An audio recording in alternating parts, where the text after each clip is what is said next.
skies of Lahaina. Here in Florida, the time to evacuate has come and gone. You were seeing people just running for their lives? People running for their lives. Hundreds of Israelis have gathered to demonstrate. What do the people in Gaza, do you think, what do they need most? A place where Palestinians and Israelis have found common ground. Every night, it's your news playlist. Top Story with Tom Yamas. Streaming weeknights at 7 on NBC News Now. News lives in the now. It's coming at us every second. News is more now than ever. Just outside of the Israeli military headquarters. Now is raw. Now is real. We get to see democracy in action for the very first time in the 2024 race. Now is constant. You gotta see this. The future is now.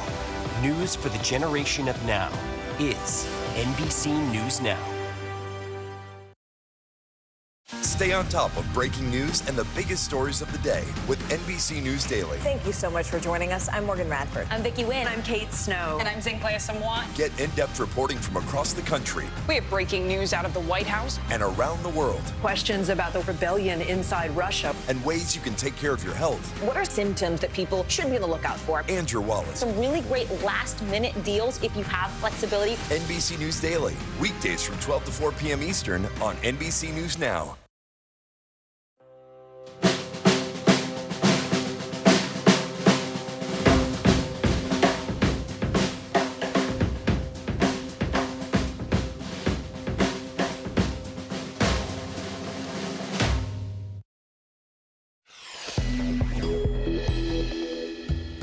The Kansas City Chiefs get to hoist the Vince Lombardi Trophy once again. The nail-biter game ending in overtime.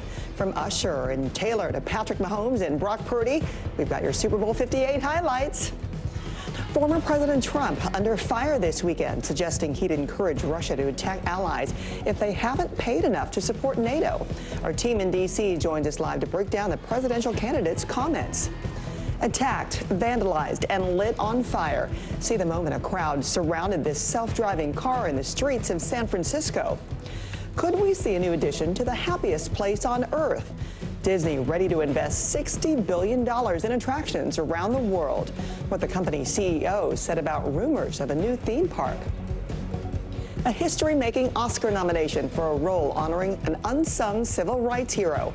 Coleman Domingo breaking barriers with his performance in Rustin. Why the actor says this opportunity came at a fateful point in his life. It's Monday, February 12th. Early Today starts right now. Hi there, good morning. I'm Frances Rivera. Are you ready for it? The Chiefs are back-to-back Super Bowl champions, pulling off the comeback to beat the 49ers in overtime. It was all San Francisco in the first half. After a scoreless first quarter, the 49ers got on the board in Vegas with a little trickery.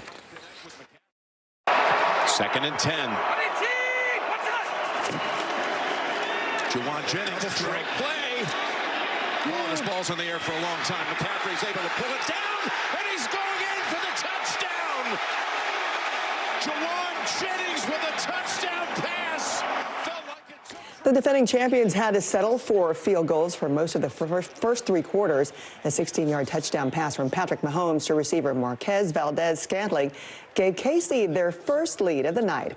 A back-and-forth fourth quarter ended in just the second Super Bowl in history to head into overtime. The Niners had to settle for 3 points from kicker Jake Moody, giving Mahomes and the Chiefs just enough time to do what they do best. First and goal. Mahomes flings it. It's there! Hardman! Jackpot! Kansas City! The Chiefs won it 25-22. Mahomes took home MVP honors and declared it a start of a dynasty. And KC is the first team to run it back since the Patriots 2 decades ago. After all the celebrating, they'll have the chance to pull off what no team in history has done before: win 3 Super Bowls in a row. And there's so much more Super Bowl excitement. We'll have it for you coming up. For now, breaking news, Defense Secretary Lloyd Austin is back in the hospital with what the Pentagon calls a, quote, emergent bladder issue. Austin was admitted to Walter Reed Medical Center Sunday after a series of tests and evaluations, according to a statement from his doctors. He's now receiving supportive care and close monitoring. The Pentagon says he has transferred his duties to his deputy, Kathleen Hicks. It's not clear right now how long Austin has to stay at Walter Reed. The secretary was diagnosed with prostate cancer last year.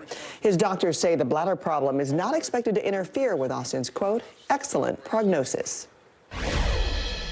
Donald Trump is under fire for his comments about foreign policy on the campaign trail. While speaking at a rally in South Carolina, the former president threatened to upend the NATO alliance if he is elected back into office, potentially giving Russia a green light to attack U.S. allies. NBC's Alice Barr joins us now from D.C. And Alice, good morning. These comments quickly drew a lot of backlash.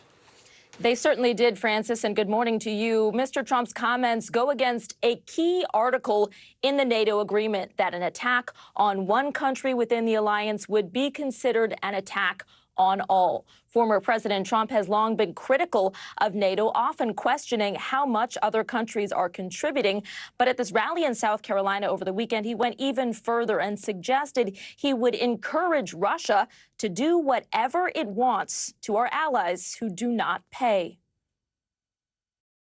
One of the presidents of a big country stood up and said, well, sir, if we don't pay and we're attacked by Russia, will you protect us? I said, you didn't pay? You're delinquent? He said, yes, let's say that happened. No, I would not protect you. In fact, I would encourage them to do whatever the hell they want. And the NATO Secretary General warned that a suggestion like this puts American and European soldiers at risk. The White House condemned the comments as appalling and unhinged. The Trump campaign defended the remarks, saying when you don't pay your defense spending, you can't be surprised that you get more war. Mr. Trump's primary rival, Nikki Haley, the sole Republican rival remaining on the campaign trail, called Mr. Trump's threats against NATO irresponsible. She also hit back at the former president after he questioned why her husband has not been by her side on the campaign trail. Haley saying, quote, Michael is deployed and serving our country, something you know nothing about. And she added, someone who is disrespectful of military families has no business being commander-in-chief. Attacks between the two Republican rivals are ramping up ahead of the South Carolina primary. Francis? Alice, thank you. Ahead of an anticipated ground offensive, Israel has conducted preliminary airstrikes in the southern Gaza city of Rafah. Palestinian authorities report dozens killed. Hamas is threatening to withdraw from hostage negotiations if Israel pushes into the city with ground forces. The Israeli army says their forces rescued 2 hostages seized on October 7th. For the latest, let's go straight to Claudia Lavanga. Claudia, good morning. Let's start with these hostages. What do we know about them? Good morning, Francis. Well, a spokesperson for the Israeli Defense Forces said that Israeli soldiers stormed a heavily guarded building in Rafah where these 2 hostages were being detained by Hamas, managed to rescue them and fly them out of Gaza. They were named as 70-year-old Luis Herr and 60-year-old Fernando Marman. The IDF also said that during that operation, they carried out heavy airstrikes against dozens of Hamas targets in and around Rafah to allow or enable this team of rescuers and the freed hostages to reach an airstrip that was specifically set up to allow them to fly out of Gaza. But there was an immediate concern about the impact of these airstrikes, the impact of that these airstrikes could have on the million of Palestinian refugees who are finding shelter in and around Rafah. They are crowding over close to the border with Egypt. According to the Red Crescent, at least 60 Palestinians were killed and more than 100 were injured, including women and children. And an NBC News crew on the ground also confirmed they witnessed several people being taken to a hospital in Rafah, either dead or injured. But there's also concern about the impact that these airstrikes could have on the hostage negotiations. According to Al-Aqsa television, which is run by Hamas, quoting a senior Hamas official, he said that any ground offensive in Rafah will blow up any hostage negotiations. Just a day after a U.S. administration senior official said that a major progress would have been expected at the early of this week on that hostage deal. Back to you, Francis. We'll be watching closely for that. Claudia, thank you. Here in the United States, gunfire erupted at one of the biggest mega churches in the country. A child is in critical condition after police say a woman started firing a rifle in between services at Joel Osteen's Houston church. NBC's Jesse Kirsch has the latest. In Houston, a peaceful day of prayer. Active shooter out of Central area, Lakewood Church. Turning violent. Around 2 p.m. local time, Houston police say a female shooter entered Lakewood Church, the worshiping home of televangelist pastor Joel Osteen, a mega church that can hold 16,000 people.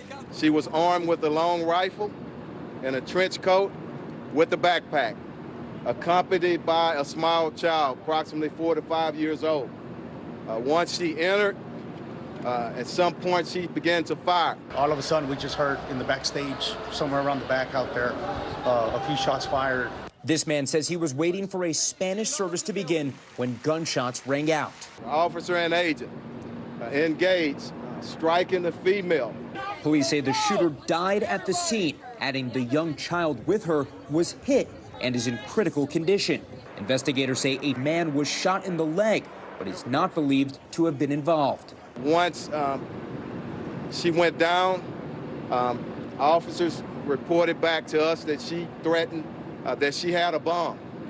So we searched her vehicle, our bomb squad, and also the backpack.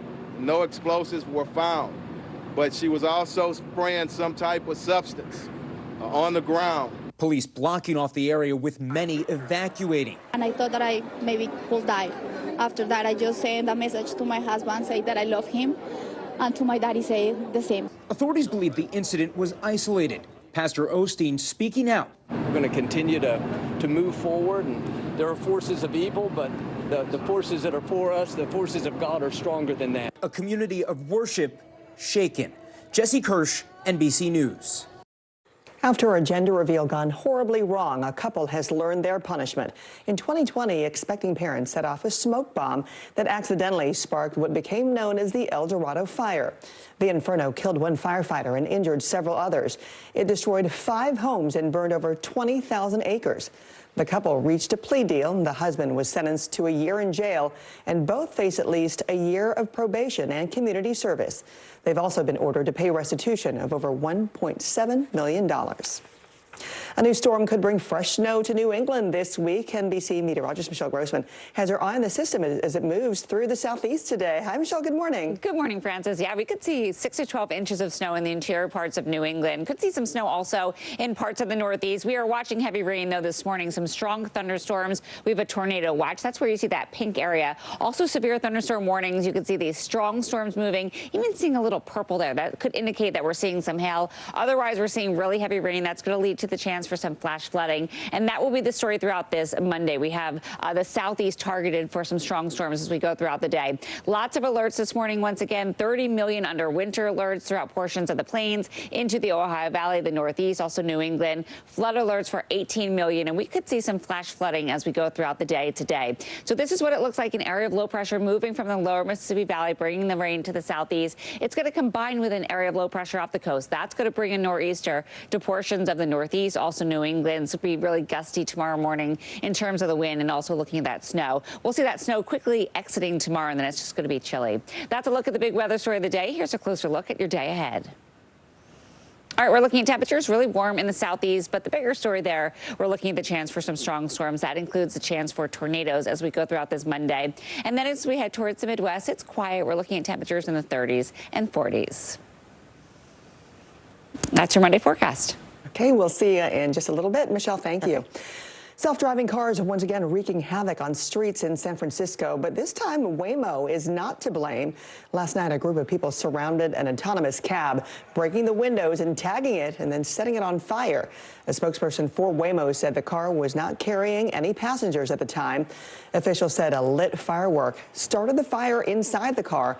Fortunately, no injuries have been reported. Coming up here on Early Today, the OMG moments from Usher's halftime show. But first, the happiest place on earth might just get a little happier.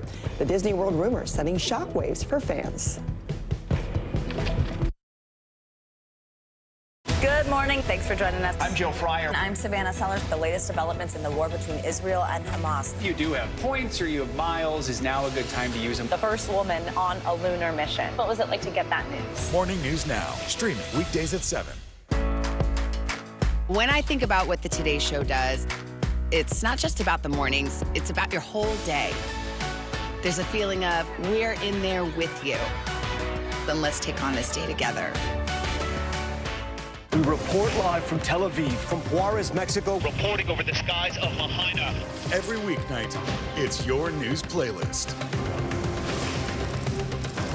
Top Story with Tom Llamas, streaming weeknights at 7 on NBC News Now. Stay on top of breaking news and the biggest stories of the day with NBC News Daily. Thank you so much for joining us. I'm Morgan Radford. I'm Vicki Wynn. I'm Kate Snow. And I'm Zinclair Samoa. Get in-depth reporting from across the country. We have breaking news out of the White House and around the world. Questions about the rebellion inside Russia. And ways you can take care of your health. What are symptoms that people should be on the lookout for? And your wallet. Some really great last-minute deals if you have flexibility. NBC News Daily, weekdays from 12 to 4 p.m. Eastern on NBC News Now. We report live from Tel Aviv, from Juarez, Mexico. Reporting over the skies of Lahaina.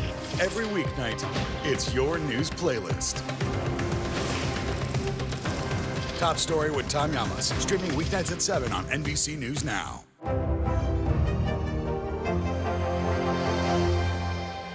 News lives in the now. The front lines are still very active. This is like quicksand, and officials say an entire town is cut off. This close to actually understand why people had to jump in the ocean. News for the generation of now is NBC News Now.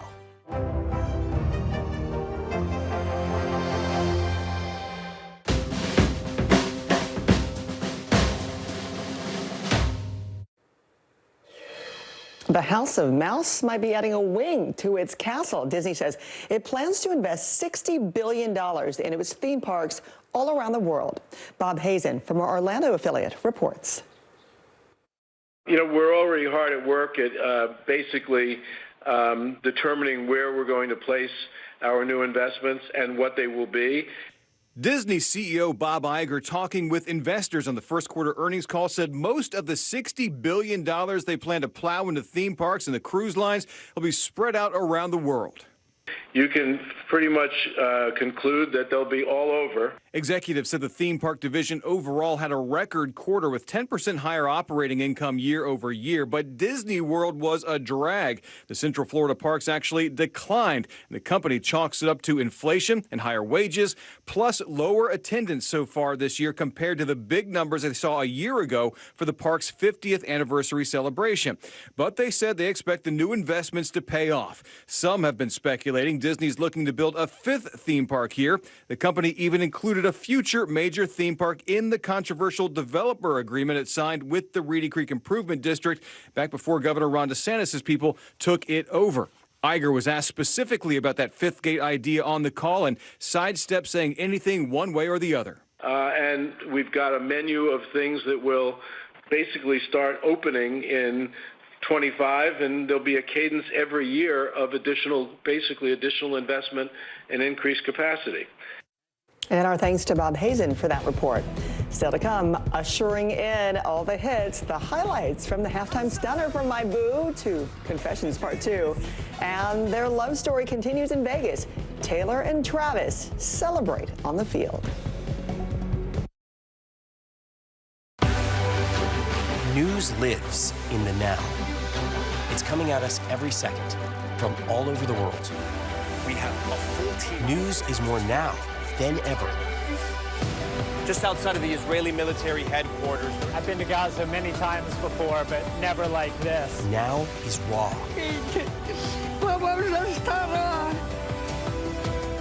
Now is real. This is it. We get to see democracy in action for the very first time in the 2024 race. Now is constant. Morning News Now, we're breaking news. NBC News special report. You gotta see this. The future is now. News for the generation of now is NBC News Now. We report live from Tel Aviv. We are live tonight from Juarez, Mexico. Reporting over the skies of Lahaina.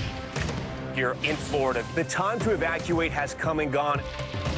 You were seeing people just running for their lives? People running for their lives. Hundreds of Israelis have gathered to demonstrate. What do the people in Gaza, do you think, what do they need most? Place where Palestinians and Israelis have found common ground. Every night, it's your news playlist. Top Story with Tom Llamas. Streaming weeknights at 7 on NBC News Now. When I think about what the Today Show does, it's not just about the mornings, it's about your whole day. There's a feeling of we're in there with you. Then let's take on this day together. The NBC News mobile app. Get connected to your favorite news shows. For the top stories, breaking news, and live video, download the NBC News mobile app now. Morning, Al. I think when you open your eyes, you get to decide, how's my day going to be? We want to be a way to start your day, lighten your load, every single morning. Still to come on the Channel 2 News. Well, the waters are certainly receding now. Still too close to call. Lester Holt reporting from the Ground Zero, as it's being referred to. It is, in fact, the taste of freedom. The Haitian people know a little something about resiliency. What's the biggest risk right now? Some of the troops who have been proud. I want to welcome you to the first presidential debate. In fact, we've been told we can't go any farther. Here are some resilient folks. Let me get a hint.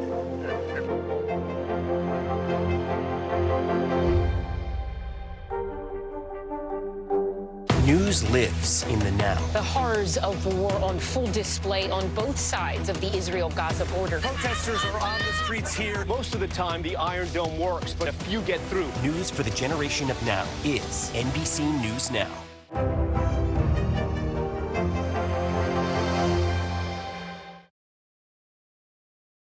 I'm so got me feeling it. Know what it is, but it's since she's got me twisted. It started when we were younger. Show my now another brother's taking over, but it's still in your eyes. That's my baby. Yeah. Next thing I do, Yeah. Watch out, my outfit's ridiculous. In the club looking so conspicuous. Best way to end it. The fans got caught up in Usher's Super Bowl halftime show. The King of R&B showcased 30 years of his work in just 13 minutes and shared the stage with the likes of Alicia Keys. You saw her in red there. will.i.am, Lil Jon, Ludacris. All of this, and then there he is in the roller skates, which you love. But here's the thing, though. There were so many people, Justin Bieber fans, who were so bummed because they're like, is he coming? Where is he? He's supposed to show up there. Wouldn't that be great? It didn't happen. I feel like he's making a little comeback. I think he has something coming out soon. That would have been perfect. There was so much anticipation. Yeah, so much anticipation, thinking that he might, and he didn't. And speaking of anticipation, this is our gem here. She's in her Super Bowl era. Taylor Swift made it to Las Vegas from her tour in Tokyo. We had no doubt. Just in time to watch Travis Kelce's victory with the Kansas City Chiefs. Love the ponytail, love the red lip as always. The pop superstar cheered her boyfriend on alongside Kelce's family and some of her friends, including Blake Lively. And Swift got to soak in the thrilling overtime victory against the 49ers by Kelce's side on the field. And you said it best this morning when we were chatting in Hair and Makeup today, that I think she's just enamored with this whole football startup. Yeah, it's a world she doesn't know about. She doesn't. She knows artists, she knows actors, she knows musicians. And this, to be in this level of this orbit of such huge greatness of this team and Travis Kelce, she's enamored with it, as you could tell. It's so fascinating to watch, right? All right, when we come back, the Rock and Roll Hall of Fame has revealed this year's nominees, and the NFL playoffs will touch down on a new streaming platform when we come back. Hey, I'm Hallie. It's good to be with you tonight. What do we know that voters care about? The economy, right? You are seeing that firsthand yourself on the ground there today. This is two things. It is pretty big medical news. It is also a pretty big mystery. And oh, by the way, it's driven by one of the most controversial people in the United States. What's happening? They have tweaked my monitor, and I can see now you are, in fact, soaking wet. I am deeply sorry. My commitment to apologize Hallie for the many Jackson questions. will never be questioned. News lives in the now. It's coming at us every second. News is more now than ever. Just outside of the Israeli military headquarters. Now is raw. Now is real. We get to see democracy in action for the very first time in the 2024 race. Now is constant. You gotta see this. The future is now. News for the generation of now is NBC News Now.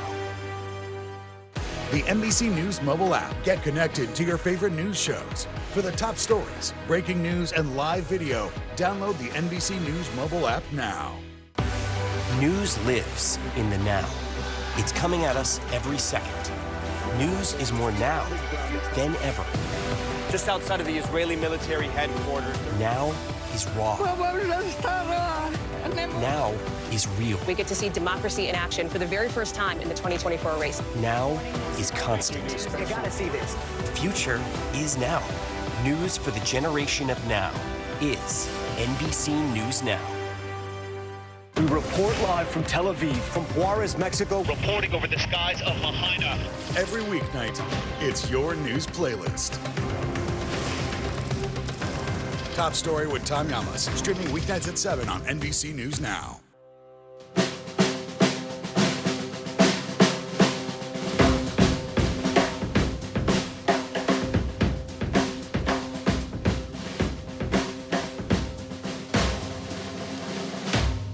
Kristen Welker hosts Meet the Press every Sunday on NBC.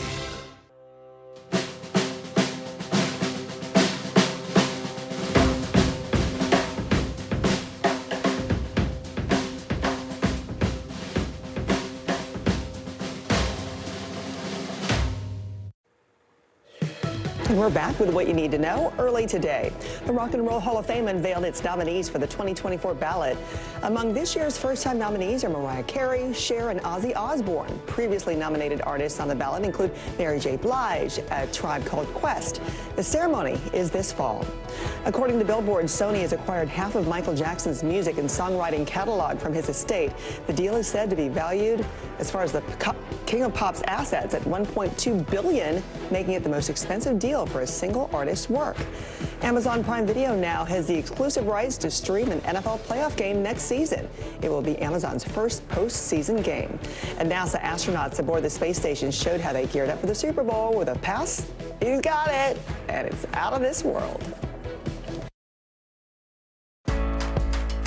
When I think about what the Today Show does, it's not just about the mornings, it's about your whole day. There's a feeling of we're in there with you. Then let's take on this day together. News lives in the now. Israel tonight declaring war against Hamas following the brutal surprise attack within its own borders. Now is raw. We are in the West Bank city of Ramallah. Protesters are on the streets here to denounce Israel. Now is real. Most of the time, the Iron Dome works, but there are rare occasions that a few get through, like here in Ashkelon. News for the generation of now is NBC News Now, streaming free everywhere. Morning, Al. I think when you open your eyes, you get to decide, how's my day going to be? We want to be a way to start your day, lighten your load, every single morning. We report live from Tel Aviv, from Juarez, Mexico. Reporting over the skies of Lahaina. Every weeknight, it's your news playlist. Top Story with Tom Yamas, streaming weeknights at 7 on NBC News Now. From inside Iran, from Israel, from Florida, from Lewiston, Maine. Part of our continued reporting. This is what a country in war looks like. Women, children. What is it like? Countless neighborhoods across the region that look just like this. Everybody good? I get tough for all this damage to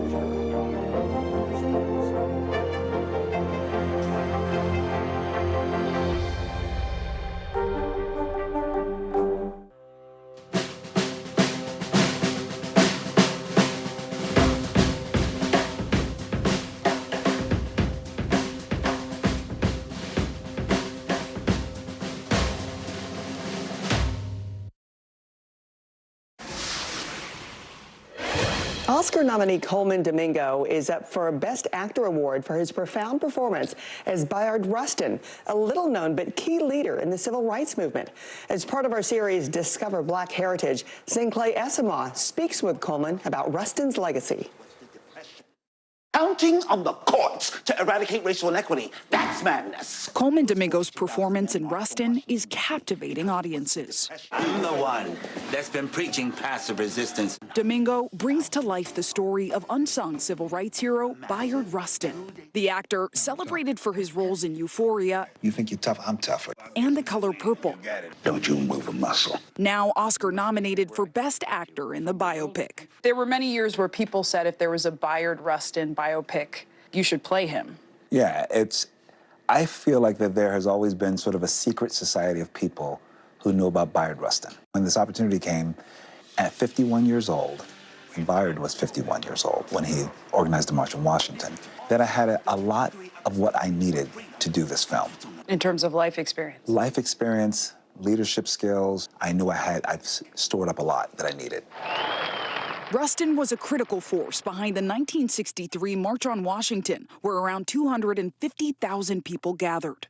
The organizer, seen here behind Dr. Martin Luther King Jr. Raised by his grandparents, Rustin studied the nonviolent principles of Gandhi and is credited with introducing nonviolence to King, later becoming one of his closest advisors. It really shows that these were people with ideas, and they had different ways of doing it. It took an outlier. It took a queer, black Quaker from Westchester, Pennsylvania, to organize the March on Washington. We are going to put together the largest peaceful protest in the history of this nation. Many believe Rustin's work was nearly written out of history because he was openly gay. On the day that I was born black, I was also born a homosexual. I think it would be easy to just, talk about his thoughts and ideas and not give you the whole human being.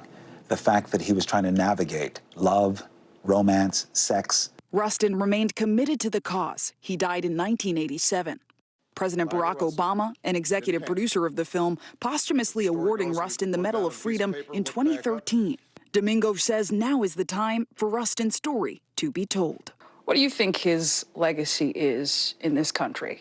Bayard Rustin was somebody who devoted his entire life to civil and human rights. These people weren't superheroes. They were just doing what was in front of them.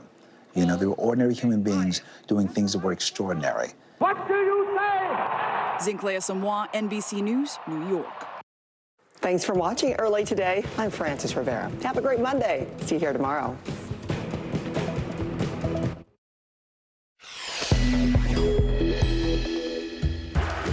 What happened in Vegas will stay in the history books. The Chiefs pull off the first back-to-back Super Bowl victory in 2 decades, completing the comeback to knock off the 49ers in overtime. We'll have the big plays and all the action that led to the thrilling victory. Former President Trump puts NATO on notice and draws fire from rivals on the campaign trail. We're live with a backlash after he suggested he'd encourage Russia to attack U.S. allies if they don't pay up. Defense Secretary Lloyd Austin back in the hospital. His new health issues forcing him to temporarily transfer his duties for the second time this year. X marks the spot on Capitol Hill, while Elon Musk will be in the hot seat for the SEC's investigation into his $44 billion Twitter takeover. And teaching a lesson in love, how 2 teachers got the whole school involved for their big day. It's Monday, February 12th. Early Today starts right now. Hi there. Thanks for being up early with us. I'm Frances Rivera. Here comes the next great American dynasty. The Chiefs are back-to-back Super Bowl champions, pulling off the comeback to beat the 49ers in overtime. It was all San Francisco in the first half. After a scoreless first quarter, the 49ers got on the board in Vegas with a little trickery. 2nd and 10. Juwan Jennings, trick play. Oh, this ball's in the air for a long time. McCaffrey's able to pull it down, and he's going in for the touchdown. Juwan Jennings with a touchdown pass. The defending champions had to settle for field goals for most of the first 3 quarters. A 16-yard touchdown pass from Patrick Mahomes to receiver Marquez Valdez-Scantling gave KC their first lead of the night. A back-and-forth fourth quarter ended in just the 2nd Super Bowl in history to head into overtime. The Niners had to settle for 3 points from kicker Jake Moody, giving Mahomes and the Chiefs just enough time to do what they do best. First and goal. Mahomes flings it. It's there! Hardman! Jackpot! Kansas City. The Chiefs win at 25-22. Under there is Taylor Swift somewhere. Mahomes takes home MVP honors, and KC is the first team to run it back since the Patriots 2 decades ago. So when the hugs and the kisses end and the celebrations die down, they'll have the chance to pull off what no team in history has done before, and that is win 3 Super Bowls in a row. And there's so much more Super Bowl excitement. We'll have it for you here on Early Today, coming up. Donald Trump is under fire for his comments about foreign policy on the campaign trail. While speaking at a rally in South Carolina, the former president threatened to upend the NATO alliance if he is elected back into office, potentially giving Russia a green light to attack U.S. allies. NBC's Alice Barr joins us now from D.C. Hi, Alice. Good morning. These comments quickly drew a lot of backlash. They did, and good morning to you, Francis. Mr. Trump's comments over the weekend go against a key article of the NATO agreement that says an attack on one country covered under NATO would be considered an attack on all. Donald Trump has long been a critic of NATO, often questioning how much other countries are contributing. But at this weekend rally, he went even further and suggested he would encourage Russia to do whatever it wants to U.S. allies who do not pay. One of the presidents of a big country stood up and said, well, sir, if we don't pay and we're attacked by Russia, will you protect us? I said, you didn't pay? You're delinquent? He said, yes, let's say that happened. No, I would not protect you. In fact, I would encourage them to do whatever the hell they want. The NATO Secretary General warned that a suggestion like this puts American and European soldiers at risk. The White House condemned the comments as appalling and unhinged. The Trump campaign defended the remarks, saying when you don't pay your defense spending, you can't be surprised that you get more war. Mr. Trump's primary rival, Nikki Haley, called the former president's threat against NATO irresponsible. She also hit back at former President Trump after he questioned why her husband has not been by her side on the campaign trail. Haley says, quote, Michael is deployed and serving our country, something you know nothing about. And she added that someone who disrespects military families has no business being commander-in-chief. The attacks between the two Republican rivals have been ramping up ahead of this South Carolina primary. Francis? And I'm sure it'll continue well after. Alice, thank you. Ahead of an anticipated ground offensive, Israel has conducted preliminary airstrikes in the southern Gaza city of Rafah. Palestinian authorities report dozens killed. Hamas is threatening to withdraw from hostage negotiations if Israel pushes into the city with ground forces. The Israeli army says their forces rescued 2 hostages seized on October 7th. For the latest, let's go straight to Claudia Lavanga. Hi, Claudia. Good morning. Let's start with the hostages. What do we know about them? Good morning, Francis. Well, a spokesperson for the Israeli Defense Forces said that Israeli forces or soldiers stormed a heavily guarded building in Rafah where these 2 hostages were being detained by Hamas, managed to rescue them and fly them out of Gaza. Now, the 2 hostages have been named as 70-year-old Luis Herr and 60-year-old Fernando Marman. Now, the IDF also said that they carried out heavy airstrikes in and around Rafah to enable this team of rescuers and the freed hostages, of course, to reach an airstrip that was set up specifically to fly them out of Gaza. But there was an immediate concern about the impact that these airstrikes will have on the million of Palestinians who are finding refuge, shelter in Rafah. They are all crowded close to the border with Egypt. According to the Red Crescent, at least 60 people were killed and more than 100 were injured, including women and children. Now, the NBC News crew that is on the ground there in Gaza also confirmed that they saw, they witnessed several people being taken to a hospital in Rafah that were either dead or injured. Now, there is also concern about the impact that these airstrikes will have on the hostage negotiations. According to Al-Aqsa Television, a television channel owned by or run by Hamas, rather, according to that television channel, a senior Hamas official said that any ground offensive in Rafah will have a a major impact, or rather a blowout or blow off the actual hostage negotiations. And that comes just a day after a U.S. senior official confirmed that a major progress was expected on the hostage negotiations as early as this week, following a telephone call between President Biden and the Prime Minister of Israel, Benjamin Netanyahu. Back to you, Francis. And hopefully that will come to fruition, and you will hear it here. Claudia, thank you. Breaking news, Defense Secretary Lloyd Austin is back in the hospital with what the Pentagon calls a, quote, emergent bladder issue. Austin was admitted to Walter Reed Medical Center Sunday after a series of tests and evaluations, according to a statement from his doctors. He's now receiving supportive care and close monitoring. The Pentagon says he has transferred his duties to his deputy, Kathleen Hicks. It's not clear right now how long Austin has to stay at Walter Reed. The secretary was diagnosed with prostate cancer last year. His doctors say the bladder problem is not expected to interfere with Austin's, quote, excellent prognosis. Now, a terrifying moment at one of the largest megachurches in Texas.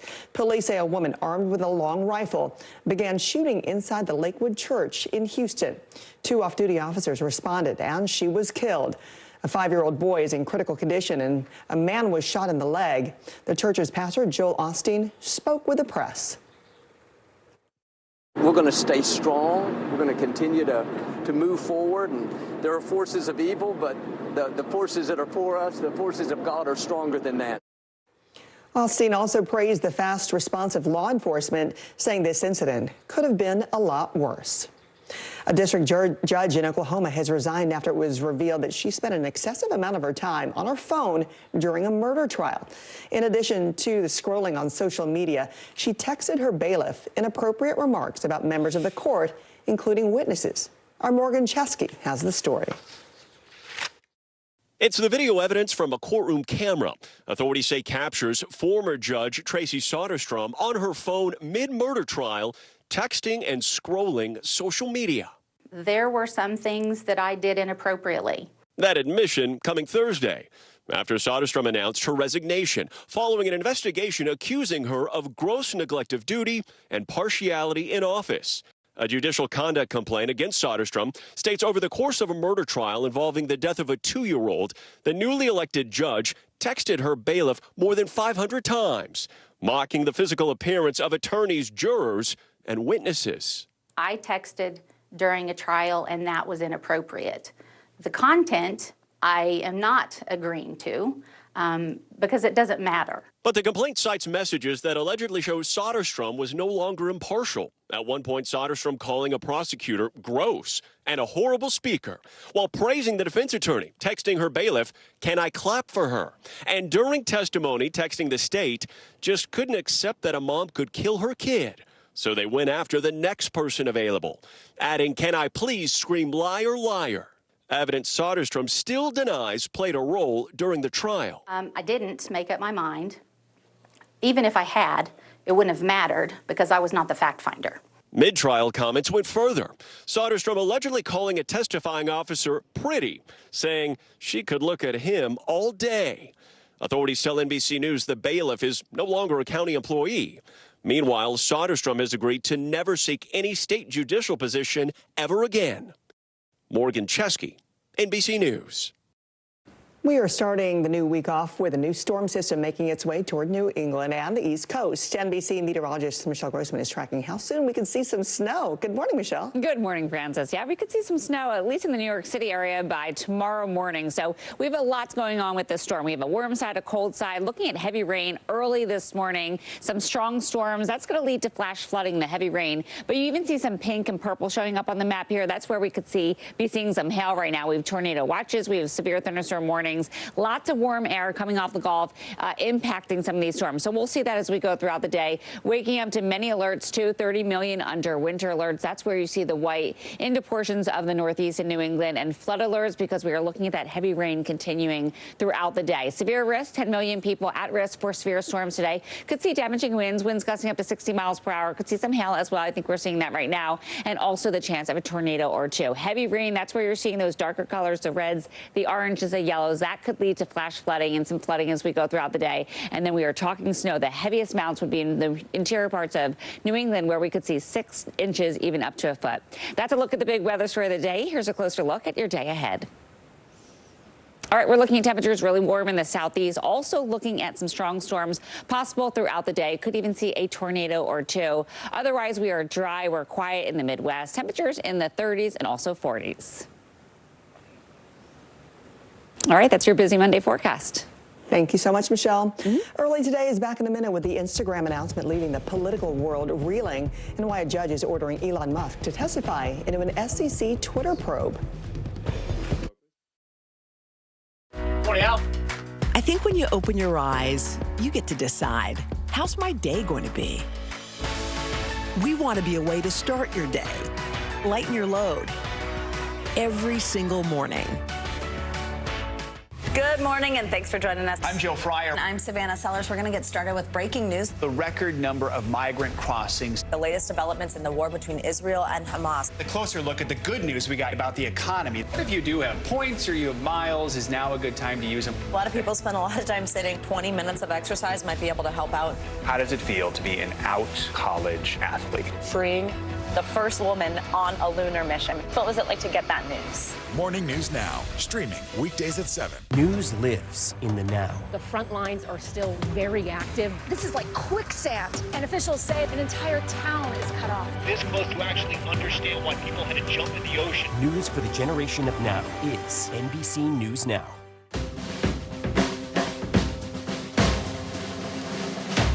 We report live from Tel Aviv. We are live tonight from Juarez, Mexico, reporting over the skies of Lahaina. Here in Florida, the time to evacuate has come and gone. You were seeing people just running for their lives? People running for their lives.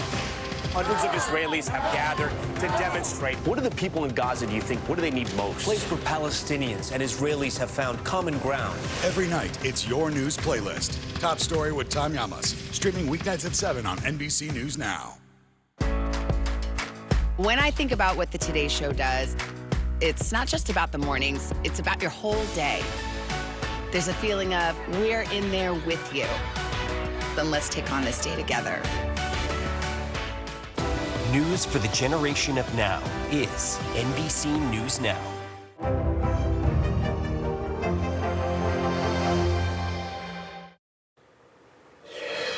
Instagram doesn't want to get political this election season, but first, a judge is ordering Elon Musk to testify about his $44 billion takeover of Twitter. CNBC's Arabella Gamede is in London with all of these details. Arabella, good morning. Yeah, good morning, Francis. You're quite right. Elon Musk having to face the SEC then, right?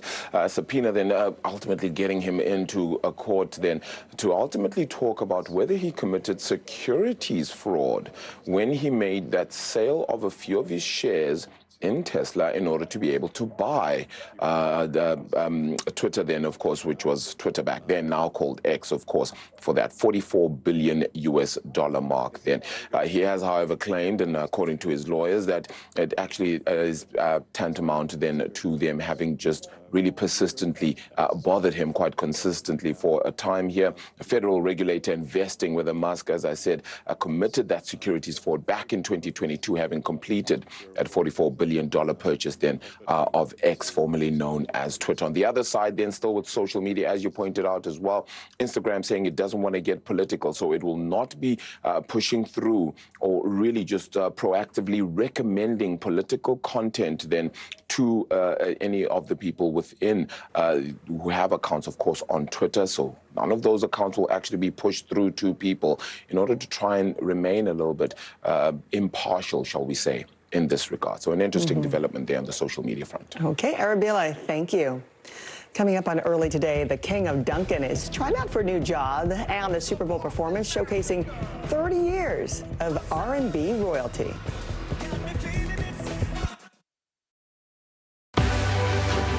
News lives in the now. It's coming at us every second from all over the world. We have a full team. News is more now than ever. Just outside of the Israeli military headquarters. I've been to Gaza many times before, but never like this. Now is raw. Now is real. This is it. We get to see democracy in action for the very first time in the 2024 race. Now is constant. Morning News Now. More breaking news. NBC News special report. You gotta see this. The future is now. News for the generation of now is NBC News Now. Good morning. Thanks for joining us. I'm Joe Fryer. And I'm Savannah Sellers. The latest developments in the war between Israel and Hamas. If you do have points or you have miles, is now a good time to use them. The first woman on a lunar mission. What was it like to get that news? Morning News Now, streaming weekdays at 7. Nearly a dozen hours after the eye roared ashore. There is some late-breaking news. All right, The NBC News mobile app. Get connected to your favorite news shows. For the top stories, breaking news, and live video, download the NBC News mobile app now. News lives in the now. Look at this. You can't even see anything anymore. Let's break down what we know. You gotta see this. News for the generation of now is NBC News Now. Nearly a dozen hours after the eye roared ashore. There is some late-breaking news. All right, News for the generation of now is NBC News Now. Stay on top of breaking news and the biggest stories of the day with NBC News Daily. Thank you so much for joining us. I'm Morgan Radford. I'm Vicki Wynn. I'm Kate Snow. And I'm Zinklea Samwa. Get in-depth reporting from across the country. We have breaking news out of the White House and around the world. Questions about the rebellion inside Russia. And ways you can take care of your health. What are symptoms that people should be on the lookout for? And your wallet. Some really great last-minute deals if you have flexibility. NBC News Daily. Weekdays from 12 to 4 p.m. Eastern on NBC News Now. News for the generation of now is NBC News Now.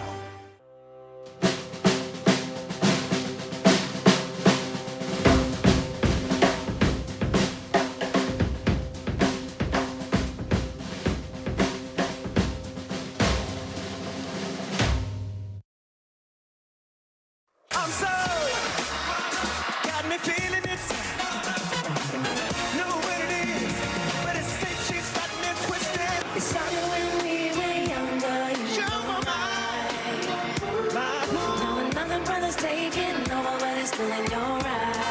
That's my baby. Yeah. Next thing I knew, hey.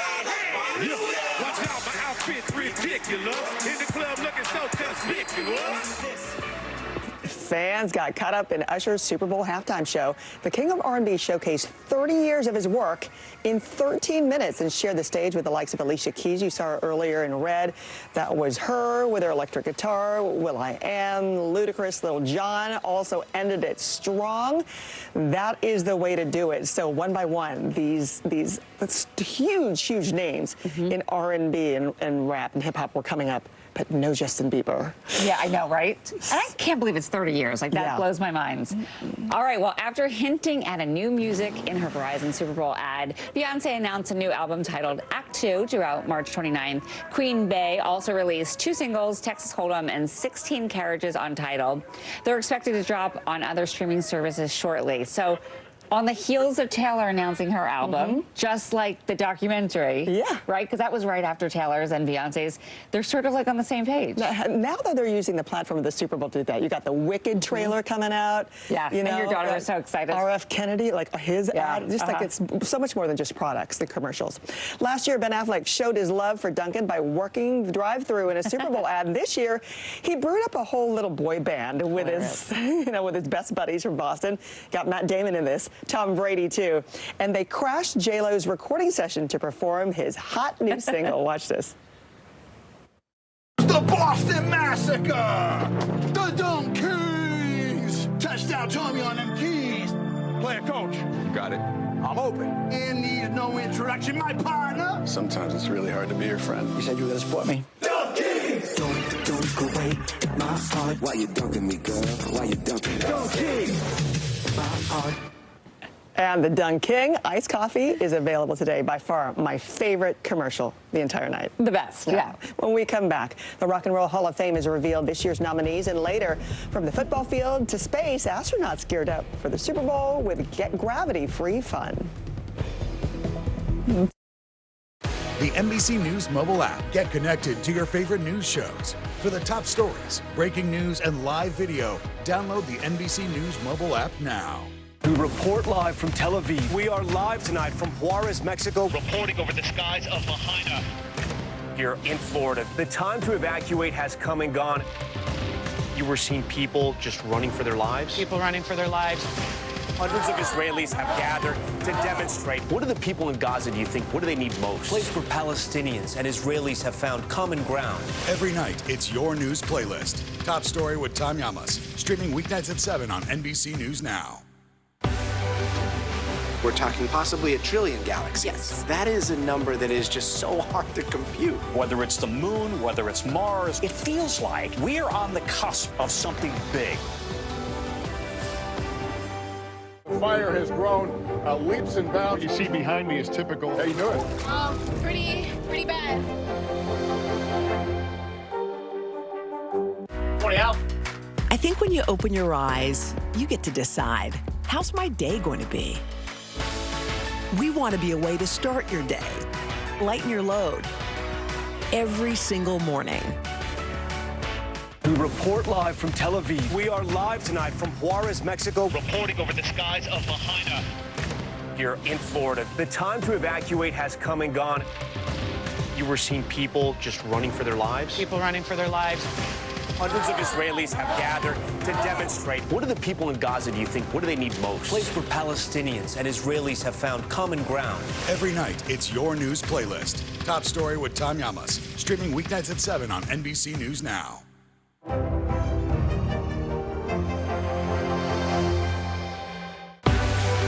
What's the message that you're trying to get out to young people? Know what is in the drug supply. We've got important news this hour about your money. Mental health, big picture, why is it so tough right now? News for the generation of now is NBC News Now.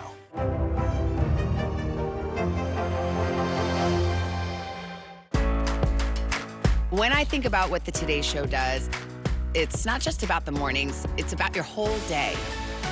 There's a feeling of we're in there with you. Then let's take on this day together. We're back with what you need to know early today. The Rock and Roll Hall of Fame unveiled its nominees for the 2024 ballot. Among this year's first-time nominees are Mariah Carey, Cher, and Ozzy Osbourne. Previously nominated artists on the ballot include Mary J. Blige and A Tribe Called Quest and Jane's Addiction. After a major viewership increase for Thursday Night Football, Amazon Prime Video now has the exclusive rights to stream an NFL playoff game next season. It will be Amazon's first postseason game. NASA astronauts aboard the space station showed how they geared up for the Super Bowl with a pass. There it is. They got it. It's out of this world. From inside Iran, from Israel, from Florida. Part of our continued reporting. Everybody safe? Everybody good? Women, children,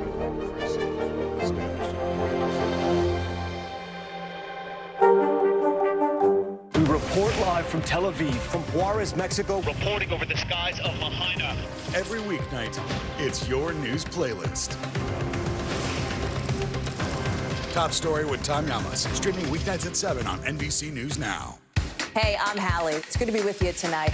What do we know that voters care about? The economy, right? You are seeing that firsthand yourself on the ground there today. This is two things. It is pretty big medical news. It is also a pretty big mystery. And oh, by the way, it's driven by one of the most controversial people in the United States. What's happening? They have tweaked my monitor, and I can see now you are, in fact, soaking wet. I am deeply sorry. My I commitment to apologize Hallie for the many Jackson now questions. will never be questioned.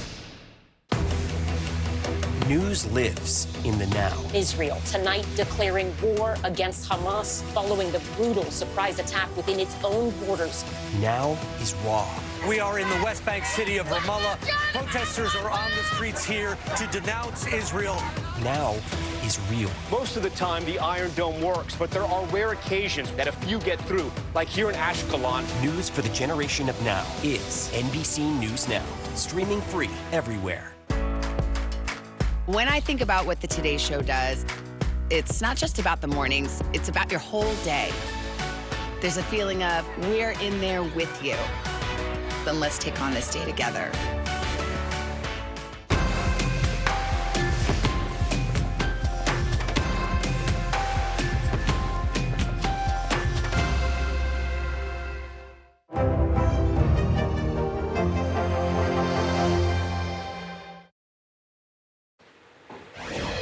From teachers tying the knot to heartwarming moments on the basketball court, our Jose Diaz-Balart looks back at some of our favorite stories from the past week.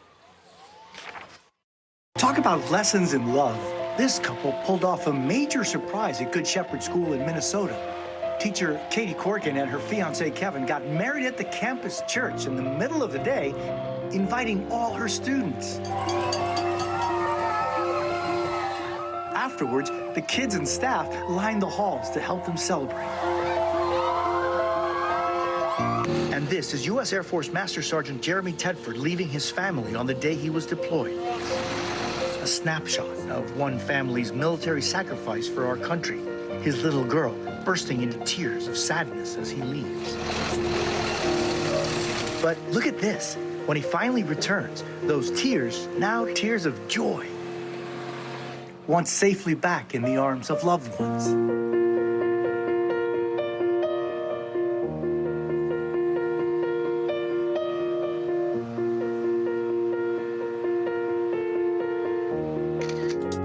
In Philadelphia, these second graders are reminding us about the power of friendship during a tough time. Listen to this pep talk one gave the other. Don't listen to a guy that calls you dumb. Listen to yourself. Ignore this guy, whoever it is. Just stop talking to people that calls you dumb. Tell her what she is. You are smart. Look, you're smart. You're fucking nice, bro. An example for all of us. And at Whitney Point High School near Syracuse, New York, that's 10-year-old Lennon Saddlemeyer shooting hoops with the varsity squad. Lennon and his brother Rigo are super fans with special needs who cheer the team on at every home game. So, when it was Lennon's birthday, the team surprised him at home with presents. And even a signed basketball. Happy birthday. For Dad Sean and Mom Jillian, the celebration for Lennon meant the world. And he was a little nervous, but just really excited. Our kids have a genetic disorder, so they've got a lot of disabilities, and these students, they don't give a hoot about that. As parents, how does that make you all feel? To see other humans in the world accept them for who they are, that is literally my dreams come true. Acceptance, kindness, and love. That's what it's all about. Our thanks to Jose Diaz-Balart, and thanks to you for watching. I'm Frances Rivera.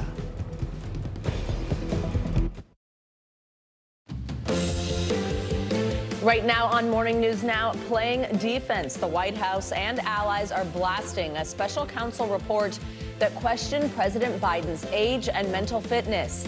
Meanwhile, former President Trump is under fire for suggesting he'd encourage Russia to attack U.S. allies if they haven't paid their fair share to support NATO. No, I would not protect you. In fact, I would encourage them to do whatever the hell they want. You got to pay. We have reaction from Washington. Also this morning, a shooting at one of the most famous mega churches in the world. The gunfire broke out in between services at Joel Osteen's Lakewood Church in Houston. What investigators are now saying about the shooter and the 5-year-old boy who was with her. Plus, Israeli forces say they rescued 2 hostages taken by Hamas who are being held in the city of Rafah. The news comes as Palestinian health officials say Israeli strikes have killed dozens of Palestinians in Rafah, including women and children. What we've learned about the rescue, the strikes, and the progress on a possible deal to free the remaining hostages. And a league of their own for the 2nd year in a row and the 3rd time in 5 years. The Kansas City Chiefs are your Super Bowl champions. We've got a look at last night's overtime thriller that was one for the record books. Good morning. If you are a little tired this morning, I am right there with you. I was, of course, up to watch that. I'm Savannah Sellers. Joe is on assignment this morning. So you're with me. We're going to get started this morning at the White House, still on offense following that bombshell report on President Biden's handling of classified materials by special counsel Robert Hur. This morning, the president's allies are defending the commander-in-chief after that special counsel questioned his memory, but stopped short of charging him for mishandling classified documents. His likely Republican Republican rival Donald Trump has created a firestorm of his own, and it even has some members of his own party trying to distance themselves from him after remarks he made at a campaign event in South Carolina over the weekend. Trump appeared to suggest that the U.S. would not defend NATO countries that did not contribute enough to the alliance. Take a listen to what he said. Well, sir, if we don't pay and we're attacked by Russia, will you protect us? I said, you didn't pay? You're delinquent? He said, yes, let's say that happened. No, I would not protect you. In fact, I would encourage them to do whatever the hell they want. You got to pay. You got to pay your bills. NBC News White House correspondent Ali Rafa joins us now. Ali, good morning. So walk us through some of the weekend reaction we've seen to this special counsel's report on President Biden, what it said about his memory, and then tell us how it's impacting his campaign. Yeah, Savannah, well, we really saw a full court press launched by the Biden team and Democratic allies over the weekend, coming to the president's defense in the aftermath of that special counsel report and those scathing details about his struggles with memories that the president denies. We saw several people trying to discredit the special counsel, saying that he's not a doctor, and because of that doesn't have a right to be giving any sort of cognitive analysis. We also saw the White House press team put out circulating a memo that quoted Republicans in the past complimenting the president's mental fitness. We saw on Meet the Press yesterday, DHS Secretary Alejandro Mayorkas, as well as Biden campaign co-chair Mitch Landrieu, come to the president's defense. Listen to that here. The most difficult part about a meeting with President Biden is preparing for it, because he is sharp, intensely probing, and detail-oriented and focused. I'm telling you, this guy's tough. He's smart. He's on his game. And as Secretary Mayorkas said a minute ago, when you go in to brief the president, you better have your big boy pants on. And this kind of sense that he's not ready for this job is just a bucket of BS that's so deep, your boots will get stuck in it. And Savannah, the Biden team knows that the age issue isn't something they can obviously wish away. So over the next 9 months until Election Day, they plan to have a similar instances that we saw on the Sunday shows yesterday, with having Biden allies come out and talk about their personal interactions with the president, trying to restore any lost confidence in his ability to serve a second term. Savannah. Ali, we're also seeing a mixed response by Republicans, of course, the former president's own party, over those controversial comments that he made over the weekend about NATO and Russia. How are those remarks being received? Tell us what we're hearing from within the Republican Party and from the former president's allies. Yeah, those comments really ignited a firestorm of reaction over the weekend. We saw former Trump ally and former 2024 presidential candidate Chris Christie come out and say that this is why, for a long time, he has said that Trump is unfit to be president of the United States.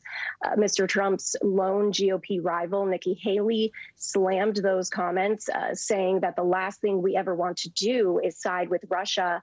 But Republican Florida Senator Marco Rubio actually rushed to the former president's defense, saying that every president at some point in some way has complained about other countries in NATO not doing enough. And Trump is just the first one to express it in these terms. But these remarks prompted notably a response from the chief of NATO, who said that the former president's comments put European and American soldiers at an increased risk. Savannah.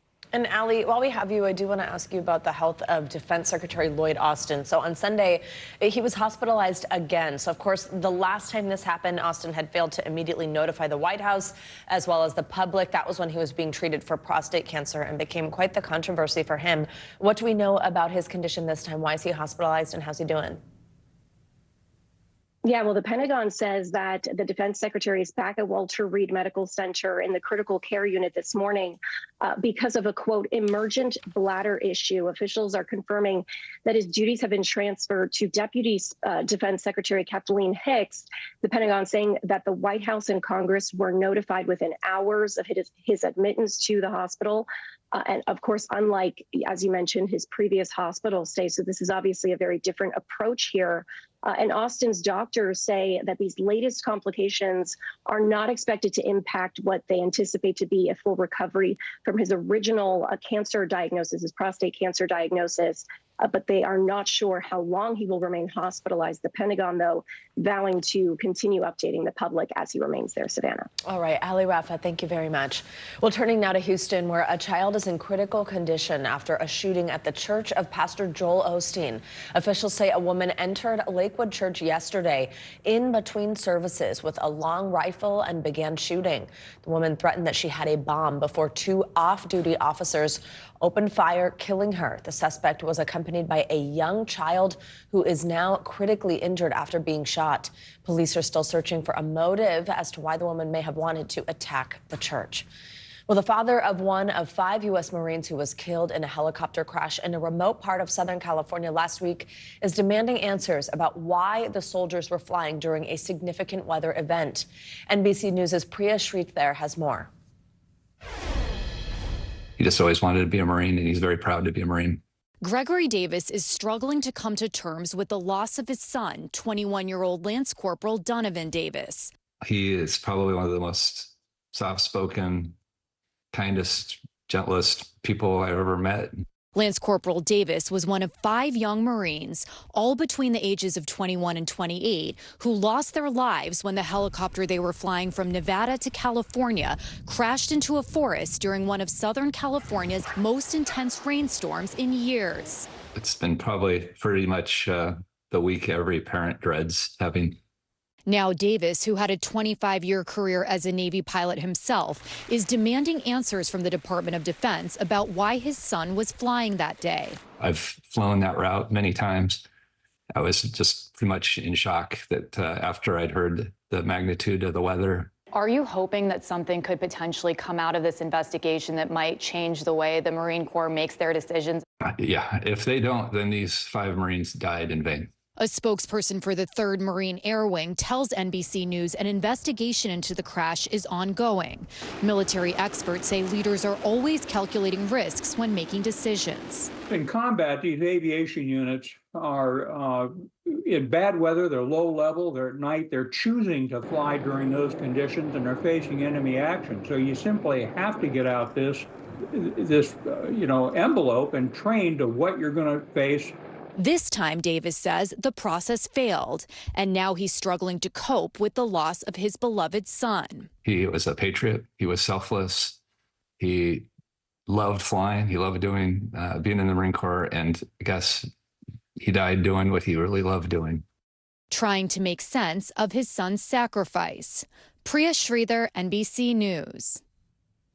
Well, a new storm system is threatening millions in the southeast with heavy rain, damaging winds, and hail today. We've got Michelle Grossman here on set with the latest forecast. Hi, Michelle. Good morning. Hi there. Yeah, we are looking at all sorts of stuff with this storm. Another week, another storm. We're looking at that warm side that you just mentioned with severe weather threat. Also the chance for really heavy rain, flash flooding. But on the cold side, we're looking at the chance of some snow. So a really warm weekend in the Northeast and Mid-Atlantic. Things are changing, though, over the next 24 hours. This is what radar looks like right now. So most of the rain is in the southeast, and we're going to see this all throughout the day. We're going to see the threat for severe storms all throughout the day here, and really heavy rain. That's where you're seeing those brighter colors. That's where we're seeing those downpours, and that's why we're concerned about flash flooding, even seeing a little purple from time to time, and that's indicating that we might be seeing some hail with some storms. So we do have flood alerts, 18 million people under flood watches. That's where you see the green. Also flash flood warnings. We're going to see these throughout the day. That means flooding is happening now or it's imminent because of all that heavy rain over very saturated grounds.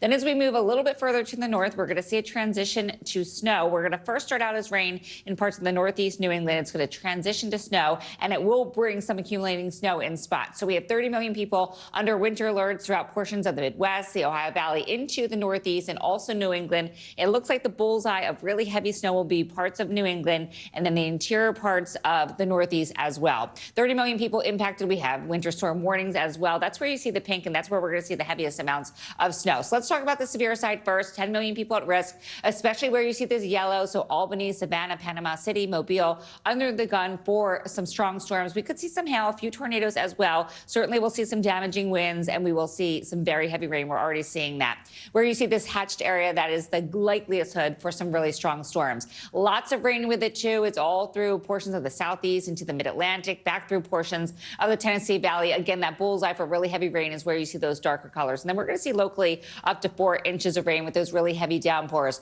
Flash flood risk, we have a risk of flooding, a risk of flash flooding, especially where you see this blue. So places like Charlotte, Raleigh, Columbia, Augusta, Athens could see some really heavy rain and could see some flooding rains. So this is what it looks like. We have that area of low pressure that's going to move up to the north and east. It's sort of going to combine with a coastal low, and that's where we're going to see that cold air pulled in, and that's where we're going to see the threat for some snow. It moves out quickly tomorrow, but we will see a really tough commute for many in the Northeast, also New England, and some really gusty winds. Up to 4 inches of rain, as I mentioned, as we go throughout today into tomorrow. And here is the snow. We're going to see locally up to a foot of snow in some spots. Some models are saying a little bit more, especially where you see that pink color. So Boston, Hartford, looking at some really heavy snow, but also western New Jersey could see some really heavy snow, and parts of Hudson Valley. So there's lots of spots that could see some really accumulating snow. New York City could see 3 to 5 inches. We're going to watch this closely because we could even up those totals as we go throughout the afternoon hours with more models coming in. Wow. Okay. Yeah. I was thinking rain in my little app, but it might be snow. Rain. And then it's going to transition overnight, and we're going to see some snow. We could see some bursts of snow at times, and it's going to stick. So we are thinking right now 3 to 5 inches. Oh, good. I'm so happy to hear that. Good. I thought maybe we were done for the season. Nope. All right, Michelle, thanks so much. Sure. Well, now to Super Bowl 58, which took a little while to get going, but then ended with a bang. Kansas City Chiefs fans are celebrating big this morning after the team defeated the San Francisco 49ers in an overtime thriller that came down to the wire last night. The second half was a nail-biter, a back-and-forth affair, ending with the Chiefs taking home their second consecutive NFL championship. And that makes them the first team to repeat as champions in nearly 20 years. NBC News correspondent Kaylee Hartung, who had moved to Las Vegas essentially for us, she is there this morning. She has more. Kaylee, good morning. So, I mean, this is really showing, of course, right, why this is maybe the beginning of a dynasty here. Back-to-back Super Bowl champions, first time since the Patriots. Just walk us through some of the major moments from this overtime victory last night. Yeah, and Savannah, not just back-to-back, but 3 in 5 years. That's pretty incredible.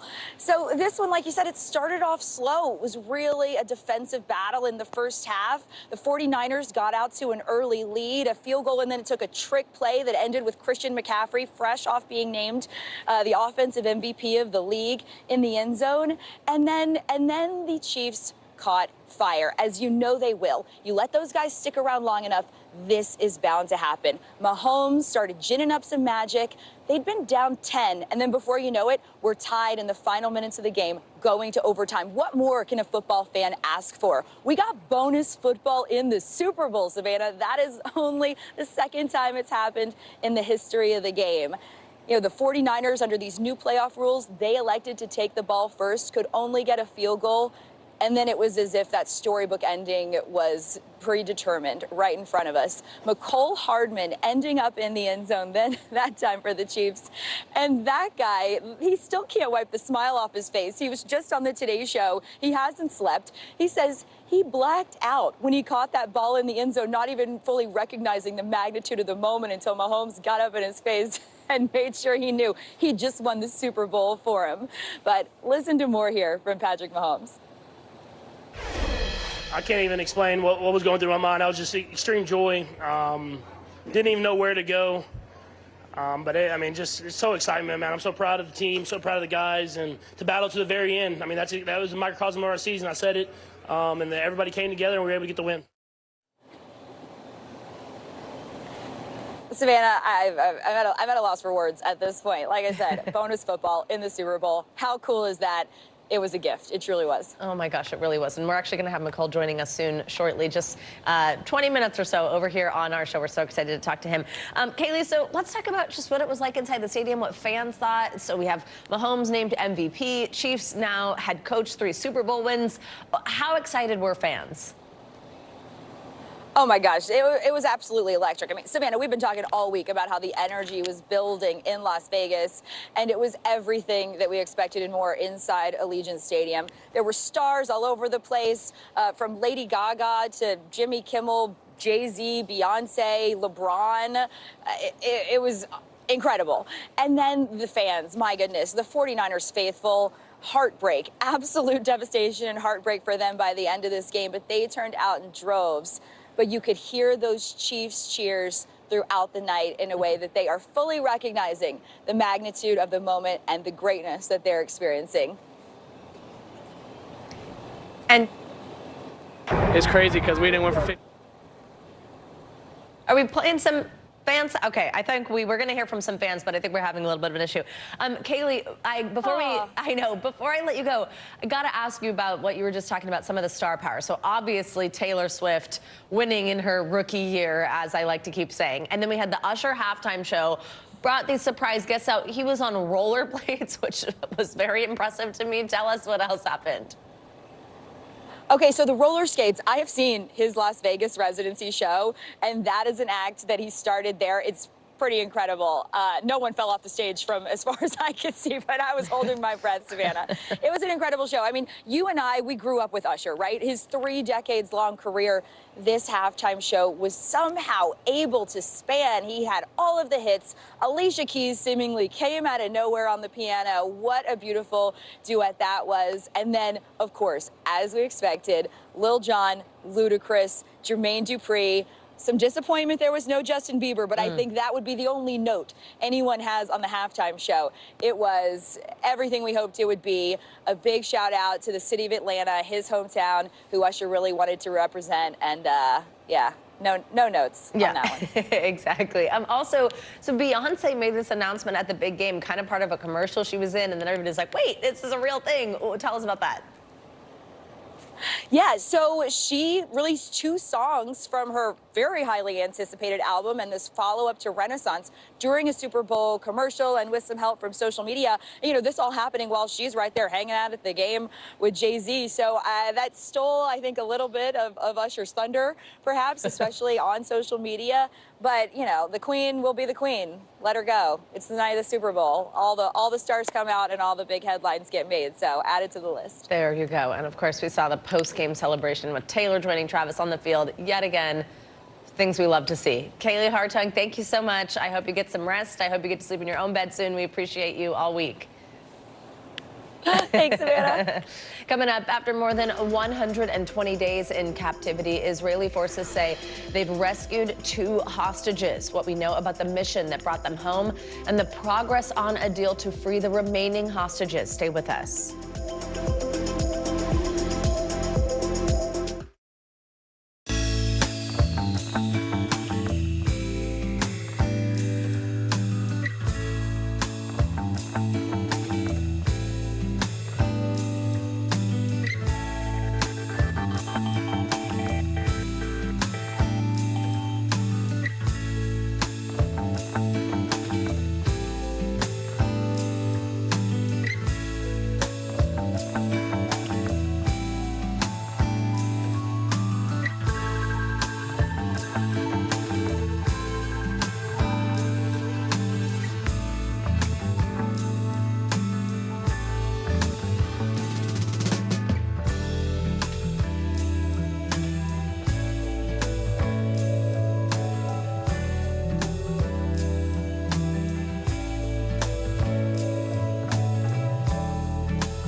hours after the eye roared ashore. There is some late-breaking news. All right, We report live from Tel Aviv, from Juarez, Mexico, reporting over the skies of Lahaina. Every weeknight, it's your news playlist. Top Story with Tom Yamas, streaming weeknights at 7 on NBC News Now. Welcome back. Overnight, Israeli Defense Forces say they rescued 2 hostages that were abducted during the October 7th attack. According to a statement from the IDF, 60-year-old Fernando Marman and 70-year-old Louis Har were found during an overnight rescue operation in Rafah. The rescue comes as Israeli military forces continue their mission into Rafah. Over 1 million Gazans are living in that city as a result of evacuations from the north. There's now growing international calls for Prime Minister Netanyahu to stop attacks on Gaza in order to protect civilian lives. NBC News foreign correspondent Molly Hunter joins us now from Jerusalem with the details here. Molly, good morning. So sounds like a pretty major breakthrough here for the IDF, being able to rescue 2 hostages. Tell us what we're learning about them and the efforts to free them. Have we heard anything from their families? Savannah, that's right. One of the few successful rescue stories we have heard from the military, and they are releasing details about that daring operation. So what we know at 1:49 a.m. overnight, Israeli troops broke into a building in Rafah. And Savannah, as you described, Rafah is the southernmost city in the Gaza Strip. As you say, 1.4 million Palestinians have been told to go there for the safety of the civilian population by Israel. So really crowded area. And a minute later, Israeli airstrikes provided cover for those troops. Now, Gazan health officials, Savannah, said amid that rescue and amid that heavy wave of airstrikes, dozens of Palestinians died. Now, what we know about the 2 Israeli hostages, both older men were flown by a helicopter to a hospital in Tel Aviv, where they are in good condition, according to the military. They have reunited with their families, Savannah, and we do actually have a very short comment from the niece of one of them. Let's play that, and I'll talk to you on the back end. It was very emotional to see them, to hug them, to feel them.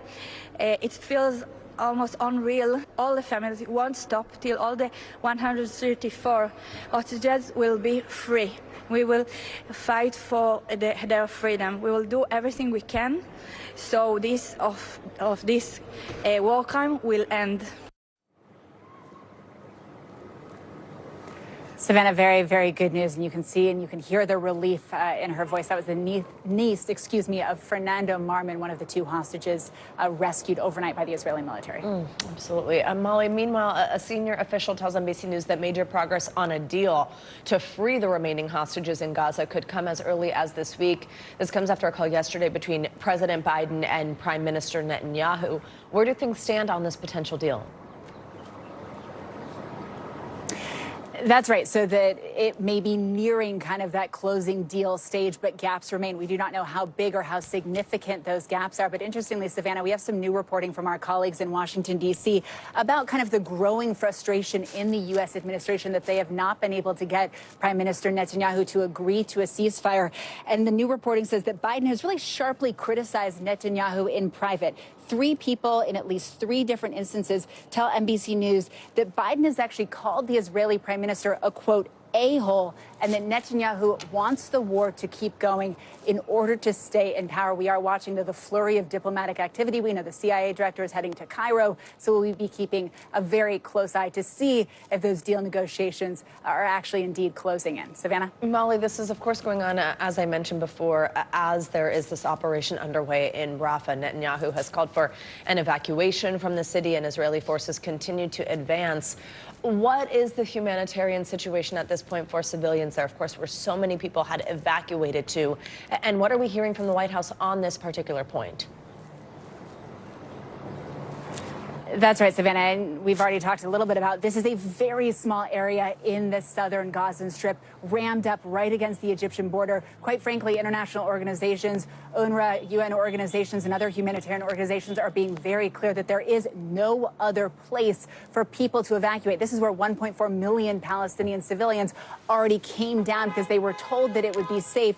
Now, the White House, in their readout of the call from President Biden to Prime Minister Netanyahu last night, did say, and this is from the White House readout, it said the president also called for urgent and specific steps to increase and put humanitarian assistance to innocent Palestinian civilians. And he reaffirmed his view that a military operation in Rafah should not proceed without a credible and executable plan for ensuring the safety of and support for the more than 1 million people sheltering there. At least certainly what the U.S. has not seen given that statement, and certainly what has not been made public to us here in the country is any kind of executable plan to keep those 1.4 million civilians safe. Savannah? All right, Molly Hunter, stay safe. Thank you very much.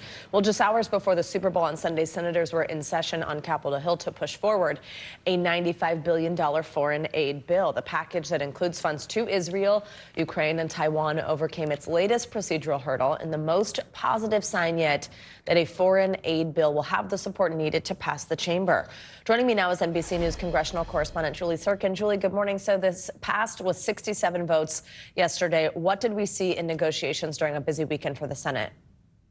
Yeah, good morning, Savannah. It passed with 18 Republicans joining almost all Democrats as a sign that this bill has some positive chances to pass at the back end, but it's going to take some time to get there because of those negotiations that you mentioned that happened over the weekend. There's a lot of disagreement, especially among Republicans, towards sending that aid you see on your screen to Ukraine. That's really, really important, of course, for Democrats and, of course, for Republican leadership. But Leader Schumer was on the floor making note of how rare this Sunday Super Bowl session was, the first time this has ever happened in Senate history. Here's what he said. I can't remember the last time the Senate was in session on Super Bowl Sunday. But as I've said all week long, we're going to keep working on this bill until the job is done. The only right answer to this threat is for the Senate to face it down unflinchingly by passing this bill as soon as we can. So here's the thing, it might take some time for them to actually pass this bill because you need a time agreement from all 100 senators to do anything quickly in the upper chamber. Without that agreement, this could drag on until Wednesday. That's when the final passage of this legislation could be, but it could happen as soon as tonight. You really don't know. Time will tell. And Julie, we know conservative Republicans are hesitant to send more aid to Ukraine while the border situation and fixes to immigration remain unresolved. What are the remaining obstacles that the bill could face going forward? That's one of the reasons this is taking a long time, because they're trying to see if they can offer any amendments to adjust this bill to put some of those border security provisions in there, especially to appease House Republicans who have drawn a red line essentially several months ago, saying they will not accept any aid to Ukraine without those border security solutions. Obviously, as you and our viewers remember, Republicans did reject a bipartisan compromise last week. So it sounds like aid to Ukraine and Israel and Taiwan will move separately. Here's what Leader McConnell, the top Republican in the Senate, had to say. Our partners don't have the luxury of pretending that the world's most dangerous aggressors are someone else's problem. And neither do we. So today, it's no exaggeration to say that the eyes of the world are on the United States Senate. Pointed comments from McConnell, of course, directing those at those hardline conservatives that don't want to send aid overseas, and certainly a group of senators and House members on both sides of the aisle who are attending that key Munich security conference at the end of the week. Savannah, they don't want to go empty-handed. All right, Julie Sirkin, thanks as always.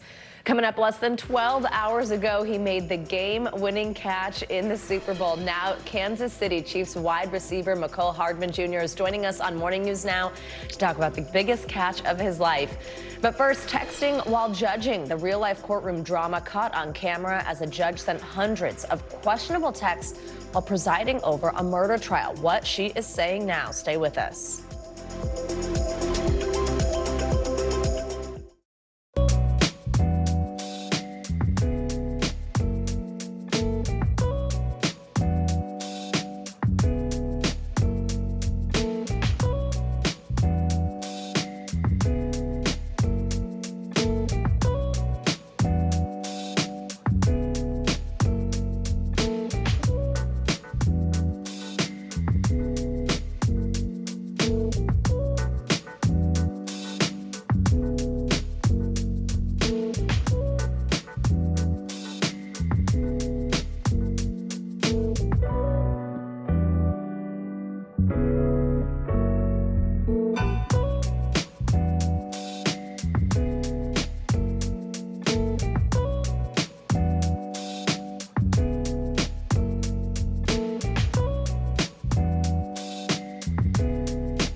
What's the message that you're trying to get out to young people? Know what is in the drug supply. We've got important news this hour about your money. Mental health, big picture. Why is it so tough right now? News for the generation of now is NBC News Now.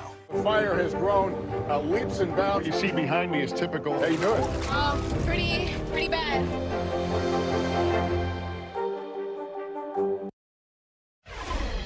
Welcome back. In Oklahoma, a district judge has stepped down just a year after being elected. Why?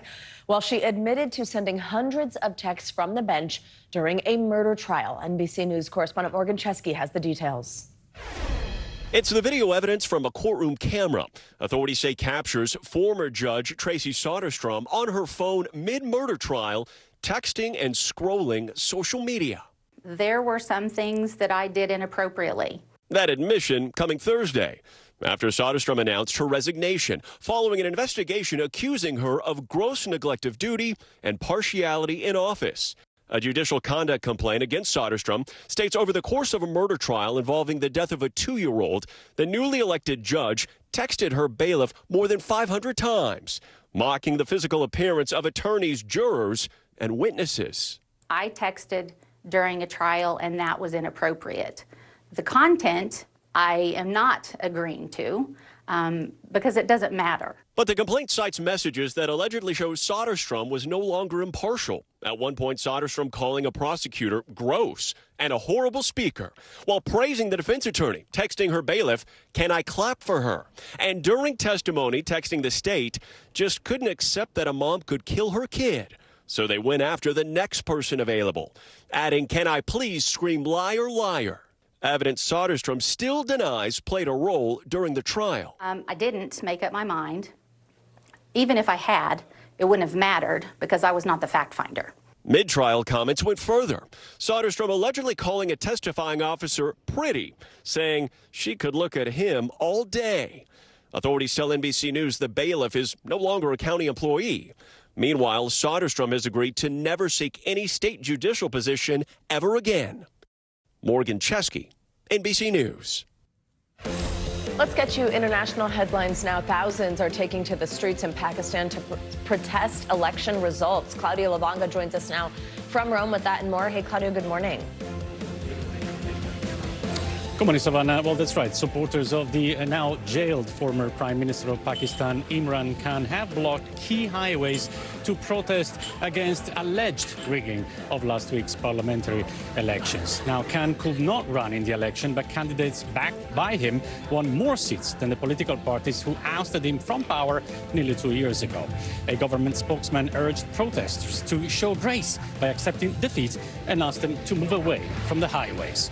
Now to Finland, where former Prime Minister Alexander Stubb will become the next president after winning an election runoff against ex-former Prime Minister Pekka Haavisto. Stubb of the National Coalition Party declared victory Sunday night. Haavisto congratulated Stubb and shook his hand as they watched the results come in. Stubb will become the 13th president of Finland since the country's independence from the Russian Empire in 1917.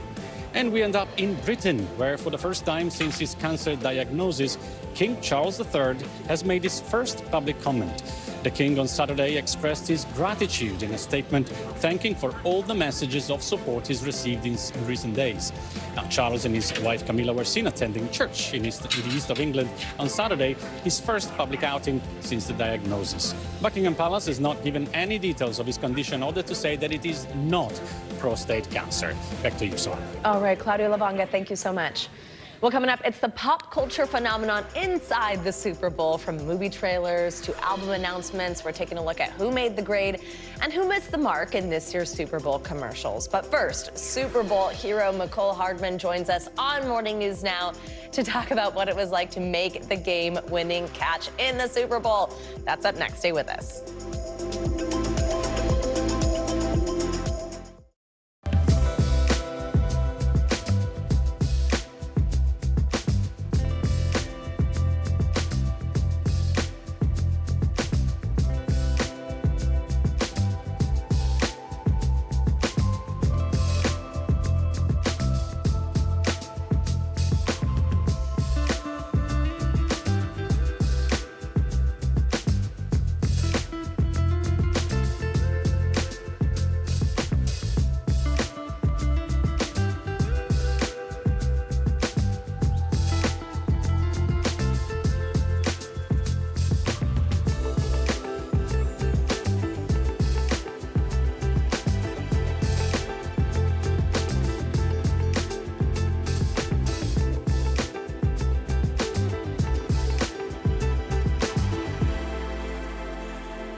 When I think about what the Today Show does, it's not just about the mornings, it's about your whole day.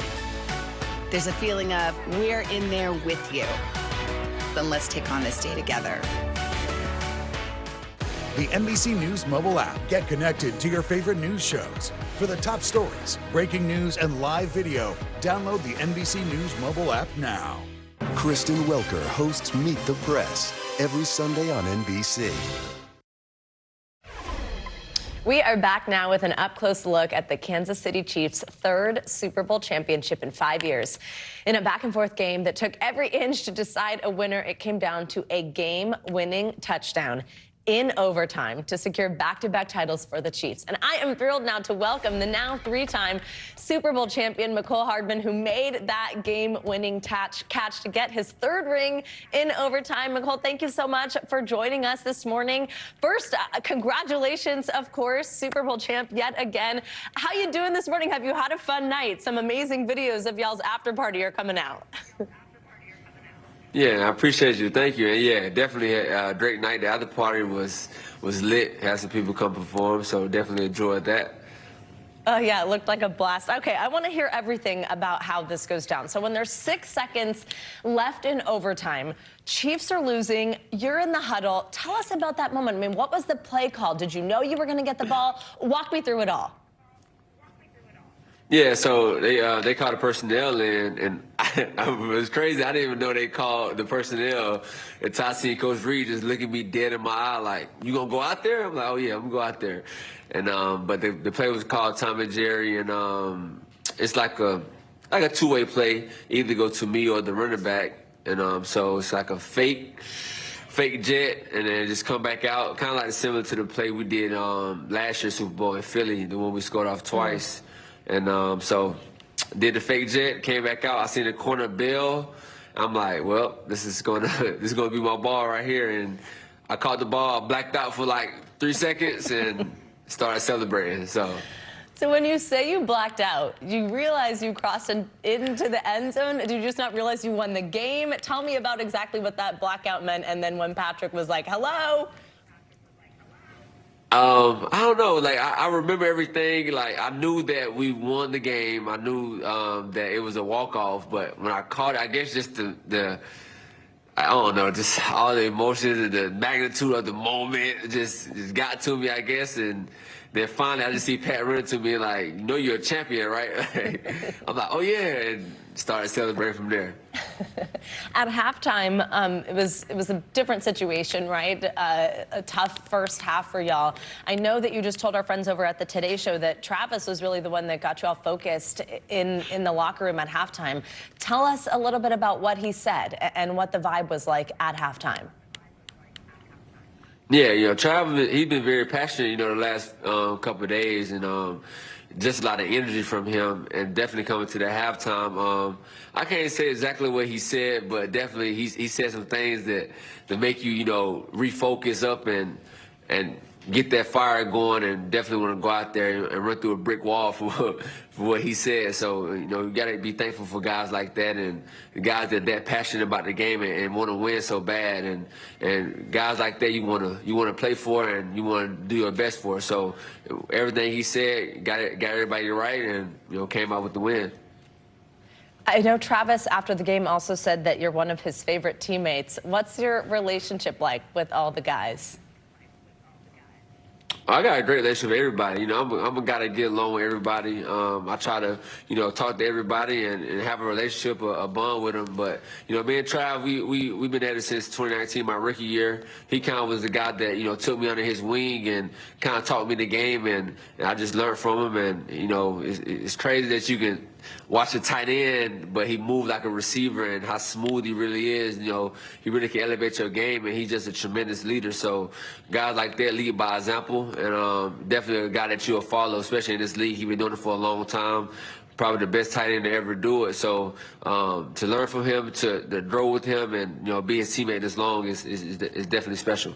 Absolutely. McCall, before I let you go, last question for you. You started the season on a different team with the Jets. You end it making the game-winning catch in a Super Bowl.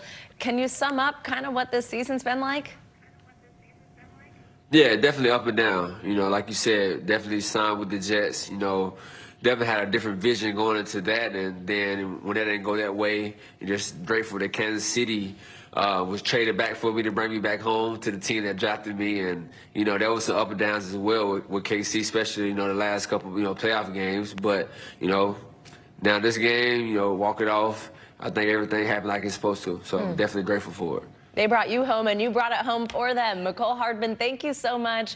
Congratulations. I know it's definitely been a long night, so we really appreciate you staying up and talking to us last night / this morning for you, and congratulations. Amazing to watch.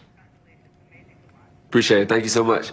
Awesome, thanks. Well, if you stayed up way too late watching that game, you also would have seen some of those great commercials. Well, from Beyonce trying to break the internet to Mr. T schooling us on his Skechers, they did not disappoint. Let's bring in Sally Hogshead, a brand expert and author of several books, including Fascinate: How to Make Your Brand Impossible to Resist.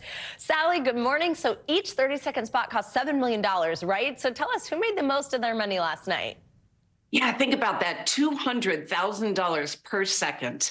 Well, I loved Dunkin' Donuts, and if I understand correctly, I think you did too. It was hilarious. You know, that's the kind of commercial that passes the drunk bar test, where nobody's listening, everybody's watching, they're talking about it later. In the Super Bowl, it's a totally different type of advertising real estate. Stand out or don't bother, and that spot stood out. It really did. There was just so many people. Tom Brady in it, J-Lo saying, "You can stay, Tom." And it's just funny because I think also what I loved about it is it felt organic, since we see Ben with Duncan all the time. It's like, okay, he really loves this, to the point where he's going to do their Super Bowl ad. There are a few looks at some upcoming films, you know, just kind of snippets of some of these trailers. What movies are people going to be talking about?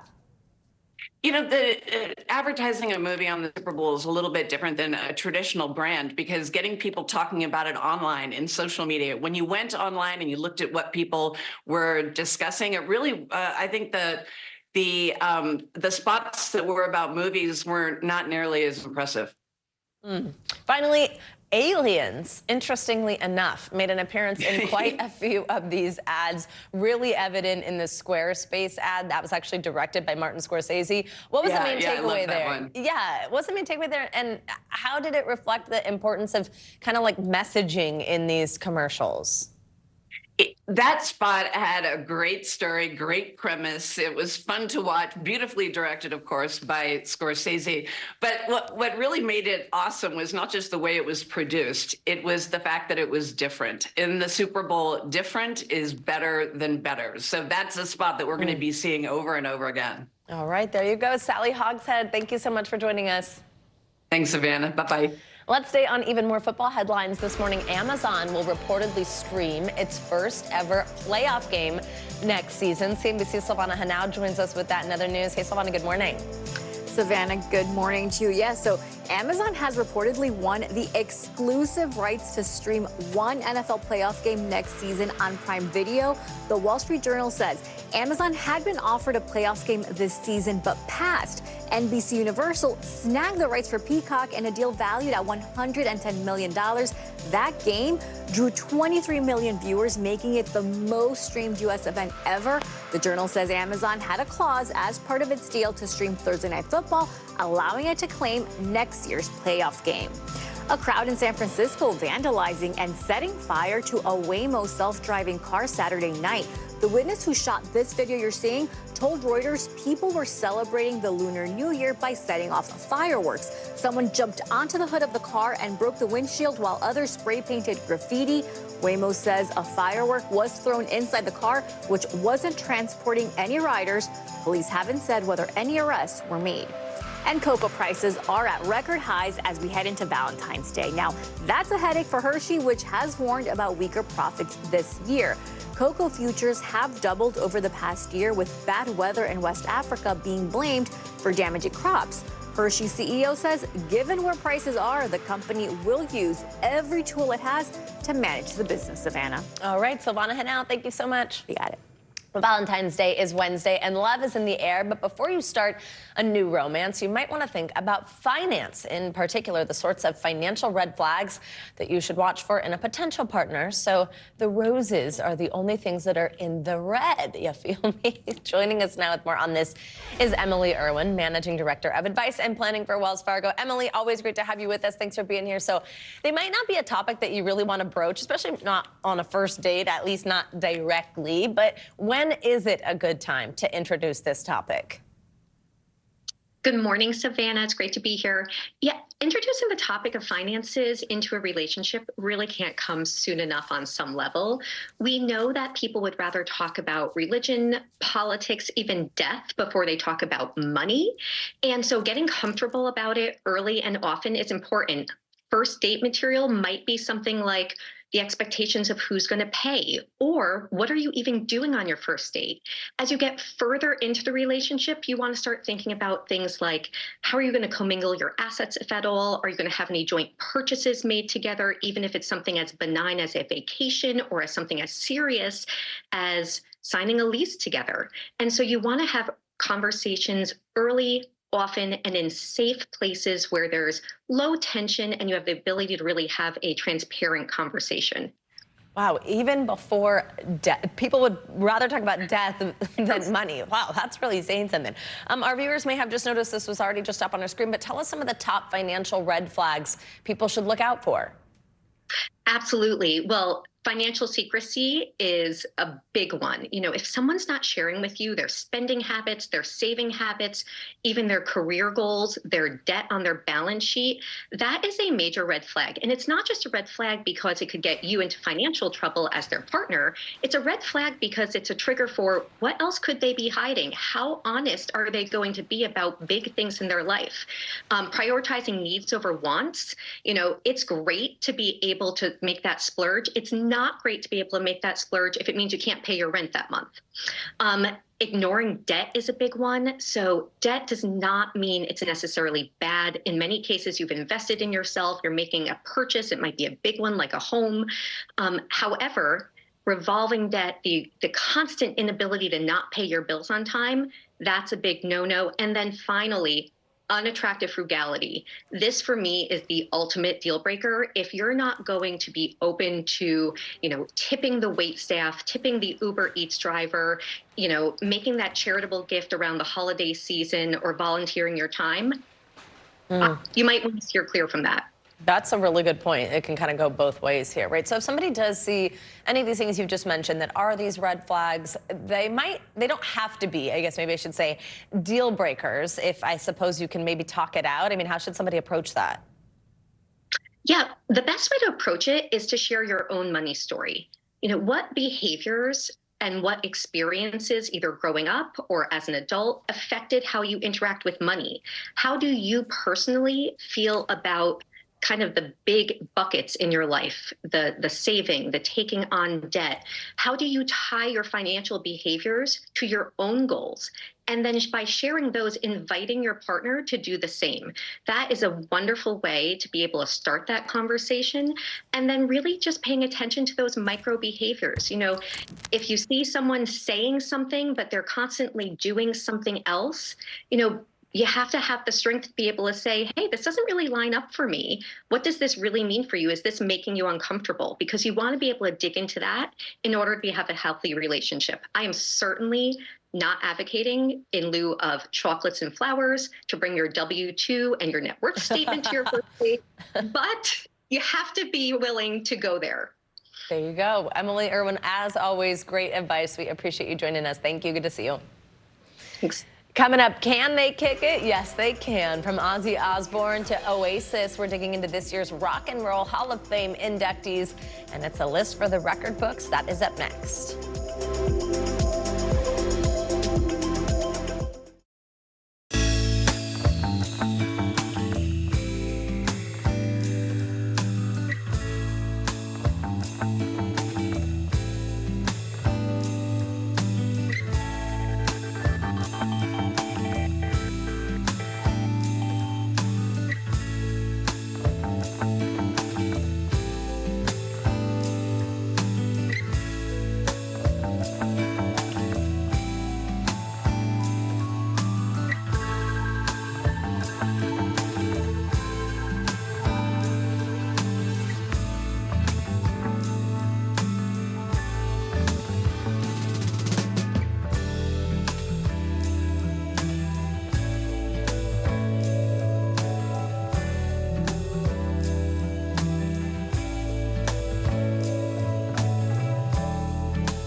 I think when you open your eyes, you get to decide, how's my day going to be?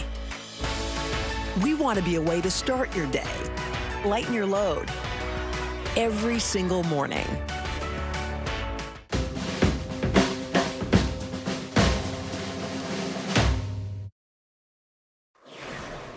Welcome back. The Chiefs weren't the only team taking home victory yesterday. The 2024 Puppy Bowl was positively adorable, with Team Rough taking home the trophy and preventing Team Fluff from a three-peat win. As we mentioned on Friday, the program encourages animal adoption by bringing rescue pups from all over the country in a fur-tastic 3-hour game. According to the Discovery Channel, the Puppy Bowl has a 100% success rate, meaning all the furry friends competing get adopted before it airs. This year's MVP, or most valuable pup, was not Patrick Mabones, but a beautiful deaf Australian Shepherd mix named Moosh. He scored 2 touchdowns, carrying the toys with no problem all the way to the end zones. We always love to see that. All right, well, the Rock and Roll Hall of Fame just released its list of artists nominated for the 2024 class. The likes of Mariah Carey, Cher, Mary J. Blige among the 15 nominees. Joining us down to break down the short list is, of course, entertainment journalist and pop culture expert Brian Balthazar. Brian, always great to have you with us. So tell us about some of the nominees we're seeing. Who are the big names? Good morning. Yeah, 15 nominees, 10 of them nominated for the first time. Let's take a look at some of the people, as you mentioned. Mary J. Blige, Mariah Carey, one of them for the first time, Cher for the first time, Dave Matthews Band, Eric B. and Rakim, Foreigner, first time, Peter Frampton, James Addiction, Kool and the Gang, Lenny Kravitz, Oasis, Sinead O'Connor, Ozzy Osbourne, who actually was inducted as a member of Black Sabbath previously, so this is his second time, Sade, and A Tribe Called Quest.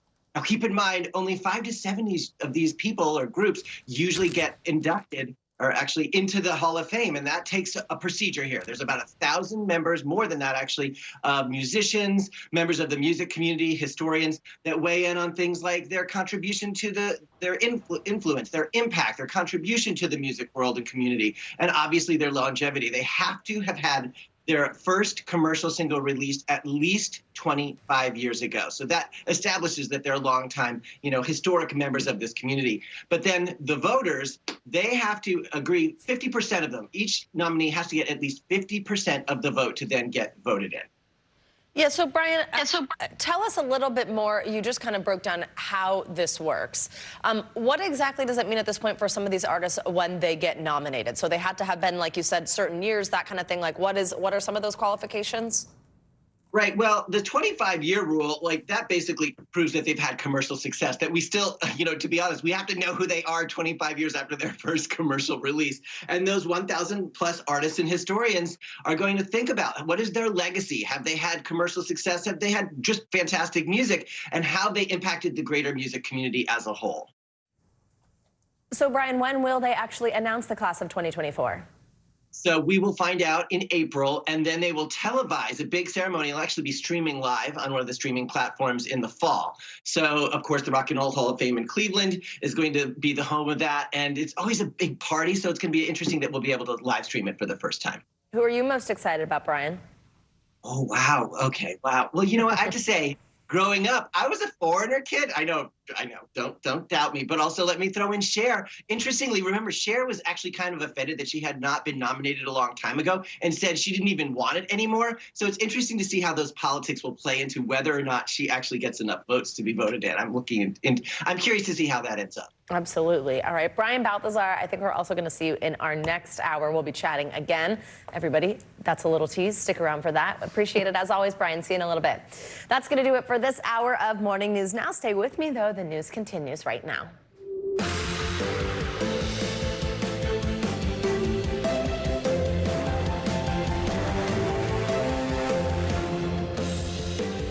Good Monday morning. Happy Monday after Super Bowl. I'm Savannah Sellers. Joe has the morning off right now on Morning News Now.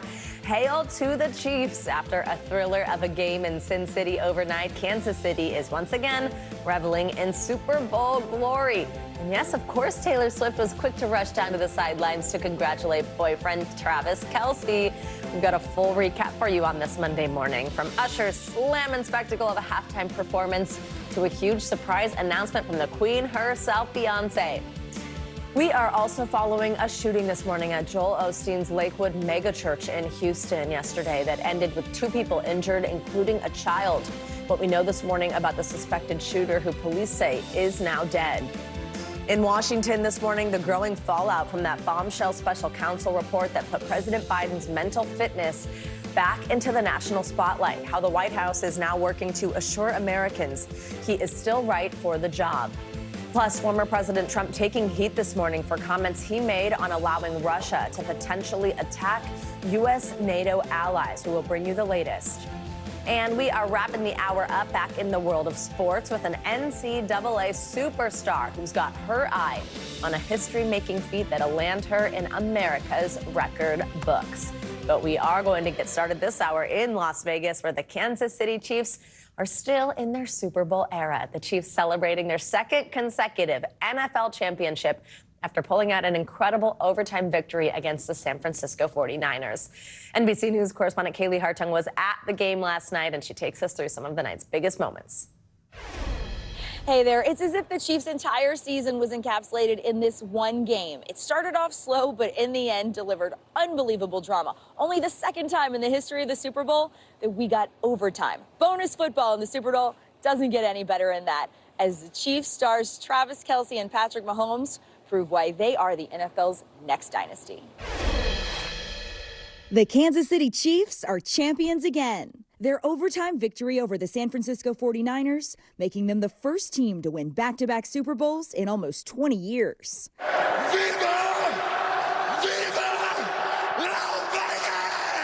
The Chiefs' hard-fought win over the Niners, a nail-biter to the very end. San Francisco's defense dominating, holding Kansas City down through the first half, keeping them to just 3 points as tempers flared on the sideline. He comes over to Andy and goes, "Keep me in." But in the second half, some Mahomes magic tied it up, forcing just the 2nd overtime in Super Bowl history. The final play punctuating a clutch drive. The moment catching wide receiver Mecole Hardman completely by surprise, saying he actually blacked out during his game-winning catch. I threw a touchdown to this dude at the end of the game, and he looked at me, I said, and he had no idea. I said, dude, we just won the Super Bowl. And breaking the hearts of 49ers faithful, who came into Sunday as the favorites. Just know that the Kansas City Chiefs are never underdogs. Just know that. Chiefs Kingdom celebrating its 4th Lombardi trophy, including its most famous fan, Taylor Swift, who was seen hand-in-hand with Mama Kelce and sealed the victory with a Super Bowl kiss with boyfriend Travis Kelce. Swift arrived in Sin City just hours before kickoff, but the pop star was ready to party, throwing back a drink in the stands. The energy on the field only amped up at halftime, as Usher rolled onto the world's biggest stage, his career-spanning spectacle bringing the heat, featuring surprise guests, rap royalty Lil Jon and Ludacris, and a fan-favorite slow jam with Alicia Keys. But they were far from the only stars shining in Vegas. LeBron James, Lady Gaga, Jay-Z, and Beyonce all in attendance. The Queen Bee even had a few surprises of her own. Time for a surprise drop. Appearing in a Verizon Super Bowl commercial and dropping 2 new songs from her highly anticipated album, still it was the Chiefs who were over the moon. You gotta fight for your right! This is a once-in-a-lifetime opportunity that I've been able to go through 3 times now, and man, it gets sweeter and sweeter every time, baby. Now with 3 Super Bowl wins in just 5 years, Kansas City's dynasty dreams are coming true. And let's put that dynasty into perspective. With Patrick Mahomes winning Super Bowl MVP, he joins Tom Brady and Joe Montana as the only players to ever win that award 3 times. And Patrick Mahomes is just 28 years old. He has accomplished more in his 6 seasons as a starter than so many of the greats of the game accomplished in their entire careers. And then there is Coach Andy Reid winning his 3rd Super Bowl. There are only 2 coaches who've won more than him. That's Bill Belichick and Chuck Noll. We are watching greatness in real time. Back to you. All right, Kaylee, thank you so much. We've got entertainment journalist and pop culture expert Brian Balthazar back with us to break down all the major celebrity moments of the Super Bowl. Brian, good morning. Okay, so of course, let's start with the halftime performance by Usher. It was a millennial's dream concert, really, and I can't get over the rollerblades. So tell us, who were some of the stars who joined him on stage, and how did it really kind of like celebrate his whole career? Right. It was a jam-packed party, 13 minutes long, but it had everything, really, including many of his great friends and collaborators over the years, including Alicia Keys, which was a great surprise to see, and this really cool piano with red flowing fabric. And amazing. And then we had Lil Jon, we had Ludacris, Her, Will.i.am, Jermaine Dupri. It was really, of course, the rollerblades moment was incredible. Marching bands, showgirls, a guy flying through the air. It really had something for everyone. And of course, an amazing list of hits. Caught Up, Love in the Club, Burn, You Got It Bad. It was a party. And of course, let's be honest, Usher has become expected known for taking his shirt off in concert. He did that too.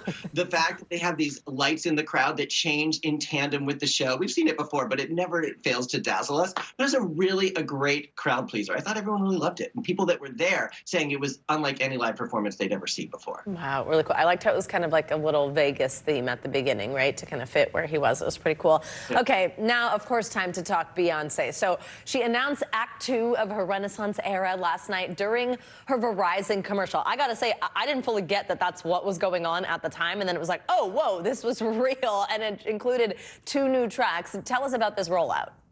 Right. It's so interesting. You know, the new thing for artists, Taylor Swift and Beyonce among them, is to leave hints and clues, Easter eggs about what's coming.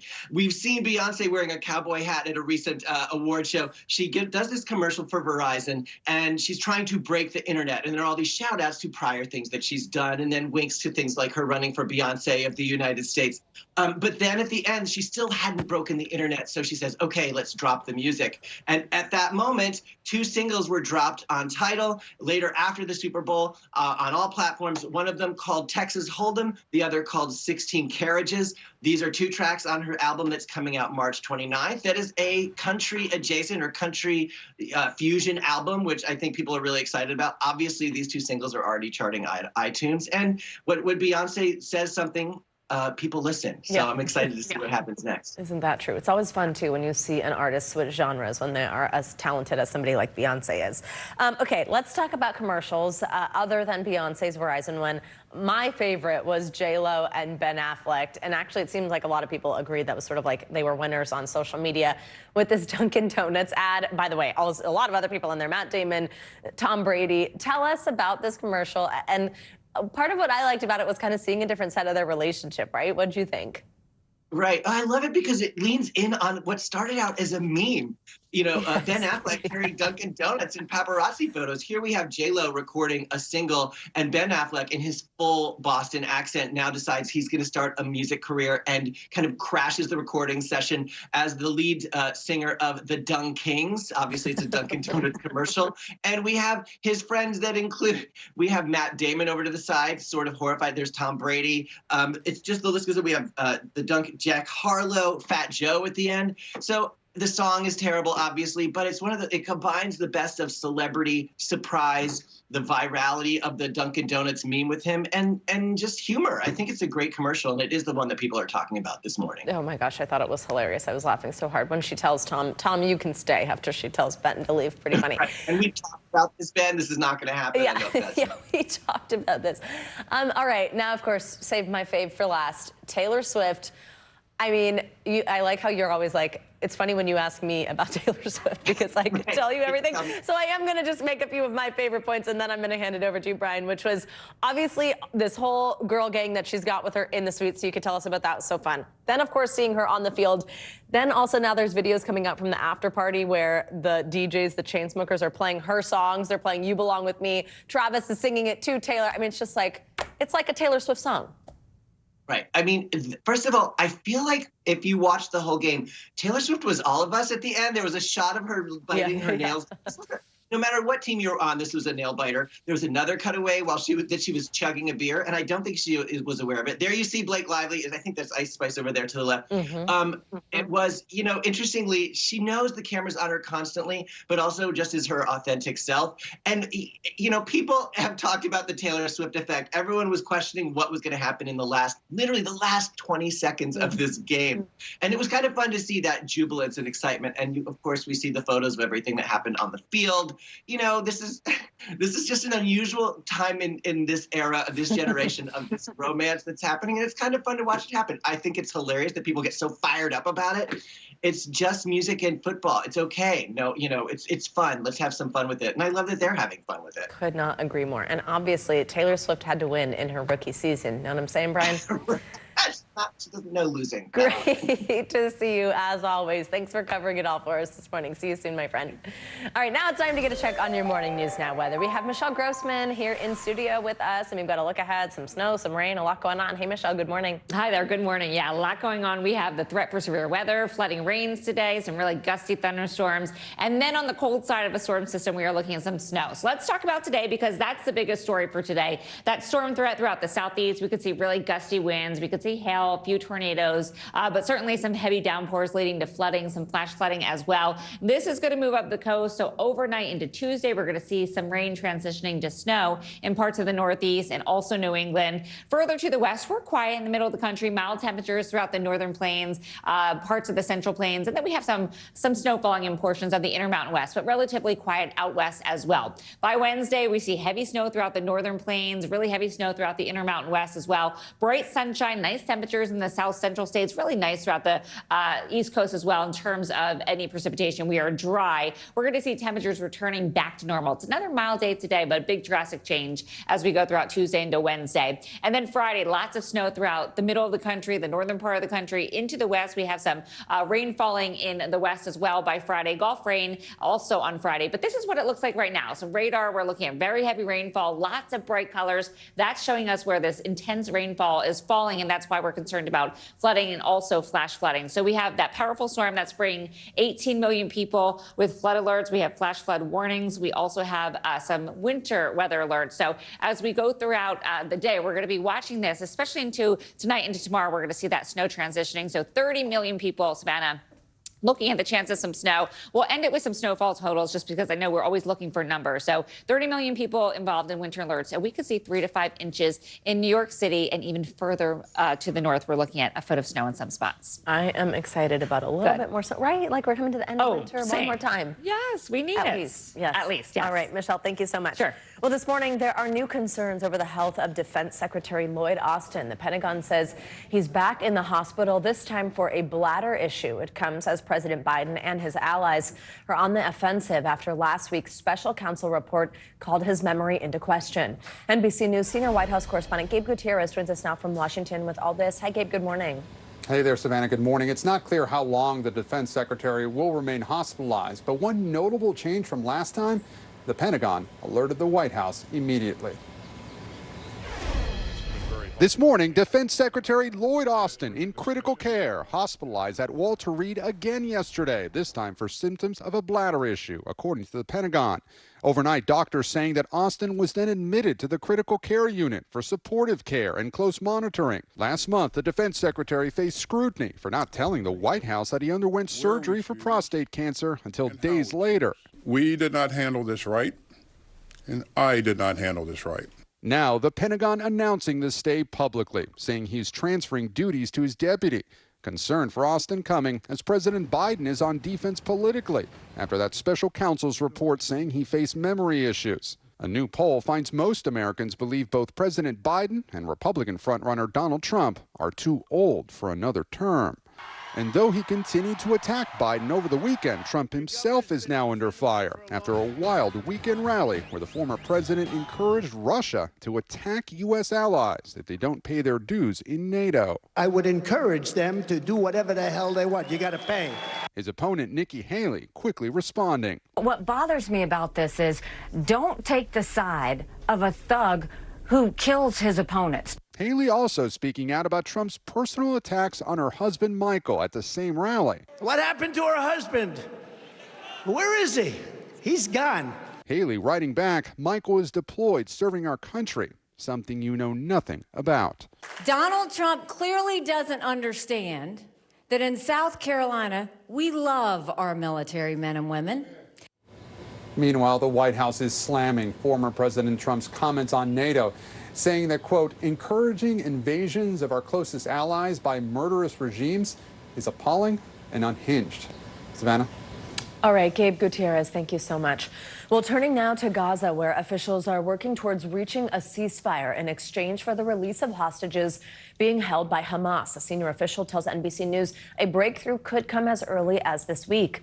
The negotiations come as Israeli forces set their sights on Rafah, where over 1 million Gazans are seeking refuge from the war. NBC News foreign correspondent Molly Hunter has the latest from Jerusalem and joins us now. Molly, good morning. So President Biden's actually sending CIA Director William Burns to Egypt tomorrow to continue negotiations to release the remaining hostages. Is there hope that a deal could be coming soon? Are we seeing signs of that? Yeah, Savannah, we're certainly seeing signs. The drumbeat kind of leading up to the possible announcement of a deal seems to be growing louder. And certainly if Bill Burns is deployed, that means that the administration clearly thinks that there's something to be gained with actual senior diplomacy happening on the ground.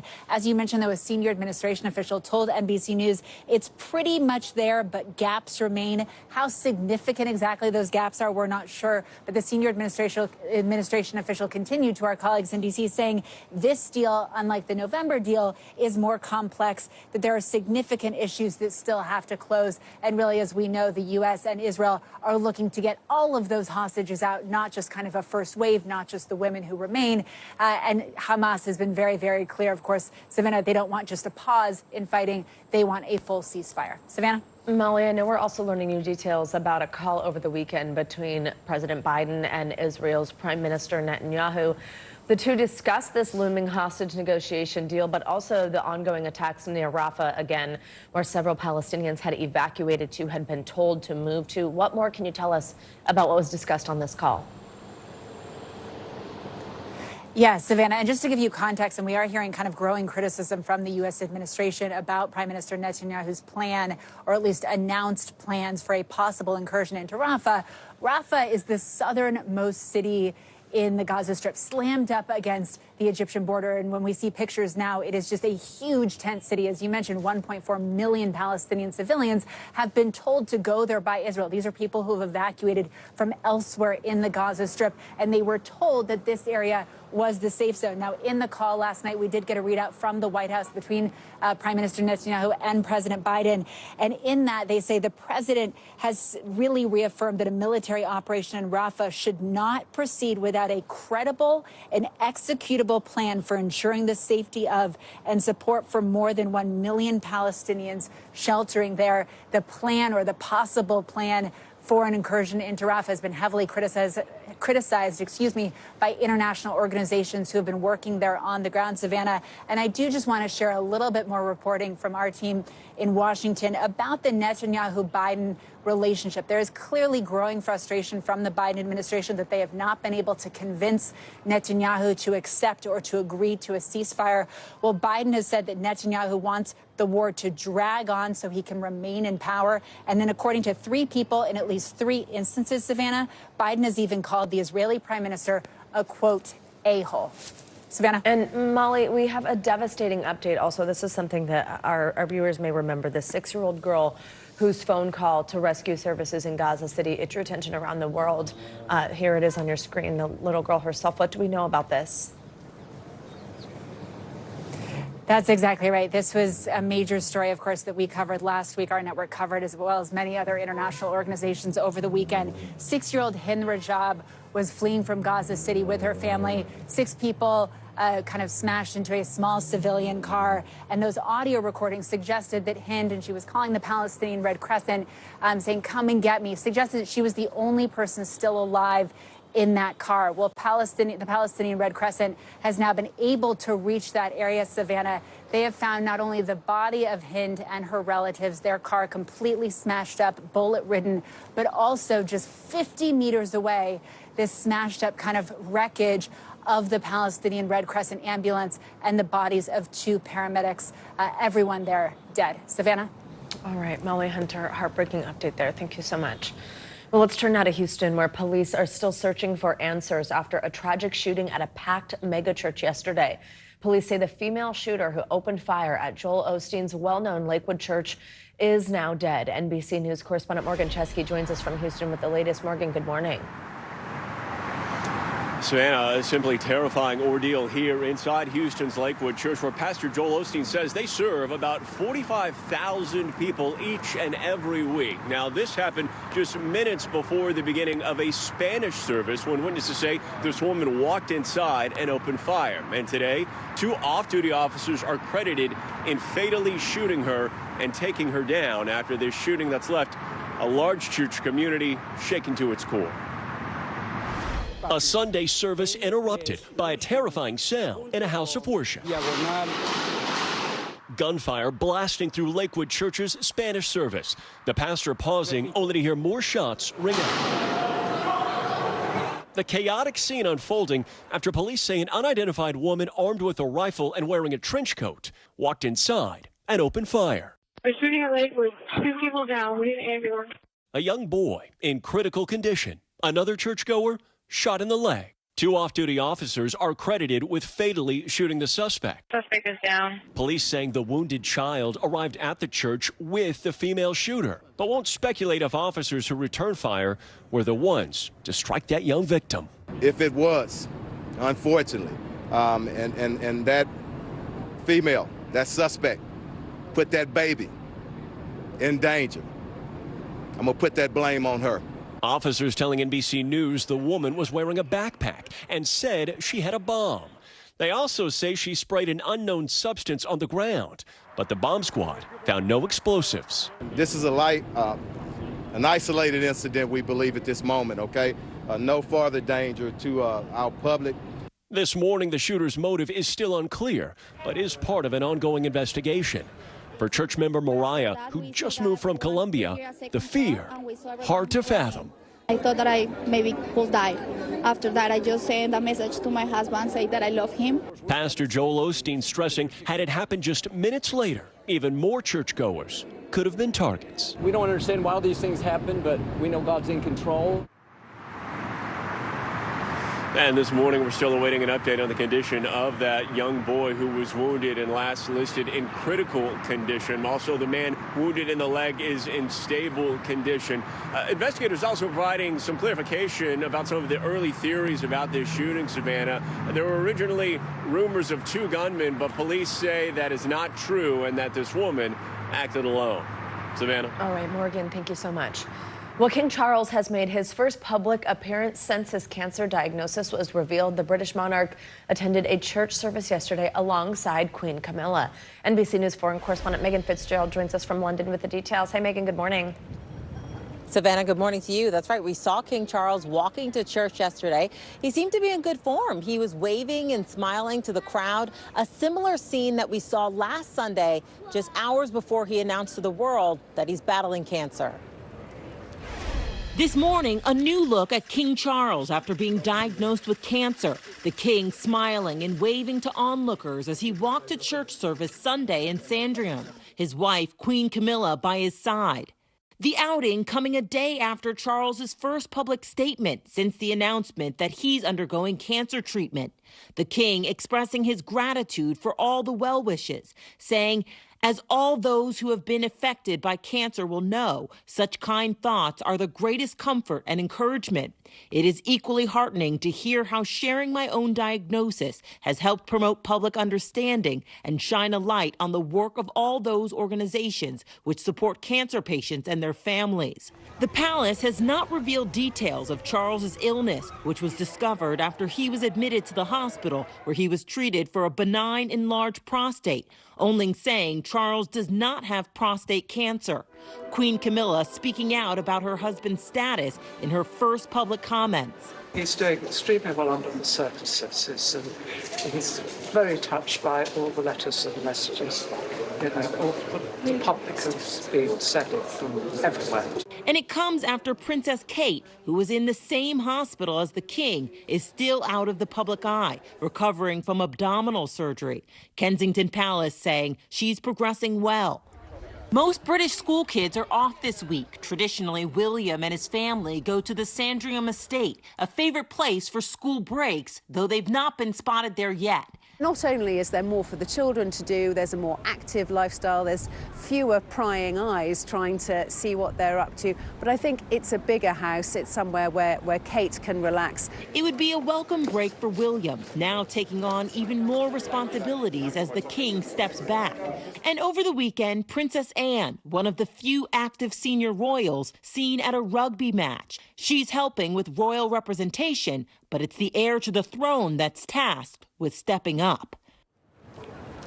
Now, we are not expected to see King Charles in public for official duties. So far, he has been conducting his weekly audiences with the Prime Minister, and he's been doing his private business. Savannah. All right, Megan, thank you so much. We've got much more to come on this hour of Morning News Now, including the drive that's gaining ground across America to make the day after the Super Bowl, that would be today, a national holiday. Can't say I disagree with that. First, though, after the break, the special election here in New York to replace disgraced Republican Congressman George Santos. We've got more on the candidates vying for the job and what the future could hold on Capitol Hill if his seat flips blue once again. Those stories and more are next. Stay with us.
Hey, I'm Hallie. It's good to be with you tonight.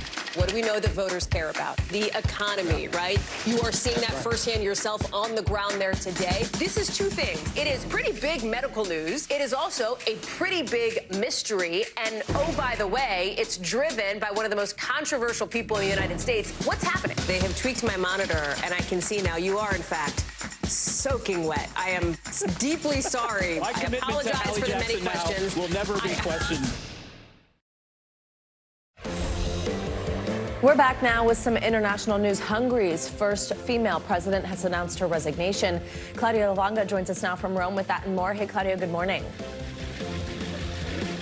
Good morning, Savannah. Well, that's right. The president of Hungary, Katalin Novak, announced on state television her resignation literally a week after a local news website announced that she pardoned a man who helped cover up sexual abuse in a children's home. Now, the news caused a public uproar, widespread protests, and calls for her to step down. During her resignation speech, Novak apologized, saying she made a mistake and believed that the convict did not abuse the vulnerability of children he had overseen. Her resignation is also a rare blow to Prime Minister Viktor Orban, her close ally. Let's now go to Kenya, where the country's track federation announced that the marathon world record holder, Kelvin Kiptum, was killed along with his coach in a car crash. The crash happened on a road in western Kenya, in the region that's renowned as a training base for distance runners. Kiptum set the world record in October in Chicago, becoming the first man to run the marathon in under 2 hours, 1 minute. He was due to compete at the Rotterdam Marathon in April, which will have been his first event since breaking the world record. And let's end this tour of the world in the north of Brazil, where carnival revelers brought the idea of recycling to a whole new level, dressing up in outfits made from hundreds of cans of beer and soda. This bubbling street party started in 1997 when a group of friends began gathering discarded cans left behind by carnival goers and attached them to their clothing. Since then, recycling in the area has improved, but locals thought they will continue the tradition to keep raising awareness, and just because, of course, it's fun. Back to you, Savannah. All right, Claudia, thank you so much. Well, voters in New York's 3rd District on Long Island will head to the polls on Tuesday in a high-stakes special election to replace disgraced former Representative George Santos. The extremely controversial Republican was expelled from Congress back in early December after a 23-count federal indictment alleged a number of crimes. And with a razor-thin House majority hanging in the balance, Nassau County Republican legislator Mazi Pilip will go head-to-head against the former Democratic Representative Tom Suozzi. NBC News senior national political reporter Sahil Kapoor joins us now from New York's 3rd District to let us know what we should watch out for. Hi, Sahil. So what can you tell us about the 2 candidates on the ballot to replace George Santos? Good morning, Savannah, from Great Neck on Long Island. There's 1 day to go in this highly consequential special election. Early voting is done. Voters will head to the polls tomorrow to decide between 2 candidates. The candidates are Mazi Pilip, a Republican. She is a Nassau County legislator. She has a fascinating life story. She's an Ethiopian immigrant to Israel. She served in the Israeli military before immigrating to the United States. Tom Suozzi is the Democratic candidate. He's a former congressman representing this exact district before it elected George Santos a couple of years ago. He's also the former mayor of Glen Cove and a county executive with some deep roots in this area. Look at that poll on the screen. This is a close race. That's a margin of error survey. Tom Suozzi leads by 4 points. He is seen by both Democrats and Republicans as having a slight edge in this election, but neither party is taking it for granted. Democrats I've talked to are nervously optimistic that he can pull this out, and Republicans I've talked to are simply nervous. They're bracing for any outcome. They recognize that Tom Suozzi has got the name recognition here. In terms of issues, let's show what the recent Siena College poll that we just showed says the major issues are in this race. There is the issue of addressing the migrant influx. Mazi Pilip has an advantage there. That's the single biggest issue that Republicans are trying to ride to victory. There's a lot of discontent in this area about that. On the issues of abortion, Tom Suozzi has a 23-point lead on protecting democracy. Suozzi has a 9-point lead on making Congress work. Suozzi has a 10-point lead. You can kind of see a pattern there. He leads on most of those other issues, Savannah.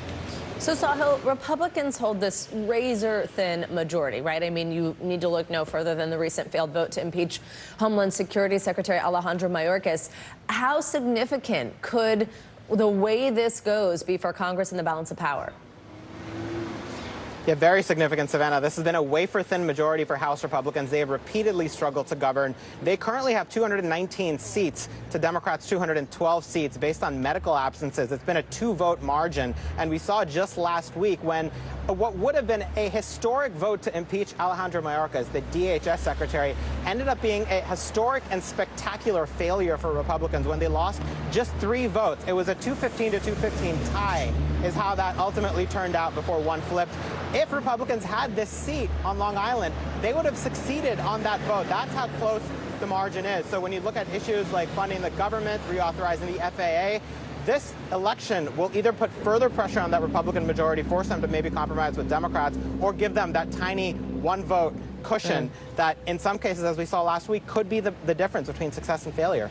Sahil, since this district has shown it can swing pretty easily from party to party, does this special election tell us anything about what we can expect in the general election? It absolutely does, Savannah. This has been a quintessential swing district. Let's show some of the numbers. In 2020, this district voted for President Biden over Donald Trump by 8 points. 2 years later, it flips dramatically. A 16-point swing. George Santos, that now expelled Republican, won this district by 8 points as well. This is precisely the type of district outside New York City that Democrats need to win if they want to take back the House. There are a number of them like this, which is why this district will give us some tantalizing clues as to what the national environment is going into the fall election, when the entire House of Representatives is up for grabs, when, of course, the presidency is up for grabs. Districts like these, swing districts with a lot of red, with a lot of blue in them, will determine which party controls Congress and the White House later this fall. Savannah? Sahil, real quick, we just have a couple seconds, but I'm just wondering, I mean, because of kind of the blaze that this all went down in with George Santos, is there any anger there among voters about the fact that it doesn't really seem like the Republican Party had vetted him very well?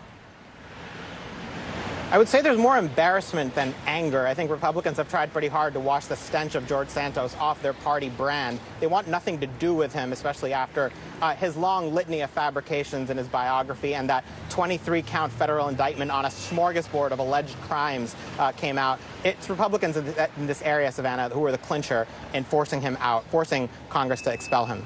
All right, Sahil Kapoor, thank you so much. Good to see you. Well, coming up, celebrating a civil rights icon on one of Hollywood's biggest stages. After the break, the Oscar nominee whose captivating on-screen performance in Rustin is bringing 1963's March on Washington back to the spotlight in 2024. That is up next on Morning News Now.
What's the message that you're trying to get out to young people? Know what is in the drug supply. We've got important news this hour about your money. Mental health, big picture, why is it so tough right now? News for the generation of now is NBC News Now. When I think about what the Today Show does, it's not just about the mornings, it's about your whole day. There's a feeling of we're in there with you. Then let's take on this day together. Welcome back. Oscar nominee Colman Domingo is up for Best Actor for his powerful performance as Bayard Rustin in the biopic Rustin. As an organizer of the March on Washington, Rustin was little known, but a key leader in the civil rights movement. NBC News Now anchor Zincle Esamoah spoke with Colman about Rustin's legacy. Counting on the courts to eradicate racial inequity, that's madness. Colman Domingo's performance in Rustin is captivating audiences. I'm the one that's been preaching passive resistance. Domingo brings to life the story of unsung civil rights hero Bayard Rustin. The actor, celebrated for his roles in Euphoria. You think you're tough? I'm tougher. And The Color Purple. Don't you move a muscle. Now Oscar nominated for Best Actor in the biopic. There were many years where people said if there was a Bayard Rustin biopic, you should play him. Yeah, I feel like that there has always been sort of a secret society of people who knew about Bayard Rustin. When this opportunity came, at 51 years old, Bayard was 51 years old when he organized the March on Washington, that I had a lot of what I needed to do this film. In terms of life experience? Life experience, leadership skills. I knew I've stored up a lot that I needed. Rustin was a critical force behind the 1963 March on Washington, where around 250,000 people gathered.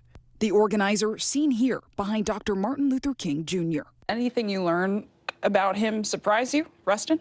There's so much that surprised me about him.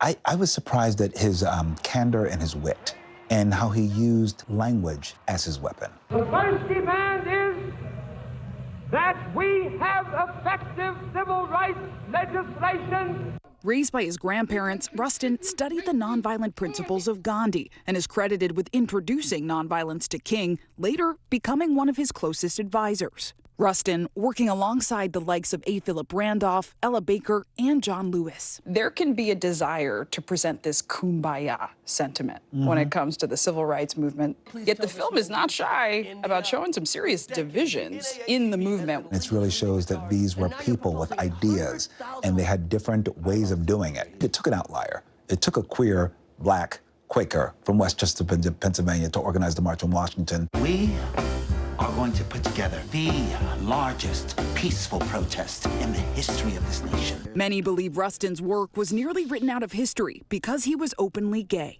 On the day that I was born black, I was also born a homosexual. I think it would be easy to just, talk about his thoughts and ideas and not give you the whole human being.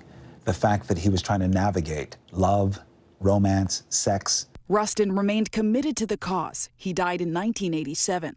President Barack Obama, an executive producer of the film, posthumously awarding Rustin the Medal of Freedom in 2013. Domingo says now is the time for Rustin's story to be told. What do you think his legacy is in this country? Bayard Rustin was somebody who devoted his entire life to civil and human rights. These people weren't superheroes. They were just doing what was in front of them. They were ordinary human beings doing things that were extraordinary. What do you say? Zinclea Samoa, NBC News, New York. What an incredible interview. Thanks to Zinclea. Coming up, if you are feeling a little delicate after the Super Bowl and you're planning to call out sick today, you're not alone. Millions of Americans with the Super Bowl flu are expected to stay at home. That's got a lot of people now actually petitioning to make the day after the big game a national holiday. Can they actually score? We'll break it down. That's up next.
Thanks for tuning in. I'm Gotti Schwartz. Here are the stories we're following tonight. Storms keep coming here in California. The U.S. government just declassified this video. A lot more stories trending like crazy on social media. A controversy pitting lawmakers against young voters. What's the state of crypto today? Is it safe for investors? We've got another mind-bending story on artificial intelligence. This is what my voice sounds like when I clone it. That wasn't me. You gotta see this. Stay tuned now, weeknights at 8 Eastern, 5 Pacific on NBC News Now. Welcome back. We have financial headlines for you now. And if you've been thinking about getting a Tesla, the company is offering a sweet deal for a limited time. CNBC's Silvana Henao joins us with that and other news. Hey, Silvana. Hey, Savannah, good morning. Yeah, so Tesla is temporarily cutting prices on some of its Model Y cars right here in the U.S. until the end of the month. Now, the company reducing the price of the rear-wheel drive and the long-range versions by $1,000. That's roughly 2%. Now, the move comes as Tesla is warning of, quote, notably lower sales growth this year as it braces for cooling demand and production of its next-generation electric vehicle. Elon Musk is denying accusations by Ukraine that Russian forces are using Starlink terminals produced by SpaceX in occupied areas of the country. In a post on X, Musk says those reports are, quote, categorically false. And to the best of the company's knowledge, no Starlinks have been sold directly or indirectly to Russia. In a statement today, the Kremlin says Starlink is not certified for use in Russia, nor are they officially supplied to its forces. And a win by the Chiefs in the Super Bowl may not be good news for investors. Well, that's if you believe the so-called Super Bowl indicator. Now, that says that the market will rise for the year if the winning team was never part of the original American Football League, which is now the AFC, or was in the NFL prior to its merger with the AFL in 1966. But the indicator's track record is actually worse than a coin flip. The markets have historically performed better when the indicator is bearish, up 82% of the time for an average gain of 11%, Savannah. All right, there you go. We'll see what happens. Silvana Henao, thank you very much. Got it. Well, Super Bowl Sunday is, of course, known for watch parties, with many people staying up late to tune into the big game. I hosted one. I was up late. Well, if you planned on calling out this morning, you're not alone. According to the UKG Workforce Institute, an estimated 16.1 million American employees plan to miss work today. I like how they're calling it the Super Bowl flu. This comes as there's a renewed push to make Super Bowl Monday a national holiday. NBC News correspondent Emily Aketa has the details. Hey there. Well, I'm clearly not one of the millions of people skipping work today. And while the idea of establishing the day after the Super Bowl as a national holiday isn't exactly a new concept, the push is seeing new momentum, especially after what could be a record number of fans tuning in to last night's game. In a face-off that sent fans to their feet, Super Bowl 58 did not disappoint. The Chiefs defeating the 49ers in an overtime thriller last night. But some say the big game could be even more fun if they had today off. To have the day after Super Bowl as the day off, it makes sense. According to a poll, more than 16 million Americans plan to miss work today, and over 6 million of them say they'll fake being sick or ghost their employer. Many call it the Super Bowl flu. It's one of the few events left where almost everyone in the country does exactly the same thing, and they treat the day after as a day to recover and a little bit of an unofficial holiday. And for those clocking in today, it may be a pretty tough morning. Over 28% of workers saying they'll be less productive than usual, prompting some businesses like tech company UKG to cancel Monday morning meetings. It's a way to have a little bit of fun, but also acknowledge what people are going through and give people a couple hours to ease into the week. A fan asked the Kelsey brothers to lead the charge with a different idea, moving the big game from Sunday to Saturday on their podcast. No. Completely it's out. one day out of the year, all right? One day. The Super Bowl is meant to be played on Sunday. Yeah. If anything, we need to make Monday a holiday. Yeah. Just make Monday a holiday. Yeah. Don't the country should change what they're doing for the Super Bowl, not the Super Bowl for the country. Come on now, people. Come on. Four-time Super Bowl champ Rob Gronkowski agrees. Because I think it would be the most celebrated holiday as well. And while some skeptics think that's a step too far, Enjoy the game and all the festivities, but you got to get up and go to work. over a third of U.S. workers believe the day after the Super Bowl should be a national holiday. Even ice cream brand Drumstick, which made its Super Bowl commercial debut this year. Where did you all get those? Trying to drum up momentum with a Change.org petition. Many Americans bleary-eyed this morning, but some lucky students in Kentucky are enjoying a day off after their superintendent made this recent announcement. Whether you're dying to see Taylor, Mahomes, Usher, or just the commercials, this year you can. Paris City Schools is off school the Monday after the Super Bowl. National holiday or not, Sean Scott says he decided to take the day off from his account management job anyway. I had plenty of Mondays after the Super Bowl where I worked, and it was not very productive. Having that day off to relax after, especially after hosting a party, having people over, and so it's important to have Monday off. And keep in mind, Congress has established only a dozen federal holidays, just 2 in the last 50 years. So a more likely path to an off day is that the NFL continues extending its regular season to push the Super Bowl back a week. And next week is President's Day. Back to you. All right, there you go. Emily, thanks so much. I'm right here with you at work. Coming up, the road to NCAA glory after the break. The basketball phenom who's now just 8 points away from making history. We've got more up next.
Stay on top of breaking news and the biggest stories of the day with NBC News Daily. Thank you so much for joining us. I'm Morgan Radford. I'm Vicki Wynn. I'm Kate Snow. And I'm Zinclair Samwat. Get in-depth reporting from across the country. We have breaking news out of the White House and around the world. Questions about the rebellion inside Russia. And ways you can take care of your health. What are symptoms that people should be on the lookout for? And your wallet. Some really great last-minute deals if you have flexibility. NBC News Daily. Weekdays from 12 to 4 p.m. Eastern on NBC News Now.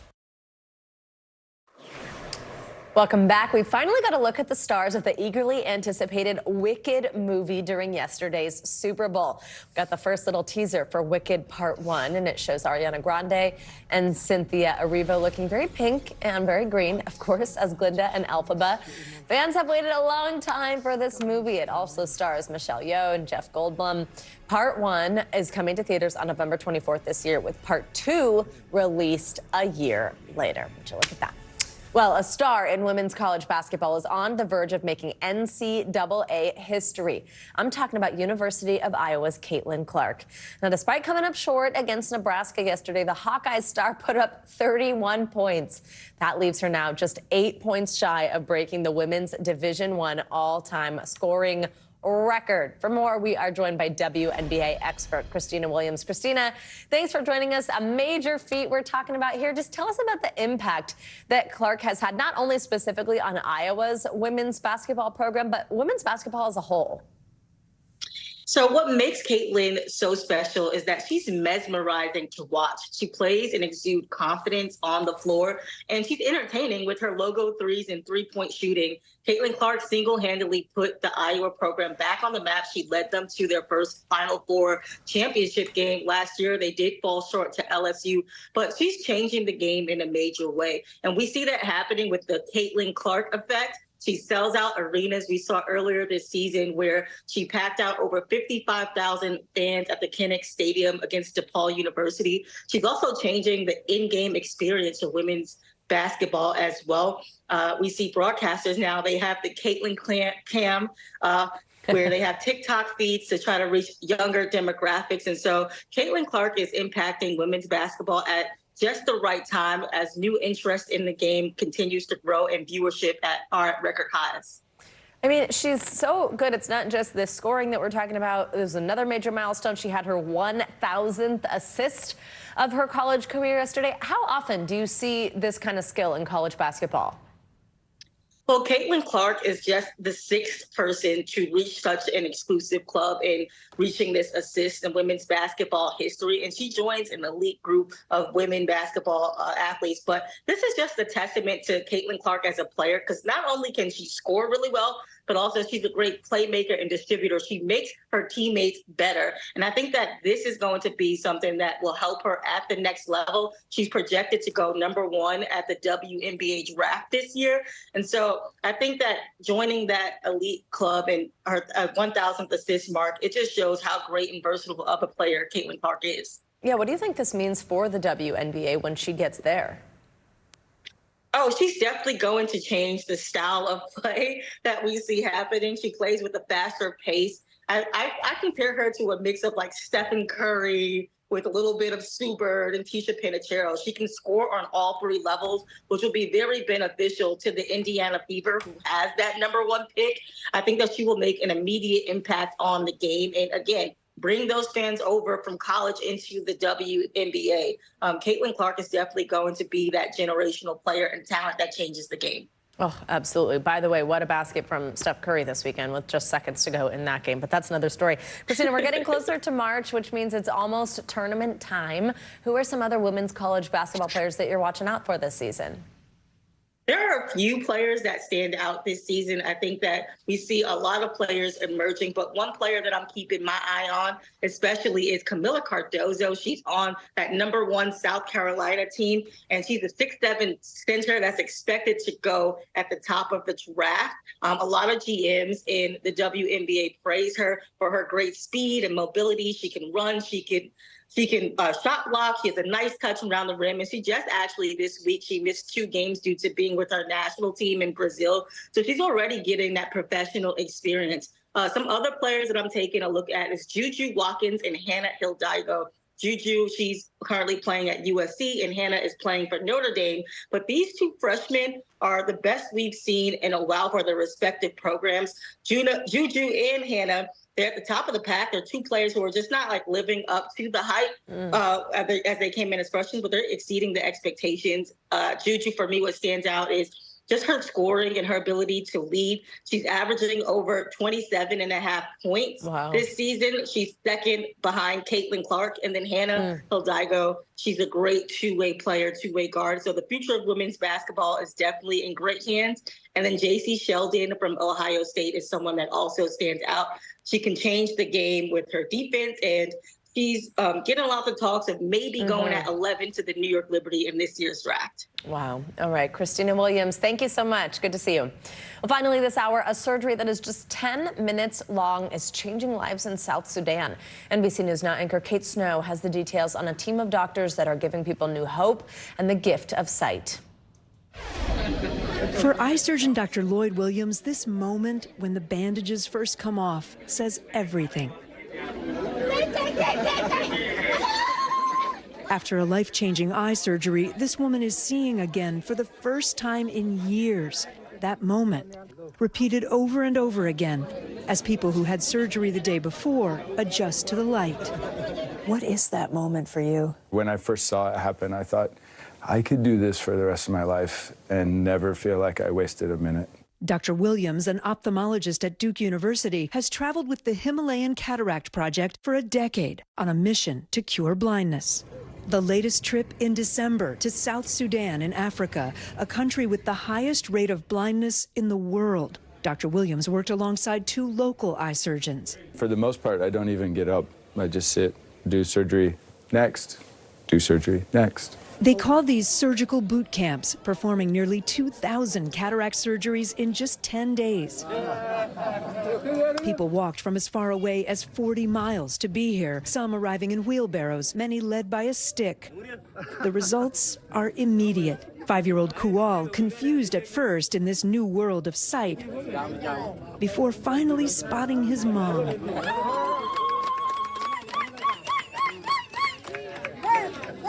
Many families here have a child take care of the person who's blind. You cure the blindness in the individual. You improve the economic situation of the family. You put one of their children back in school.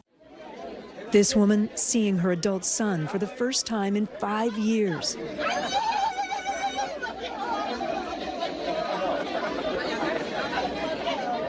Imagine if you hadn't seen your child for years. Yeah. I mean, it's really quite remarkable. You don't need to speak the language to understand what's happening. She locks eyes with her son. We had one boy say to us, "I don't deserve to have any friends because I'm blind." And when I see that in them and I think I can do something about it, it just makes that all worthwhile. These boot camps changing lives as patients come out of the darkness to see the world in a new light. What a report. Kate Snow, thank you so much. That's going to do it for this hour of Morning News Now. Stay with us. The news continues right now. Right now on Morning News Now, playing defense. The White House and allies are blasting a special counsel report that questioned President Biden's age and mental fitness. Meanwhile, former President Trump is under fire for suggesting he'd encourage Russia to attack U.S. allies if they haven't paid their fair share to support NATO. No, I would not protect you. In fact, I would encourage them to do whatever the hell they want. You got to pay. We have reaction from Washington. Also this morning, a shooting at one of the most famous mega churches in the world. The gunfire broke out in between services at Joel Osteen's Lakewood Church in Houston. What investigators are now saying about the shooter and the 5-year-old boy who was with her. Plus, Israeli forces say they rescued 2 hostages taken by Hamas who were being held in the city of Rafah. The news comes as Palestinian health officials say Israeli strikes have killed dozens of Palestinians in Rafah, including women and children. What we've learned about the rescue, the strikes, and the progress on a possible deal to free the remaining hostages. And a league of their own for the 2nd year in a row and the 3rd time in 5 years. The Kansas City Chiefs are your Super Bowl champions. We've got a look at last night's overtime thriller that was one for the record books. Good morning. If you are a little tired this morning, I am right there with you. I was, of course, up to watch that. I'm Savannah Sellers. Joe is on assignment this morning. So you're with me. We're going to get started this morning at the White House, still on offense following that bombshell report on President Biden's handling of classified materials by special counsel Robert Hur. This morning, the president's allies are defending the commander-in-chief after that special counsel questioned his memory, but stopped short of charging him for mishandling classified documents. His likely Republican rival, Donald Trump, has created a firestorm of his own, and it even has some members of his own party trying to distance themselves from him after remarks he made at a campaign event in South Carolina over the weekend. Trump appeared to suggest that the U.S. would not defend NATO countries that did not contribute enough to the alliance. Take a listen to what he said. Well, sir, if we don't pay and we're attacked by Russia, will you protect us? I said, you didn't pay? You're delinquent? He said, yes, let's say that happened. No, I would not protect you. In fact, I would encourage them to do whatever the hell they want. You got to pay. You got to pay your bills. NBC News White House correspondent Ali Rafa joins us now. Ali, good morning. So walk us through some of the weekend reaction we've seen to this special counsel's report on President Biden, what it said about his memory, and then tell us how it's impacting his campaign.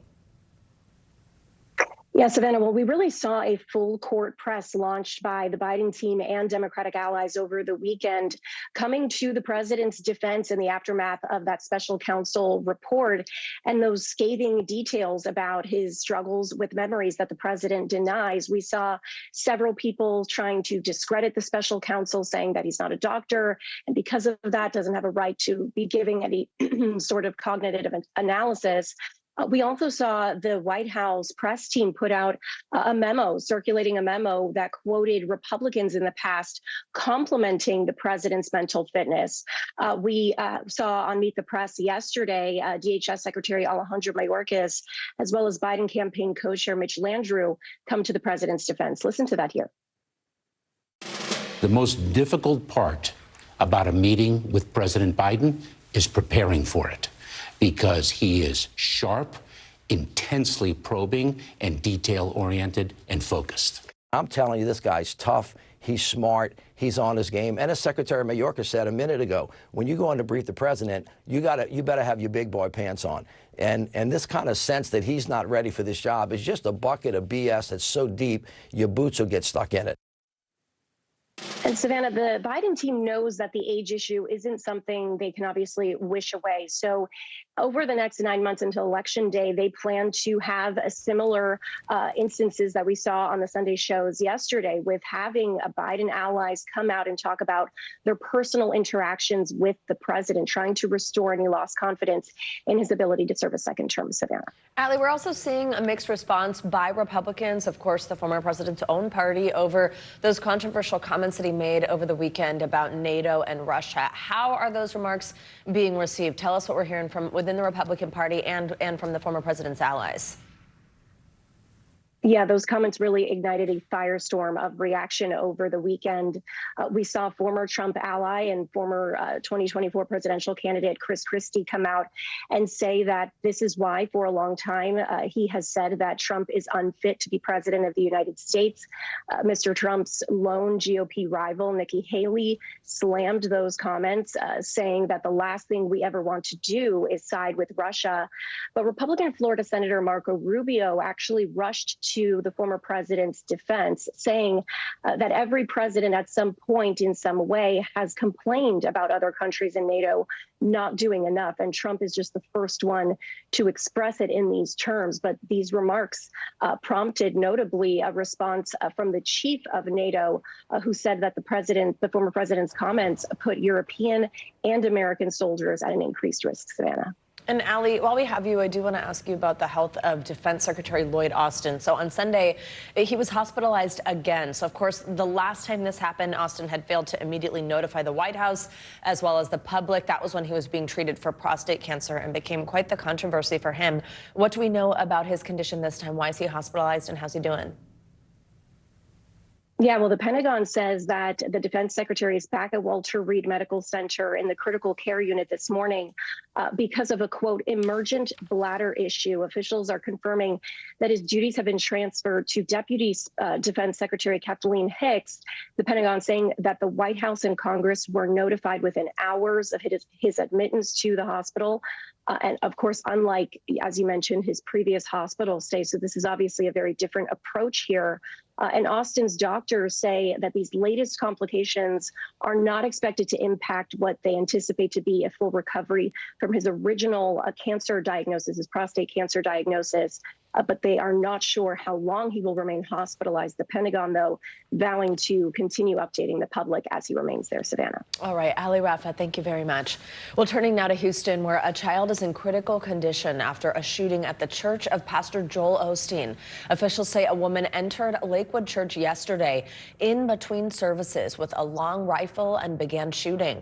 The woman threatened that she had a bomb before two off-duty officers opened fire, killing her. The suspect was accompanied by a young child who is now critically injured after being shot. Police are still searching for a motive as to why the woman may have wanted to attack the church. Well, the father of one of 5 U.S. Marines who was killed in a helicopter crash in a remote part of Southern California last week is demanding answers about why the soldiers were flying during a significant weather event. NBC News' Priya Shrithar has more. He just always wanted to be a Marine, and he's very proud to be a Marine. Gregory Davis is struggling to come to terms with the loss of his son, 21-year-old Lance Corporal Donovan Davis. He is probably one of the most soft-spoken, kindest, gentlest people I've ever met. Lance Corporal Davis was one of 5 young Marines, all between the ages of 21 and 28, who lost their lives when the helicopter they were flying from Nevada to California crashed into a forest during one of Southern California's most intense rainstorms in years. It's been probably pretty much the week every parent dreads having. Now Davis, who had a 25-year career as a Navy pilot himself, is demanding answers from the Department of Defense about why his son was flying that day. I've flown that route many times. I was just pretty much in shock that after I'd heard the magnitude of the weather. Are you hoping that something could potentially come out of this investigation that might change the way the Marine Corps makes their decisions? Yeah, if they don't, then these 5 Marines died in vain. A spokesperson for the 3rd Marine Air Wing tells NBC News an investigation into the crash is ongoing. Military experts say leaders are always calculating risks when making decisions. In combat, these aviation units are in bad weather, they're low level, they're at night, they're choosing to fly during those conditions, and they're facing enemy action. So you simply have to get out this envelope and train to what you're going to face. This time, Davis says, the process failed, and now he's struggling to cope with the loss of his beloved son. He was a patriot. He was selfless. He loved flying. He loved doing being in the Marine Corps, and I guess he died doing what he really loved doing. Trying to make sense of his son's sacrifice. Priya Sridhar, NBC News. Well, a new storm system is threatening millions in the southeast with heavy rain, damaging winds, and hail today. We've got Michelle Grossman here on set with the latest forecast. Hi, Michelle. Good morning. Hi there. Yeah, we are looking at all sorts of stuff with this storm. Another week, another storm. We're looking at that warm side that you just mentioned with severe weather threat. Also the chance for really heavy rain, flash flooding. But on the cold side, we're looking at the chance of some snow. So a really warm weekend in the Northeast and Mid-Atlantic. Things are changing, though, over the next 24 hours. This is what radar looks like right now. So most of the rain is in the southeast, and we're going to see this all throughout the day. We're going to see the threat for severe storms all throughout the day here, and really heavy rain. That's where you're seeing those brighter colors. That's where we're seeing those downpours, and that's why we're concerned about flash flooding, even seeing a little purple from time to time, and that's indicating that we might be seeing some hail with some storms. So we do have flood alerts, 18 million people under flood watches. That's where you see the green. Also flash flood warnings. We're going to see these throughout the day. That means flooding is happening now or it's imminent because of all that heavy rain over very saturated grounds. Then as we move a little bit further to the north, we're going to see a transition to snow. We're going to first start out as rain in parts of the Northeast New England. It's going to transition to snow, and it will bring some accumulating snow in spots. So we have 30 million people under winter alerts throughout portions of the Midwest, the Ohio Valley, into the Northeast, and also New England. It looks like the bullseye of really heavy snow will be parts of New England and then the interior parts of the Northeast as well. 30 million people impacted. We have winter storm warnings as well. That's where you see the pink, and that's where we're going to see the heaviest amounts of snow. So let's talk about the severe side first. 10 million people at risk, especially where you see this yellow. So Albany, Savannah, Panama City, Mobile, under the gun for some strong storms. We could see some hail, a few tornadoes as well. Certainly we'll see some damaging winds, and we will see some very heavy rain. We're already seeing that. Where you see this hatched area, that is the likelihood for some really strong storms. Lots of rain with it too. It's all through portions of the southeast into the mid-Atlantic, back through portions of the Tennessee Valley. Again, that bullseye for really heavy rain is where you see those darker colors. And then we're going to see locally up to 4 inches of rain with those really heavy downpours. Flash flood risk, we have a risk of flooding, a risk of flash flooding, especially where you see this blue. So places like Charlotte, Raleigh, Columbia, Augusta, Athens could see some really heavy rain and could see some flooding rains. So this is what it looks like. We have that area of low pressure that's going to move up to the north and east. It's sort of going to combine with a coastal low, and that's where we're going to see that cold air pulled in, and that's where we're going to see the threat for some snow. It moves out quickly tomorrow, but we will see a really tough commute for many in the Northeast, also New England, and some really gusty winds. Up to 4 inches of rain, as I mentioned, as we go throughout today into tomorrow. And here is the snow. We're going to see locally up to a foot of snow in some spots. Some models are saying a little bit more, especially where you see that pink color. So Boston, Hartford, looking at some really heavy snow, but also northwestern New Jersey could see some really heavy snow, and parts of Hudson Valley. So there's lots of spots that could see some really accumulating snow. New York City could see 3 to 5 inches. We're going to watch this closely because we could even up those totals as we go throughout the afternoon hours with more models coming in. Wow. Okay. Yeah. I was thinking rain in my little app, but it might be snow. Rain. And then it's going to transition overnight, and we're going to see some snow. We could see some bursts of snow at times, and it's going to stick. So we are thinking right now 3 to 5 inches. Oh, good. I'm so happy to hear that. Good. I thought maybe we were done for the season. Nope. All right, Michelle, thanks so much. Sure. Well, now to Super Bowl 58, which took a little while to get going, but then ended with a bang. Kansas City Chiefs fans are celebrating big this morning after the team defeated the San Francisco 49ers in an overtime thriller that came down to the wire last night. The second half was a nail-biter, a back-and-forth affair, ending with the Chiefs taking home their second consecutive NFL championship. And that makes them the first team to repeat as champions in nearly 20 years. NBC News correspondent Kaylee Hartung, who had moved to Las Vegas essentially for us. She is there this morning. She has more. Kaylee, good morning. So, I mean, this is really showing, of course, right, why this is maybe the beginning of a dynasty here. Back-to-back Super Bowl champions, first time since the Patriots. Just walk us through some of the major moments from this overtime victory last night. Yeah, and Savannah, not just back-to-back, but 3 in 5 years. That's pretty incredible. So this one, like you said, it started off slow. It was really a defensive battle in the first half. The 49ers got out to an early lead, a field goal, and then it took a trick play that ended with Christian McCaffrey fresh off being named the offensive MVP of the league in the end zone.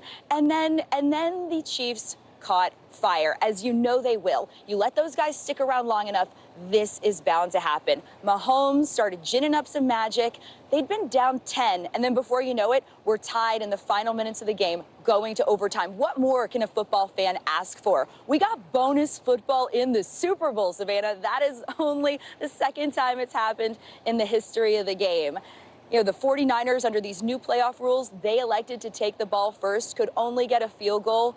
And then it was as if that storybook ending was predetermined right in front of us. McCole Hardman ending up in the end zone then that time for the Chiefs. And that guy, he still can't wipe the smile off his face. He was just on the Today Show. He hasn't slept. He says he blacked out when he caught that ball in the end zone, not even fully recognizing the magnitude of the moment until Mahomes got up in his face and made sure he knew he just won the Super Bowl for him. But listen to more here from Patrick Mahomes. I can't even explain what was going through my mind. I was just extreme joy. Didn't even know where to go. I mean, just so excitement, man. I'm so proud of the team, so proud of the guys, and to battle to the very end. I mean, that was a microcosm of our season. I said it, and everybody came together, and we were able to get the win. Savannah, I'm at a loss for words at this point. Like I said, bonus football in the Super Bowl. How cool is that? It was a gift. It truly was. Oh, my gosh, it really was. And we're actually going to have McCole joining us soon, shortly, just 20 minutes or so over here on our show. We're so excited to talk to him. Kaylee, so let's talk about just what it was like inside the stadium, what fans thought. So we have Mahomes named MVP, Chiefs now head coach, 3 Super Bowl wins. How excited were fans? Oh my gosh, it was absolutely electric. I mean, Savannah, we've been talking all week about how the energy was building in Las Vegas, and it was everything that we expected and more inside Allegiant Stadium. There were stars all over the place, from Lady Gaga to Jimmy Kimmel, Jay-Z, Beyonce, LeBron. It was incredible. And then the fans, my goodness, the 49ers faithful. Heartbreak, absolute devastation and heartbreak for them by the end of this game, but they turned out in droves. But you could hear those Chiefs cheers throughout the night in a way that they are fully recognizing the magnitude of the moment and the greatness that they're experiencing.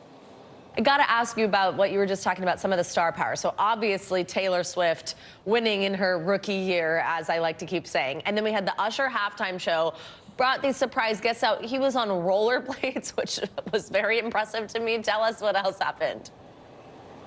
Okay, so the roller skates, I have seen his Las Vegas residency show, and that is an act that he started there. It's pretty incredible. No one fell off the stage from as far as I could see, but I was holding my breath, Savannah. It was an incredible show. I mean, you and I, we grew up with Usher, right? His 3 decades-long career.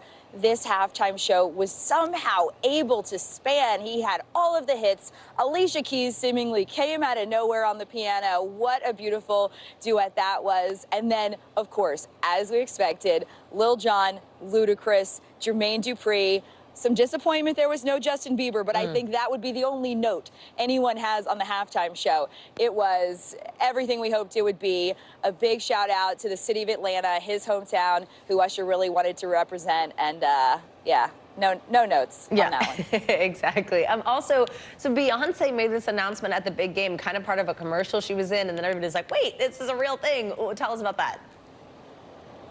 Yeah, so she released 2 songs from her very highly anticipated album and this follow-up to Renaissance during a Super Bowl commercial and with some help from social media. You know, this all happening while she's right there hanging out at the game with Jay-Z. So that stole, I think, a little bit of Usher's thunder, perhaps, especially on social media. But, you know, the queen will be the queen. Let her go. It's the night of the Super Bowl. All the stars come out and all the big headlines get made. So add it to the list. There you go. And, of course, we saw the post-game celebration with Taylor joining Travis on the field yet again.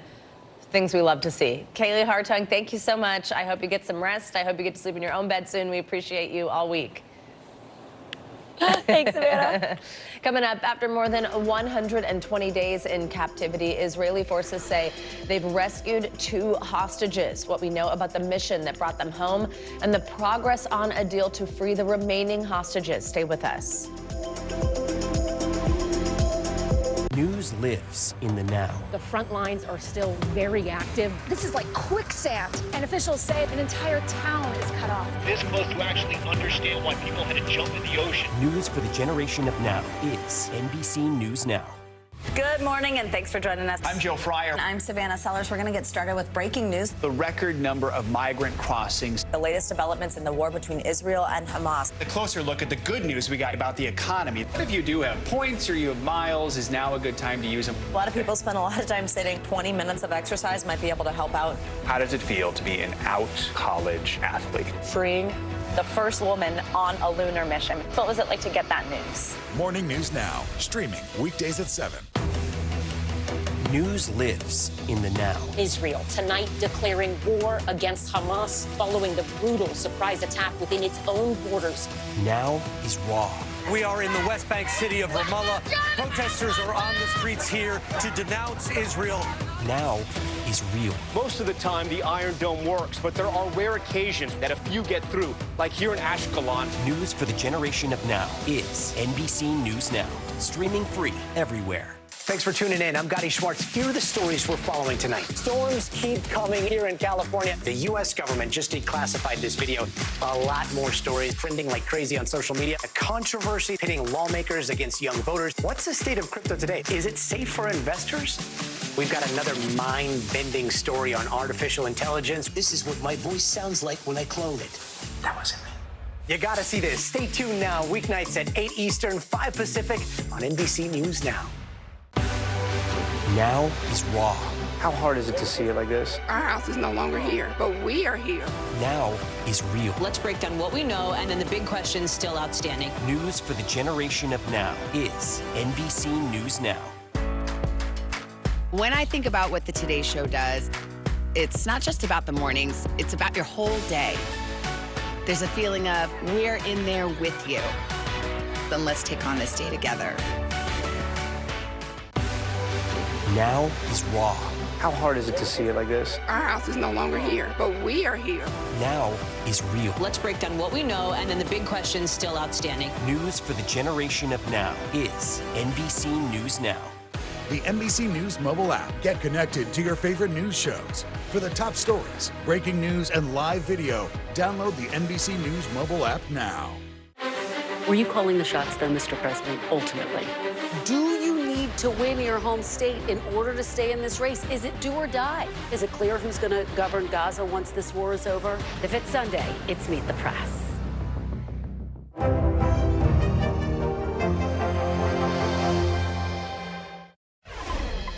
Welcome back. Overnight, Israeli Defense Forces say they rescued 2 hostages that were abducted during the October 7th attack.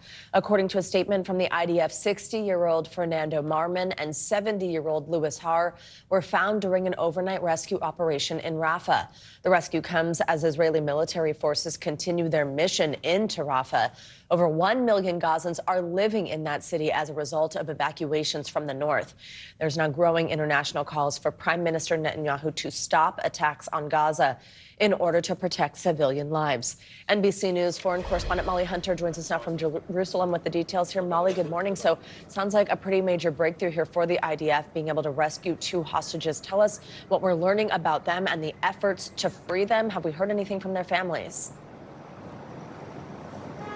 Savannah, that's right. One of the few successful rescue stories we have heard from the military, and they are releasing details about that daring operation. So what we know at 1:49 a.m. overnight, Israeli troops broke into a building in Rafah. And Savannah, as you described, Rafah is the southernmost city in the Gaza Strip. As you say, 1.4 million Palestinians have been told to go there for the safety of the civilian population by Israel. So really crowded area. And a minute later, Israeli airstrikes provided cover for those troops. troops. Now, Gazan health officials, Savannah, said amid that rescue and amid that heavy wave of airstrikes, dozens of Palestinians died. Now, what we know about the 2 Israeli hostages, both older men were flown by a helicopter to a hospital in Tel Aviv where they are in good condition, according to the military. They have reunited with their families, Savannah, and we do actually have a very short comment from the niece of one of them. Let's play that and I'll talk to you on the back end. It was very emotional to see them, to hug them, to feel them. It feels almost unreal. All the families won't stop till all the 134 hostages will be free. We will fight for their freedom. We will do everything we can so this war crime will end.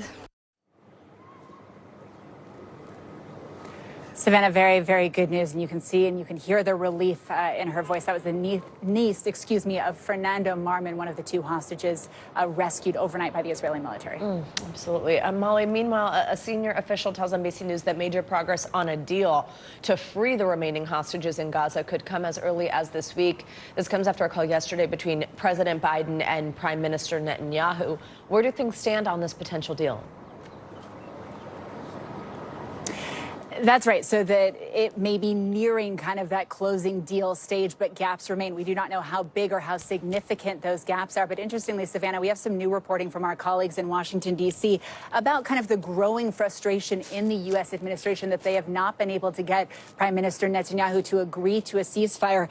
And the new reporting says that Biden has really sharply criticized Netanyahu in private. 3 people in at least 3 different instances tell NBC News that Biden has actually called the Israeli Prime Minister a, quote, a-hole, and that Netanyahu wants the war to keep going in order to stay in power. We are watching the flurry of diplomatic activity. We know the CIA director is heading to Cairo, so we'll be keeping a very close eye to see if those deal negotiations are actually indeed closing in. Savannah? Molly, this is, of course, going on, as I mentioned before, as there is this operation underway in Rafah. Netanyahu has called for an evacuation from the city, and Israeli forces continue to advance. What is the humanitarian situation at this point for civilians there, of course, where so many people had evacuated to? And what are we hearing from the White House on this particular point? That's right, Savannah, and we've already talked a little bit about this is a very small area in the southern Gazan Strip, rammed up right against the Egyptian border. Quite frankly, international organizations, UNRWA, UN organizations, and other humanitarian organizations are being very clear that there is no other place for people to evacuate. This is where 1.4 million Palestinian civilians already came down because they were told that it would be safe. Now, the White House, in their readout of the call from President Biden to Prime Minister Netanyahu last night, did say, and this is from the White House readout, it said the president also called for urgent and specific steps to increase and put humanitarian assistance to innocent Palestinian civilians. And he reaffirmed his view that a military operation in Rafah should not proceed without a credible and executable plan for ensuring the safety of and support for the more than 1 million people sheltering there. At least certainly what the U.S. has not seen given that statement, and certainly what has not been made public to us here in the country is any kind of executable plan to keep those 1.4 million civilians safe. Savannah? All right, Molly Hunter, stay safe. Thank you very much. Well, just hours before the Super Bowl on Sunday, senators were in session on Capitol Hill to push forward a $95 billion foreign aid bill. The package that includes funds to Israel, Ukraine, and Taiwan overcame its latest procedural hurdle and the most positive sign yet that a foreign aid bill will have the support needed to pass the chamber. Joining me now is NBC News congressional correspondent Julie Sirkin. Julie, good morning. So this passed with 67 votes yesterday. What did we see in negotiations during a busy weekend for the Senate? Yeah, good morning, Savannah. It passed with 18 Republicans joining almost all Democrats as a sign that this bill has some positive chances to pass at the back end, but it's going to take some time to get there because of those negotiations that you mentioned that happened over the weekend. There's a lot of disagreement, especially among Republicans, towards sending that aid you see on your screen to Ukraine. That's really, really important, of course, for Democrats and, of course, for Republican leadership. But Leader Schumer was on the floor making note of how rare this Sunday Super Bowl session was, the first time this has ever happened in Senate history. Here's what he said. I can't remember the last time the Senate was in session on Super Bowl Sunday. But as I've said all week long, we're going to keep working on this bill until the job is done. The only right answer to this threat is for the Senate to face it down unflinchingly by passing this bill as soon as we can.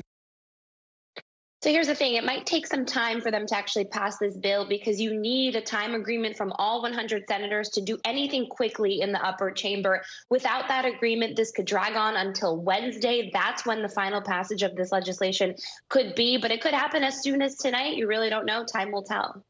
And Julie, we know conservative Republicans are hesitant to send more aid to Ukraine while the border situation and fixes to immigration remain unresolved. What are the remaining obstacles that the bill could face going forward? That's one of the reasons this is taking a long time, because they're trying to see if they can offer any amendments to adjust this bill to put some of those border security provisions in there, especially to appease House Republicans who have drawn a red line essentially several months ago, saying they will not accept any aid to Ukraine without those border security solutions. Obviously, as you and our viewers remember, Republicans did reject a bipartisan compromise last week. So it sounds like aid to Ukraine and Israel and Taiwan will move separately. Here's what Leader McConnell, the top Republican in the Senate, had to say. Our partners don't have the luxury of pretending that the world's most dangerous aggressors are someone else's problem. And neither do we. So today, it's no exaggeration to say that the eyes of the world are on the United States Senate. Pointed comments from McConnell, of course, directing those at those hardline conservatives that don't want to send aid overseas, and certainly a group of senators and House members on both sides of the aisle who are attending that key Munich security conference at the end of the week. Savannah, they don't want to go empty-handed. All right, Julie Sirkin, thanks as always. Coming up, less than 12 hours ago, he made the game-winning catch in the Super Bowl. Now, Kansas City Chiefs wide receiver Mecole Hardman Jr. is joining us on Morning News Now to talk about the biggest catch of his life. But first, texting while judging. The real-life courtroom drama caught on camera as a judge sent hundreds of questionable texts while presiding over a murder trial. What she is saying now. Stay with us.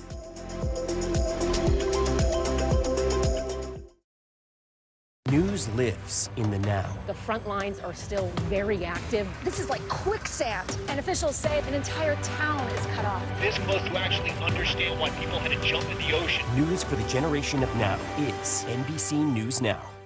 Morning, Al. I think when you open your eyes, you get to decide, how's my day going to be? We want to be a way to start your day, lighten your load, every single morning. Nearly a dozen hours after the eye roared ashore. There is some late-breaking news. All right, it is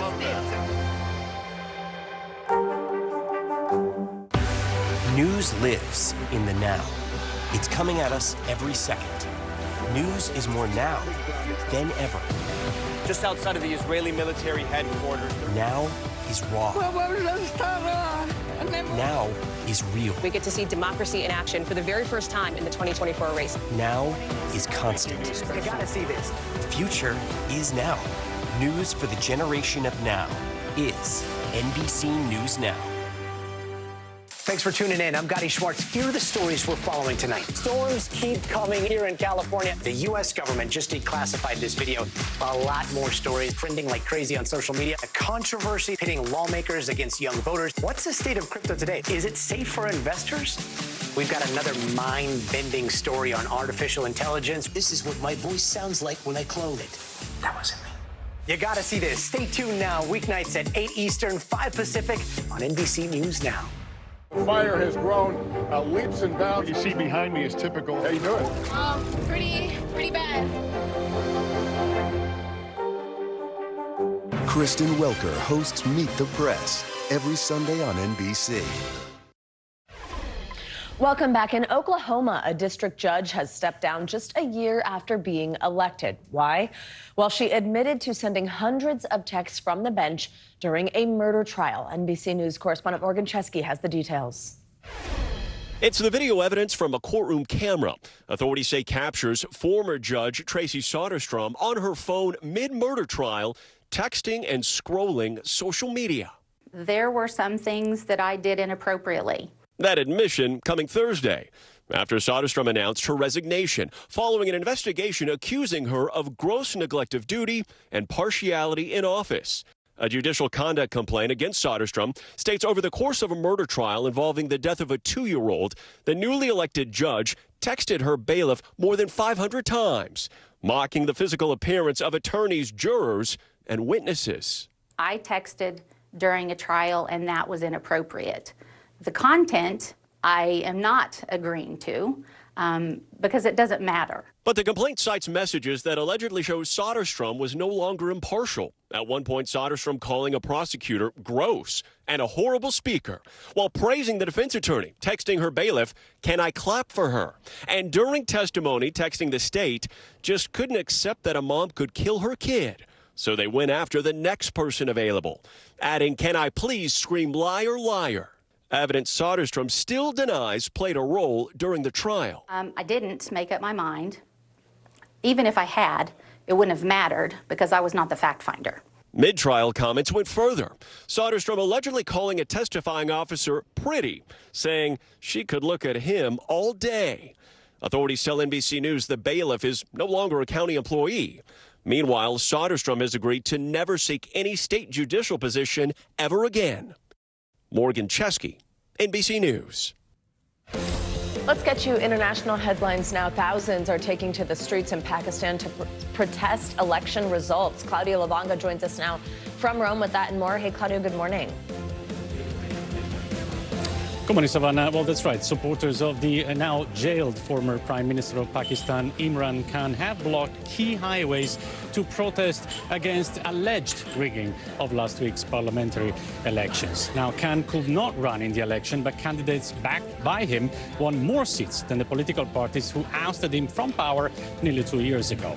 A government spokesman urged protesters to show grace by accepting defeat and asked them to move away from the highways. Now to Finland, where former Prime Minister Alexander Stubb will become the next president after winning an election runoff against ex-former Prime Minister Pekka Haavisto. Stubb of the National Coalition Party declared victory Sunday night. Haavisto congratulated Stubb and shook his hand as they watched the results come in. Stubb will become the 13th president of Finland since the country's independence from the Russian Empire in 1917. And we end up in Britain, where for the first time since his cancer diagnosis, King Charles III has made his first public comment.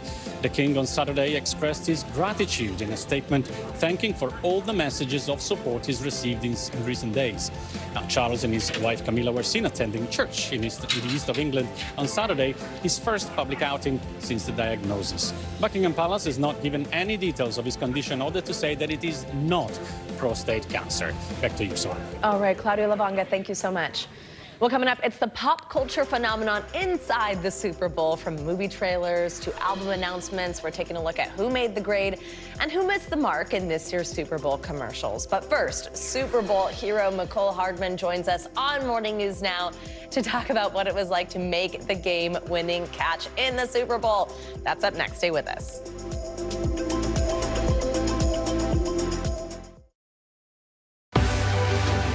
We're talking possibly 1 trillion galaxies. Yes. That is a number that is just so hard to compute. Whether it's the moon, whether it's Mars, it feels like we're on the cusp of something big.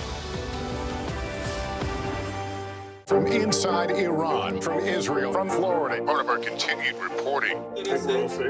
Everybody good? Women, children,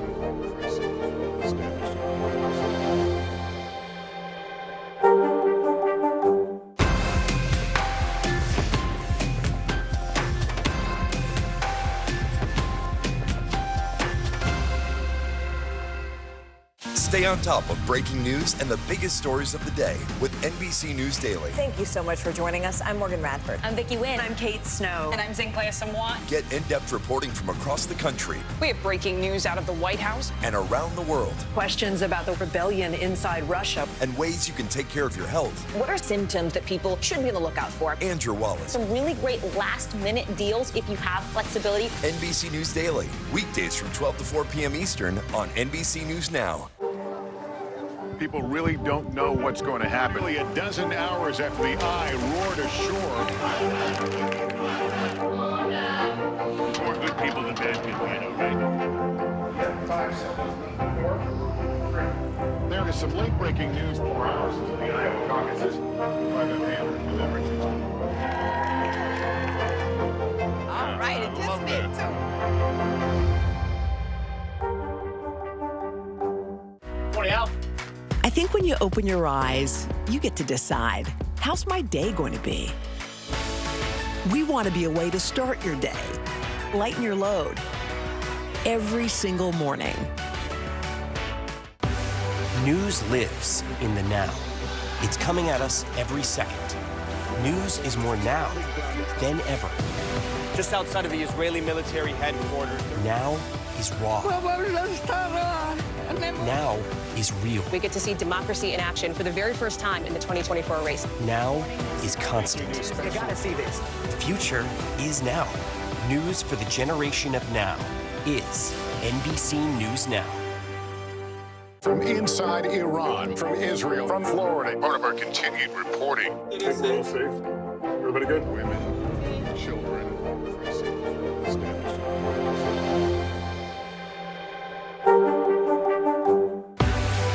What's the message that you're trying to get out to young people? Know what is in the drug supply. We've got important news this hour about your money. Mental health, big picture, why is it so tough right now? News for the generation of now is NBC News Now.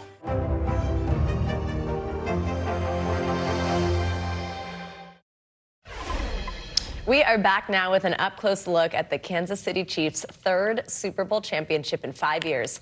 In a back-and-forth game that took every inch to decide a winner, it came down to a game-winning touchdown in overtime to secure back-to-back titles for the Chiefs. And I am thrilled now to welcome the now three-time Super Bowl champion, McCole Hardman, who made that game-winning catch to get his third ring in overtime. McCole, thank you so much for joining us this morning.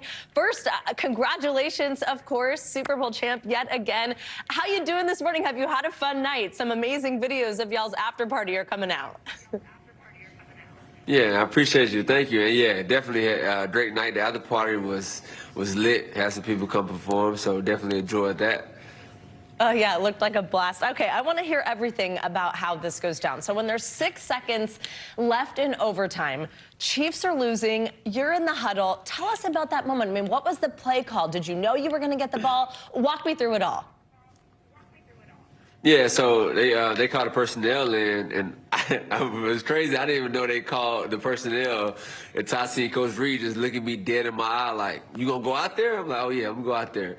And but the play was called Tom and Jerry, and it's like a two-way play, either go to me or the running back. And so it's like a fake jet, and then just come back out, kind of like similar to the play we did last year's Super Bowl in Philly, the one we scored off twice. Mm-hmm.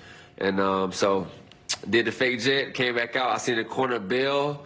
I'm like, well, this is gonna be my ball right here. And I caught the ball, blacked out for like 3 seconds, and started celebrating. So when you say you blacked out, you realize you crossed into the end zone? Did you just not realize you won the game? Tell me about exactly what that blackout meant. And then when Patrick was like, hello.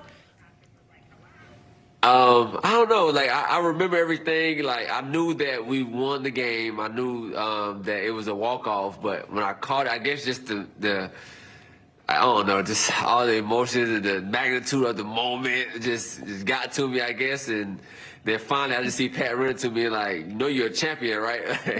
I'm like, oh yeah, and started celebrating from there. At halftime, it was a different situation, right? A tough first half for y'all. I know that you just told our friends over at the Today Show that Travis was really the one that got you all focused in the locker room at halftime. Tell us a little bit about what he said and what the vibe was like at halftime. Yeah, you know, Travis, he's been very passionate, you know, the last couple of days, and just a lot of energy from him, and definitely coming to the halftime. I can't say exactly what he said, but definitely he said some things that make you, you know, refocus up and get that fire going, and definitely want to go out there and run through a brick wall for what he said. So, you know, you got to be thankful for guys like that, and the guys that passionate about the game and want to win so bad, and guys like that you want to play for and you want to do your best for. So everything he said got everybody right, and, you know, came out with the win. I know Travis, after the game, also said that you're one of his favorite teammates. What's your relationship like with all the guys? I got a great relationship with everybody. You know, I'm a guy that get along with everybody. I try to, you know, talk to everybody and have a relationship, a bond with them. But, you know, me and Trav, we've been at it since 2019, my rookie year. He kind of was the guy that, you know, took me under his wing and kind of taught me the game, and I just learned from him. And, you know, it's crazy that you can watch a tight end, but he moved like a receiver, and how smooth he really is. You know, he really can elevate your game, and he's just a tremendous leader. So guys like that lead by example, and definitely a guy that you'll follow, especially in this league. He's been doing it for a long time. Probably the best tight end to ever do it. So to learn from him, to grow with him, and, you know, be his teammate this long is definitely special. Absolutely. McCall, before I let you go, last question for you. You know, you started the season on a different team with the Jets. You end it making the game-winning catch in a Super Bowl. Can you sum up kind of what this season's been like? Yeah, definitely up and down. You know, like you said, definitely signed with the Jets. You know, definitely had a different vision going into that, and then when that didn't go that way, you're just grateful that Kansas City was traded back for me to bring me back home to the team that drafted me. And, you know, there was some up and downs as well with KC, especially, you know, the last couple, you know, playoff games. But, you know, now this game, you know, walk it off, I think everything happened like it's supposed to. So I'm definitely grateful for it. They brought you home, and you brought it home for them. McCall Hardman, thank you so much. Congratulations. I know it's probably been a long night, so we really appreciate you staying up and talking to us last night / this morning for you, and congratulations. Amazing to watch. Appreciate it. Thank you so much. Awesome, thanks. Well, if you stayed up way too late watching that game, you also would have seen some of those great commercials. Well, from Beyonce trying to break the internet to Mr. T schooling us on his Skechers, they did not disappoint. Let's bring in Sally Hogshead, a brand expert and author of several books, including Fascinate: How to Make Your Brand Impossible to Resist. Sally, good morning. So each 30-second spot costs $7 million, right? So tell us, who made the most of their money last night? Yeah, think about that, $200,000 per second. Well, I loved Dunkin' Donuts, and if I understand correctly, I think you did too. It was hilarious. You know, that's the kind of commercial that passes the drunk bar test, where nobody's listening, everybody's watching, they're talking about it later. In the Super Bowl, it's a totally different type of advertising real estate. Stand out or don't bother, and that spot stood out. It really did. There was just so many people. Tom Brady in it, J-Lo saying, "You can stay, Tom." And it's just funny because I think also what I loved about it is it felt organic, since we see Ben with Duncan all the time. It's like, okay, he really loves this, to the point where he's going to do their Super Bowl ad. There are a few looks at some upcoming films, you know, just kind of snippets of some of these trailers. What movies are people going to be talking about? You know, the advertising a movie on the Super Bowl is a little bit different than a traditional brand, because getting people talking about it online in social media, when you went online and you looked at what people were discussing, it really, I think the spots that were about movies were not nearly as impressive. Finally, aliens, interestingly enough, made an appearance in quite a few of these ads, really evident in the Squarespace ad that was actually directed by Martin Scorsese. What was the main takeaway there? Yeah, what's the main takeaway there, and how did it reflect the importance of kind of like messaging in these commercials? That spot had a great story, great premise. It was fun to watch, beautifully directed, of course, by Scorsese. But what really made it awesome was not just the way it was produced, it was the fact that it was different. In the Super Bowl, different is better than better. So that's a spot that we're going to be seeing over and over again. All right, there you go. Sally Hogshead, thank you so much for joining us. Thanks, Savannah. Bye-bye. Let's stay on even more football headlines this morning. Amazon will reportedly stream its first ever playoff game next season. CNBC's Silvana Henao joins us with that and other news. Hey, Silvana, good morning. Savannah, good morning to you. Yes, so Amazon has reportedly won the exclusive rights to stream one NFL playoff game next season on Prime Video. The Wall Street Journal says Amazon had been offered a playoff game this season, but passed. NBC Universal snagged the rights for Peacock in a deal valued at $110 million. That game drew 23 million viewers, making it the most streamed U.S. event ever. The Journal says Amazon had a clause as part of its deal to stream Thursday Night Football, allowing it to claim next year's playoff game. A crowd in San Francisco vandalizing and setting fire to a Waymo self-driving car Saturday night. The witness who shot this video you're seeing told Reuters people were celebrating the Lunar New Year by setting off fireworks. Someone jumped onto the hood of the car and broke the windshield while others spray painted graffiti. Waymo says a firework was thrown inside the car, which wasn't transporting any riders. Police haven't said whether any arrests were made. And cocoa prices are at record highs as we head into Valentine's Day. Now, that's a headache for Hershey, which has warned about weaker profits this year. Cocoa futures have doubled over the past year, with bad weather in West Africa being blamed for damaging crops.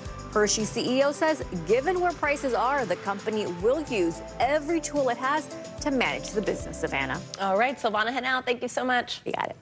Valentine's Day is Wednesday and love is in the air, but before you start a new romance, you might want to think about finance, in particular the sorts of financial red flags that you should watch for in a potential partner. So the roses are the only things that are in the red. You feel me? Joining us now with more on this is Emily Irwin, Managing Director of Advice and Planning for Wells Fargo. Emily, always great to have you with us. Thanks for being here. So they might not be a topic that you really want to broach, especially not on a first date, at least not directly, but when is it a good time to introduce this topic? Good morning, Savannah. It's great to be here. Yeah, introducing the topic of finances into a relationship really can't come soon enough on some level.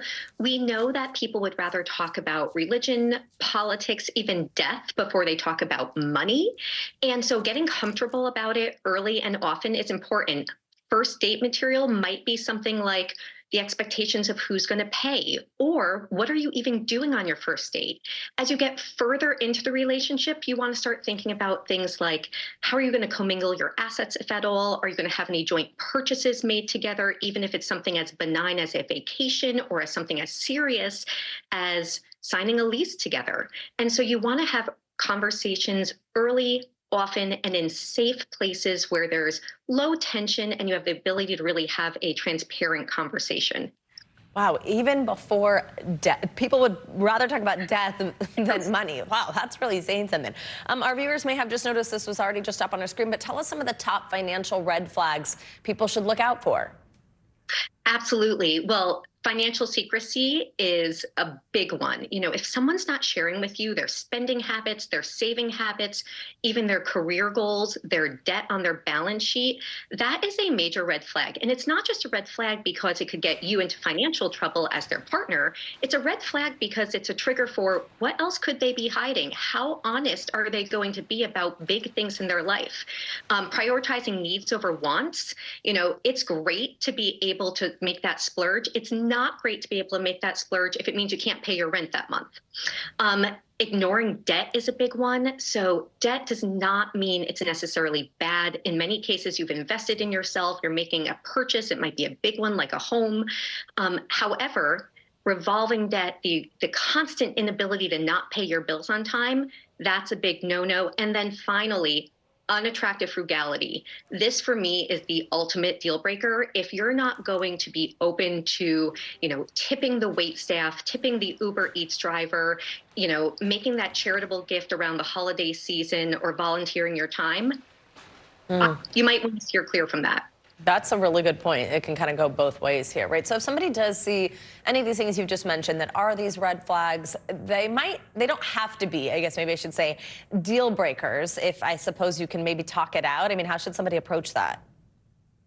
Yeah, the best way to approach it is to share your own money story.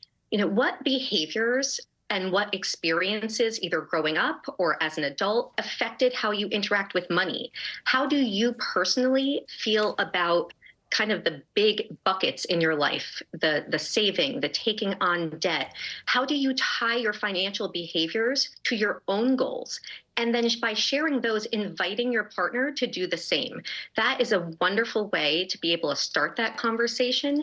And then really just paying attention to those micro behaviors. You know, if you see someone saying something, but they're constantly doing something else, you know, you have to have the strength to be able to say, hey, this doesn't really line up for me. What does this really mean for you? Is this making you uncomfortable? Because you want to be able to dig into that in order to have a healthy relationship. I am certainly not advocating in lieu of chocolates and flowers to bring your W-2 and your net worth statement to your first date, but you have to be willing to go there.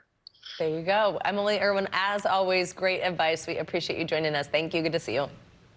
Thanks. Coming up, can they kick it? Yes, they can. From Ozzy Osbourne to Oasis, we're digging into this year's Rock and Roll Hall of Fame inductees, and it's a list for the record books. That is up next.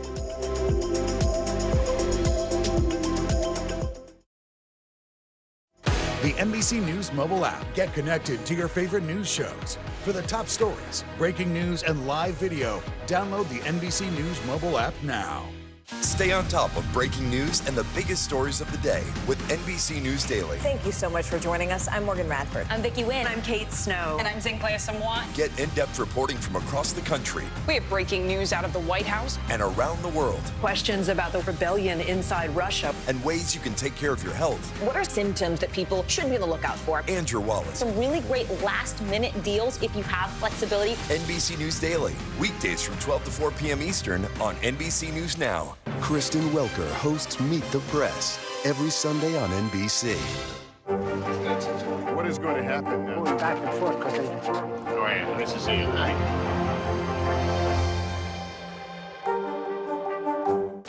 News for the generation of now is NBC News Now. Good morning. Thanks for joining us. I'm Joe Fryer. And I'm Savannah Sellers. The latest developments in the war between Israel and Hamas. If you do have points or you have miles, is now a good time to use them. The first woman on a lunar mission. What was it like to get that news? Morning News Now, streaming weekdays at 7. From inside Iran, from Israel, from Florida. Part of our continued reporting. We're all safe. Everybody good? Women, children.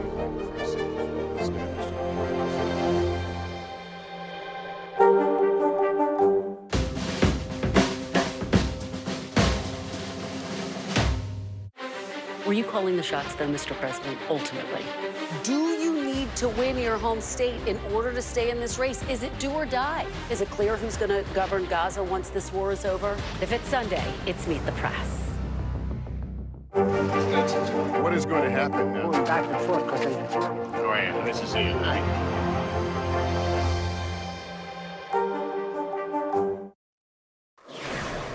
Welcome back. The Chiefs weren't the only team taking home victory yesterday. The 2024 Puppy Bowl was positively adorable, with Team Rough taking home the trophy and preventing Team Fluff from a three-peat win.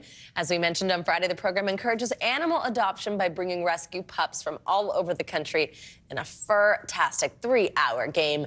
According to the Discovery Channel, the Puppy Bowl has a 100% success rate, meaning all the furry friends competing get adopted before it airs. This year's MVP, or most valuable pup, was not Patrick Mabones, but a beautiful deaf Australian Shepherd mix named Moosh. He scored 2 touchdowns, carrying the toys with no problem all the way to the end zones. We always love to see that. All right, well, the Rock and Roll Hall of Fame just released its list of artists nominated for the 2024 class. The likes of Mariah Carey, Cher, Mary J. Blige among the 15 nominees. Joining us down to break down the short list is, of course, entertainment journalist and pop culture expert Brian Balthazar. Brian, always great to have you with us. So tell us about some of the nominees we're seeing. Who are the big names?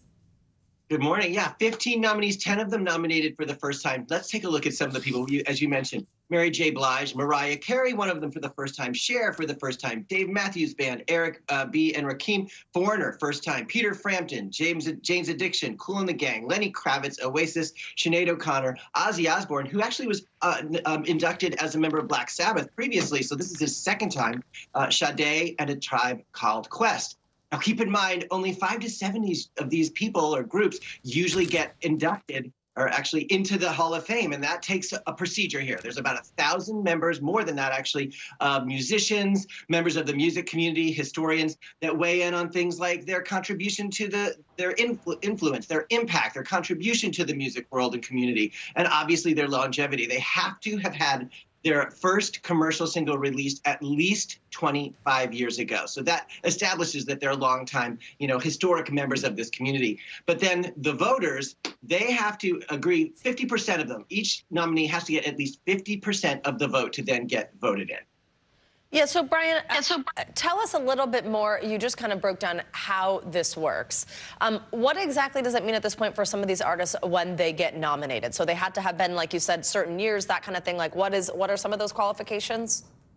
Right. Well, the 25-year rule, like that basically proves that they've had commercial success, that we still, to be honest, we have to know who they are 25 years after their first commercial release. And those 1,000 plus artists and historians are going to think about what is their legacy? Have they had commercial success? Have they had just fantastic music? And how they impacted the greater music community as a whole? So, Brian, when will they actually announce the class of 2024? So we will find out in April, and then they will televise a big ceremony. It'll actually be streaming live on one of the streaming platforms in the fall. So, of course, the Rock and Roll Hall of Fame in Cleveland is going to be the home of that. And it's always a big party, so it's going to be interesting that we'll be able to live stream it for the first time. Who are you most excited about, Brian? Oh, wow. Okay, wow. Well, you know what? I have to say, growing up, I was a Foreigner kid. I know. Don't doubt me. But also let me throw in Cher. Interestingly, remember, Cher was actually kind of offended that she had not been nominated a long time ago and said she didn't even want it anymore. So it's interesting to see how those politics will play into whether or not she actually gets enough votes to be voted in. I'm looking and I'm curious to see how that ends up. Absolutely. All right, Brian Balthazar, I think we're also going to see you in our next hour. We'll be chatting again. Everybody, that's a little tease. Stick around for that. Appreciate it as always, Brian. See you in a little bit. That's going to do it for this hour of Morning News Now. Stay with me, though. The news continues right now.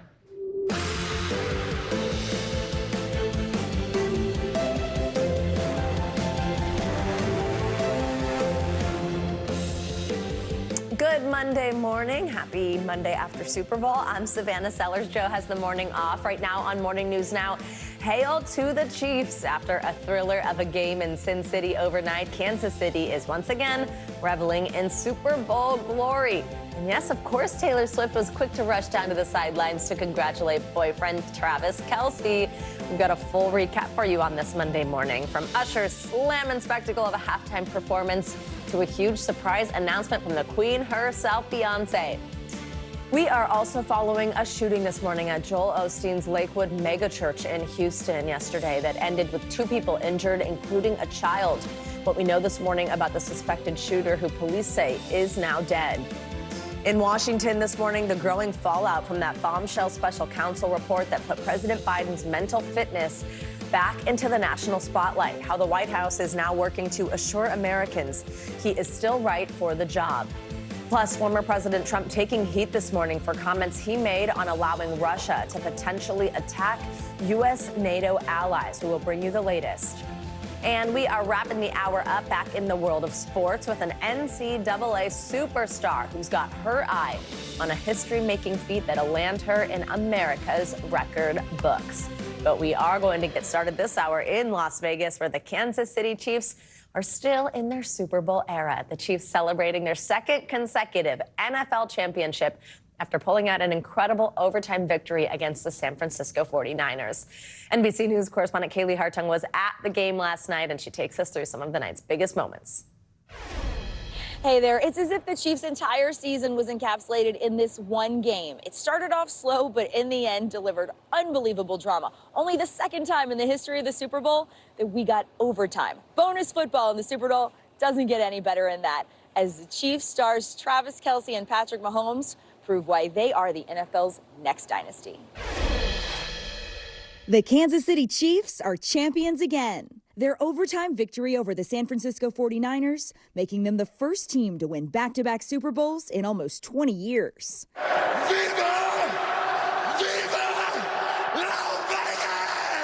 The Chiefs' hard-fought win over the Niners, a nail-biter to the very end. San Francisco's defense dominating, holding Kansas City down through the first half, keeping them to just 3 points as tempers flared on the sideline.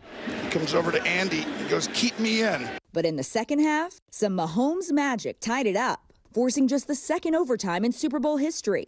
The final play punctuating a clutch drive. The moment catching wide receiver Mecole Hardman completely by surprise, saying he actually blacked out during his game-winning catch. I threw a touchdown to this dude at the end of the game, and he looked at me. I said, and he had no idea. I said, "Dude, we just won the Super Bowl." and breaking the hearts of 49ers faithful, who came into Sunday as the favorites. Just know that the Kansas City Chiefs are never underdogs. Just know that. Chiefs Kingdom celebrating its 4th Lombardi trophy, including its most famous fan, Taylor Swift, who was seen hand in hand with Mama Kelsey and sealed the victory with a Super Bowl kiss with boyfriend Travis Kelsey.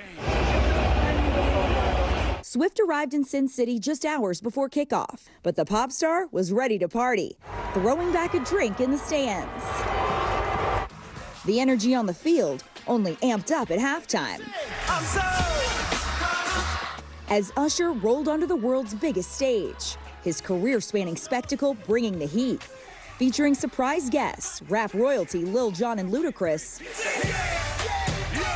and a fan favorite slow jam with Alicia Keys. But they were far from the only stars shining in Vegas. LeBron James, Lady Gaga, Jay-Z, and Beyonce all in attendance. The Queen Bee even had a few surprises of her own. Time for a surprise drop. Appearing in a Verizon Super Bowl commercial and dropping 2 new songs from her highly anticipated album, still it was the Chiefs who were over the moon. You gotta fight for your right! This is a once-in-a-lifetime opportunity that I've been able to go through 3 times now, and man, it gets sweeter and sweeter every time, baby. Now with 3 Super Bowl wins in just 5 years, Kansas City's dynasty dreams are coming true.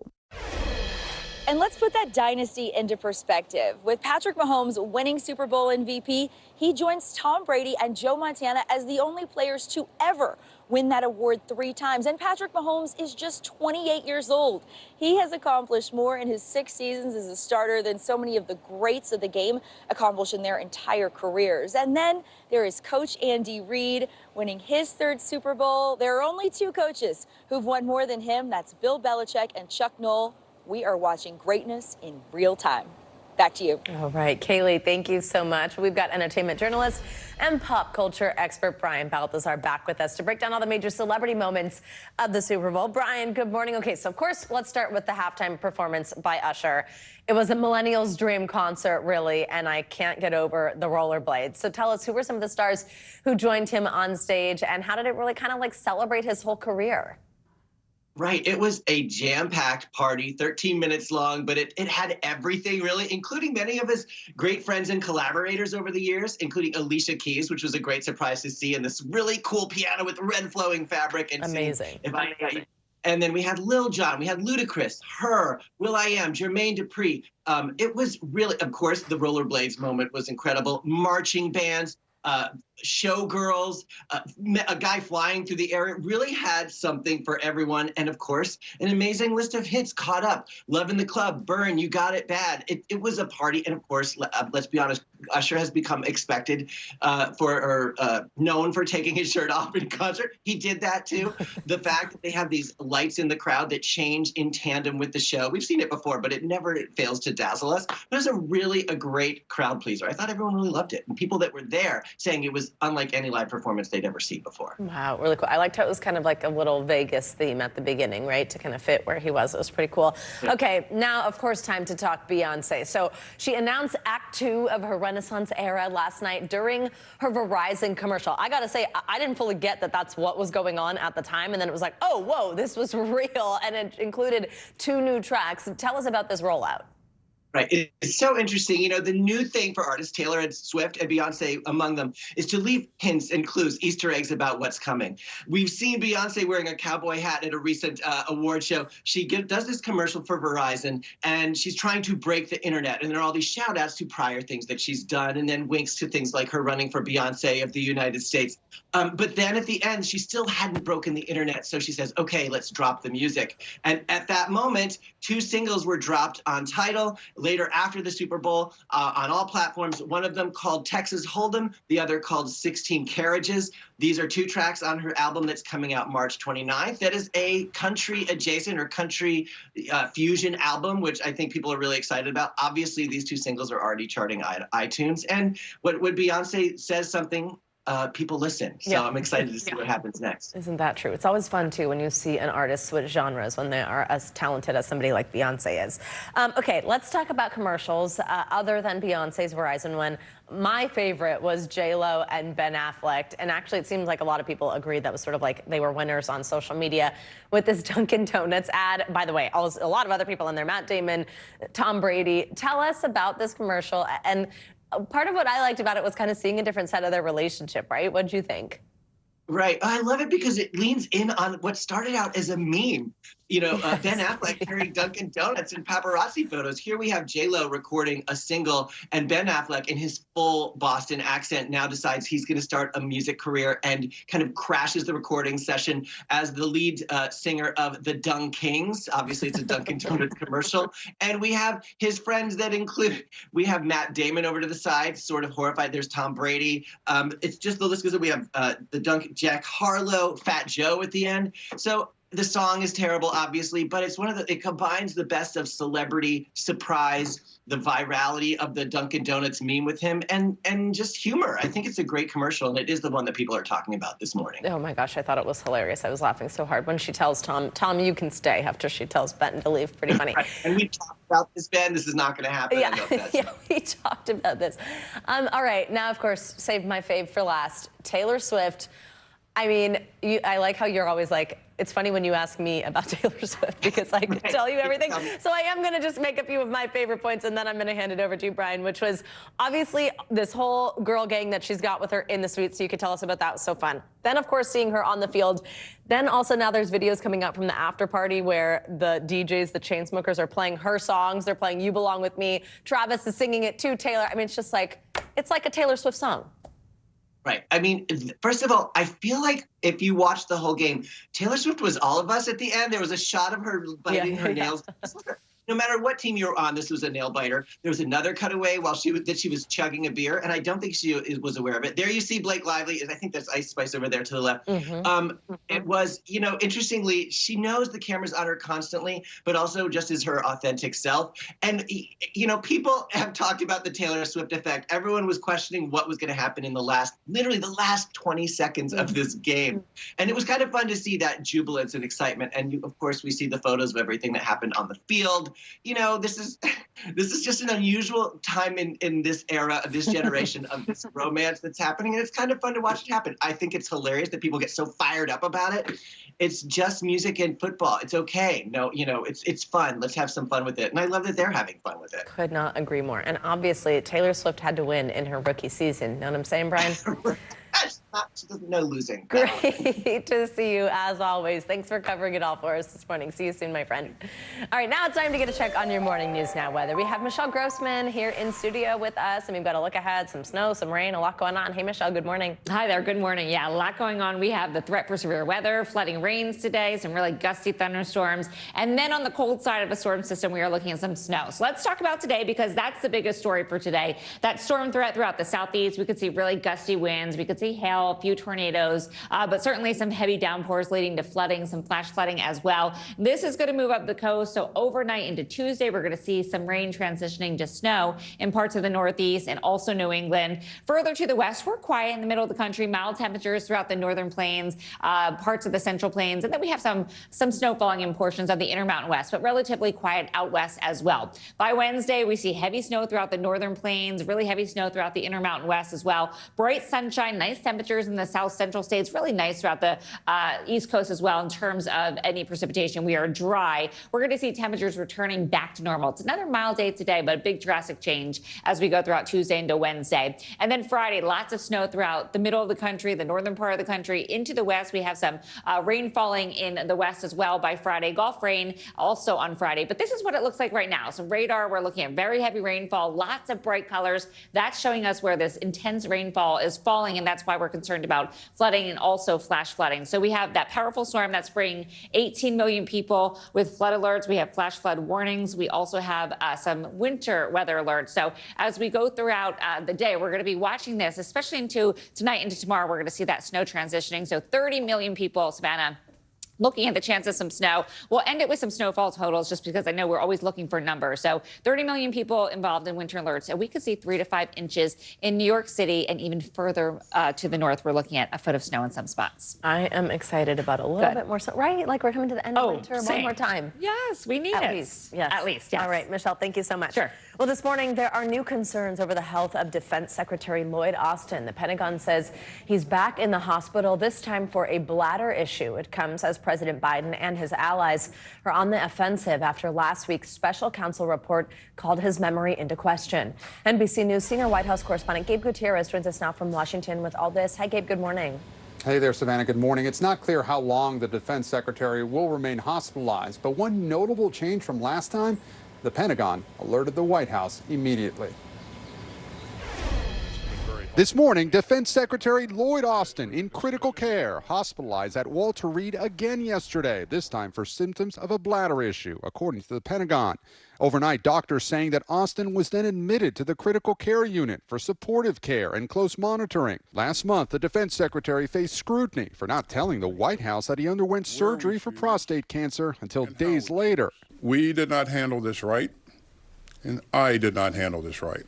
Now, the Pentagon announcing the stay publicly, saying he's transferring duties to his deputy. Concern for Austin coming as President Biden is on defense politically after that special counsel's report saying he faced memory issues. A new poll finds most Americans believe both President Biden and Republican frontrunner Donald Trump are too old for another term. And though he continued to attack Biden over the weekend, Trump himself is now under fire after a wild weekend rally where the former president encouraged Russia to attack U.S. allies if they don't pay their dues in NATO. I would encourage them to do whatever the hell they want. You got to pay. His opponent, Nikki Haley, quickly responding. What bothers me about this is don't take the side of a thug who kills his opponents. Haley also speaking out about Trump's personal attacks on her husband, Michael, at the same rally. What happened to her husband? Where is he? He's gone. Haley writing back, Michael is deployed serving our country, something you know nothing about. Donald Trump clearly doesn't understand that in South Carolina, we love our military men and women. Meanwhile, the White House is slamming former President Trump's comments on NATO, saying that, quote, encouraging invasions of our closest allies by murderous regimes is appalling and unhinged. Savannah? All right, Gabe Gutierrez, thank you so much. Well, turning now to Gaza, where officials are working towards reaching a ceasefire in exchange for the release of hostages being held by Hamas. A senior official tells NBC News a breakthrough could come as early as this week. The negotiations come as Israeli forces set their sights on Rafah, where over 1 million Gazans are seeking refuge from the war. NBC News foreign correspondent Molly Hunter has the latest from Jerusalem and joins us now. Molly, good morning. So President Biden's actually sending CIA Director William Burns to Egypt tomorrow to continue negotiations to release the remaining hostages. Is there hope that a deal could be coming soon? Are we seeing signs of that? Yeah, Savannah, we're certainly seeing signs. The drumbeat kind of leading up to the possible announcement of a deal seems to be growing louder. And certainly if Bill Burns is deployed, that means that the administration clearly thinks that there's something to be gained with actual senior diplomacy happening on the ground. As you mentioned, though, a senior administration official told NBC News it's pretty much there, but gaps remain. How significant exactly those gaps are, we're not sure. But the senior administration official continued to our colleagues in D.C. saying this deal, unlike the November deal, is more complex, that there are significant issues that still have to close. And really, as we know, the U.S. and Israel are looking to get all of those hostages out, not just kind of a first wave, not just the women who remain.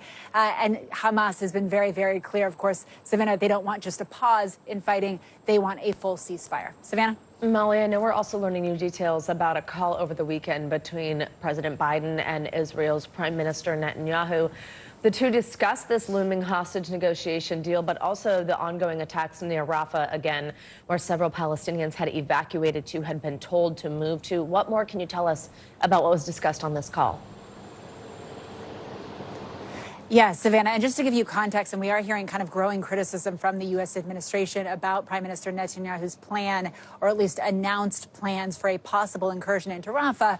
Rafah is the southernmost city in the Gaza Strip, slammed up against the Egyptian border. And when we see pictures now, it is just a huge tent city. As you mentioned, 1.4 million Palestinian civilians have been told to go there by Israel. These are people who have evacuated from elsewhere in the Gaza Strip, and they were told that this area was the safe zone. Now, in the call last night, we did get a readout from the White House between Prime Minister Netanyahu and President Biden. And in that, they say the president has really reaffirmed that a military operation in Rafah should not proceed without a credible and executable plan for ensuring the safety of and support for more than 1 million Palestinians sheltering there. The plan, or the possible plan, for an incursion into Rafah has been heavily criticized, by international organizations who have been working there on the ground, Savannah. And I do just want to share a little bit more reporting from our team in Washington about the Netanyahu-Biden relationship. There is clearly growing frustration from the Biden administration that they have not been able to convince Netanyahu to accept or to agree to a ceasefire. Well, Biden has said that Netanyahu wants the war to drag on so he can remain in power. And then, according to 3 people in at least 3 instances, Savannah, Biden has even called the Israeli prime minister a, quote, a-hole. Savannah. And Molly, we have a devastating update. Also, this is something that our viewers may remember. The 6-year-old girl whose phone call to rescue services in Gaza City, it drew attention around the world. Here it is on your screen, the little girl herself. What do we know about this? That's exactly right. This was a major story, of course, that we covered last week. Our network covered, as well as many other international organizations over the weekend. 6-year-old Hind Rajab was fleeing from Gaza City with her family. 6 people kind of smashed into a small civilian car. And those audio recordings suggested that Hind, and she was calling the Palestinian Red Crescent, saying, "Come and get me," suggested that she was the only person still alive in that car. Well, the Palestinian Red Crescent has now been able to reach that area, Savannah. They have found not only the body of Hind and her relatives, their car completely smashed up, bullet-ridden, but also just 50 meters away, this smashed up kind of wreckage of the Palestinian Red Crescent ambulance and the bodies of 2 paramedics. Everyone there dead. Savannah? All right, Molly Hunter, heartbreaking update there. Thank you so much. Well, let's turn now to Houston, where police are still searching for answers after a tragic shooting at a packed megachurch yesterday. Police say the female shooter who opened fire at Joel Osteen's well-known Lakewood Church is now dead. NBC News correspondent Morgan Chesky joins us from Houston with the latest. Morgan, good morning. Savannah, a simply terrifying ordeal here inside Houston's Lakewood Church, where Pastor Joel Osteen says they serve about 45,000 people each and every week. Now, this happened just minutes before the beginning of a Spanish service when witnesses say this woman walked inside and opened fire. And today, 2 off-duty officers are credited in fatally shooting her and taking her down after this shooting that's left a large church community shaken to its core. A Sunday service interrupted by a terrifying sound in a house of worship. Gunfire blasting through Lakewood Church's Spanish service. The pastor pausing only to hear more shots ring out. The chaotic scene unfolding after police say an unidentified woman armed with a rifle and wearing a trench coat walked inside and opened fire. We're shooting at Lakewood. 2 people down. We need an ambulance. A young boy in critical condition. Another churchgoer shot in the leg. 2 off-duty officers are credited with fatally shooting the suspect. Suspect is down. Police saying the wounded child arrived at the church with the female shooter, but won't speculate if officers who returned fire were the ones to strike that young victim. If it was, unfortunately, and that female, that suspect, put that baby in danger, I'm gonna put that blame on her. Officers telling NBC News the woman was wearing a backpack and said she had a bomb. They also say she sprayed an unknown substance on the ground, but the bomb squad found no explosives. This is an isolated incident, we believe, at this moment, okay? No further danger to our public. This morning, the shooter's motive is still unclear, but is part of an ongoing investigation. For church member Mariah, who just moved from Colombia, the fear hard to fathom. I thought that I maybe would die. After that, I just sent a message to my husband saying that I love him. Pastor Joel Osteen stressing had it happened just minutes later, even more churchgoers could have been targets. We don't understand why these things happen, but we know God's in control. And this morning, we're still awaiting an update on the condition of that young boy who was wounded and last listed in critical condition. Also, the man wounded in the leg is in stable condition. Investigators also providing some clarification about some of the early theories about this shooting, Savannah. There were originally rumors of 2 gunmen, but police say that is not true and that this woman acted alone. Savannah. All right, Morgan, thank you so much. Well, King Charles has made his first public appearance since his cancer diagnosis was revealed. The British monarch attended a church service yesterday alongside Queen Camilla. NBC News foreign correspondent Megan Fitzgerald joins us from London with the details. Hey, Megan, good morning. Savannah, good morning to you. That's right. We saw King Charles walking to church yesterday. He seemed to be in good form. He was waving and smiling to the crowd, a similar scene that we saw last Sunday, just hours before he announced to the world that he's battling cancer. This morning, a new look at King Charles after being diagnosed with cancer. The king smiling and waving to onlookers as he walked to church service Sunday in Sandringham, his wife, Queen Camilla, by his side. The outing coming a day after Charles's first public statement since the announcement that he's undergoing cancer treatment. The king expressing his gratitude for all the well wishes, saying, "As all those who have been affected by cancer will know, such kind thoughts are the greatest comfort and encouragement. It is equally heartening to hear how sharing my own diagnosis has helped promote public understanding and shine a light on the work of all those organizations which support cancer patients and their families." The palace has not revealed details of Charles's illness, which was discovered after he was admitted to the hospital where he was treated for a benign enlarged prostate, only saying Charles does not have prostate cancer. Queen Camilla speaking out about her husband's status in her first public comments. He's doing extremely well under the circumstances, and he's very touched by all the letters and messages, all the public has been sending from everywhere. And it comes after Princess Kate, who was in the same hospital as the king, is still out of the public eye, recovering from abdominal surgery. Kensington Palace saying she's progressing well. Most British school kids are off this week. Traditionally, William and his family go to the Sandringham estate, a favorite place for school breaks, though they've not been spotted there yet. Not only is there more for the children to do, there's a more active lifestyle, there's fewer prying eyes trying to see what they're up to, but I think it's a bigger house, it's somewhere where Kate can relax. It would be a welcome break for William, now taking on even more responsibilities as the king steps back. And over the weekend, Princess Anne, one of the few active senior royals, seen at a rugby match. She's helping with royal representation, but it's the heir to the throne that's tasked with stepping up.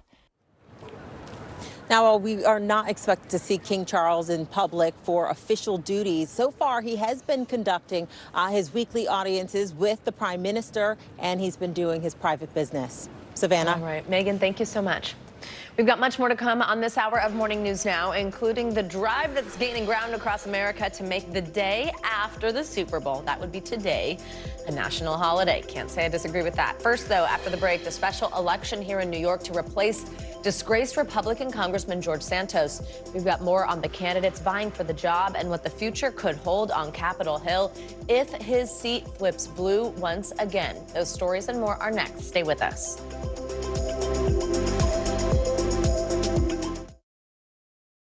Good morning. Thanks for joining us. I'm Joe Fryer. I'm Savannah Sellers. The latest developments in the war between Israel and Hamas. If you do have points or you have miles, is now a good time to use them. The first woman on a lunar mission. What was it like to get that news? Morning News Now, streaming weekdays at 7.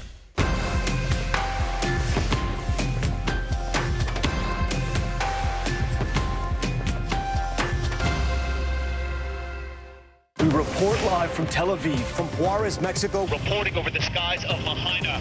Every weeknight, it's your news playlist. Top Story with Tom Yamas, streaming weeknights at 7 on NBC News Now. Fire has grown leaps and bounds. What you see behind me is typical. How you doing? Pretty bad. News for the generation of now is NBC News Now. The NBC News mobile app. Get connected to your favorite news shows. For the top stories, breaking news, and live video, download the NBC News mobile app now. Fire has grown leaps and bounds. What you see behind me is typical. How you doing? Pretty bad.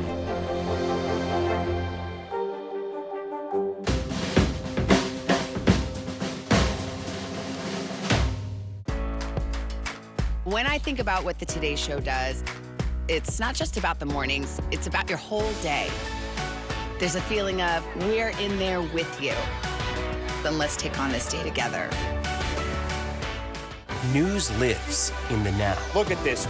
You can't even see anything anymore. Let's break down what we know. You gotta see this. News for the generation of now is NBC News Now. Kristen Welker hosts Meet the Press every Sunday on NBC. News for the generation of now is NBC News Now. Kristen Welker hosts Meet the Press every Sunday on NBC. We're back now with some international news. Hungary's first female president has announced her resignation. Claudia Lavanga joins us now from Rome with that and more. Hey, Claudia, good morning. Good morning, Savannah. Well, that's right. The president of Hungary, Katalin Novak, announced on state television her resignation literally a week after a local news website announced that she pardoned a man who helped cover up sexual abuse in a children's home. Now, the news caused a public uproar, widespread protests, and calls for her to step down. During her resignation speech, Novak apologized, saying she made a mistake and believed that the convict did not abuse the vulnerability of children he had overseen. Her resignation is also a rare blow to Prime Minister Viktor Orban, her close ally. Let's now go to Kenya, where the country's track federation announced that the marathon world record holder, Kelvin Kiptum, was killed along with his coach in a car crash. The crash happened on a road in western Kenya, in the region that's renowned as a training base for distance runners. Kiptum set the world record in October in Chicago, becoming the first man to run the marathon in under 2 hours, 1 minute. He was due to compete at the Rotterdam Marathon in April, which will have been his first event since breaking the world record. And let's end this tour of the world in the north of Brazil, where carnival revelers brought the idea of recycling to a whole new level, dressing up in outfits made from hundreds of cans of beer and soda.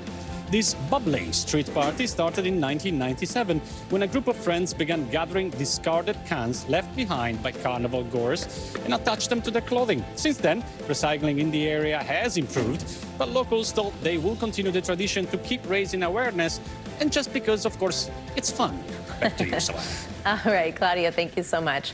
Well, voters in New York's 3rd District on Long Island will head to the polls on Tuesday in a high-stakes special election to replace disgraced former Representative George Santos.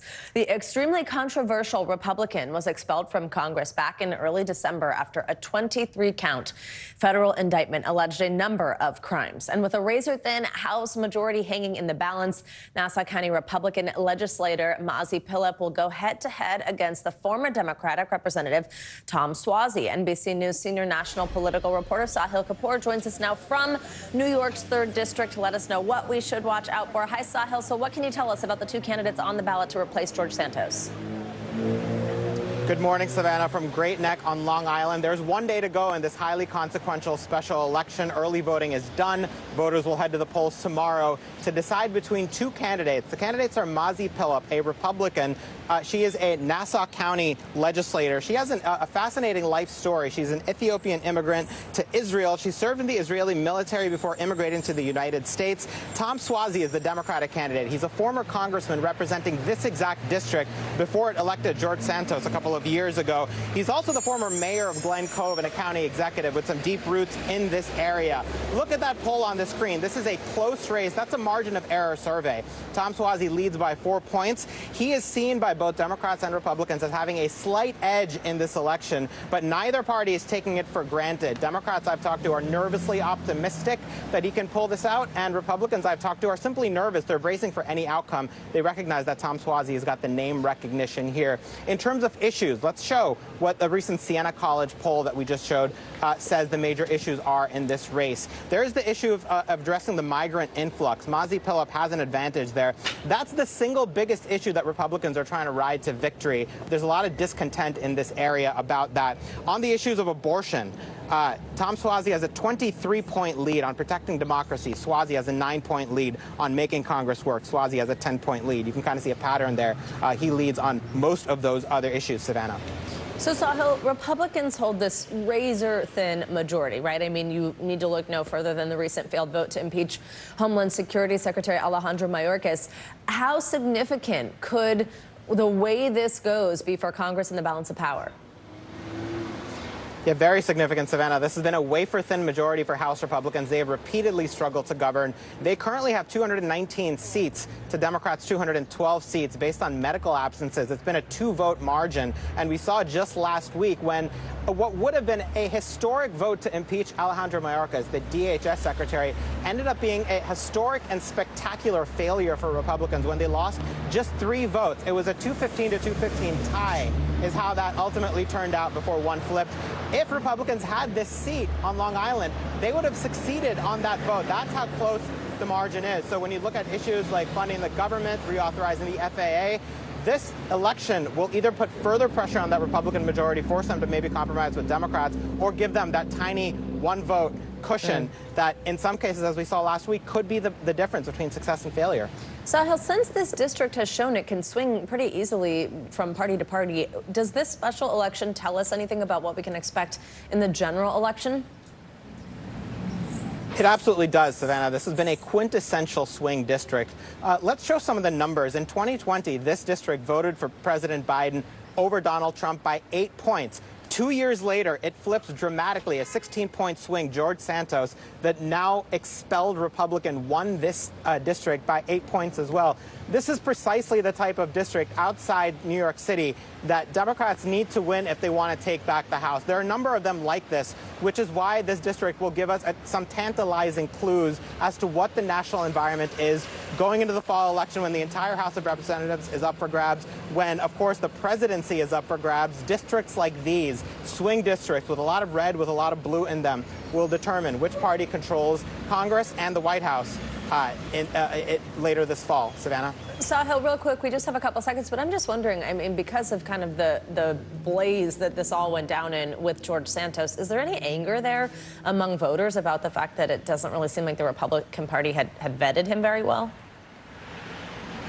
I would say there's more embarrassment than anger. I think Republicans have tried pretty hard to wash the stench of George Santos off their party brand. They want nothing to do with him, especially after his long litany of fabrications in his biography and that 23-count federal indictment on a smorgasbord of alleged crimes came out. It's Republicans in this area, Savannah, who are the clincher in forcing him out, forcing Congress to expel him. All right, Sahil Kapoor, thank you so much. Good to see you. Well, coming up, celebrating a civil rights icon on one of Hollywood's biggest stages. After the break, the Oscar nominee whose captivating on-screen performance in Rustin is bringing 1963's March on Washington back to the spotlight in 2024. That is up next on Morning News Now.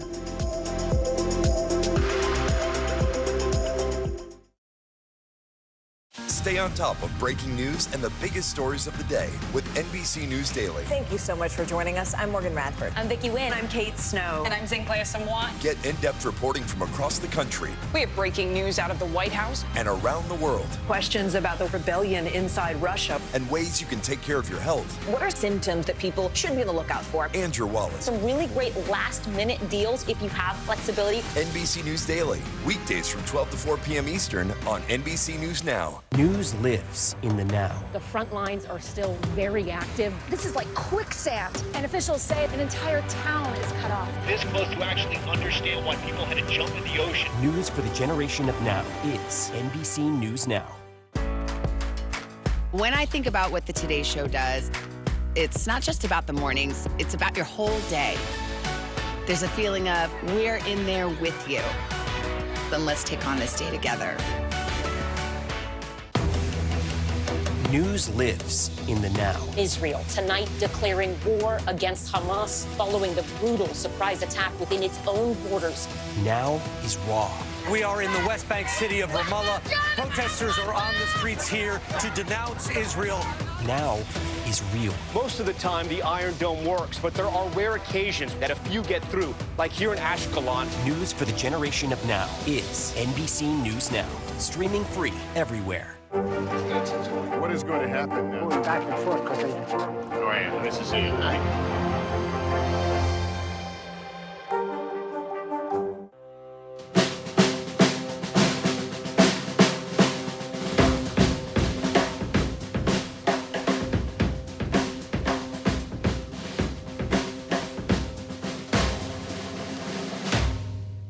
News for the generation of now is NBC News Now. Welcome back. Oscar nominee Colman Domingo is up for Best Actor for his powerful performance as Bayard Rustin in the biopic Rustin. As an organizer of the March on Washington, Rustin was little known, but a key leader in the civil rights movement. NBC News Now anchor Zincle Esamoah spoke with Colman about Rustin's legacy. Counting on the courts to eradicate racial inequity, that's madness. Colman Domingo's performance in Rustin is captivating audiences. I'm the one that's been preaching passive resistance. Domingo brings to life the story of unsung civil rights hero Bayard Rustin. The actor, celebrated for his roles in Euphoria. You think you're tough? I'm tougher. And The Color Purple. Don't you move a muscle. Now Oscar nominated for Best Actor in the biopic. There were many years where people said if there was a Bayard Rustin biopic, you should play him. Yeah, I feel like that there has always been sort of a secret society of people who knew about Bayard Rustin. When this opportunity came at 51 years old, when Bayard was 51 years old, when he organized the March on Washington, that I had a lot of what I needed to do this film. In terms of life experience? Life experience, leadership skills. I knew I've stored up a lot that I needed. Rustin was a critical force behind the 1963 March on Washington, where around 250,000 people gathered. The organizer seen here behind Dr. Martin Luther King Jr. Anything you learn about him surprise you, Rustin? There's so much that surprised me about him. I was surprised at his candor and his wit and how he used language as his weapon. The first demand is that we have effective civil rights legislation. Raised by his grandparents, Rustin studied the nonviolent principles of Gandhi and is credited with introducing nonviolence to King, later becoming one of his closest advisors. Rustin working alongside the likes of A. Philip Randolph, Ella Baker, and John Lewis. There can be a desire to present this kumbaya sentiment when it comes to the civil rights movement. Yet the film is not shy about showing some serious divisions in the movement. It really shows that these were people with ideas, and they had different ways of doing it. It took an outlier. It took a queer, black Quaker from Westchester, Pennsylvania, to organize the March on Washington. We are going to put together the largest peaceful protest in the history of this nation. Many believe Rustin's work was nearly written out of history because he was openly gay. On the day that I was born black, I was also born a homosexual. I think it would be easy to just, talk about his thoughts and ideas and not give you the whole human being. The fact that he was trying to navigate love, romance, sex. Rustin remained committed to the cause. He died in 1987. President Barack Obama, an executive producer of the film, posthumously awarding Rustin the Medal of Freedom in 2013. Domingo says now is the time for Rustin's story to be told. What do you think his legacy is in this country?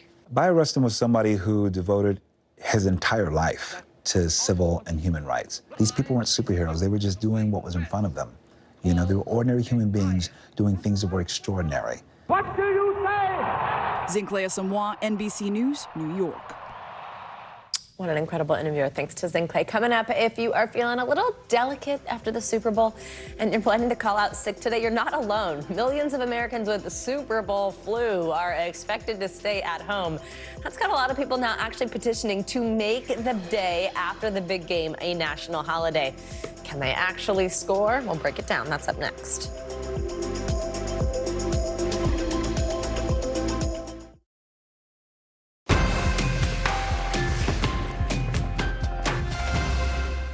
Fire has grown leaps and bounds. What you see behind me is typical. How you doing?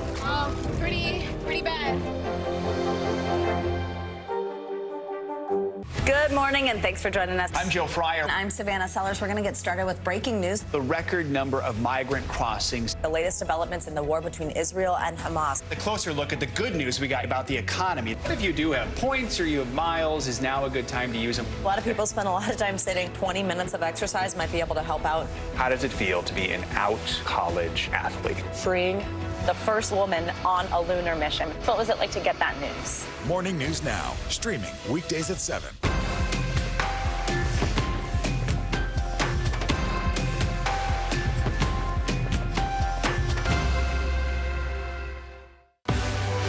Now is raw.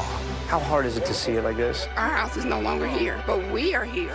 Now is real. Let's break down what we know and then the big questions still outstanding. News for the generation of now is NBC News Now. News lives in the now. Israel tonight declaring war against Hamas following the brutal surprise attack within its own borders. Now is raw. We are in the West Bank city of Ramallah. Protesters are on the streets here to denounce Israel. Now is real. Most of the time, the Iron Dome works, but there are rare occasions that a few get through, like here in Ashkelon. News for the generation of now is NBC News Now, streaming free everywhere. When I think about what the Today Show does, it's not just about the mornings, it's about your whole day. There's a feeling of we're in there with you. Then let's take on this day together. The NBC News mobile app. Get connected to your favorite news shows. For the top stories, breaking news, and live video, download the NBC News mobile app now. News lives in the now. Look at this. You can't even see anything anymore. Let's break down what we know. You gotta see this. News for the generation of now is NBC News Now. Welcome back. We have financial headlines for you now. And if you've been thinking about getting a Tesla, the company is offering a sweet deal for a limited time. CNBC's Silvana Henao joins us with that and other news. Hey, Silvana. Hey, Savannah, good morning. Yeah, so Tesla is temporarily cutting prices on some of its Model Y cars right here in the U.S. until the end of the month. Now, the company reducing the price of the rear-wheel drive and the long-range versions by $1,000. That's roughly 2%. Now, the move comes as Tesla is warning of, quote, notably lower sales growth this year as it braces for cooling demand and production of its next-generation electric vehicle. Elon Musk is denying accusations by Ukraine that Russian forces are using Starlink terminals produced by SpaceX in occupied areas of the country. In a post on X, Musk says those reports are, quote, categorically false. And to the best of the company's knowledge, no Starlinks have been sold directly or indirectly to Russia. In a statement today, the Kremlin says Starlink is not certified for use in Russia, nor are they officially supplied to its forces. And a win by the Chiefs in the Super Bowl may not be good news for investors. Well, that's if you believe the so-called Super Bowl indicator. Now, that says that the market will rise for the year if the winning team was never part of the original American Football League, which is now the AFC, or was in the NFL prior to its merger with the AFL in 1966. But the indicator's track record is actually worse than a coin flip. The markets have historically performed better when the indicator is bearish, up 82% of the time for an average gain of 11%, Savannah. All right, there you go. We'll see what happens. Silvana Henao, thank you very much. Got it. Well, Super Bowl Sunday is, of course, known for watch parties, with many people staying up late to tune into the big game. I hosted one. I was up late. Well, if you planned on calling out this morning, you're not alone. According to the UKG Workforce Institute, an estimated 16.1 million American employees plan to miss work today. I like how they're calling it the Super Bowl flu.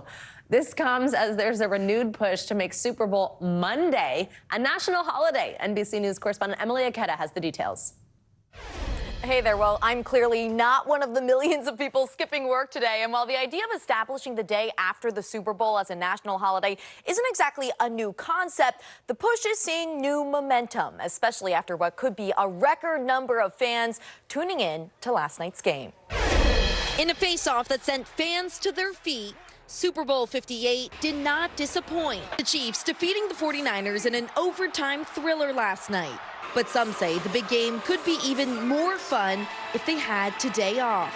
To have the day after Super Bowl as a day off, it makes sense. According to a poll, more than 16 million Americans plan to miss work today, and over 6 million of them say they'll fake being sick or ghost their employer. Many call it the Super Bowl flu. It's one of the few events left where almost everyone in the country does exactly the same thing, and they treat the day after as a day to recover and a little bit of an unofficial holiday. And for those clocking in today, it may be a pretty tough morning. Over 28% of workers saying they'll be less productive than usual, prompting some businesses like tech company UKG to cancel Monday morning meetings. It's a way to have a little bit of fun, but also acknowledge what people are going through and give people a couple hours to ease into the week. A fan asked the Kelsey brothers to lead the charge with a different idea, moving the big game from Sunday to Saturday on their podcast. No. Completely It's out. one day out of the year, all right? One day. The Super Bowl is meant to be played on Sunday. Yeah. If anything, we need to make Monday a holiday. Yeah. Just make Monday a holiday. Yeah. Don't the country should change what they're doing for the Super Bowl, not the Super Bowl for the country. Come on now, people. Come on. Four-time Super Bowl champ Rob Gronkowski agrees. Because I think it would be the most celebrated holiday as well. And while some skeptics think that's a step too far, Enjoy the game and all the festivities, but you got to get up and go to work. over a third of U.S. workers believe the day after the Super Bowl should be a national holiday. Even ice cream brand Drumstick, which made its Super Bowl commercial debut this year. Where did you all get those? Trying to drum up momentum with a Change.org petition. Many Americans bleary-eyed this morning, but some lucky students in Kentucky are enjoying a day off after their superintendent made this recent announcement. Whether you're dying to see Taylor, Mahomes, Usher, or just the commercials, this year you can. Paris City Schools is off school the Monday after the Super Bowl. National holiday or not, Sean Scott says he decided to take the day off from his account management job anyway. I had plenty of Mondays after the Super Bowl where I worked, and it was not very productive. Having that day off to relax after, especially after hosting a party, having people over, and so it's important to have Monday off. And keep in mind, Congress has established only a dozen federal holidays, just 2 in the last 50 years. So a more likely path to an off day is that the NFL continues extending its regular season to push the Super Bowl back a week. And next week is President's Day. Back to you. All right, there you go. Emily, thanks so much. I'm right here with you at work. Coming up, the road to NCAA glory after the break. The basketball phenom who's now just 8 points away from making history. We've got more up next.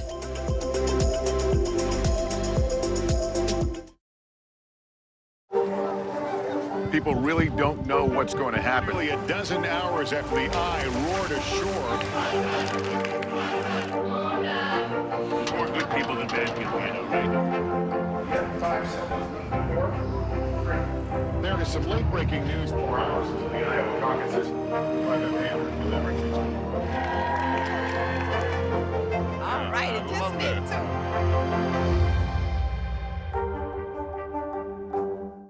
News for the generation of now is NBC News Now. Were you calling the shots, though, Mr. President, ultimately? Do you need to win your home state in order to stay in this race? Is it do or die? Is it clear who's going to govern Gaza once this war is over? If it's Sunday, it's Meet the Press. News lives in the now. Israel tonight declaring war against Hamas following the brutal surprise attack within its own borders. Now is raw. We are in the West Bank city of Ramallah. Protesters are on the streets here to denounce Israel.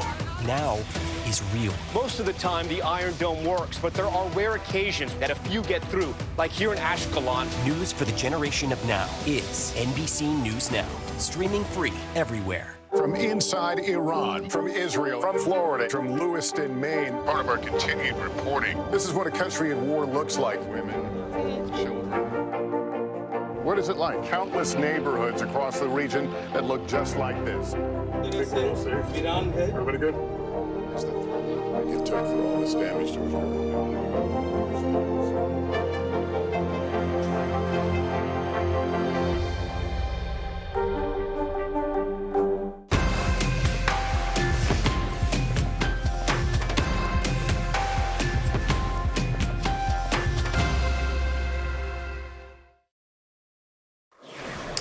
Welcome back. We finally got a look at the stars of the eagerly anticipated Wicked movie during yesterday's Super Bowl. We got the first little teaser for Wicked Part 1, and it shows Ariana Grande and Cynthia Erivo looking very pink and very green, of course, as Glinda and Elphaba. Fans have waited a long time for this movie. It also stars Michelle Yeoh and Jeff Goldblum. Part 1 is coming to theaters on November 24th this year, with Part 2 released a year later. Would you look at that? Well, a star in women's college basketball is on the verge of making NCAA history. I'm talking about University of Iowa's Caitlin Clark. Now, despite coming up short against Nebraska yesterday, the Hawkeyes star put up 31 points. That leaves her now just 8 points shy of breaking the women's Division I all-time scoring record. For more, we are joined by WNBA expert Christina Williams. Christina, thanks for joining us. A major feat we're talking about here. Just tell us about the impact that Clark has had, not only specifically on Iowa's women's basketball program, but women's basketball as a whole. So what makes Caitlin so special is that she's mesmerizing to watch. She plays and exudes confidence on the floor, and she's entertaining with her logo threes and three-point shooting. Caitlin Clark single-handedly put the Iowa program back on the map. She led them to their first Final Four championship game last year. They did fall short to LSU, but she's changing the game in a major way. And we see that happening with the Caitlin Clark effect. She sells out arenas. We saw earlier this season where she packed out over 55,000 fans at the Kinnick Stadium against DePaul University. She's also changing the in-game experience of women's basketball as well. We see broadcasters now, they have the Caitlin Cam, where they have TikTok feeds to try to reach younger demographics. And so Caitlin Clark is impacting women's basketball at just the right time as new interest in the game continues to grow and viewership are at record highs. I mean, she's so good. It's not just the scoring that we're talking about. There's another major milestone. She had her 1,000th assist of her college career yesterday. How often do you see this kind of skill in college basketball?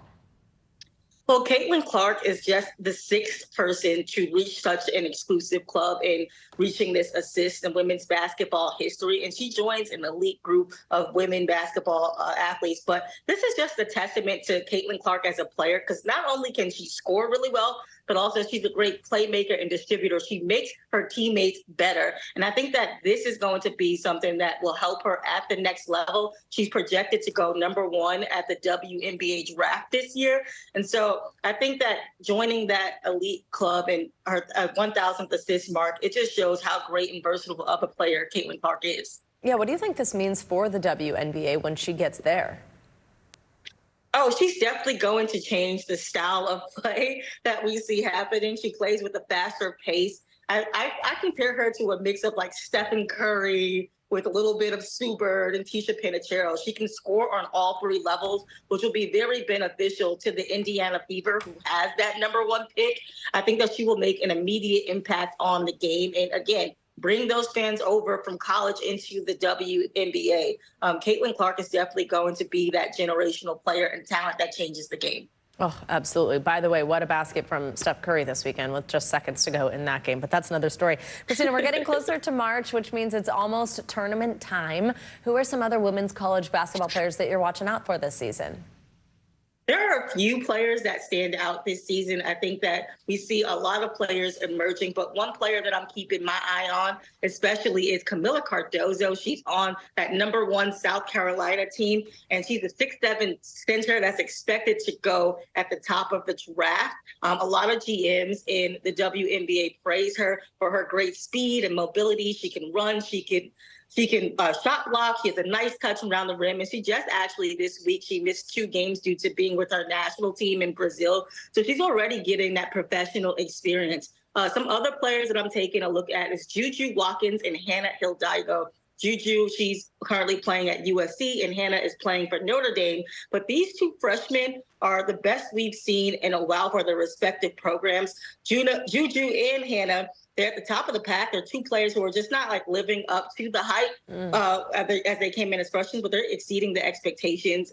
Juju, for me, what stands out is just her scoring and her ability to lead. She's averaging over 27.5 points this season. She's second behind Caitlin Clark, and then Hannah Hidalgo. She's a great two-way player, two-way guard. So the future of women's basketball is definitely in great hands.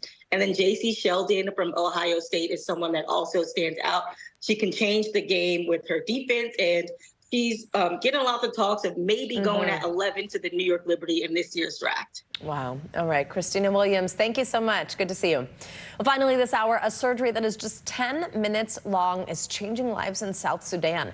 NBC News Now anchor Kate Snow has the details on a team of doctors that are giving people new hope and the gift of sight. For eye surgeon Dr. Lloyd Williams, this moment when the bandages first come off says everything. After a life-changing eye surgery, this woman is seeing again for the first time in years.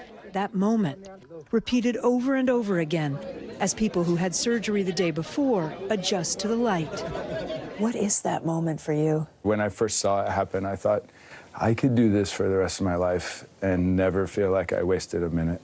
Dr. Williams, an ophthalmologist at Duke University, has traveled with the Himalayan Cataract Project for a decade on a mission to cure blindness. The latest trip in December to South Sudan in Africa, a country with the highest rate of blindness in the world. Dr. Williams worked alongside 2 local eye surgeons. For the most part, I don't even get up. I just sit, do surgery, next, do surgery, next. They call these surgical boot camps, performing nearly 2,000 cataract surgeries in just 10 days. People walked from as far away as 40 miles to be here, some arriving in wheelbarrows, many led by a stick. The results are immediate. 5-year-old Kual, confused at first in this new world of sight, before finally spotting his mom.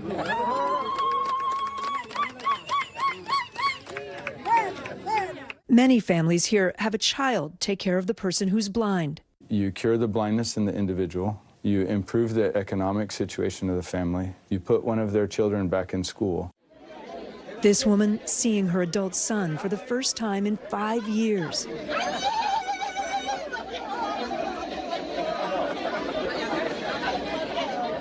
Imagine if you hadn't seen your child for years. Yeah. I mean, it's really quite remarkable. You don't need to speak the language to understand what's happening. She locks eyes with her son. We had one boy say to us, I don't deserve to have any friends because I'm blind.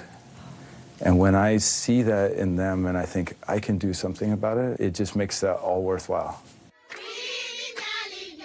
These boot camps changing lives as patients come out of the darkness to see the world in a new light. What a report. Kate Snow, thank you so much. That's going to do it for this hour of Morning News Now. Stay with us. The news continues right now.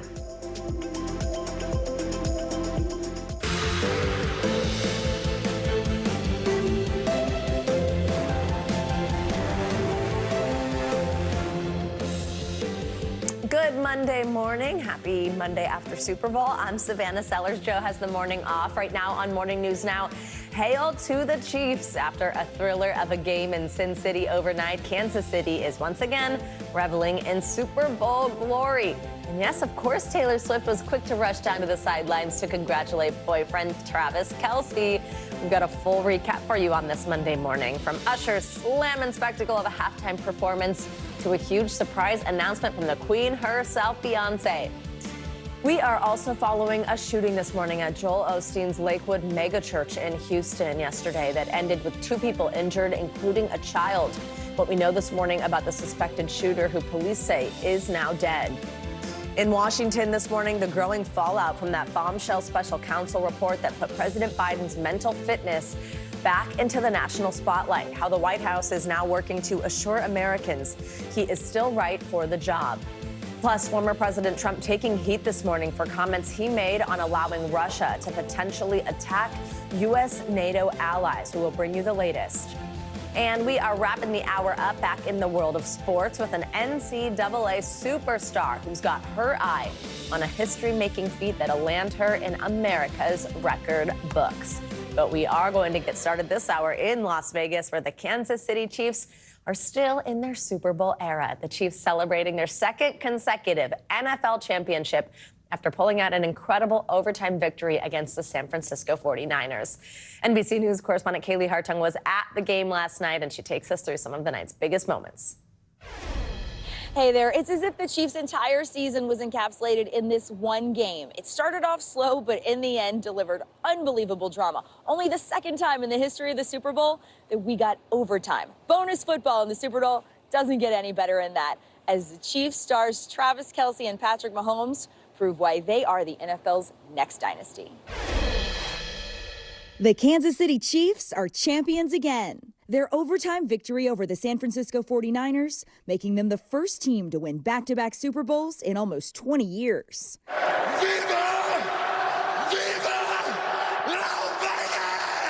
The Chiefs' hard-fought win over the Niners, a nail-biter to the very end. San Francisco's defense dominating, holding Kansas City down through the first half, keeping them to just 3 points as tempers flared on the sideline.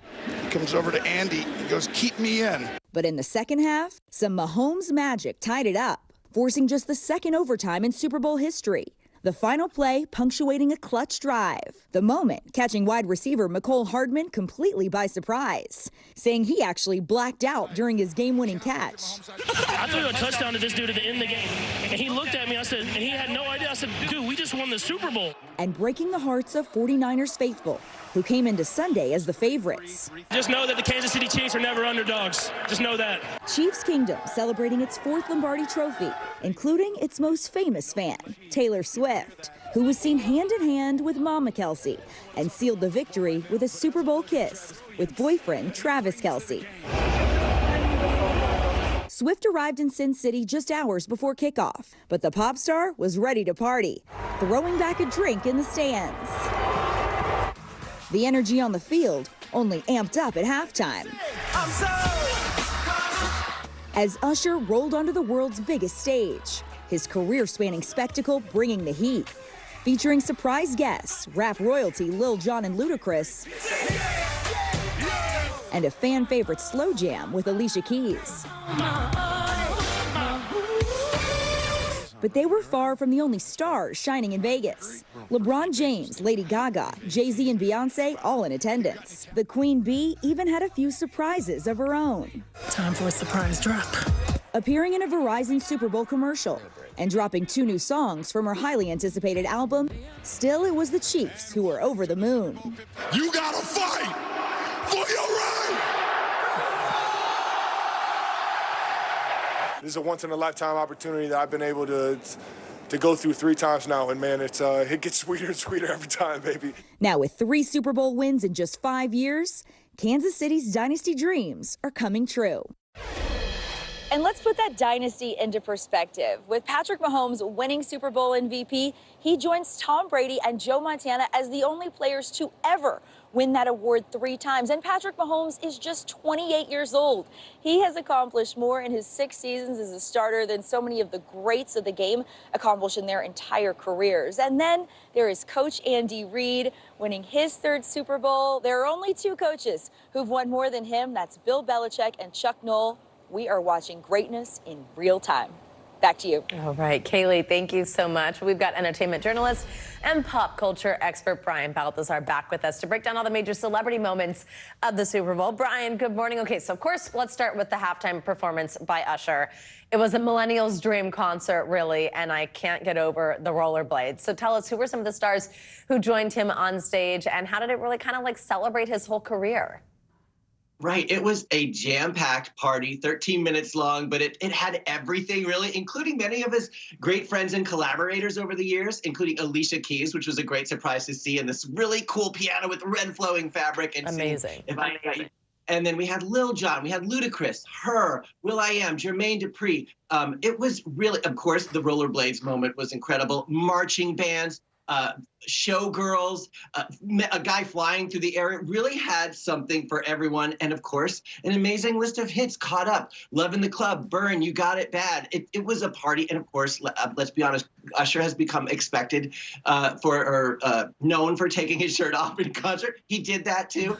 The fact that they have these lights in the crowd that change in tandem with the show. We've seen it before, but it never fails to dazzle us. But it was a great crowd pleaser. I thought everyone really loved it. And people that were there saying it was was unlike any live performance they'd ever seen before. Wow, really cool. I liked how it was kind of like a little Vegas theme at the beginning, right? To kind of fit where he was. It was pretty cool. Yeah. Okay, now, of course, time to talk Beyonce. So she announced Act 2 of her Renaissance era last night during her Verizon commercial. I got to say, I didn't fully get that that's what was going on at the time. And then it was like, oh, whoa, this was real. And it included 2 new tracks. Tell us about this rollout. Right. It's so interesting. You know, the new thing for artists, Taylor Swift and Beyonce among them, is to leave hints and clues, Easter eggs about what's coming. We've seen Beyonce wearing a cowboy hat at a recent award show. She does this commercial for Verizon, and she's trying to break the internet. And there are all these shout outs to prior things that she's done, and then winks to things like her running for Beyonce of the United States. But then at the end, she still hadn't broken the internet. So she says, OK, let's drop the music. And at that moment, 2 singles were dropped on Tidal. Later after the Super Bowl on all platforms, one of them called Texas Hold'em, the other called 16 Carriages. These are 2 tracks on her album that's coming out March 29th. That is a country adjacent or country fusion album, which I think people are really excited about. Obviously, these 2 singles are already charting iTunes. And when Beyonce says something, people listen. So Yeah. I'm excited to see what happens next. Isn't that true? It's always fun, too, when you see an artist switch genres when they are as talented as somebody like Beyonce is. Okay, let's talk about commercials other than Beyonce's Verizon one. My favorite was J-Lo and Ben Affleck. And actually, it seems like a lot of people agreed that was sort of like they were winners on social media with this Dunkin' Donuts ad. By the way, a lot of other people in there, Matt Damon, Tom Brady. Tell us about this commercial. And part of what I liked about it was kind of seeing a different side of their relationship, right? What did you think? Right. I love it because it leans in on what started out as a meme. You know, Ben Affleck carrying Dunkin' Donuts in paparazzi photos. Here we have J-Lo recording a single, and Ben Affleck in his full Boston accent now decides he's going to start a music career and kind of crashes the recording session as the lead singer of the Dung Kings. Obviously, it's a Dunkin' Donuts commercial. And we have his friends that include, we have Matt Damon over to the side, sort of horrified. There's Tom Brady. It's just the list goes on. We have Jack Harlow, Fat Joe at the end. So the song is terrible, obviously, but it's it combines the best of celebrity, surprise, the virality of the Dunkin' Donuts meme with him, and just humor. I think it's a great commercial, and it is the one that people are talking about this morning. Oh my gosh, I thought it was hilarious. I was laughing so hard when she tells Tom, you can stay, after she tells Ben to leave. Pretty funny. And we talked about this, Ben. This is not going to happen. Yeah, yeah, we talked about this. All right, now, of course, save my fave for last. Taylor Swift. I mean, I like how you're always like, it's funny when you ask me about Taylor Swift because I could tell you everything. So I am going to just make a few of my favorite points, and then I'm going to hand it over to you, Brian, which was obviously this whole girl gang that she's got with her in the suite. So you could tell us about that. It was so fun. Then, of course, seeing her on the field. Then also now there's videos coming out from the after party where the DJs, the Chainsmokers, are playing her songs. They're playing You Belong With Me. Travis is singing it to Taylor. I mean, it's just like, it's like a Taylor Swift song. Right. I mean, first of all, I feel like if you watch the whole game, Taylor Swift was all of us at the end. There was a shot of her biting her nails. No matter what team you were on, this was a nail biter. There was another cutaway while she was chugging a beer, and I don't think she was aware of it. There you see Blake Lively, and I think that's Ice Spice over there to the left. It was, you know, interestingly, she knows the camera's on her constantly, but also just as her authentic self. And, you know, people have talked about the Taylor Swift effect. Everyone was questioning what was going to happen in literally the last 20 seconds of this game. And it was kind of fun to see that jubilance and excitement. And, of course, we see the photos of everything that happened on the field. You know, this is just an unusual time in this era of this generation of this romance that's happening, and it's kind of fun to watch it happen. I think it's hilarious that people get so fired up about it. It's just music and football. It's okay. No, you know, it's fun. Let's have some fun with it. And I love that they're having fun with it. Could not agree more. And obviously, Taylor Swift had to win in her rookie season. Know what I'm saying, Brian? She doesn't know losing. Great to see you, as always. Thanks for covering it all for us this morning. See you soon, my friend. All right, now it's time to get a check on your morning news now weather. We have Michelle Grossman here in studio with us, and we've got a look ahead, some snow, some rain, a lot going on. Hey, Michelle, good morning. Hi there, good morning. Yeah, a lot going on. We have the threat for severe weather, flooding rains today, some really gusty thunderstorms. And then on the cold side of a storm system, we are looking at some snow. So let's talk about today because that's the biggest story for today. That storm threat throughout the southeast. We could see really gusty winds. We could see hail hail, a few tornadoes, but certainly some heavy downpours leading to flooding, some flash flooding as well. This is going to move up the coast. So overnight into Tuesday, we're going to see some rain transitioning to snow in parts of the Northeast and also New England. Further to the west, we're quiet in the middle of the country, mild temperatures throughout the northern plains, parts of the central plains, and then we have some snow falling in portions of the Intermountain West, but relatively quiet out west as well. By Wednesday, we see heavy snow throughout the northern plains, really heavy snow throughout the Intermountain West as well. Bright sunshine, nice temperatures in the south central states, really nice throughout the East Coast as well in terms of any precipitation. We are dry. We're going to see temperatures returning back to normal. It's another mild day today, but a big drastic change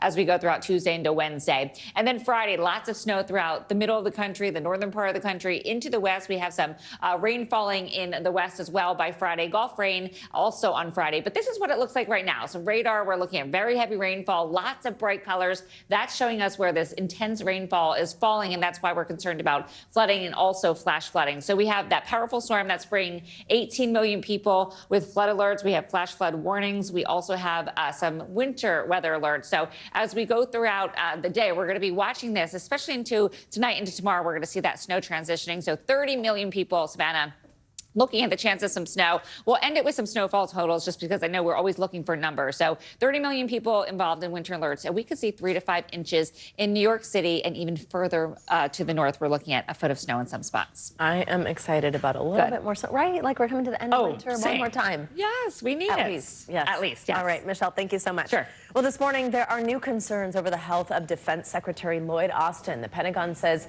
he's back in the hospital, this time for a bladder issue. It comes as President Biden and his allies are on the offensive after last week's special counsel report called his memory into question.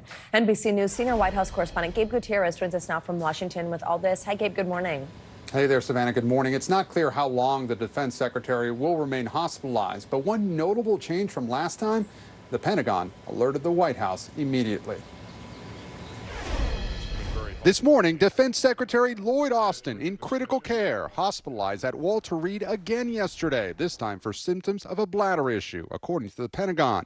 Overnight, doctors saying that Austin was then admitted to the critical care unit for supportive care and close monitoring. Last month, the defense secretary faced scrutiny for not telling the White House that he underwent surgery for prostate cancer until days later. We did not handle this right, and I did not handle this right. Now, the Pentagon announcing this stay publicly, saying he's transferring duties to his deputy. Concern for Austin coming as President Biden is on defense politically after that special counsel's report saying he faced memory issues. A new poll finds most Americans believe both President Biden and Republican frontrunner Donald Trump are too old for another term. And though he continued to attack Biden over the weekend, Trump himself is now under fire after a wild weekend rally where the former president encouraged Russia to attack U.S. allies if they don't pay their dues in NATO. I would encourage them to do whatever the hell they want. You got to pay. His opponent, Nikki Haley, quickly responding. What bothers me about this is don't take the side of a thug who kills his opponents. Haley also speaking out about Trump's personal attacks on her husband, Michael, at the same rally. What happened to her husband? Where is he? He's gone. Haley writing back, Michael is deployed serving our country, something you know nothing about. Donald Trump clearly doesn't understand that in South Carolina, we love our military men and women. Meanwhile, the White House is slamming former President Trump's comments on NATO, saying that, quote, encouraging invasions of our closest allies by murderous regimes is appalling and unhinged. Savannah? All right, Gabe Gutierrez, thank you so much. Well, turning now to Gaza, where officials are working towards reaching a ceasefire in exchange for the release of hostages being held by Hamas. A senior official tells NBC News a breakthrough could come as early as this week.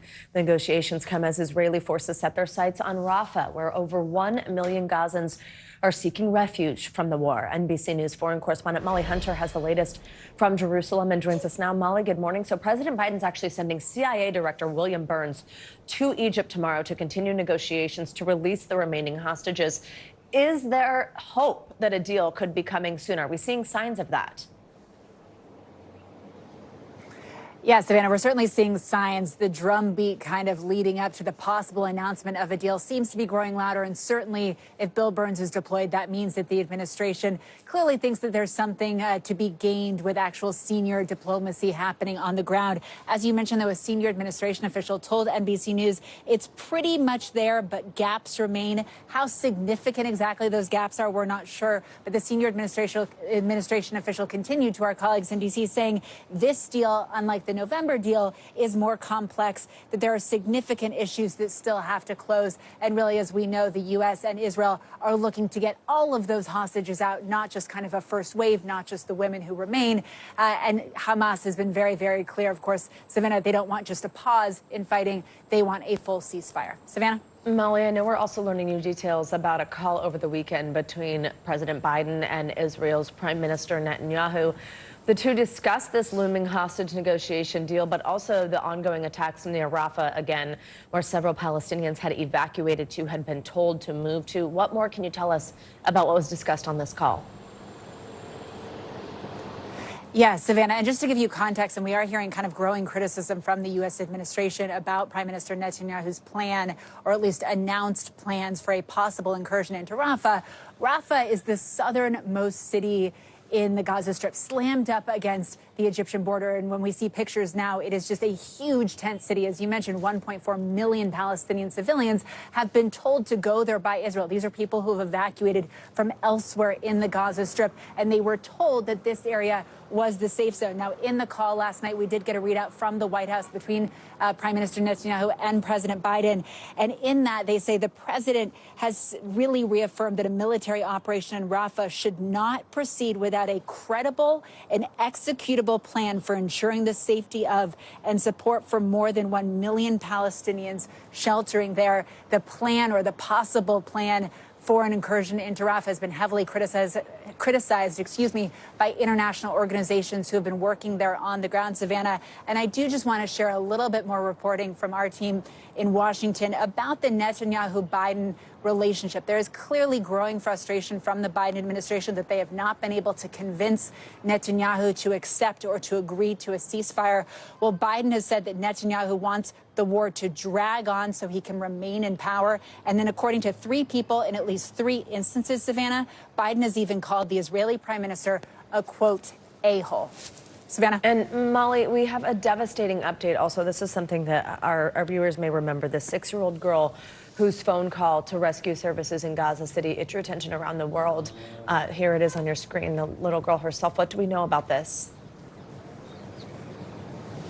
That's exactly right. This was a major story, of course, that we covered last week. Our network covered, as well as many other international organizations over the weekend. 6-year-old Hind Rajab was fleeing from Gaza City with her family. 6 people kind of smashed into a small civilian car. And those audio recordings suggested that Hind, and she was calling the Palestinian Red Crescent, saying, "Come and get me," suggested that she was the only person still alive in that car. Well, the Palestinian Red Crescent has now been able to reach that area, Savannah. They have found not only the body of Hind and her relatives, their car completely smashed up, bullet-ridden, but also just 50 meters away, this smashed up kind of wreckage of the Palestinian Red Crescent ambulance and the bodies of 2 paramedics.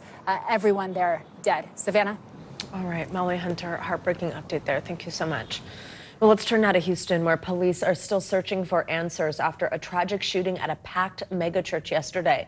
Police say the female shooter who opened fire at Joel Osteen's well-known Lakewood Church is now dead. NBC News correspondent Morgan Chesky joins us from Houston with the latest. Morgan, good morning. Savannah, a simply terrifying ordeal here inside Houston's Lakewood Church, where Pastor Joel Osteen says they serve about 45,000 people each and every week. Now, this happened just minutes before the beginning of a Spanish service when witnesses say this woman walked inside and opened fire. And today, 2 off-duty officers are credited in fatally shooting her and taking her down after this shooting that's left a large church community shaken to its core.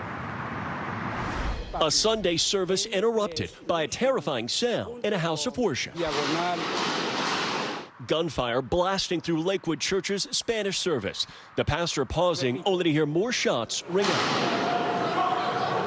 The chaotic scene unfolding after police say an unidentified woman armed with a rifle and wearing a trench coat walked inside and opened fire. We're shooting at Lakewood. 2 people down. We need an ambulance. A young boy in critical condition. Another churchgoer shot in the leg. 2 off-duty officers are credited with fatally shooting the suspect. Suspect is down. Police saying the wounded child arrived at the church with the female shooter, but won't speculate if officers who returned fire were the ones to strike that young victim. If it was, unfortunately, and that female, that suspect, put that baby in danger, I'm gonna put that blame on her. Officers telling NBC News the woman was wearing a backpack and said she had a bomb. They also say she sprayed an unknown substance on the ground, but the bomb squad found no explosives. This is an isolated incident, we believe, at this moment, okay? No further danger to our public. This morning, the shooter's motive is still unclear, but is part of an ongoing investigation. For church member Mariah, who just moved from Colombia, the fear hard to fathom. I thought that I maybe would die. After that, I just sent a message to my husband saying that I love him. Pastor Joel Osteen stressing had it happened just minutes later, even more churchgoers could have been targets. We don't understand why these things happen, but we know God's in control. And this morning, we're still awaiting an update on the condition of that young boy who was wounded and last listed in critical condition. Also, the man wounded in the leg is in stable condition. Investigators also providing some clarification about some of the early theories about this shooting, Savannah. There were originally rumors of 2 gunmen, but police say that is not true and that this woman acted alone. Savannah. All right, Morgan, thank you so much. Well, King Charles has made his first public appearance since his cancer diagnosis was revealed. The British monarch attended a church service yesterday alongside Queen Camilla. NBC News foreign correspondent Megan Fitzgerald joins us from London with the details. Hey, Megan, good morning. Savannah, good morning to you. That's right. We saw King Charles walking to church yesterday. He seemed to be in good form. He was waving and smiling to the crowd, a similar scene that we saw last Sunday, just hours before he announced to the world that he's battling cancer.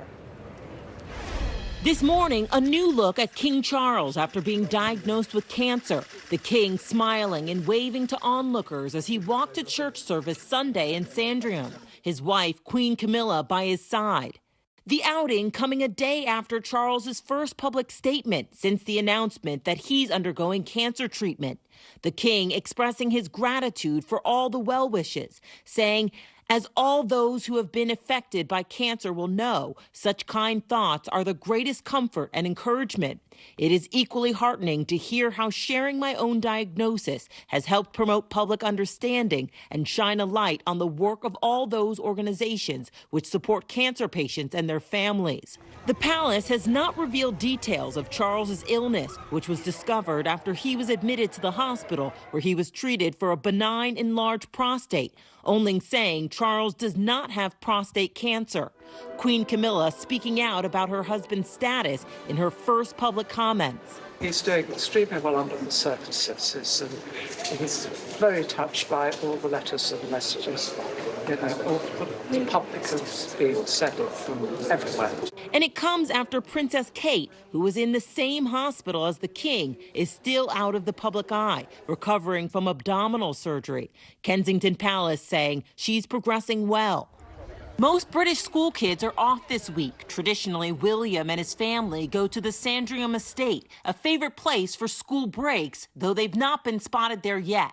Not only is there more for the children to do, there's a more active lifestyle, there's fewer prying eyes trying to see what they're up to, but I think it's a bigger house, it's somewhere where Kate can relax. It would be a welcome break for William, now taking on even more responsibilities as the king steps back. And over the weekend, Princess Anne, one of the few active senior royals, seen at a rugby match. She's helping with royal representation, but it's the heir to the throne that's tasked with stepping up. Now, we are not expected to see King Charles in public for official duties. So far, he has been conducting his weekly audiences with the Prime Minister, and he's been doing his private business. Savannah. All right, Megan, thank you so much. We've got much more to come on this hour of Morning News Now, including the drive that's gaining ground across America to make the day after the Super Bowl, that would be today, a national holiday. Can't say I disagree with that. First, though, after the break, the special election here in New York to replace disgraced Republican Congressman George Santos. We've got more on the candidates vying for the job and what the future could hold on Capitol Hill if his seat flips blue once again. Those stories and more are next. Stay with us.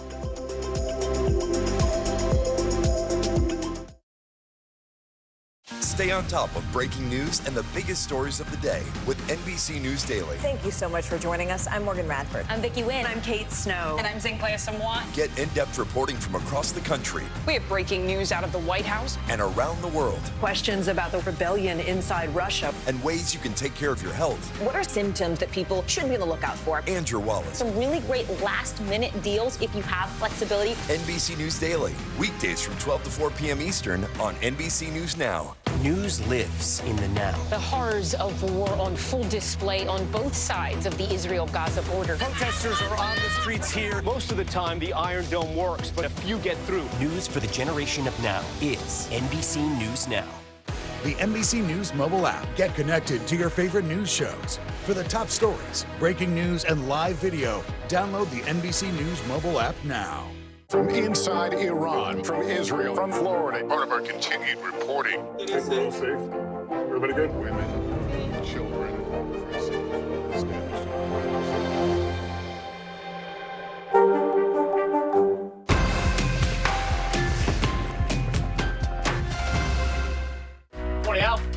I think when you open your eyes, you get to decide, how's my day going to be? We want to be a way to start your day. Lighten your load every single morning. News lives in the now. The front lines are still very active. This is like quicksand, and officials say an entire town is cut off. This close to actually understand why people had to jump in the ocean. News for the generation of now is NBC News Now. I think when you open your eyes, you get to decide, how's my day going to be? We want to be a way to start your day. Lighten your load every single morning. Were you calling the shots, though, Mr. President, ultimately? Do you need to win your home state in order to stay in this race? Is it do or die? Is it clear who's going to govern Gaza once this war is over? If it's Sunday, it's Meet the Press. We're back now with some international news. Hungary's first female president has announced her resignation. Claudia Lavanga joins us now from Rome with that and more. Hey, Claudia, good morning. Good morning, Savannah. Well, that's right. The president of Hungary, Katalin Novak, announced on state television her resignation literally a week after a local news website announced that she pardoned a man who helped cover up sexual abuse in a children's home. Now, the news caused a public uproar, widespread protests, and calls for her to step down. During her resignation speech, Novak apologized, saying she made a mistake and believed that the convict did not abuse the vulnerability of children he had overseen. Her resignation is also a rare blow to Prime Minister Viktor Orban, her close ally. Let's now go to Kenya, where the country's truck federation announced that the marathon world record holder, Kelvin Kiptum, was killed along with his coach in a car crash. The crash happened on a road in western Kenya, in the region that's renowned as a training base for distance runners. Kiptum set the world record in October in Chicago, becoming the first man to run the marathon in under 2 hours, 1 minute. He was due to compete at the Rotterdam Marathon in April, which will have been his first event since breaking the world record. And let's end this tour of the world in the north of Brazil, where carnival revelers brought the idea of recycling to a whole new level, dressing up in outfits made from hundreds of cans of beer and soda. This bubbling street party started in 1997 when a group of friends began gathering discarded cans left behind by carnival goers and attached them to their clothing. Since then, recycling in the area has improved, but locals thought they will continue the tradition to keep raising awareness, and just because, of course, it's fun. Back to you, Savannah. All right, Claudia, thank you so much. Well, voters in New York's 3rd District on Long Island will head to the polls on Tuesday in a high-stakes special election to replace disgraced former Representative George Santos. The extremely controversial Republican was expelled from Congress back in early December after a 23-count federal indictment alleged a number of crimes. And with a razor-thin House majority hanging in the balance, Nassau County Republican legislator Mazi Pilip will go head-to-head against the former Democratic Representative Tom Suozzi. NBC News senior national political reporter Sahil Kapoor joins us now from New York's 3rd District to let us know what we should watch out for. Hi, Sahil. So what can you tell us about the 2 candidates on the ballot to replace George Santos? Good morning, Savannah, from Great Neck on Long Island. There's 1 day to go in this highly consequential special election. Early voting is done. Voters will head to the polls tomorrow to decide between 2 candidates. The candidates are Mazi Pilip, a Republican. She is a Nassau County legislator. She has a fascinating life story. She's an Ethiopian immigrant to Israel. She served in the Israeli military before immigrating to the United States. Tom Suozzi is the Democratic candidate. He's a former congressman representing this exact district before it elected George Santos a couple of years ago. He's also the former mayor of Glen Cove and a county executive with some deep roots in this area. Look at that poll on the screen. This is a close race. That's a margin of error survey. Tom Suozzi leads by 4 points. He is seen by both Democrats and Republicans as having a slight edge in this election, but neither party is taking it for granted. Democrats I've talked to are nervously optimistic that he can pull this out, and Republicans I've talked to are simply nervous. They're bracing for any outcome. They recognize that Tom Suozzi has got the name recognition here. In terms of issues, let's show what the recent Siena College poll that we just showed says the major issues are in this race. There is the issue of addressing the migrant influx. Mazi Pilip has an advantage there. That's the single biggest issue that Republicans are trying to ride to victory. There's a lot of discontent in this area about that. On the issues of abortion, Tom Suozzi has a 23-point lead on protecting democracy. Suozzi has a 9-point lead on making Congress work. Suozzi has a 10-point lead. You can kind of see a pattern there. He leads on most of those other issues, Savannah. So, Sahil, Republicans hold this razor-thin majority, right? I mean, you need to look no further than the recent failed vote to impeach Homeland Security Secretary Alejandro Mayorkas. How significant could the way this goes be for Congress and the balance of power? Yeah, very significant, Savannah. This has been a wafer-thin majority for House Republicans. They have repeatedly struggled to govern. They currently have 219 seats to Democrats' 212 seats based on medical absences. It's been a 2-vote margin. And we saw just last week when what would have been a historic vote to impeach Alejandro Mayorkas, the DHS secretary, ended up being a historic and spectacular failure for Republicans when they lost just 3 votes. It was a 215 to 215 tie is how that ultimately turned out before one flipped. If Republicans had this seat on Long Island, they would have succeeded on that vote. That's how close the margin is. So when you look at issues like funding the government, reauthorizing the FAA, this election will either put further pressure on that Republican majority, force them to maybe compromise with Democrats, or give them that tiny 1-vote cushion that in some cases, as we saw last week, could be the difference between success and failure. Sahil, since this district has shown it can swing pretty easily from party to party, does this special election tell us anything about what we can expect in the general election? It absolutely does, Savannah. This has been a quintessential swing district. Let's show some of the numbers. In 2020, this district voted for President Biden over Donald Trump by 8 points. 2 years later, it flips dramatically. A 16-point swing. George Santos, the now expelled Republican, won this district by 8 points as well. This is precisely the type of district outside New York City that Democrats need to win if they want to take back the House. There are a number of them like this, which is why this district will give us some tantalizing clues as to what the national environment is going into the fall election when the entire House of Representatives is up for grabs, when, of course, the presidency is up for grabs. Districts like these, swing districts with a lot of red, with a lot of blue in them, will determine which party controls Congress and the White House later this fall. Savannah? Sahil, real quick, we just have a couple seconds, but I'm just wondering, I mean, because of kind of the blaze that this all went down in with George Santos, is there any anger there among voters about the fact that it doesn't really seem like the Republican Party had vetted him very well? I would say there's more embarrassment than anger. I think Republicans have tried pretty hard to wash the stench of George Santos off their party brand. They want nothing to do with him, especially after his long litany of fabrications in his biography and that 23-count federal indictment on a smorgasbord of alleged crimes came out. It's Republicans in this area, Savannah, who are the clincher in forcing him out, forcing Congress to expel him. All right, Sahil Kapoor, thank you so much. Good to see you. Well, coming up, celebrating a civil rights icon on one of Hollywood's biggest stages. After the break, the Oscar nominee whose captivating on-screen performance in Rustin is bringing 1963's March on Washington back to the spotlight in 2024. That is up next on Morning News Now.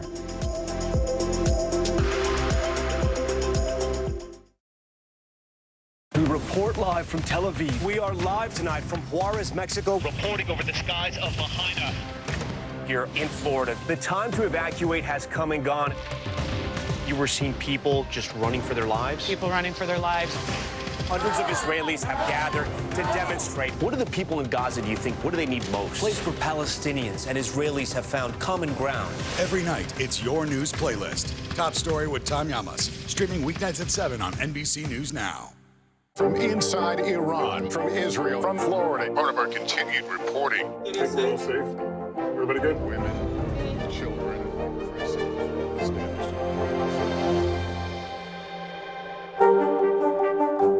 Stay on top of breaking news and the biggest stories of the day with NBC News Daily. Thank you so much for joining us. I'm Morgan Radford. I'm Vicki Wynn. I'm Kate Snow. And I'm Zinklaya Samwat. Get in-depth reporting from across the country We have breaking news out of the White House. and around the world, Questions about the rebellion inside Russia. and ways you can take care of your health What are symptoms that people should be on the lookout for? and your wallet. Some really great last-minute deals if you have flexibility. NBC News Daily, weekdays from 12 to 4 p.m. Eastern on NBC News Now.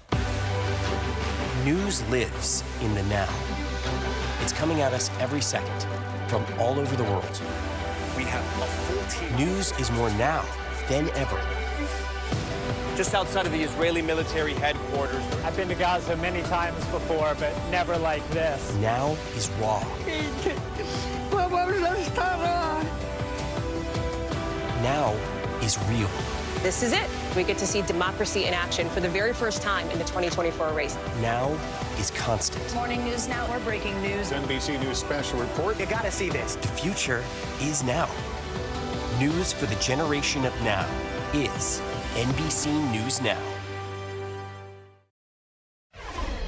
Welcome back. Oscar nominee Coleman Domingo is up for Best Actor for his powerful performance as Bayard Rustin in the biopic Rustin. As an organizer of the March on Washington, Rustin was little known, but a key leader in the civil rights movement. NBC News Now anchor Zinklaya Samwat spoke with Coleman about Rustin's legacy.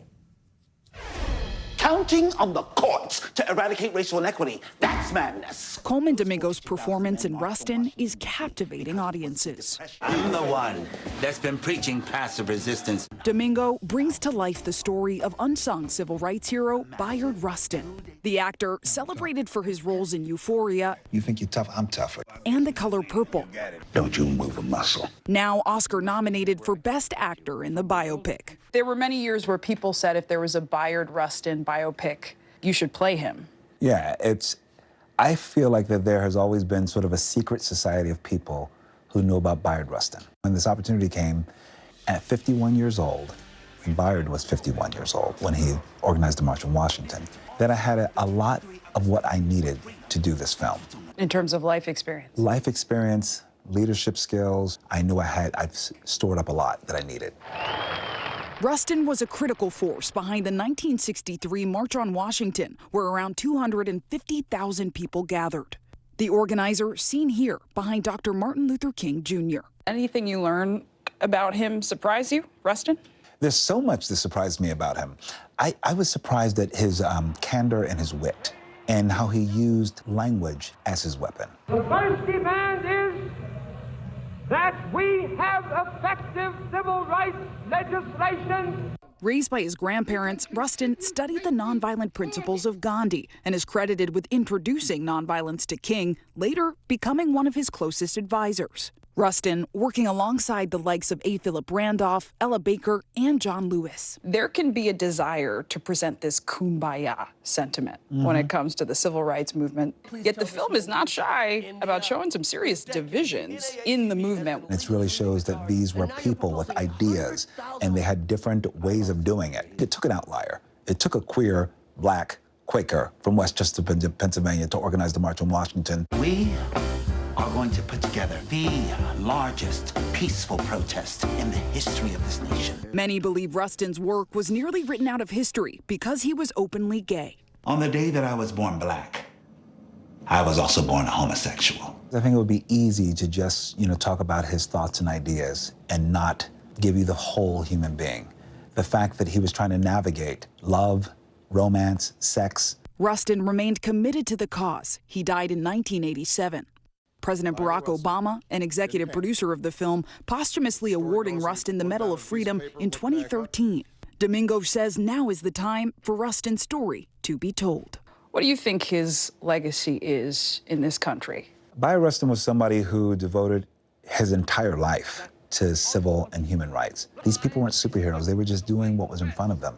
They were ordinary human beings doing things that were extraordinary. What do you say? Zinclea Samoa, NBC News, New York. What an incredible interview. Thanks to Zinclea. Coming up, if you are feeling a little delicate after the Super Bowl and you're planning to call out sick today, you're not alone. Millions of Americans with the Super Bowl flu are expected to stay at home. That's got a lot of people now actually petitioning to make the day after the big game a national holiday. Can they actually score? We'll break it down. That's up next.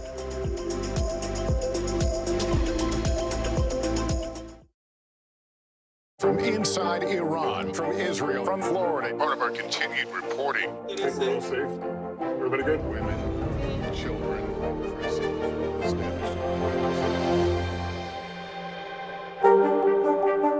Thanks for tuning in. I'm Gotti Schwartz. Here are the stories we're following tonight. Storms keep coming here in California. The U.S. government just declassified this video.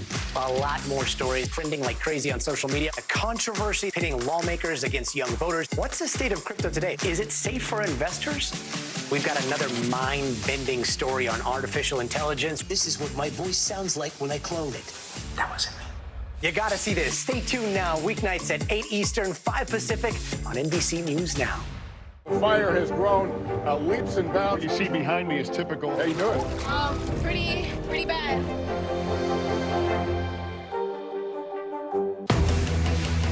News lives in the now. Israel tonight declaring war against Hamas following the brutal surprise attack within its own borders.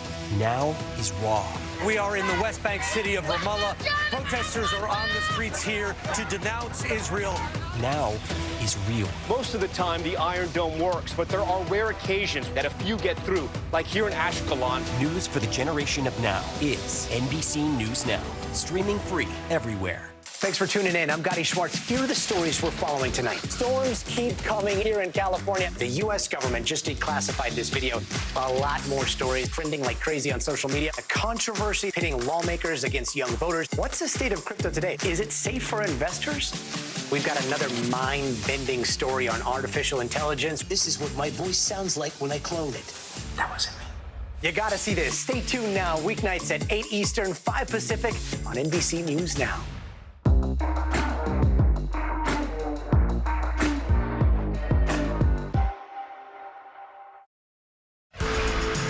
Welcome back. We have financial headlines for you now. And if you've been thinking about getting a Tesla, the company is offering a sweet deal for a limited time. CNBC's Silvana Henao joins us with that and other news. Hey, Silvana. Hey, Savannah, good morning. Yeah, so Tesla is temporarily cutting prices on some of its Model Y cars right here in the U.S. until the end of the month. Now, the company reducing the price of the rear-wheel drive and the long-range versions by $1,000. That's roughly 2%. Now, the move comes as Tesla is warning of, quote, notably lower sales growth this year as it braces for cooling demand and production of its next-generation electric vehicle. Elon Musk is denying accusations by Ukraine that Russian forces are using Starlink terminals produced by SpaceX in occupied areas of the country. In a post on X, Musk says those reports are, quote, categorically false. And to the best of the company's knowledge, no Starlinks have been sold directly or indirectly to Russia.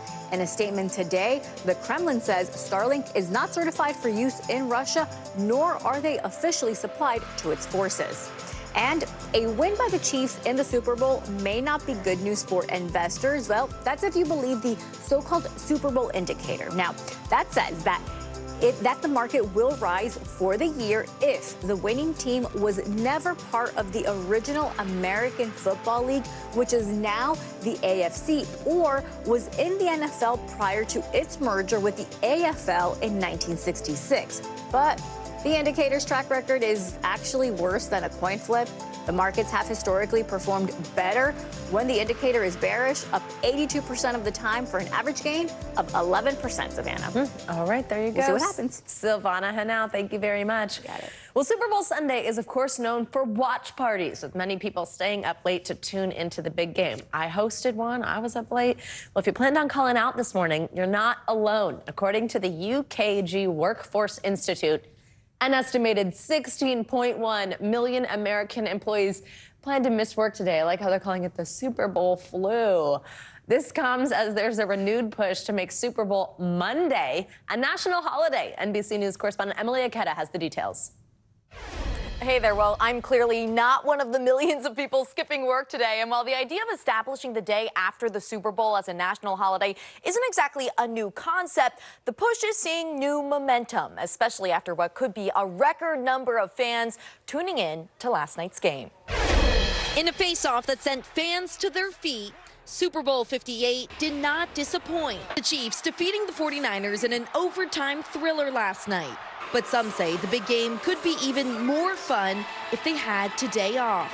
To have the day after Super Bowl as a day off, it makes sense. According to a poll, more than 16 million Americans plan to miss work today, and over 6 million of them say they'll fake being sick or ghost their employer. Many call it the Super Bowl flu. It's one of the few events left where almost everyone in the country does exactly the same thing, and they treat the day after as a day to recover and a little bit of an unofficial holiday. And for those clocking in today, it may be a pretty tough morning. Over 28% of workers saying they'll be less productive than usual, prompting some businesses like tech company UKG to cancel Monday morning meetings. It's a way to have a little bit of fun, but also acknowledge what people are going through and give people a couple hours to ease into the week. A fan asked the Kelsey brothers to lead the charge with a different idea, moving the big game from Sunday to Saturday on their podcast. No.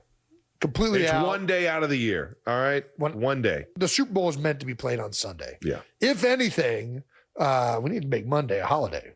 Yeah. Just make Monday a holiday. Yeah. Don't the country should change what they're doing for the Super Bowl, not the Super Bowl for the country. Come on now, people. Come on. Four-time Super Bowl champ Rob Gronkowski agrees. Because I think it would be the most celebrated holiday as well. And while some skeptics think that's a step too far, Enjoy the game and all the festivities, but you got to get up and go to work. over a third of U.S. workers believe the day after the Super Bowl should be a national holiday. Even ice cream brand Drumstick, which made its Super Bowl commercial debut this year. Where did you all get those? Trying to drum up momentum with a Change.org petition. Many Americans bleary-eyed this morning, but some lucky students in Kentucky are enjoying a day off after their superintendent made this recent announcement. Whether you're dying to see Taylor, Mahomes, Usher, or just the commercials, this year you can. Paris City Schools is off school the Monday after the Super Bowl. National holiday or not, Sean Scott says he decided to take the day off from his account management job anyway. I had plenty of Mondays after the Super Bowl where I worked, and it was not very productive. Having that day off to relax after, especially after hosting a party, having people over, and so it's important to have Monday off. And keep in mind, Congress has established only a dozen federal holidays, just 2 in the last 50 years. So a more likely path to an off day is that the NFL continues extending its regular season to push the Super Bowl back a week. And next week is President's Day. Back to you. All right, there you go. Emily, thanks so much. I'm right here with you at work. Coming up, the road to NCAA glory after the break. The basketball phenom who's now just 8 points away from making history. We've got more up next.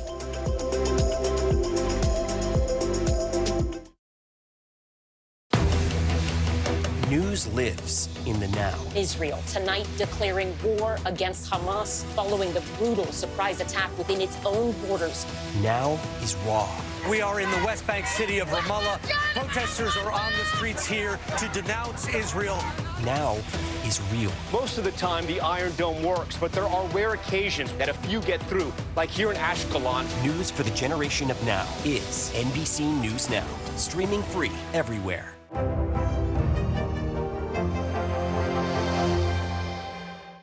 Good morning, and thanks for joining us. I'm Joe Fryer. I'm Savannah Sellers. We're going to get started with breaking news. The record number of migrant crossings. The latest developments in the war between Israel and Hamas. A closer look at the good news we got about the economy. If you do have points or you have miles, is now a good time to use them. A lot of people spend a lot of time sitting. 20 minutes of exercise might be able to help out. How does it feel to be an out college athlete? Freeing the first woman on a lunar mission. What was it like to get that news? Morning News Now, streaming weekdays at 7.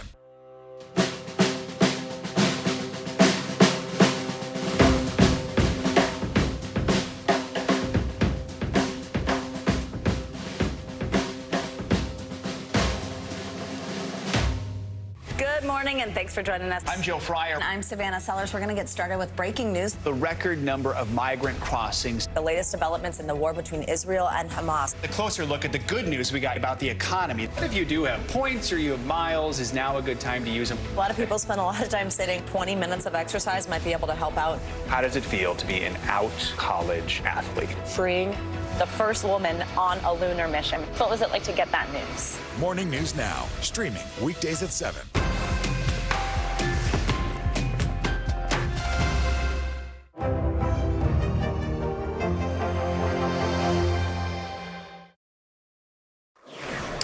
Welcome back. We finally got a look at the stars of the eagerly anticipated Wicked movie during yesterday's Super Bowl. We got the first little teaser for Wicked Part 1, and it shows Ariana Grande and Cynthia Erivo looking very pink and very green, of course, as Glinda and Elphaba.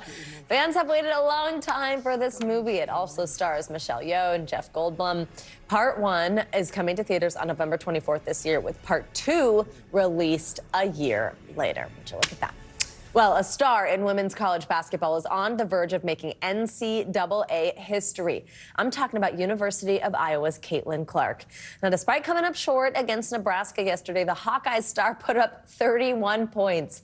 That leaves her now just 8 points shy of breaking the women's Division I all-time scoring record. For more, we are joined by WNBA expert Christina Williams. Christina, thanks for joining us. A major feat we're talking about here. Just tell us about the impact that Clark has had, not only specifically on Iowa's women's basketball program, but women's basketball as a whole.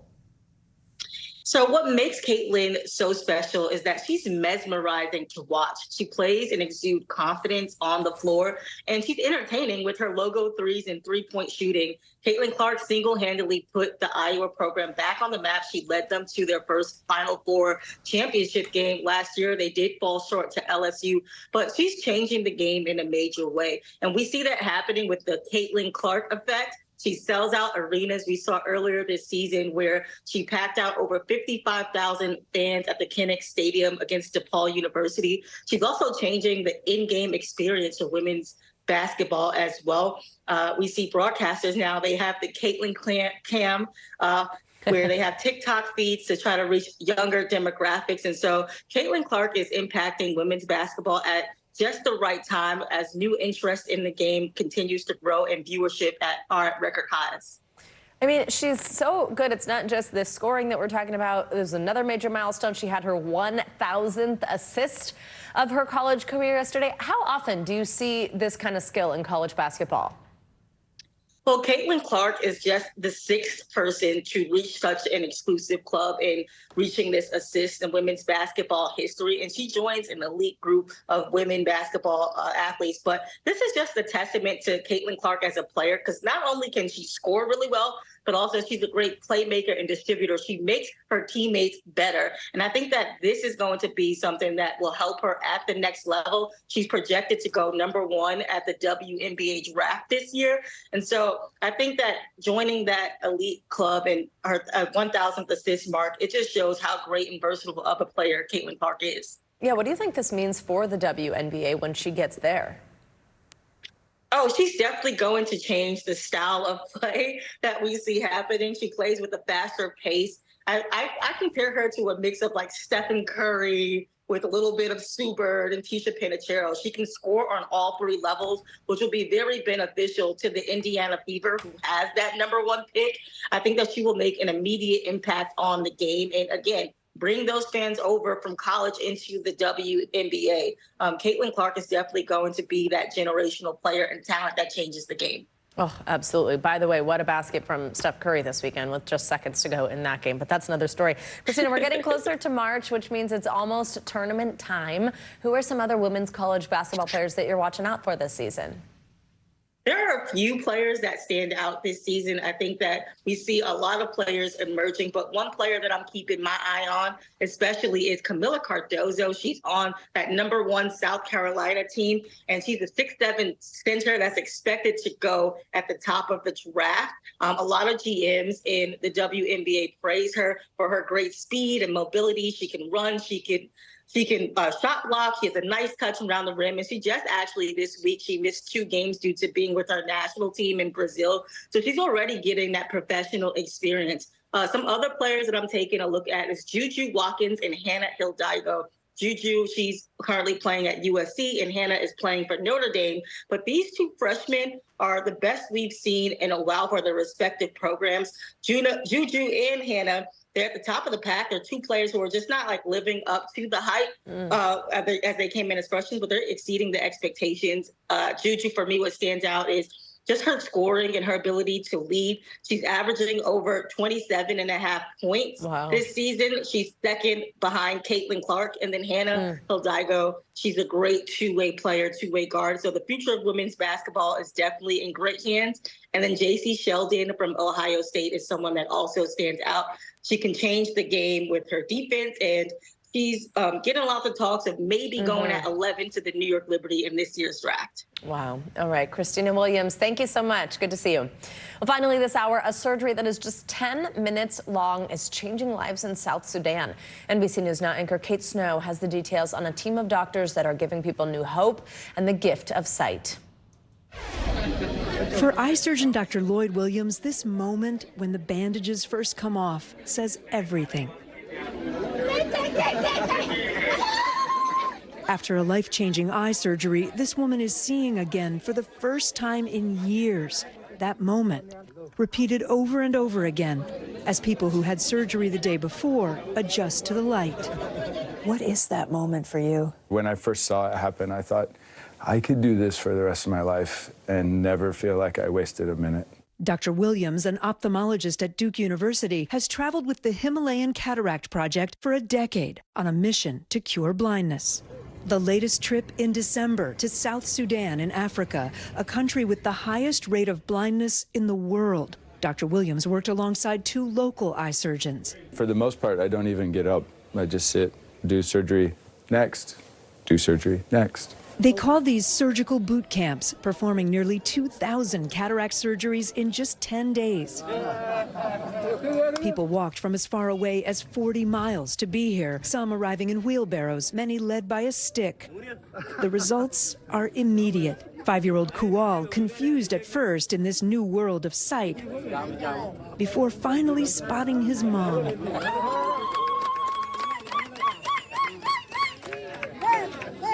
Many families here have a child take care of the person who's blind. You cure the blindness in the individual. You improve the economic situation of the family. You put one of their children back in school. This woman seeing her adult son for the first time in 5 years.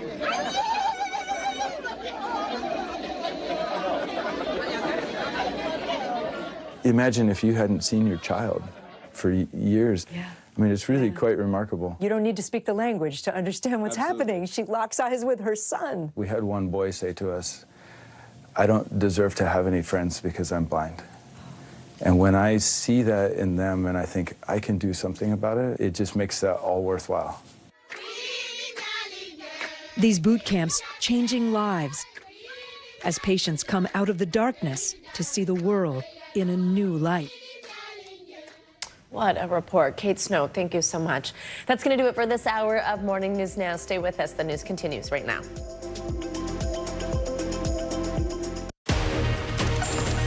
Hi, everyone. Good Monday. We're so happy you're starting your week with us. I'm Vicki Wynn. Thanks for being here. I'm Morgan Radford, and NBC News Daily starts right now.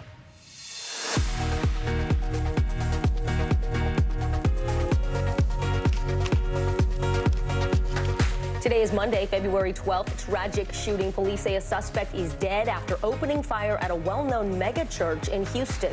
But we are now learning about that chaotic scene that unfolded during Sunday services. And critical care. Defense Secretary Lloyd Austin once again in the hospital. More on his diagnosis and what all of this means for the Pentagon. Attendance tracker. School districts are threatening to punish parents if their kids are chronically absent from class. Why jail time might now be on the table in some cases. Storybook ending. The Kansas City Chiefs pulled off their second consecutive Super Bowl title in a stunning victory against the San Francisco 49ers. We're going to hear from the wide receiver who made that game-winning touchdown.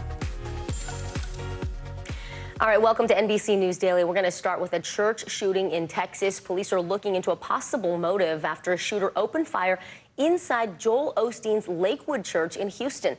That gunfire broke out yesterday, just moments before the start of a Spanish-language service. The gunshots could be heard during the church's live stream. A warning, the video we're about to show you may be disturbing. Diagonal 2024. Repito. Investigators say the suspect walked into the lobby with a young boy and opened fire. They were shot and killed by two off-duty officers. The boy and a separate churchgoer were also shot and injured. NBC News investigative correspondent Tom Winter joins us now. Tom, you have some late-breaking news that you've just been reporting on, more about the shooter, but also alleged shooter, but also more on what happened. That's exactly right. So we are going to get a briefing at 2:30 Eastern time from officials in Texas. The FBI executing a search warrant. They've joined this investigation, though they are not the lead at this individual's home, which is north of Houston. We understand the person is a 36-year-old. They have been identified. There's a little bit of confusion in some public databases about their names, so we're just waiting on a little bit of clarity, but they identify as a woman. This person apparently approached the church, fired several dozen rounds from an assault-style type rifle yesterday, made statements, a little unclear whether they occurred just before the shooting or after this individual was shot. Also, the gun has the word Palestine written on it. So investigators right now are trying to determine whether or not this is a hate crime, whether or not this might be an act of terrorism. Still all unfolding. The Houston Police Department remains in the lead, of course, because this individual, as you said, Morgan, is deceased. There won't be a federal prosecution for them, but they'll look into issues about how this individual had a gun, whether or not it was obtained legally. This person does have possibly, according to public records, a background with law enforcement as far as being a prior arrest, I should say.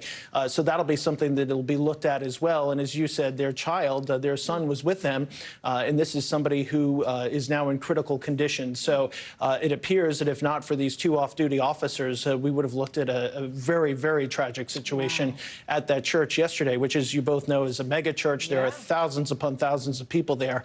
The shooting happening just before 2 p.m. local time. Yeah, talk to us about the takedown of this suspect, because we do understand it was off-duty officers who were there at the church service. What other security is in place? Joel Osteen said this could have been much worse.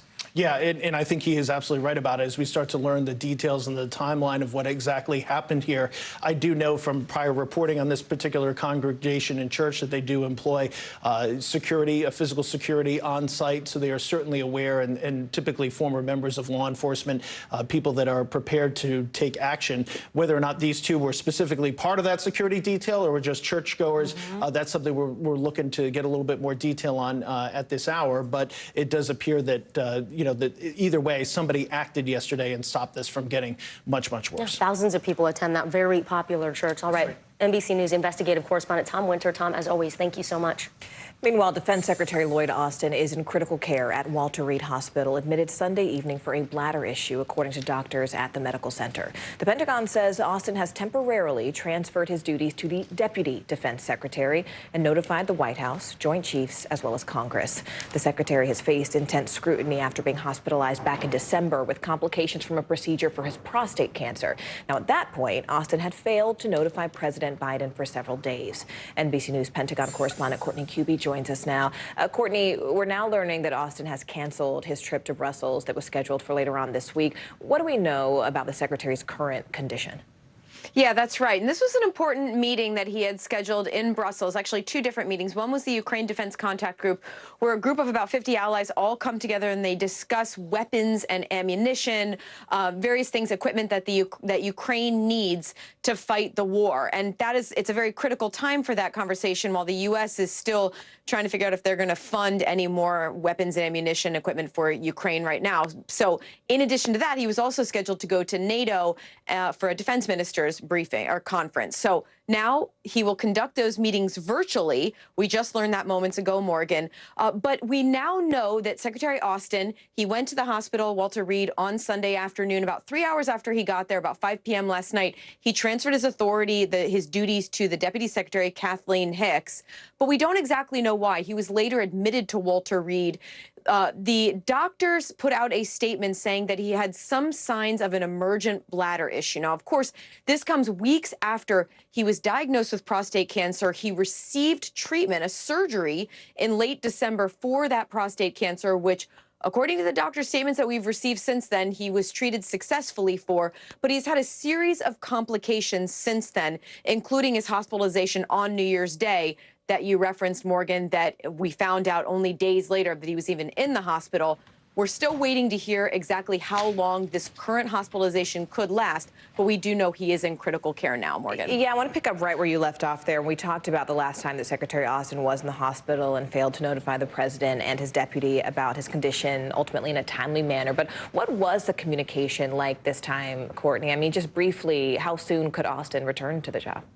It couldn't have been more different than the last time, frankly, Morgan. As soon as he was taken to the hospital, according to the Pentagon, he was the White House, Congress, the senior Pentagon leaders and the public were all notified within hours. And not just that, we received updates every several hours since then. So, after that January 1st, not notifying anyone, including President Biden, about his hospitalization, Secretary Austin has vowed more transparency and vowed to do better. And I will say, this next incident here, so far, they are sticking with that. They have been much more transparent about this hospitalization. All right. NBC News Pentagon correspondent Courtney Cuby. Courtney, thanks.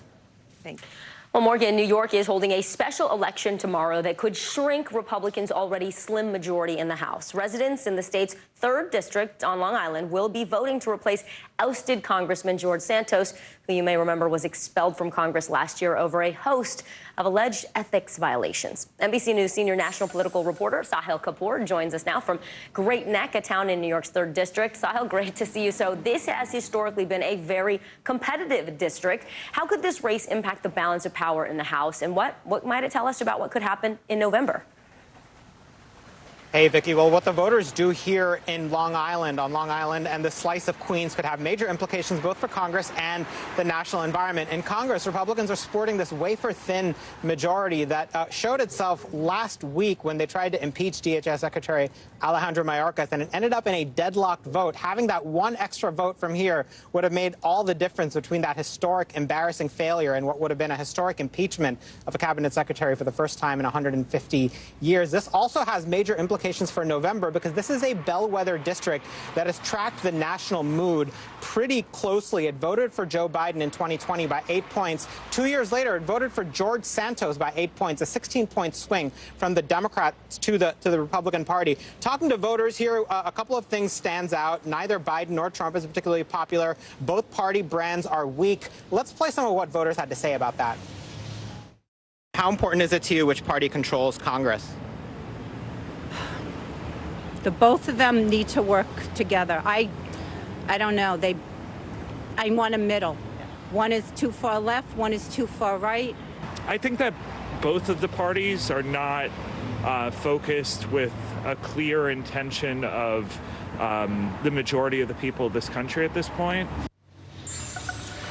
And another through line here, voters are also embarrassed by their former Congressman George Santos. The first woman I spoke to, Deborah, said she's voting for Mazi Pilip, but that if she lied on her resume, she would have been fired. And George Santos, in her view, stayed way too long. Well, Sahil, tell us a little bit more about these two candidates the voters are choosing between. We've seen a lot of ads here in the local New York area. What are the key issues these candidates stand for? Yeah, that's right. Voters are getting bombarded with ads. Some of them are getting quite tired of it, frankly. It almost feels to them, the vibes I get are almost like an Iowa caucus or a New Hampshire primary where voters are just constantly hearing about this. The candidates are, on the Republican side, Mazi Pilip. She's a Nassau County legislator. She has a fascinating life story that's taken her from Ethiopia to Israel, where she served in the military and then became an immigrant to the United States. The Democrat is Tom Suozzi, a former member of Congress who has deep roots in this area, a mayor of Glen Cove, which is a town just nearby.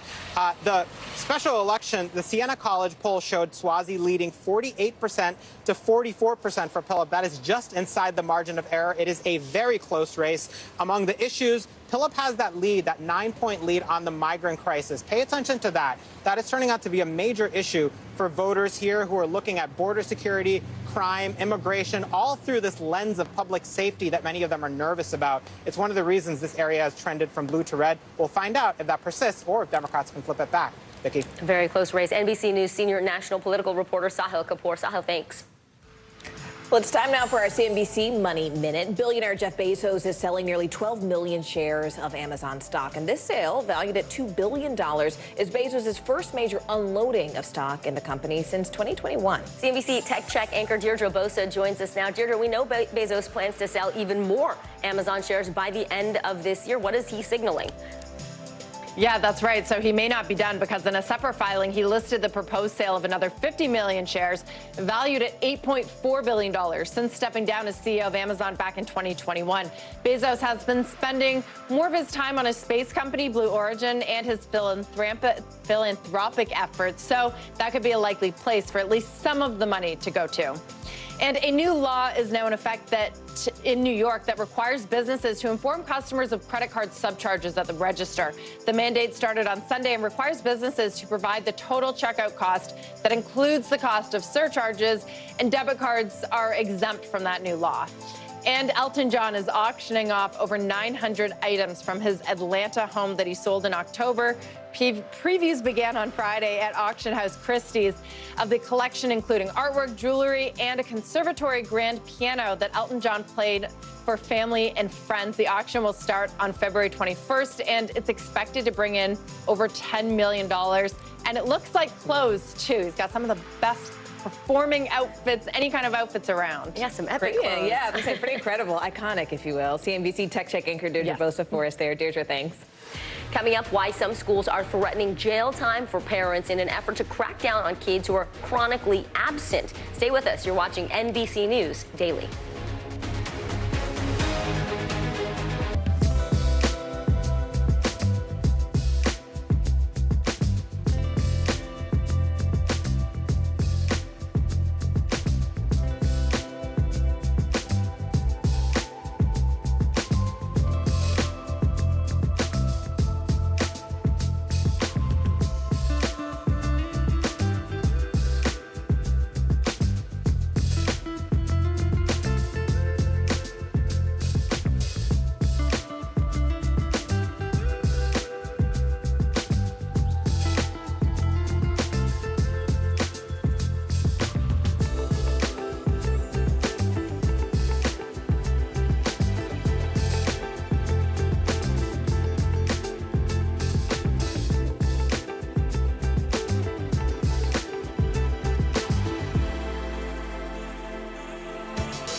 Stay on top of breaking news and the biggest stories of the day with NBC News Daily. Thank you so much for joining us. I'm Morgan Radford. I'm Vicki Wynn. I'm Kate Snow. And I'm Zinklea Samwa. Get in-depth reporting from across the country. We have breaking news out of the White House and around the world. Questions about the rebellion inside Russia. And ways you can take care of your health. What are symptoms that people should be on the lookout for? And your wallet. Some really great last-minute deals if you have flexibility. NBC News Daily. Weekdays from 12 to 4 p.m. Eastern on NBC News Now. Absenteeism among students is at an all-time high, and so to combat the problem, some school districts are taking action, like imposing fines and requiring community service, even threatening jail time for parents. Yeah, but other districts are partnering with parents and students to help fix this issue of lack of attendance. NBC News correspondent Rahim Ellis has our report. Almost 15 million students chronically absent or missing at least 18 days of school. That's the challenge the country faces. 4 in 10 D.C. students are missing too much school. Truancy and absenteeism are at record highs. And it got worse during the pandemic. 80% worse in the 2021-2022 school year versus the year before. So how are states trying to solve the truancy problem? Some parents are being prosecuted and locked up. I don't want to miss out on high school. Texas sophomore Diego Ruiz says he's a diligent student, excited about the high school experience. It's really important years of your life. But he and his mom, Felicia Perez, were tied up in court, both charged with violating the state's mandatory school attendance laws after Diego was absent 21 days from Woodville High last spring in pain with a stomach ulcer. I thought that this was just ridiculous because of the accusations. In addition to a $200 fine against her, Perez's son was ordered to do 16 hours of community service, and she could face jail time. What would happen to your family if the police were to arrest you for these truancy charges? That would be very counterproductive to what it is that they were trying to do, which was get them to school. Their story, an example of some of the more draconian truancy penalties across the country. No one is prosecuting people like me. Missouri attorney Ellen Flotman worked on appealing the sentence of a single mother who served 15 days in jail for her son's 14-day absence. They're prosecuting indigent, poor single mothers like my 2 clients. Some districts are paying attention, partnering with outside agencies to combat the problem without quickly moving to prosecution. We'll do in-home family assessments, or they'll do family assessments at the school. Mobile, Alabama District Attorney Keith Blackwood says early intervention is having a tremendous impact in his district. As of December, we had 10 petitions filed. That is still far less than the hundreds of petitions that were filed over the last 4 or 5 years. Almost 61,000 cases were petitioned to juvenile courts in 2018, according to a national report from the Council of State Governments Justice Center. Their research shows that an arrest, court involvement, or suspension decreases the chance of kids attending classes and completing high school. In Texas, truancy laws require intervention before the courts get involved. The district says if a student continues to be absent 10 or more days after it has exhausted all resources available, it is required by state law to refer the student to truancy court. Perez disputes this claim in describing communication with school officials. There should be some sympathy in there, and there should be some concern. There was nothing. There was no go-between. How do you feel about this fine and the potential arrest of your mother? I passed all my classes last year. I got masters on all the tests, but despite all of that, it's still an issue. It shouldn't be. It shouldn't have been in the first place.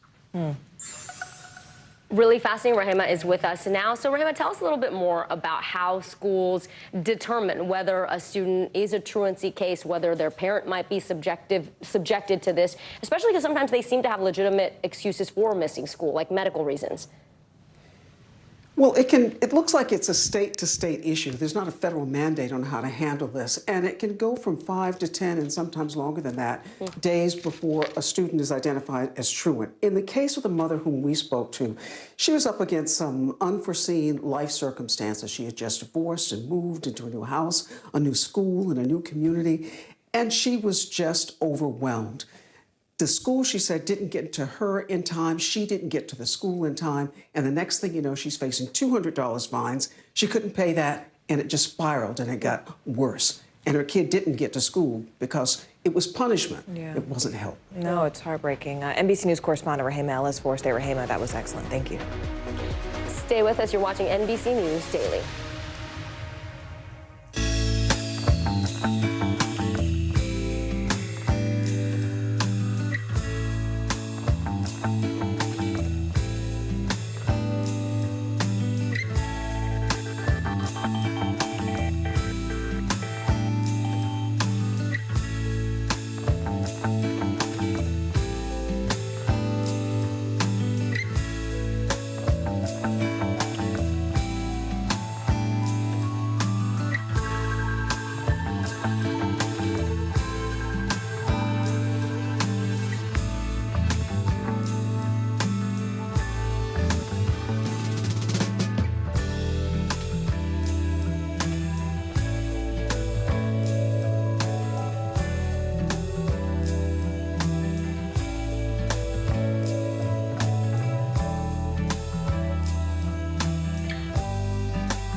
We're talking possibly a trillion galaxies. Yes. That is a number that is just so hard to compute. Whether it's the moon, whether it's Mars, it feels like we're on the cusp of something big. Good morning. Thanks for joining us. I'm Joe Fryer. And I'm Savannah Sellers. The latest developments in the war between Israel and Hamas. If you do have points or you have miles, is now a good time to use them. The first woman on a lunar mission. What was it like to get that news? Morning News Now, streaming weekdays at 7. In California, shocking surveillance video captured the moment that truck barreled through the entrance of a small pharmacy, destroying the storefront. Jake Flores from our NBC affiliate KSBW spoke to employees there about what it was like being inside the pharmacy when it all went down. Watch as a Silverado truck speeds through oncoming traffic before going airborne, launching into the West Side Pharmacy and Medical Supply on Mission Street in Santa Cruz. Glass everywhere, it's all shattered. There's no way out, you know, you can't park there, right? So it's kind of crazy. Haven't really seen anything like that before. The mangled truck was towed away to clear the storefront, but the image of it driving toward the store is still present for employees. It was very scary. I saw it coming, but I couldn't speak. And then that's when the crash and the glass everywhere. He wasn't stopping. And then he gassed after he hit, and then he tried to reverse. The driver of the car, who is yet to be identified, was questioned by police before being put in handcuffs, placed in the back of the cop car, and then taken away. We were unable to receive comment from the Santa Cruz Police Department. Thankfully, nobody in the store was harmed. The railing that was in front, that was able to protect most of the pharmacy. It would have come in a lot harder if it didn't get stopped by the railing. Luckily, nobody was hurt, though. As the only independent pharmacy on the west side of Santa Cruz, many rely on this location to pick up medication. Clark assures customers will still be able to pick up their prescriptions. We're going to board it up and make sure it's safe, and we'll figure out a way either to have people come in the back or we'll have some sort of door in the front. All right, that was Jake Flores from our NBC affiliate KSBW. Well, Vicki, a museum in southern Mississippi is celebrating Black History Month with an exhibit focused on African-American military veterans. Brooke Parker with our Gulfport, Mississippi affiliate WXSV spoke with one veteran who became the first Black student to desegregate one of the state's universities, and that was before joining the Air Force. I'm going to join the military. It wouldn't be that easy for Raylani Branch. After all, it had only been 10 years since desegregation, and while the military desegregated in 1948, it didn't mean people were open to the idea. My application had been put in the bottom right-hand drawer of a Sergeant Lagerschlager. I won't forget his name either, because he was standing in the way of progress and he had a stack of applications that had not been sent in. One of the first African-American students to graduate from the University of Southern Mississippi, Branch wasn't one to give up a fight. She joined the Air Force as a nurse and went on to serve 26 years before retiring as Lieutenant Colonel Raylani Branch. Her work wasn't truly done because she just kept hearing the same thing. Why, honey, don't you know there weren't that many Black folks in the military? And I thought, all the men that died in Vietnam and back all the way, we have fought in every war that America has had. It was in that moment that Raylani Branch understood that Black veteran stories were not being told and they needed to be represented. In the same building where Black veterans came to seek community during World War II now sits the museum. It showcases how African Americans have participated in history since the earliest wars, defending a country they had little rights in. Because they served our nation with honor and dignity and courage, as all veterans do. But unfortunately, many of those stories was either lost or never told. Now the museum tells them. You know, people say, Black history, but Black history is American history. The contributions that African Americans have made to this country is a part of American history. And if we're going to tell the story, we should tell the whole story. That was Brooke Parker with WXXV reporting. Coming up later this hour, funding for Black-owned startups is down for the third year in a row. We're going to dive into the possible reasons why and how Black founders can get more money from investors. You are watching NBC News Daily.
the NBC News mobile app. Get connected to your favorite news shows. For the top stories, breaking news, and live video, download the NBC News mobile app now. Kristen Welker hosts Meet the Press every Sunday on NBC.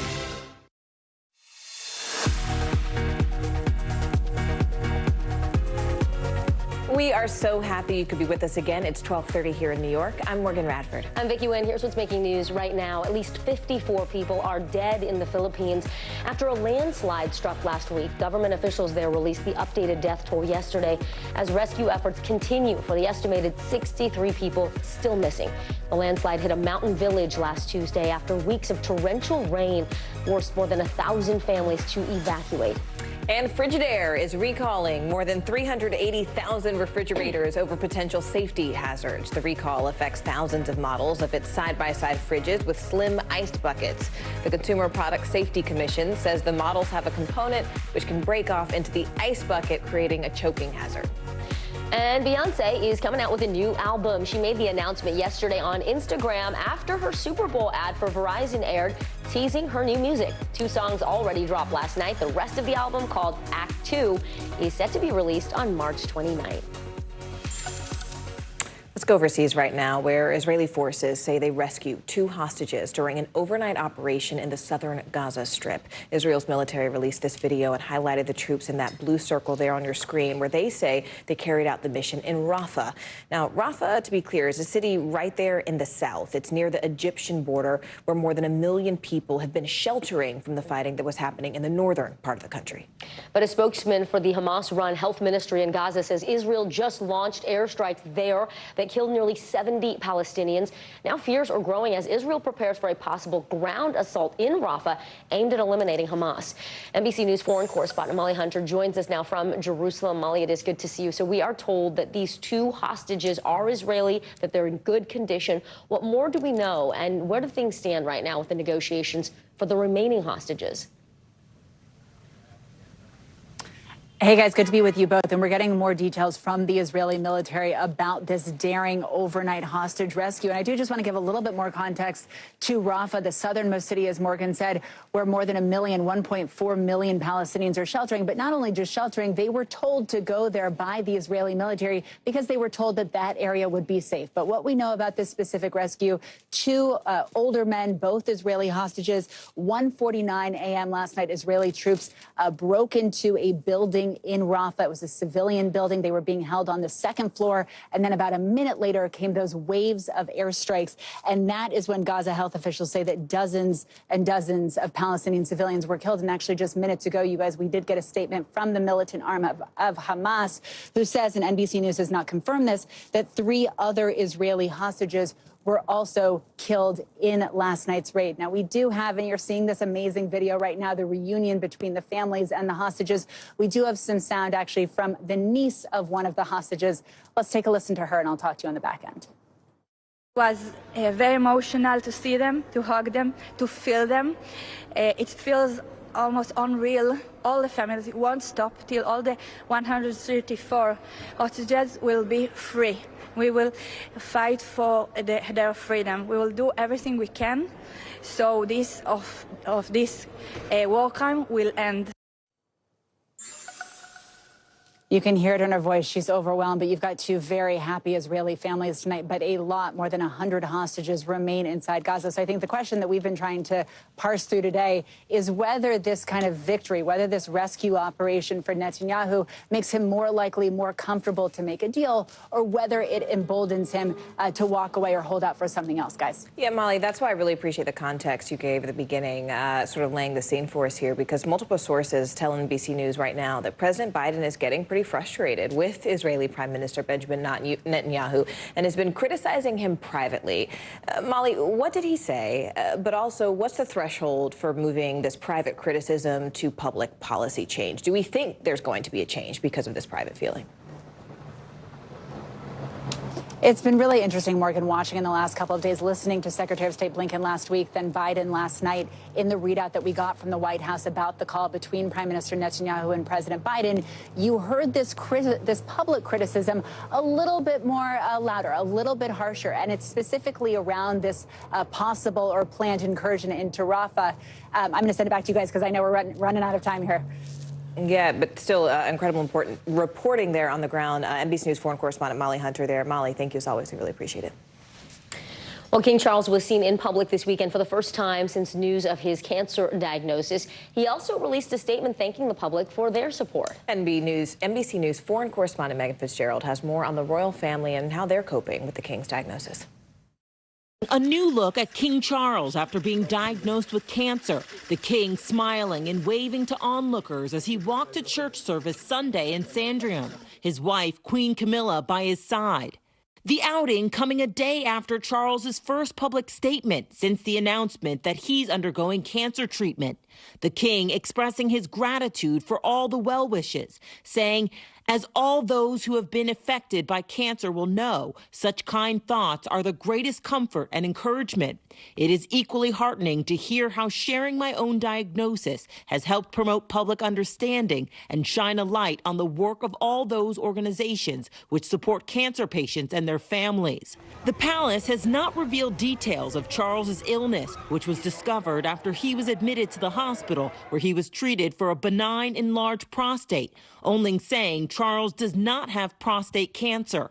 Queen Camilla speaking out about her husband's status in her first public comments. He's doing extremely well under the circumstances, and he's very touched by all the letters and messages, all the public has been sending from everywhere. And it comes after Princess Kate, who was in the same hospital as the king, is still out of the public eye, recovering from abdominal surgery. Kensington Palace saying she's progressing well. Most British school kids are off this week. Traditionally, William and his family go to the Sandringham estate, a favorite place for school breaks, though they've not been spotted there yet. Not only is there more for the children to do, there's a more active lifestyle, there's fewer prying eyes trying to see what they're up to, but I think it's a bigger house, it's somewhere where Kate can relax. It would be a welcome break for William, now taking on even more responsibilities as the king steps back. And over the weekend, Princess Anne, one of the few active senior royals, seen at a rugby match. She's helping with royal representation, but it's the heir to the throne that's tasked with stepping up. Megan Fitzgerald, NBC News. Funding for Black-owned startups is down for the third year in a row. In fact, Black founders only raised around $661 million out of a total of $136 billion that went to startups last year, according to TechCrunch. CNBC senior personal finance correspondent Sharon Epperson takes a closer look at why it's important to get funding into the hands of diverse companies. Disappointed with the local dating scene in Washington, Nasa Shelley, an attorney, saw an opportunity. When I looked for a matchmaking service, I looked for a dating app, and I couldn't find anything that catered to professional Black women. In 2018, she founded Carpe Diem, a dating app and matchmaking service. To fund the business, she sold her condo, drained her savings, and raised money from friends and family.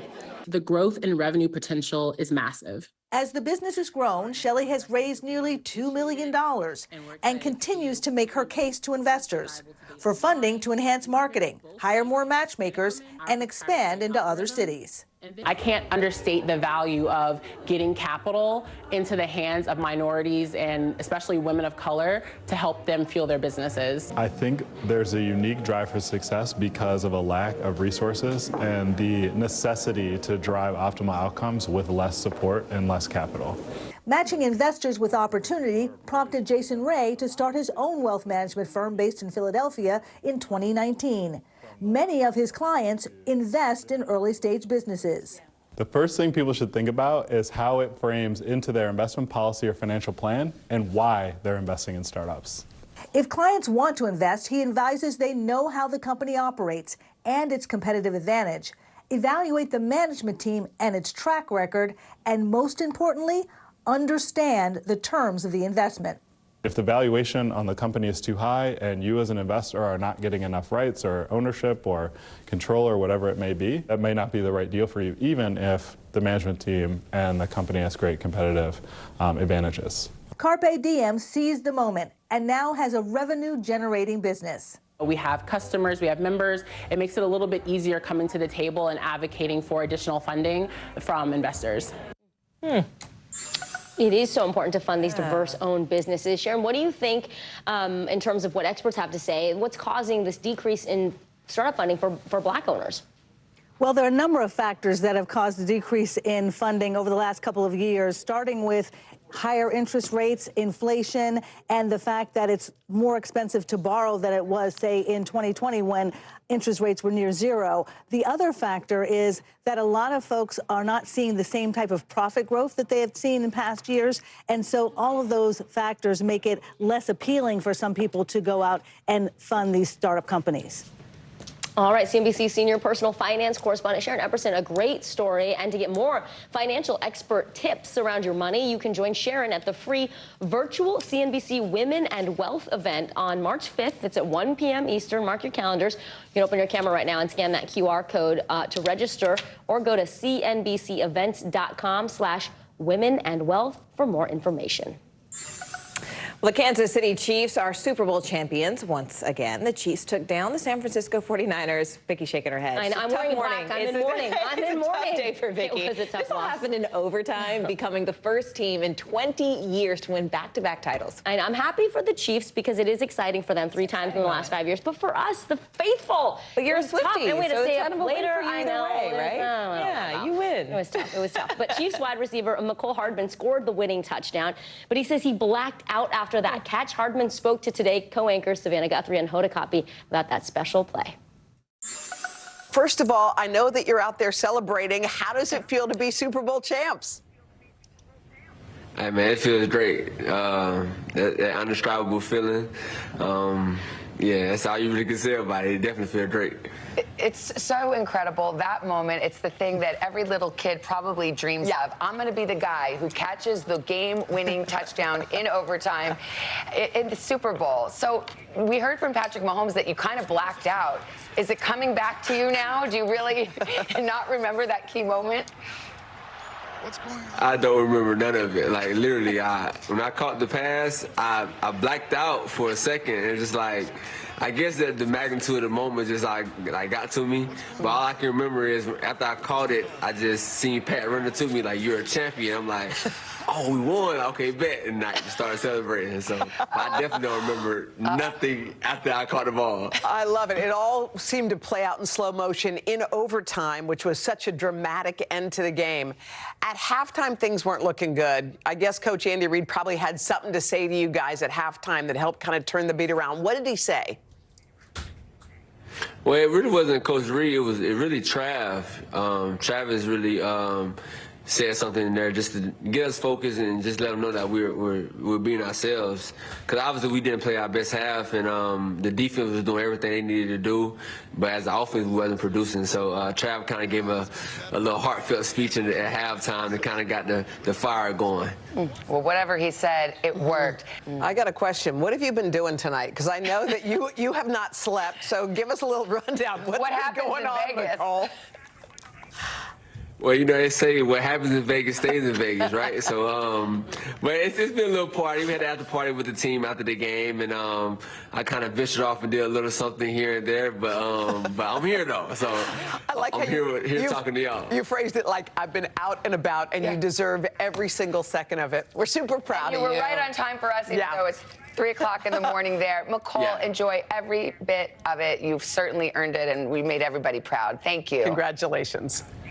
Such a fun conversation. Our thanks to Savannah Guthrie and Hoda Kotb. And coming up next, the CDC says syphilis cases are on the rise. That was a hard turn.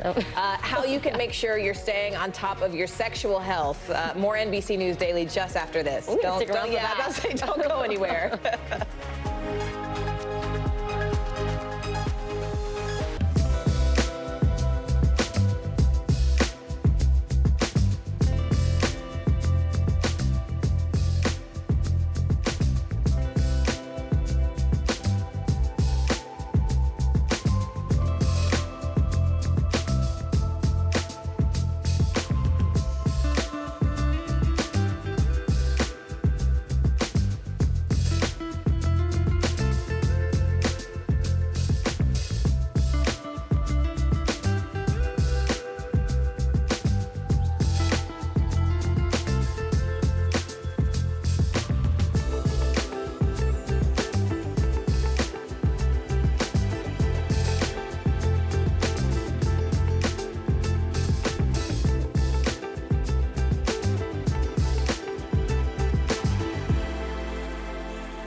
morning, and thanks for joining us. I'm Joe Fryer. I'm Savannah Sellers. We're going to get started with breaking news. The record number of migrant crossings. The latest developments in the war between Israel and Hamas. A closer look at the good news we got about the economy. If you do have points or you have miles, is now a good time to use them. A lot of people spend a lot of time sitting. 20 minutes of exercise might be able to help out. How does it feel to be an out college athlete? Freeing. The first woman on a lunar mission. What was it like to get that news? Morning News Now, streaming weekdays at 7.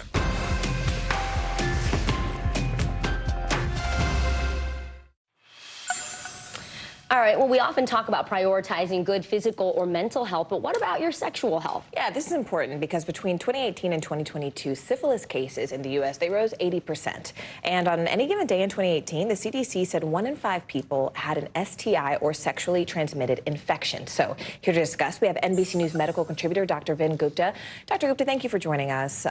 Look, this is an interesting topic, especially given the rise that we've seen recently. Let's just start with the difference between an STI and an STD. What is the difference and how are they treated? You know, Morgan, this is a source of a lot of confusion. STI is you're infected, you may be asymptomatic. It may be a surprise to most of your viewers that most people that get exposed or have a sexually transmitted infection are asymptomatic. They don't even know. They don't even know. Versus disease, you actually have symptoms. So in many ways, it's like that COVID analogy. A lot of us tested positive, we had the infection, we didn't actually have any symptoms, we didn't have the disease. So similar paradigm. So does one progress to the other, I guess? Exactly. So amongst those, there's a small minority, actually a very small minority of patients who get infected, actually develop symptoms. They then have the disease because they're demonstrating symptoms. Wait, but if you have an STI, are you infectious? Like, can people catch it from you? And then what are some of the most common STIs and STDs? Absolutely. So, Vicki, a critical point here in that you could be positive, you could not have any symptoms, but you are still transmissible infectious, which is why if you have a risk factor for any of these most common STDs, STIs, HPV, human papillomavirus, is #1. Herpes, syphilis is on the rise, as you mentioned, Morgan, in the lead up. Chlamydia, gonorrhea, one of the most common. Often you could be asymptomatic, but if you're at risk, if a partner tested positive, you're asymptomatic, still critical to test yourself because you don't want to spread it. You know, one of the things we saw in the graphic earlier was the rise in syphilis. What are the symptoms of syphilis? So this is something that progresses. So there's a primary, secondary, and then tertiary phase. That primary phase, pregnant women who don't get their screening, this is something that should be a part of prenatal screening, or just individuals in communities that are disproportionately affected. Native Americans in South Dakota, as an example, don't get screened, so they don't know, and there's just not standard of care. Symptoms could be anywhere from a rash in the genital area to neuro symptoms, where it's actually impacting your vision, it's impacting your brain directly, it could impact your heart. So really serious potential complications. One of the reasons why syphilis is spiking is because we don't have enough screening in places that are really vulnerable. Screening. Okay, so screening is very important. You mentioned HPV, which there is a vaccine for. How often should people be getting tested and screened? Well, for HPV specifically, so we have a screen, pap smears, that could detect HPV every 3 years. 21 to 65, if you're a female, you should be getting regular pap smears every 3 years, maybe even more frequently if you're higher risk. Other tests, chlamydia, gonorrhea, hepatitis, herpes, if you're a higher risk individual, say in the LGBTQ community, or if you're an individual that knows that they have exposures, more than once a year should you be getting that full battery of tests. And then once between 13 and 64, we all need an HIV screen. Listen, glad we're talking about this. Dr. Vin Gupta, thank you so much for your time. And stay with us. You're watching NBC News Daily.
We're talking possibly 1 trillion galaxies. Yes. That is a number that is just so hard to compute. Whether it's the moon, whether it's Mars, it feels like we're on the cusp of something big.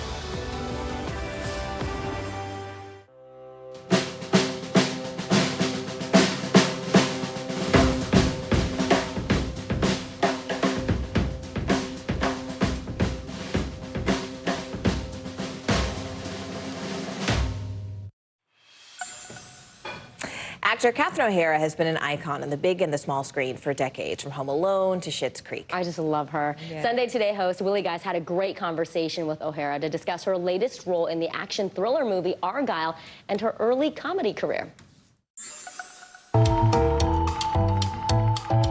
Catherine O'Hara always has been up for the unexpected. Something a little different, right? Yeah, it's fun. Spy movies involve big set pieces with beautiful stunt work.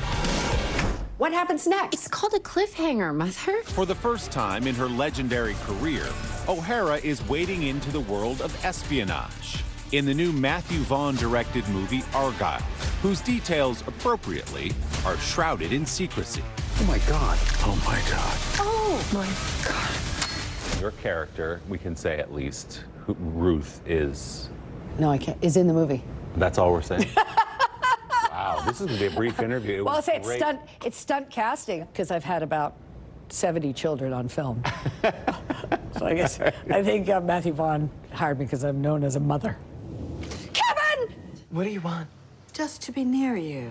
This time, O'Hara is mom to Ellie Conway, an introverted spy novelist whose fictional plots begin to play out in a real-life covert organization. I'm in some really big trouble, Mom. Oh, so now you're experimenting with drugs. You mentioned it, and we're not giving away too much, but there's some action for you and your character in particular, right? Yes. Not I stir muffin mix and a little more than that. I know. O'Hara is back on the big screen after starring in a TV series that became a sensation during the early stay-at-home days of the pandemic, a show called Schitt's Creek. Which, my gosh, is just one of the best shows ever made, for my money. It was hilarious, but also that love, I think, set It was it written apart. with love, wasn't it? We happened to play a family in which the parents lived with their adult children, holed up under one roof, all together, forced to live together. Suddenly we're in this world where millions and millions of people are living that way. And then Netflix puts it out to the world that's living that way. O'Hara plays the over-the-top Rose family matriarch, Moira, alongside the show's creators, Dan and Eugene Levy. Moira has become sort of an icon in her own right, owing to her outfits and her wigs. And Totally. That accent. Well, the accent was kind of up to me. The accents, I should say. Because when people try to imitate that character, the mistake most people make is being consistent. I was like, no, don't. Eugene would have to remind me. I would lose it, and he'd say, what's your favorite movie? And I'd go, The Aviator. Thank you, Eugene. Do you remember the reaction you got the first time you stepped out as Moira onto the set? Laughs and, oh my. Although the best was my wedding officiant look. For O'Hara, fun was a necessity growing up as the sixth of 7 children in Toronto. Your parents were funny. Yeah, really funny. From as early as you can remember. It was demanded more than encouraged in our home. You know, when you have that many people at the table, right, you better have something at least funny to say, if not interesting. So then at what point, though, Catherine, do you decide to pursue comedy? I think I wanted to be an actor, but I didn't really have any connection to that world. And then my brother met a girl named Gilda Radner, and they were in this theater together called Global Village. And then he would bring Gilda home. I think with the underline, Gilda Radner was at your family dinner table when you were young. She had my parents improvising and doing bits to playing improv games, and she let all of us see that like regular people that could actually be in show business or have a job doing this and get paid for doing this. At 18, O'Hara followed Radner to the Second City Improv Troupe, where she performed alongside the Elder Levy, Dan Aykroyd, Andrea Martin, John Candy, and Martin Short. You were with this ensemble of people who aren't yet who they were going to be. That's I know. Hall of so Famers across training the board. on the job, that's good on the job training to people to be with. What a fun conversation. Our thanks to Sunday Today host Willie Geist for that interview. That's right. I'm Morgan Radford. I'm Vicki Wynn. You are watching NBC News Daily, and you can watch us free 24/7 on our streaming network, NBC News Now. Do it wherever you stream, including YouTube, Hulu, Roku, Local Now, Peacock, Fire TV. All those places there you see on your screen. Apple TV, Samsung TV Plus as well. Stay with us. Your news continues right after this.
News lives in the now. Look at this.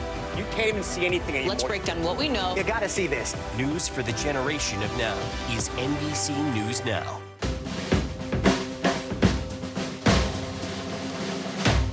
Nearly a dozen hours after the eye roared ashore. There is some late-breaking news. All right, it is it.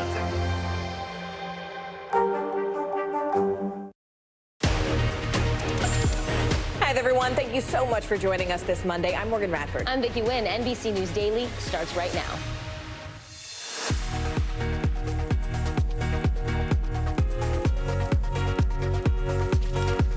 Today is Monday, February 12th. Deadly shooting. Police searching for a motive after a suspect opened fire inside a Houston megachurch. The latest on the investigation in just a moment. Critical care Defense Secretary Lloyd Austin back in the hospital. What doctors are saying about his health and who's handling his responsibilities. Courtroom controversy, a judge in Oklahoma resigning after she was caught sending hundreds of texts in the middle of a murder trial. What she wrote about the prosecutors while overseeing the case. Super Bowl spending. A new slate of companies rolled out ads during the big game last night, but will it amount to a bump in their business? We're going to take a look later this hour. We are so glad you could join us this week. Welcome to NBC News Daily, where we start with breaking news on that megachurch shooting in Texas. Two law enforcement officials tell NBC News that the suspect who was shot and killed at Joel Osteen's Lakewood Church just yesterday was carrying an assault-style rifle with the word Palestine written on that weapon. The suspect opened fire just before the start of a Spanish-language service at the megachurch. The sound of gunshots was actually captured on the church's live stream. A warning, the video may be disturbing for some viewers. Diagonal 2024. Repito. NBC News correspondent Morgan Chesky joins us now from outside of Houston there. Morgan, what else have we learned from law enforcement officials about this female suspect?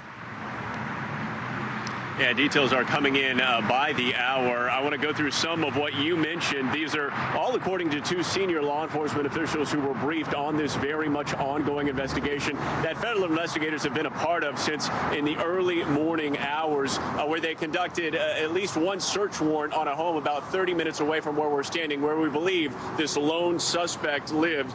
We do know, as you mentioned, that this AR-type rifle had the word Palestine written on it, and that the person also made several statements during the course of the incident, but right now officials are declining to go into any further detail about what that armed individual said before they opened fire here inside Lakewood Church in Houston.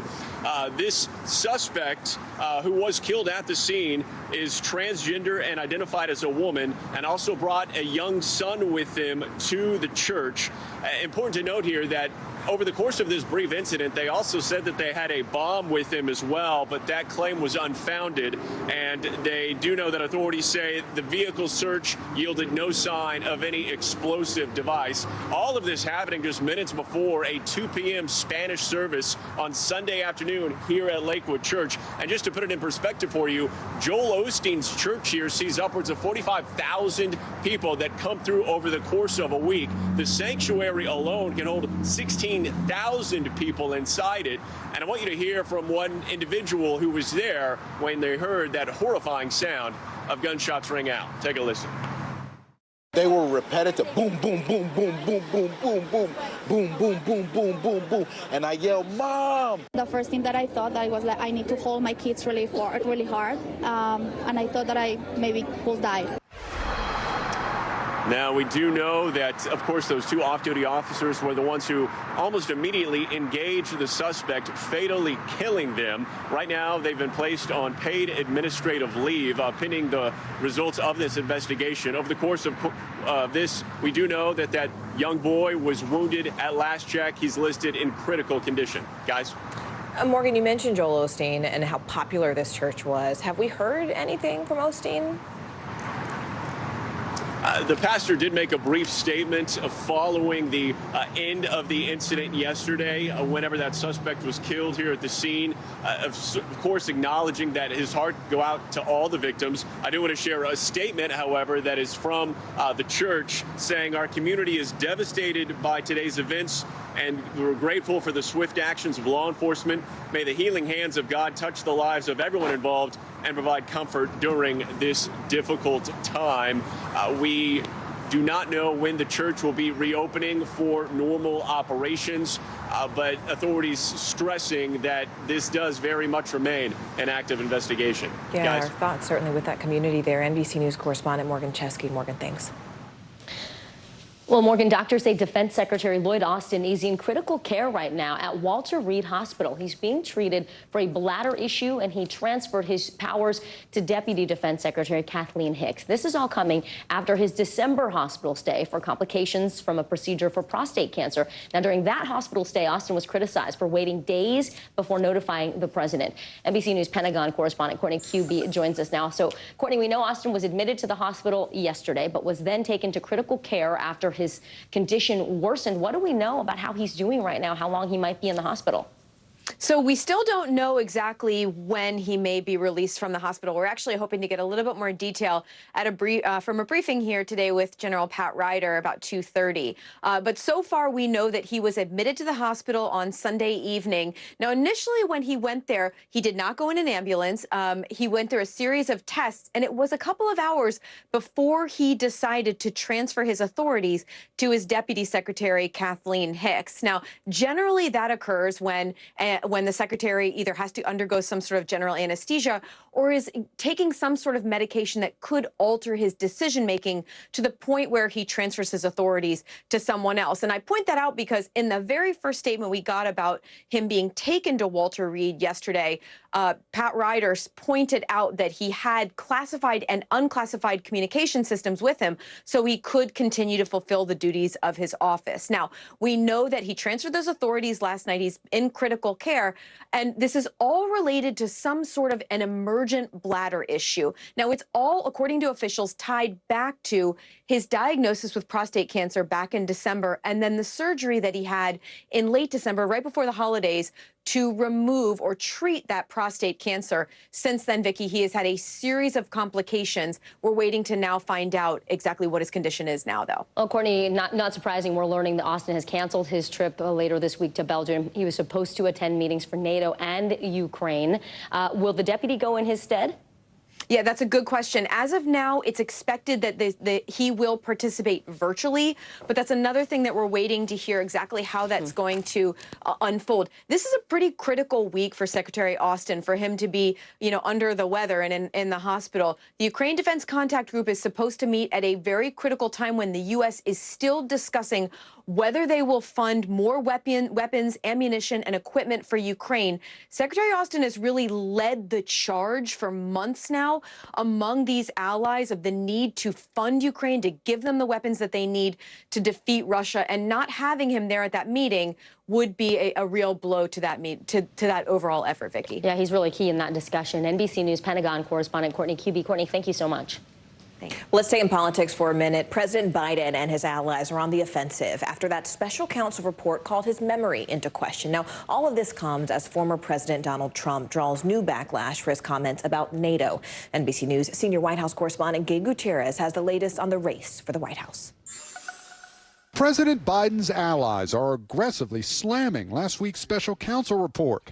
This kind of sense that he's not ready for this job is just a bucket of BS that's so deep, your boots will get stuck in it. Special counsel Robert Hur cleared President Biden of criminal charges for his handling of classified documents, saying a jury wouldn't convict him because he presented himself as a sympathetic, well-meaning elderly man with a poor memory, adding that in an interview, the president did not remember when his son Beau died. This is a report that went off the rails. It's shabby work product. The president's campaign now fundraising off of Democrats' outrage. The First Lady writing, "I can't imagine someone would use our son's death to score political points." How in the hell dare he raise that? Still, the issue of age now front and center, including multiple weekend columns in the New York Times. A new poll finds most Americans believe both President Biden and Republican frontrunner Donald Trump are too old for another term. Trump now under fire for threatening to upend NATO if he's reelected. He says he'd support Russia attacking U.S. allies who don't pay their dues. I would encourage them to do whatever the hell they want. Both the former president and his sole GOP opponent, Nikki Haley, campaigning in South Carolina ahead of next week's primary. Do we really want to have a country in disarray and a world on fire and have two 80-year-olds as our candidates? Haley firing back after Trump questioned why her husband, who's deployed overseas, is not by her side. What happened to her husband? Where is he? He's gone. Donald Trump clearly doesn't understand that in South Carolina, we love our military men and women. NBC News senior White House correspondent Gabe Gutierrez joins us now from his post. Gabe, look, something that may seem unrelated but is very much related. As of last night, the Biden campaign is now on TikTok. Explain to us why that's so significant. Yeah, that's right, Morgan. The Biden-Harris campaign posted its first post on TikTok regarding the Super Bowl. Now, this is significant, though, because last year, sources say that the Biden-Harris campaign had no plans to be on TikTok. And in fact, at one point, the Biden administration wanted to ban TikTok, or didn't rule out banning TikTok here in the U.S. due to its ties to a Chinese company. But now, in perhaps an acknowledgement that the campaign needs to reach younger voters, it just posted on TikTok yesterday, Morgan. All right, TikTok. NBC News senior White House correspondent Gabe Gutierrez for us there from the White House. Gabe, thanks. Turning now to our CNBC Money Minute. A federal judge is ordering Elon Musk to testify again as part of an investigation into his purchase of Twitter. He bought the social media company back in 2022 for $44 billion. CNBC technology correspondent Steve Kovac joins us now. Steve, what are federal regulators actually looking into? Yeah, hey there, Morgan and Vicky. The SEC is looking into whether Musk followed the law in filing all the required paperwork back when he bought Twitter, and whether statements he made about the deal were misleading. The federal judge who ordered him to testify gave Musk a week to agree on a date and location for the interview. Sony Music has just closed what could be the largest deal ever for a musician's catalog, agreeing to buy half of Michael Jackson's publishing and recorded masters in a deal that sources say valued those music assets somewhere above $1.2 billion. Last February, Billboard estimated that the iconic artist's estate earns about $75 million a year. And some bad news for chocolate lovers. Cocoa prices are at a record high as we head into Valentine's Day. That's a headache for Hershey, which has warned about weaker profits this year. Cocoa futures have doubled over the past year, with bad weather in West Africa being blamed for damaging crops.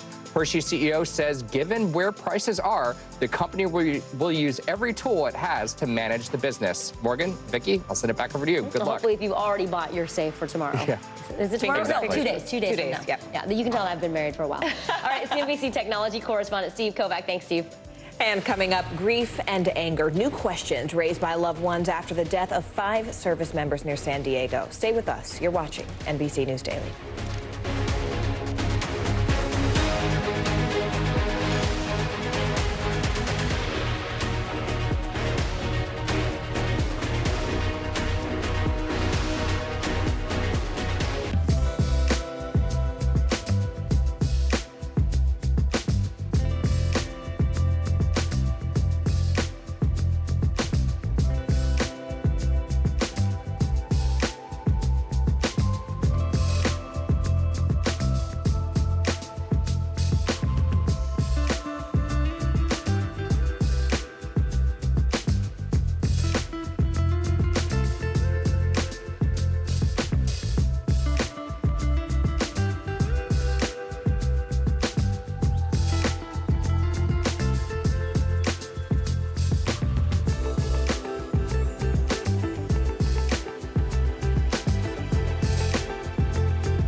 Still to come on the Channel 2 News. Well, the waters are certainly receding now. Still too close to call. Lester Holt reporting from the Ground Zero, as it's being referred to. It is, in fact, the taste of freedom. The Haitian people know a little something about resiliency. What's the biggest risk right now? Some of the troops who have been proud. I want to welcome you to the first presidential debate. In fact, we've been told we can't go any farther. You were some resilient folks. Let me get in.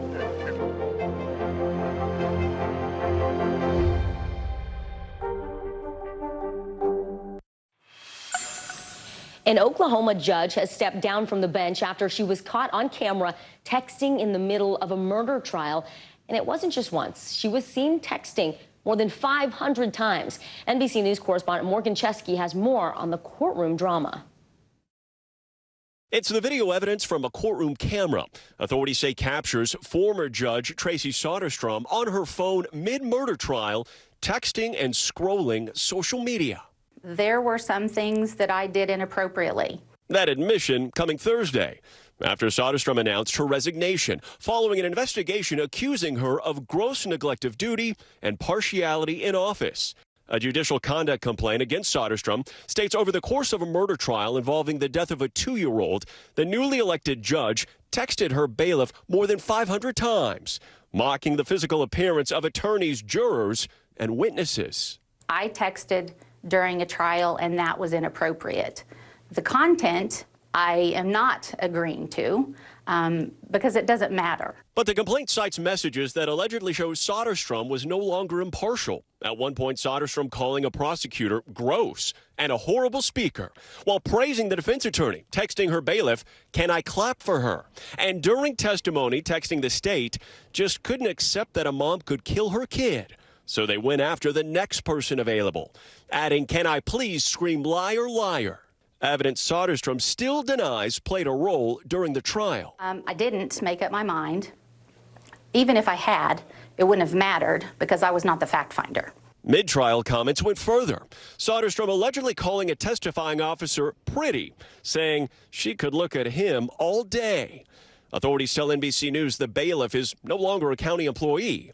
Meanwhile, Soderstrom has agreed to never seek any state judicial position ever again. Morgan Chesky, NBC News. Now to an update about the helicopter crash that killed 5 U.S. Marines last week in Southern California. Federal investigators are determining if historic storms that drenched that state could in fact be to blame. NBC News correspondent Priya Sridhar spoke to the father of one of those Marines who's demanding answers on why they were flying in that weather in the first place. He just always wanted to be a Marine, and he's very proud to be a Marine.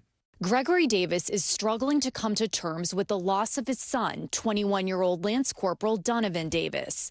He is probably one of the most soft-spoken, kindest, gentlest people I've ever met.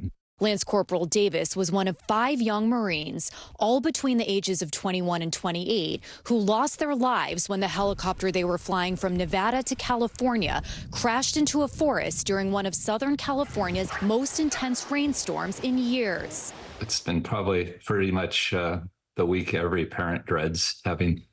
Now Davis, who had a 25-year career as a Navy pilot himself, is demanding answers from the Department of Defense about why his son was flying that day. I've flown that route many times. I was just pretty much in shock that after I'd heard the magnitude of the weather. Are you hoping that something could potentially come out of this investigation that might change the way the Marine Corps makes their decisions? Yeah, if they don't, then these 5 Marines died in vain. A spokesperson for the 3rd Marine Air Wing tells NBC News an investigation into the crash is ongoing. Military experts say leaders are always calculating risks when making decisions. In combat, these aviation units are in bad weather, they're low level, they're at night, they're choosing to fly during those conditions, and they're facing enemy action. So you simply have to get out this envelope and train to what you're going to face. This time, Davis says, the process failed, and now he's struggling to cope with the loss of his beloved son. He was a patriot. He was selfless. He loved flying. He loved doing being in the Marine Corps, and I guess he died doing what he really loved doing. Trying to make sense of his son's sacrifice. Priya Sridhar, NBC News.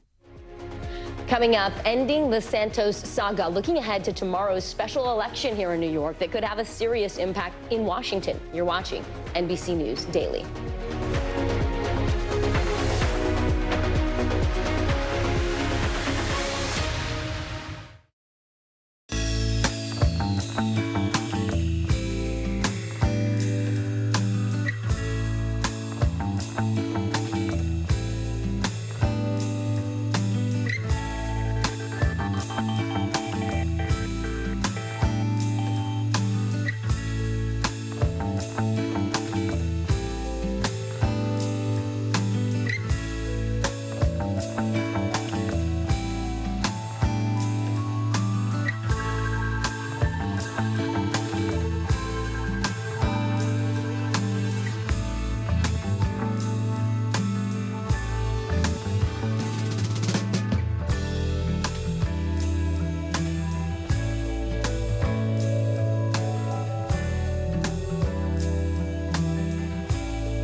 report live from Tel Aviv, from Juarez, Mexico. Reporting over the skies of Lahaina. Every weeknight, it's your news playlist. Top Story with Tom Yamas, streaming weeknights at 7 on NBC News Now.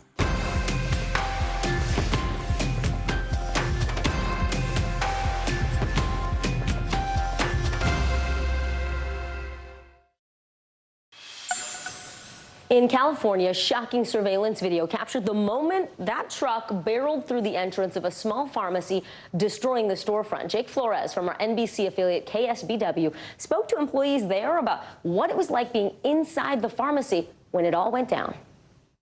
Watch as a Silverado truck speeds through oncoming traffic before going airborne, launching into the West Side Pharmacy and Medical Supply on Mission Street in Santa Cruz.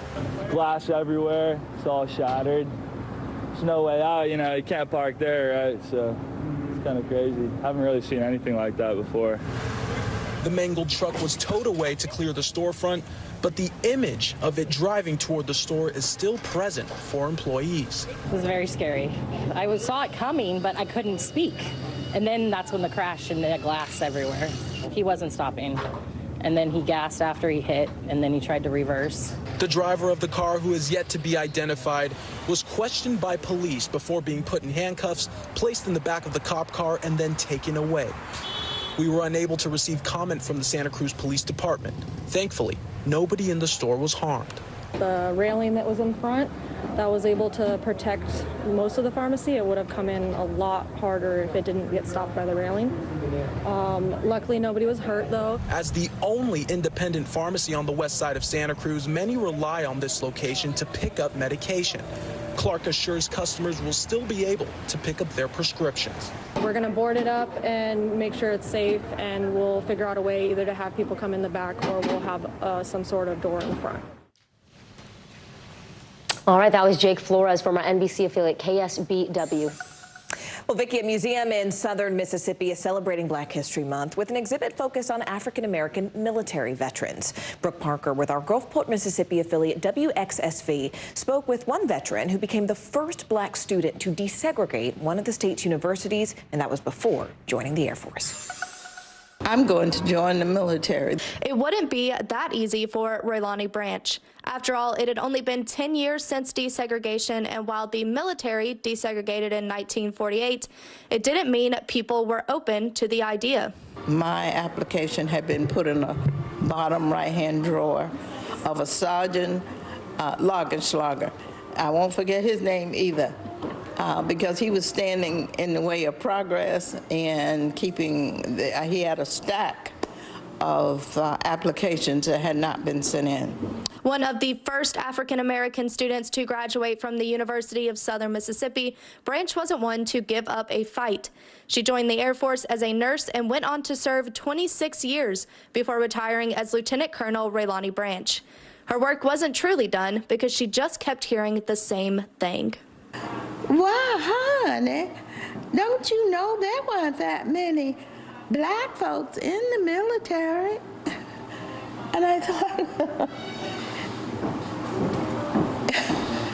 all the men that died in Vietnam and back all the way, we have fought in every war that America has had. It was in that moment that Raylani Branch understood that Black veteran stories were not being told and they needed to be represented. In the same building where Black veterans came to seek community during World War II now sits the museum. It showcases how African Americans have participated in history since the earliest wars, defending a country they had little rights in. Because they served our nation with honor and dignity and courage, as all veterans do. But unfortunately, many of those stories was either lost or never told. Now the museum tells them. You know, people say, Black history, but Black history is American history. The contributions that African Americans have made to this country is a part of American history. And if we're going to tell the story, we should tell the whole story. That was Brooke Parker with WXXV reporting. Coming up later this hour, funding for Black-owned startups is down for the third year in a row. We're going to dive into the possible reasons why and how Black founders can get more money from investors. You are watching NBC News Daily.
From inside Iran, from Israel, from Florida. Part of our continued reporting. I think we're all safe. Everybody good? Women, children,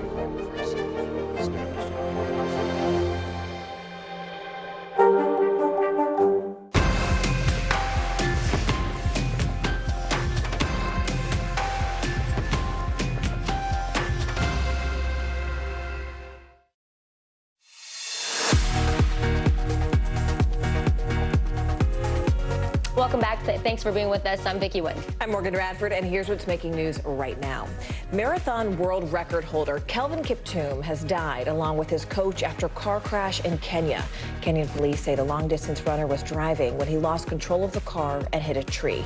All of this comes after the International Track Federation just last week ratified the record he set at last year's Chicago Marathon. Kiptum was 24 years old. The Northeast is bracing for a massive winter storm. It could be the biggest snowstorm in 2 years for New York City, which is expected to get 5 to 8 inches by the end of the day tomorrow. 49 million people across the Central Plains and into New England were already under winter alerts as of this morning. Well, the nominees are out for the 2024 Rock and Roll Hall of Fame. Mariah Carey, Cher, Mary J. Blige, Ozzy Osbourne, all among the 15 artists who were nominated. 10 of them were first-time nominees. The inductees for this year's Hall of Fame will be announced in late April. We head overseas now to the Middle East, where Israel's military says it rescued 2 hostages during an overnight raid in southern Gaza. Israeli forces released this video showing the hostages reuniting with their loved ones 4 months after they were taken by Hamas militants. Meantime, the Hamas-run health ministry in Gaza says Israel launched strikes that killed nearly 70 Palestinians in Rafah. Now, Rafah is a city in the south near the Egyptian border where more than 1 million people have been sheltering, and Israel has signaled that it's preparing for a ground offensive there. But just last hour, a State Department spokesman also said that the U.S. does not support a full-scale military assault on the city unless Israel does, in fact, have a credible plan to help civilians. NBC News foreign correspondent Raf Sanchez is following all of this for us from Tel Aviv. Raf, you've been following this since the beginning, since October 7th. Hamas is now saying today that 3 hostages died during Israeli raids. NBC News, however, cannot independently verify that claim. But if you can, sort of walk us through what else we do know about the rescue operation and the fallout thus far. So, Morgan, the Israeli military says special forces burst into the second-floor apartment of a residential building in the city of Rafah at 1:49 a.m. local time. They said there were 3 armed Hamas guards who were killed by those commandos, and then those 2 hostages, Fernando Marman and Luis Her, were rescued. They were taken by helicopter out of Gaza to a hospital here in the greater Tel Aviv area. You saw those emotional moments where they were reunited with their family, and they are both said to be in good condition after 129 days of captivity. But as you mentioned, Israel covered the retreat of that commando force with airstrikes, and nearly 70 Palestinians killed as a result. Morgan. Raf, you also spoke with a UN relief director who said an Israeli military operation in Rafah could be catastrophic for Palestinians. We were just looking at those images of the housing so close, so many people packed into that region seeking safety. What else did he tell you about the situation there right now? Yeah, Vicky, more than half the population of the Gaza Strip is crammed into Rafah right now. Many of these are people who have been displaced multiple times by the fighting already. There is very little housing, and they feel like they have nowhere to run. They have the sealed Egyptian border to their south and Israeli forces to the north. And this UN official told me they are deeply afraid of what's to come. Take a listen. There is a real growing sense of fear and apprehension here in Rafah. The population are already traumatised. They're living in fear, and they're now trying to work out, with the recent announcements that there's going to be a military operation in Rafah, what do I do? And the reality is nowhere is safe in Gaza, and there is nowhere to flee. The UN is also warning that it will run out of money for this Gaza relief operation at the end of this month if funding is not restored by the United States and other countries, which could have more catastrophic consequences. Guys. NBC News foreign correspondent Raf Sanchez. Raf, thank you so much for your reporting. Now to Long Island, New York, where voters are gearing up for tomorrow's high-stakes special election. Yeah, they're deciding who will replace disgraced Congressman George Santos, who was expelled last year for lying to and defrauding his constituents. NBC News senior national political reporter Sahil Kapoor joins us now from Great Neck, that is in New York's 3rd District. So, Sahil, what are you hearing from the voters there about who they are supporting tomorrow and why? Yeah, it's a very divided district and a very close election, guys. It's Mazi Pilip, the Republican candidate, versus Tom Suozzi, the Democratic candidate, who is a representative of this area before he gave up that seat to try to run for governor in 2022, which is, of course, when they elected George Santos. We've spoken to a number of voters here. For Suozzi, his experience and the fact that he was a representative here is an asset to him. For Pilip voters, the issue of the border, the issue of crime is a significant concern to a number of Republican-leaning voters here who seem to be supporting her. Let's take a listen to what some voters told me earlier. What do you think of the two candidates? Both are pretty good. The fact that Suozzi has the experience, the fact that he's been in office before. I supported Mazi because I think she's a little tougher on crime. And to be honest with you, that's what the whole country is afraid of, the crime. We don't care about democracy. That's already done. We're worried about the drugs, the violence, the immigration, the border. And this is a very fluid district, guys, that's gone from Democrat to Republican in the last few years. The big question is, was that a movement or simply a moment? And can Democrats flip it back? Yeah, I want to talk about the fluidity of that district for a minute. I mean, how could the sort of balance of power in a larger context in the House look differently? I mean, depending on how this particular election shakes out.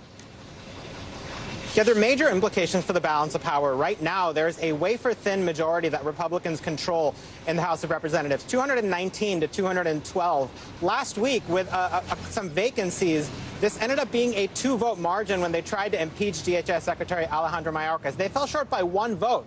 If they had that vote from here, if they didn't expel George Santos, that what ended up being a historic failure would have been a historic impeachment of a cabinet secretary. So that goes to show how important a single member is in Congress. And of course, this district tracks the national mood very closely. Whoever wins here is going to have some confidence going into the fall elections, guys.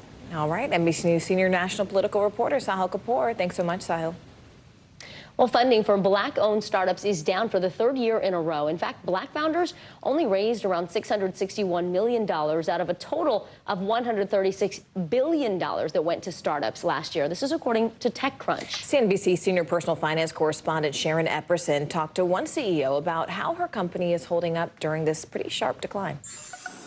Disappointed with the local dating scene in Washington, Nasa Shelley, an attorney, saw an opportunity. When I looked for a matchmaking service, I looked for a dating app, and I couldn't find anything that catered to professional Black women. In 2018, she founded Carpe Diem, a dating app and matchmaking service. To fund the business, she sold her condo, drained her savings, and raised money from friends and family. The growth and revenue potential is massive. As the business has grown, Shelley has raised nearly $2 million and continues to make her case to investors for funding to enhance marketing, hire more matchmakers, and expand into other cities. I can't understate the value of getting capital into the hands of minorities and especially women of color to help them fuel their businesses. I think there's a unique drive for success because of a lack of resources and the necessity to drive optimal outcomes with less support and less capital. Matching investors with opportunity prompted Jason Ray to start his own wealth management firm based in Philadelphia in 2019. Many of his clients invest in early-stage businesses. The first thing people should think about is how it frames into their investment policy or financial plan and why they're investing in startups. If clients want to invest, he advises they know how the company operates and its competitive advantage, evaluate the management team and its track record, and most importantly, understand the terms of the investment.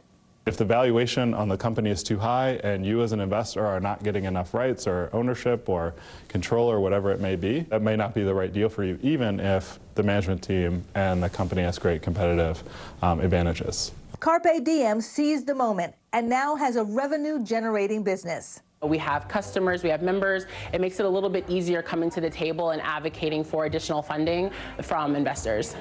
For NBC News Daily, I'm Sharon Epperson. Well, a new study of America's fastest growing sport, yes, pickleball, shows that injuries are actually on the rise. Well, bone fractures related to the game have increased 200% over the last 20 years, according to an analysis of government data. NBC News medical contributor Dr. Kavita Patel joins us now. So, Dr. Patel, is it because we're seeing so many more people playing pickleball that the rise in injuries is just kind of all relative to that? Or is there some sort of extra stress or risk that pickleball puts on our bodies?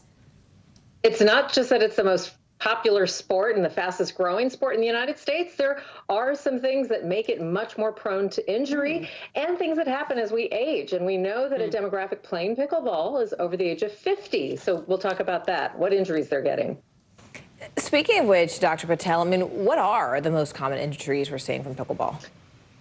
Overall, the most common injuries are related to soft tissue injuries. So these are things like tendons and tears. And you also do see, unfortunately, a significant number of bone fractures. That's something that was reported out in the orthopedic surgical convention that's going on right now in California. And I think that's what's been an interesting finding. Why are people getting these bone fractures? They tend to be people who are older, tend to be women over the age of 65, and women over the age of 65, menopausal women, are more prone to kind of a thinner bone density. So all the more reason to think about who you are, what you are, where you are when you play a very popular sport like pickleball. Yeah, I know. I want to get into it because it sounds so fun, and it's sort of supposed to be like the easier cardio for people, right, to move around. Knowing what you just laid out there, what is the recommendation for people who want to play this sport but don't necessarily want a bone fracture? Definitely talk to your physician or a health professional. Anybody I'm seeing who's telling me they're about to start a new sport, especially like pickleball, the most common thing I try to tell them is be prepared for a fall. And most people, when they fall, want to stretch their hand out. It's very natural and instinctive to catch yourself. That's where you can get those wrist fractures. And so be prepared and think about how to fall. Also, start to do lateral motion. So much, Vicki and Morgan, of what we do day to day is either walk forward or stand. And we're not doing enough left to right motion. The producers are going to hate that I'm moving like this, but doing lateral motion nutrition and getting your body ready. And if you're over the age of 50, check your bone density and talk about it. I think Vicky's already ready. She's a badminton champ. Did you know that? She's a badminton champ. That was back in the day. Back in the day. But she still got it. She still got it. All right, Dr. Kavita Patel, thanks so much. We appreciate it. That's good. Work on our lateral movement. We will do that. Well, up next, taking a timeout post-Super Bowl, the push to make the day after the big game a national holiday. More NBC News Daily right after this.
Good morning. Thanks for joining us. I'm Joe Fryer. And I'm Savannah Sellers. The latest developments in the war between Israel and Hamas. If you do have points or you have miles, is now a good time to use them. The first woman on a lunar mission. What was it like to get that news? Morning News Now, streaming weekdays at 7.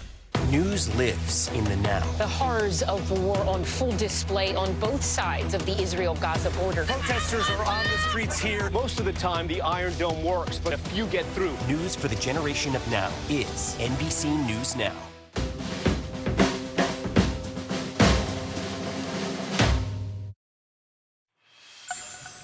The Super Bowl is one of the most watched television events of the year, and Americans are even pushing to make the Monday after the big game a national holiday. Yeah, according to a new survey, millions of Americans said they would call out of work today. They have called out of work today, we should say. NBC News correspondent Emily Aketa explains how some employees and employers feel about this idea. In a face-off that sent fans to their feet, Super Bowl 58 did not disappoint. Mahomes flings it. It's there! Hartman! The Chiefs defeating the 49ers in an overtime thriller last night. But some say the big game could be even more fun if they had today off. To have the day after Super Bowl as the day off, it makes sense. According to a poll, more than 16 million Americans plan to miss work today, and over 6 million of them say they'll fake being sick or ghost their employer. Many call it the Super Bowl flu. It's one of the few events left where almost everyone in the country does exactly the same thing, and they treat the day after as a day to recover and a little bit of an unofficial holiday. And for those clocking in today, it may be a pretty tough morning. Over 28% of workers saying they'll be less productive than usual, prompting some businesses like tech company UKG to cancel Monday morning meetings. It's a way to have a little bit of fun, but also acknowledge what people are going through and give people a couple hours to ease into the week. A fan asked the Kelsey brothers to lead the charge with a different idea, moving the big game from Sunday to Saturday on their podcast. No. Completely It's out. one day out of the year, all right? One day. The Super Bowl is meant to be played on Sunday. Yeah. If anything, we need to make Monday a holiday. Yeah. Just make Monday a holiday. Don't the country should change what they're doing for the Super Bowl, not the Super Bowl for the country. Come on now, people. Come on. Four-time Super Bowl champ Rob Gronkowski agrees. Because I think it would be the most celebrated holiday as well. And while some skeptics think that's a step too far, Enjoy the game and all the festivities, but you got to get up and go to work. over a third of U.S. workers believe the day after the Super Bowl should be a national holiday. Even ice cream brand Drumstick, which made its Super Bowl commercial debut this year. Where did you all get those? Trying to drum up momentum with a Change.org petition. Many Americans bleary-eyed this morning, but some lucky students in Kentucky are enjoying a day off after their superintendent made this recent announcement. Whether you're dying to see Taylor, Mahomes, Usher, or just the commercials, this year you can. Paris City Schools is off school the Monday after the Super Bowl. National holiday or not, Sean Scott says he decided to take the day off from his account management job anyway. I had plenty of Mondays after the Super Bowl where I worked, and it was not very productive. Having that day off to relax after, especially after hosting a party, having people over, and so it's important to have Monday off. Emily Ikeda, NBC News. And yet here we are, Vicki. I know. Here we are. We work in news, so those holidays, man. Well, the average cost of a 30-second Super Bowl commercial this year, it was $7 million, according to experts. Yeah, thanks to the surge of Swifties tuning in this season, we saw ads from companies that don't typically make Super Bowl appearances. And now the question, did those ads actually work? Well, CNBC senior retail reporter Courtney Reagan is here to break it all down for us. Courtney, which brands are we talking about? Who made their Super Bowl debut? So Etsy and L'Oreal's Knix, they advertised in the Super Bowl for the first time last night. Dove ran a spot for the first time in 18 years. And Elf and Temu, they started ads last year. They ran them again this year. So according to Tom Grant at Apptopia, Temu's app saw a 34% download increase on Super Bowl Sunday, which was the fastest day-over-day growth since November. But this year they actually saw fewer new users download the app on Super Bowl Sunday compared to last year when they ran that ad for the first time. And if you look at app download growth during Super Bowl 58 compared to 57, you can see here that Elf Cosmetics saw a really nice lift, up 63%. Yeah, we did a great story about Elf Cosmetics. They were really excited about teaming up with those actors from Suits. What about the beauty brands like Elf, NYX, that were really targeting young women and this female demographic? How did their ads do? Yeah, so right now it's early, of course, but according to some online search data that we got from Captify, if you look at week-over-week search growth, so you saw Temu, again, I'm going to bring that up, it's not just beauty, but that grew 263%. But L'Oreal's NYX, that grew 63%, and Elf Cosmetics up 52%. There were other, buying trends seemingly influenced, though, I think we should note, by the Taylor Swift-Travis Kelce relationship. According to an Amazon search data from Jungle Scout, if you look at the week leading up to the Super Bowl this year compared to that same week last year, beaded friendship bracelets increased 194%, and the Chiefs jerseys 84% compared to 49ers, up just 5%. Wow. All right. CNBC senior retail reporter Courtney Reagan. Thank you, Courtney. And you're watching NBC News Daily.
morning. Thanks for joining us. I'm Joe Fryer. I'm Savannah Sellers. The latest developments in the war between Israel and Hamas. If you do have points or you have miles, is now a good time to use them. The first woman on a lunar mission. What was it like to get that news? Morning News Now, streaming weekdays at 7.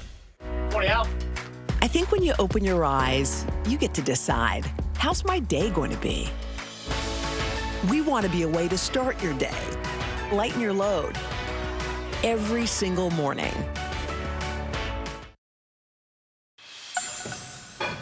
Actor Catherine O'Hara has been an icon on the big and the small screen for decades, from Home Alone to Schitt's Creek. I just love her. Yeah. Sunday Today host Willie Geist had a great conversation with O'Hara to discuss her latest role in the action thriller movie Argylle and her early comedy career. Catherine O'Hara always has been up for the unexpected. Something a little different, right? Yeah, it's fun. Spy movies involve big set pieces with beautiful stunt work. What happens next? It's called a cliffhanger, Mother. For the first time in her legendary career, O'Hara is wading into the world of espionage in the new Matthew Vaughn-directed movie Argylle, whose details, appropriately, are shrouded in secrecy. Oh my God. Oh my God. Oh my God. Your character, we can say at least, Ruth is... No, I can't. Is in the movie. That's all we're saying? Wow, this is going to be a brief interview. Well, I'll say it's stunt casting, because I've had about 70 children on film. So I guess, I think Matthew Vaughn hired me because I'm known as a mother. Kevin! What do you want? Just to be near you. This time, O'Hara is mom to Ellie Conway, an introverted spy novelist whose fictional plots begin to play out in a real-life covert organization. I'm in some really big trouble, Mom. Oh, so now you're experimenting with drugs. You mentioned it, and we're not giving away too much, but there's some action for you and your character in particular, right? Yes, I stir muffin mix and a little more than that. I know. O'Hara is back on the big screen after starring in a TV series that became a sensation during the early stay-at-home days of the pandemic, a show called Schitt's Creek.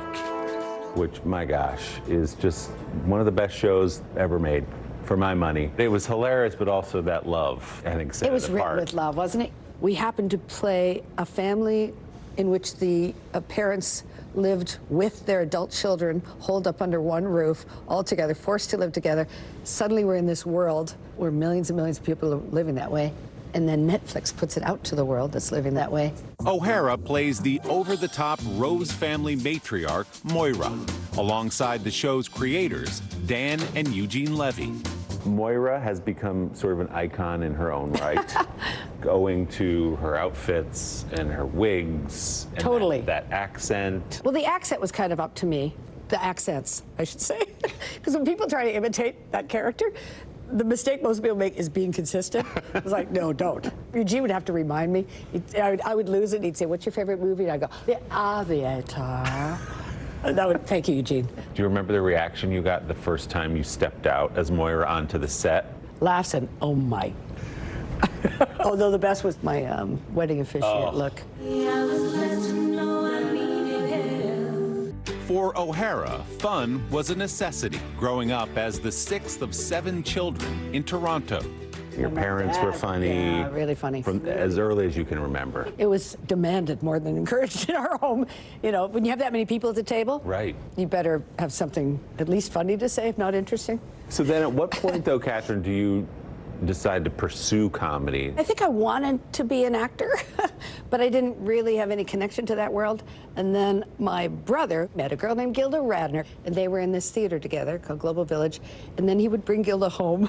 I think with the underline, Gilda Radner was at your family dinner table when you were young. She had my parents improvising and doing bits, playing improv games. And she let all of us see that, like, regular people that could actually be in show business or have a job doing this and get paid for doing this. At 18, O'Hara followed Radner to the Second City Improv Troupe, where she performed alongside the Elder Levy, Dan Aykroyd, Andrea Martin, John Candy, and Martin Short. You were with this ensemble of people who aren't yet who they were going to be. That's I know. Hall of so Famers across the training board. on the job, that's good on the job training to, people to be with. What a fun conversation. I know. Our thanks to Sunday Today host Willie Geist for that interview. That's right. I'm Morgan Radford. I'm Vicki Wynn. You are watching NBC News Daily, and you can watch us free 24/7 on our streaming network, NBC News Now. Do it wherever you stream, including YouTube, Hulu, Roku, Local Now, Peacock, Fire TV. All those places there you see on your screen. Apple TV, Samsung TV Plus as well. Stay with us. Your news continues right after this.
Thanks for tuning in. I'm Gotti Schwartz. Here are the stories we're following tonight. Storms keep coming here in California. The U.S. government just declassified this video.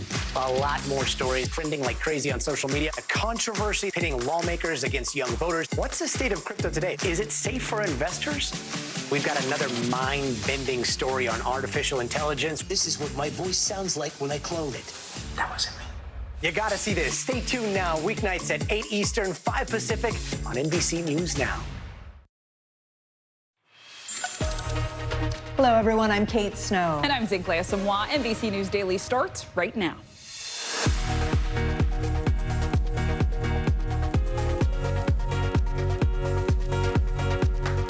Today, Monday, February 12th, 2024, breaking news, mega church attack. The dramatic new details about the shooting inside televangelist Joel Osteen's Texas church. What we've learned about the victims, the shooter, and the message written on the weapon. New health battle. Defense Secretary Lloyd Austin back in the hospital just weeks after keeping his cancer diagnosis hidden from the White House. What he's telling officials this time around and what we know about his condition. Role of a lifetime. The tale of an unsung civil rights hero now at the center of an Oscar-nominated film. I sat down with the actor portraying him, the message he hopes the movie sends to everyone who sees it.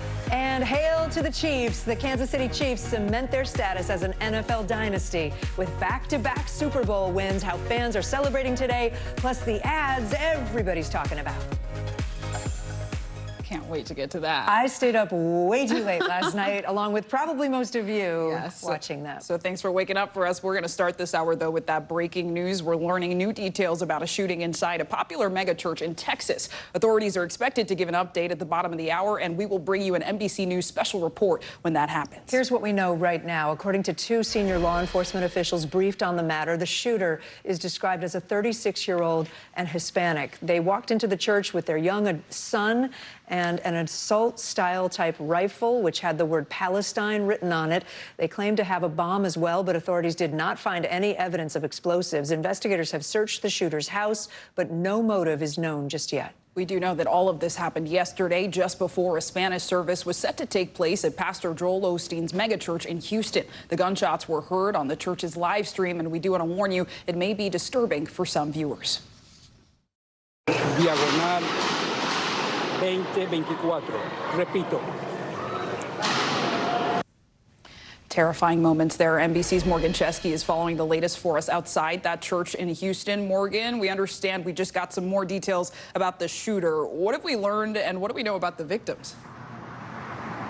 Yeah, Kate Sinclair, according to two senior law enforcement officials who have been briefed on this very much ongoing investigation, the shooter in question here, who was killed not far behind me at Lakewood Church yesterday afternoon, according to these officials, they are transgender and they identified as a woman, and they also brought their young son with them to this shooting, which took place, as you mentioned, just before that Spanish service at 2 p.m. Now, important to note here that this individual at some point stated that they had a bomb with them as well, but authorities have since canvassed the scene as well as their vehicle, and they say they have not found any explosive at this point in time. I should know that federal investigators have confirmed they conducted a search warrant on a residence about a half hour away from where we are in the Houston suburb of Conroe. No word yet on what, if any, evidence was recovered, but they would certainly be looking to build their case here against this individual that we're learning more about. And we expect to learn even more from police when they have a press conference here within about 30 minutes to an hour. Guys? Morgan, I know it's just still so early at this point, but what are investigators saying about the investigation? Certainly trying to pin down a motive. We do know that this individual had a AR-15 type rifle with the word Palestine written on it. However, authorities are being tight-lipped as far as saying that this may have been motivated for religious reasons, or they're steering clear from calling it terrorism as well. We do know that FBI is certainly playing a role, as well as ATF.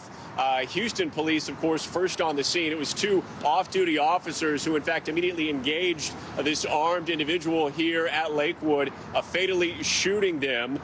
Pastor Joel Osteen saying that it could have been even worse had this happened a few minutes before or later, when there could have been even more churchgoers in the line of fire there. I should note that the 5-year-old boy who was wounded is still listed in critical condition here.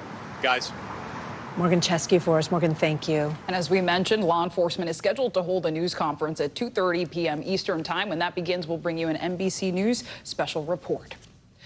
Secretary of Defense Lloyd Austin's high-profile trip to Brussels is being called off after he was hospitalized again. At this hour, Austin is in the critical care unit receiving treatment at Walter Reed Medical Center for a bladder issue that appeared on Sunday. This now is the second time the Secretary of Defense has been admitted to the hospital since he was diagnosed with prostate cancer and had a procedure back in December. NBC News White House correspondent Monica Alba joins us now. So, Monica, Secretary Austin has transferred his responsibilities to the Deputy Secretary of Defense. What do we know about his condition right now?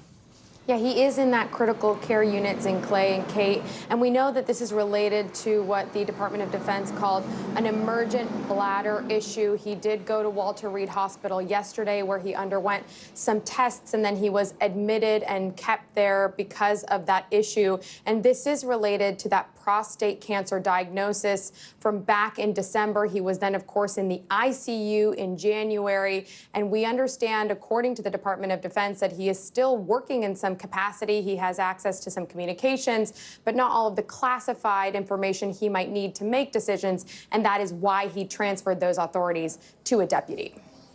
And Monica, Secretary Austin's health obviously has been under scrutiny since he failed to inform the president about the cancer diagnosis, the public about that. Are things much different this time around? It seems like it. They've definitely formalized how they want these notifications and protocols to go. And so that's why the White House Chief of Staff issued a memo to all of the agencies, all of the cabinet secretaries, saying if you are going to be hospitalized or if you're going to be out of pocket, essentially, due to something where you cannot act out or perform your duties, you have to let the White House know. And we understand that that's exactly what happened yesterday. And I'm told by officials that I checked in with that it really went by the book yesterday in terms of what they would like to see happen, so that that issue of being in the hospital for several days without letting the president or the White House know never happens again in this administration. Kate and Zinclay. Monica Alba with the latest for us. Thank you. The Kansas City Chiefs are planning to have their victory parade on Valentine's Day. That's nice, after their thrilling overtime win in Super Bowl 58. Fans in Kansas City got the party started late last night after the confetti rained down in Las Vegas. The Chiefs won their third Super Bowl title in 5 years. The night punctuated by an on-field kiss after the game between Travis Kelce and, of course, Taylor Swift. But that was just one of the biggest moments of the night. Usher had the audience falling in love again during the star-studded halftime show, especially his millennial and Gen X fans. Yeah, NBC News correspondent Steve Patterson was in Las Vegas for the big game. He joins us now with the best assignment of the day. Steve, I know the Chiefs head coach and Super Bowl MVP Patrick Mahomes just spoke a little bit ago. How are they reacting to that thrilling last-minute victory? Beautiful moment, amazing game, but they're annoying, aren't they? Like, it's just like anytime you think you have a lead, they're pulling away. The 49ers are doing so well, up by 10 and early on, and just playing the slow, grinding defensive game that was going so well. They just snatch it from you. Mahomes has this unbelievable talent where it feels like the team is inevitable, and that's why so many people are saying that this is the next dynasty. This is the next New England Patriots, and we're seeing it all happen, unfolding in front of our eyes. But it's not for nothing. It's not like they just pulled this out of nowhere. You can tell that there is this level of tenacity and confidence, and that was what was on display when they talk about the game and talk about being down. And Patrick Mahomes talked about that moment when it felt like all is lost. There was just this rallying cry. Here's what he said. Listen to this. We felt like everybody was playing hard. We just got to pick up our execution and continue to get better. And defense had kept us in the game. And so for us, we just said, be us. Let's be us out there. If we're going to go down, let's have fun. Let's enjoy it and give everything we have. And we'll live with the results after. And that was it. And that the feeling is that once you get them in that 2-minute drill situation where there's just a little bit of time left, they speed up the offense, Mahomes is in the shotgun, there's just nothing you can do. It just felt like it was going to go that way, and it sure as heck did. That's the definition of thriving under pressure. Steve, of course, this was also the first time the Super Bowl was in Vegas. What was the atmosphere like? Amazing. I mean, I can't say it enough. It was unbelievable. That stadium behind me, it's brand new, couple $1 billion. They rolled out all the stops, and of course, all the celebrities were there, including Taylor, but you really felt that when you're in that room. Guys. Patterson for us. Thank you so much. And let's stay on the Super Bowl. It's time for today's CNBC Money Minute. The game was a nail-biter for football fans, but it was a blowout for advertisers. Yeah, that's for sure. Brands shelled out roughly $7 million for 30 seconds of airtime. Joining us now with more on which ads scored big with viewers is CNBC's senior media and tech correspondent, Julia Borston. Julia, good to see you. So what is the data showing us? Which ads were the most engaging? Well, so everyone has their favorite ad, but there's an ad tech firm called EDO that actually tracks how the different ads actually drove online behavior. If people watch an ad and then looked up the company or wanted to watch the ad again. And what they found is that the trailers did really well. The new Deadpool trailer, Deadpool versus Wolverine, had a huge amount of engagement. Also, the Wicked trailer, a lot of engagement. And even the Temu ad, which was not my favorite in terms of the creative. It wasn't particularly funny, but the Temu ad ran 3 times, and people then went online, they pulled out their phones and they Googled it and maybe even made some purchases. So really interesting to see which ones actually got people to find more info. And Julia, to that end, what were some of the key trends we saw last night when it comes to ads? Tons of celebrities, not just one celebrity in an ad, but we saw ads with multiple different celebrities. Of course, there was Beyonce's ad for Verizon, but then we also saw the Dunkin' Donuts ad with Ben Affleck and Jennifer Lopez. So we saw celebrities throughout the game, throughout so many different ads, and that was a key one. Another thing I would point out is artificial intelligence. We saw a number of companies, including Google and Microsoft, touting their AI tools and how this is going to make everyone's lives easier, and even some ads making fun of AI. Yeah, I saw that too. I'm sad that we didn't see Beyonce yet, but maybe we'll show her in a second. Before we go, Julia, take off your correspondent hat. Was there a personal favorite of yours or something that's not getting the attention that the high-profile ones are? Well, my personal favorite was the ad featuring a cat for Hellmann's mayonnaise. It was with Kate McKinnon and a cat. It was really funny. I laughed out loud. It was a big hit in our household. So that was my personal favorite. I think it's worth watching. I love it. Meow. Yeah, that was good. I like the Michael Cera. Exactly. Beyonce. Beyonce, of course. Julia Boorstin, thank you so much. Thank you. Well, coming up, King Charles stepping out in the public for the first time since his cancer diagnosis, the message he's now sharing. Plus, 2 Israeli hostages freed during a dramatic raid in Gaza. The reunion with their families after more than 4 months in captivity. Next, you're watching NBC News Daily.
News for the generation of now is NBC News Now.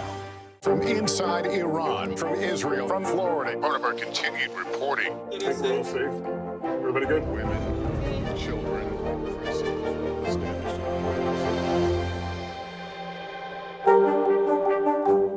News lives in the now. Look at this. You can't even see anything anymore. Let's break down what we know. You gotta see this. News for the generation of now is NBC News Now. Israeli forces are zeroing in on the southern Gaza city of Rafah, where more than 1 million people are seeking refuge from the war with Hamas. Also in Rafah, these 2 hostages were rescued overnight, according to the Israeli military. Take a look at this emotional reunion with their loved ones that happened today. More than 100 hostages are still being held captive in Gaza. NBC News foreign correspondent Raf Sanchez has more from Tel Aviv. We are learning more about that daring Israeli commando raid that led to the rescue of hostages Fernando Marman and Luis Har. They were both kidnapped from kibbutz Nir Yitzhak on October 7th. They spent 129 days in captivity, but that captivity came to an end at 1:49 a.m. local time this morning when Israeli special forces burst into the second-floor apartment of a building in Rafah where they were being held. The Israeli military says they were being kept by 3 armed Hamas guards who were killed by these commandos. The 2 hostages carried safely back out onto the street and flown by helicopter into Israel. They were treated at a hospital here in the Tel Aviv area, and both are said to be in good condition, reunited at last with their families. But while this is a day of celebration, a day of joy here in Israel, there is mourning also in Gaza. The Hamas-run health ministry says at least 67 Palestinians, many of them civilians, were killed by Israeli airstrikes launched by the Israeli Air Force to cover the retreat of these commandos as they carried the hostages to safety. Rafah's really one functioning hospital at this point, overwhelmed by the number of wounded. Our team was in that hospital earlier, seeing the emergency room flooded by the dead, the dying, and the critically injured. There is also a lot of fear, a lot of consternation in Rafah tonight over the prospect of Israel mounting a ground offensive into that city. Israel says it is Hamas's last bastion in the Gaza Strip, but some 1.4 million Palestinians, more than half the population of Gaza, is now sheltering in Rafah. Many of them have been displaced already from their homes, fled to the south in search of safety, and now potentially preparing to flee again. Back to you. All right, Raf Sanchez, thank you. King Charles has made his first public appearance and comments since revealing his cancer diagnosis. NBC News foreign correspondent Megan Fitzgerald reports from Buckingham Palace on what he said and how other royals are stepping up.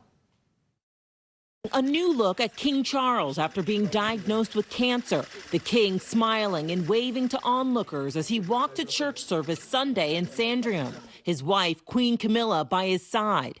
The outing coming a day after Charles's first public statement since the announcement that he's undergoing cancer treatment.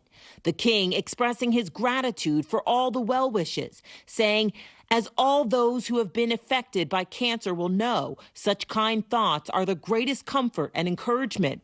It is equally heartening to hear how sharing my own diagnosis has helped promote public understanding and shine a light on the work of all those organizations which support cancer patients and their families."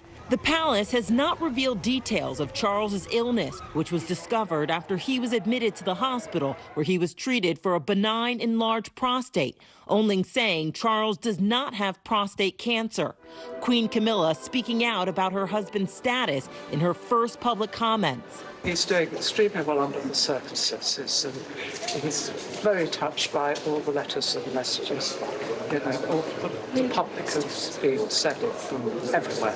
And it comes after Princess Kate, who was in the same hospital as the king, is still out of the public eye, recovering from abdominal surgery. Kensington Palace saying she's progressing well. Most British school kids are off this week. Traditionally, William and his family go to the Sandringham estate, a favorite place for school breaks, though they've not been spotted there yet.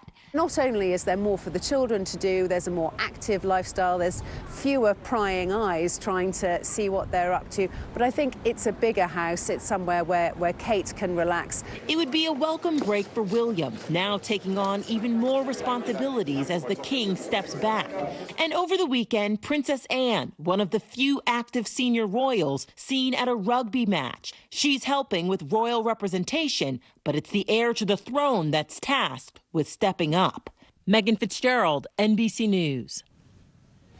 Coming up, an Oklahoma judge steps down after she was caught on video texting about the people in the courtroom hundreds of times. You don't want to miss this. You're watching NBC News Daily.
people really don't know what's going to happen. Nearly a dozen hours after the eye roared ashore.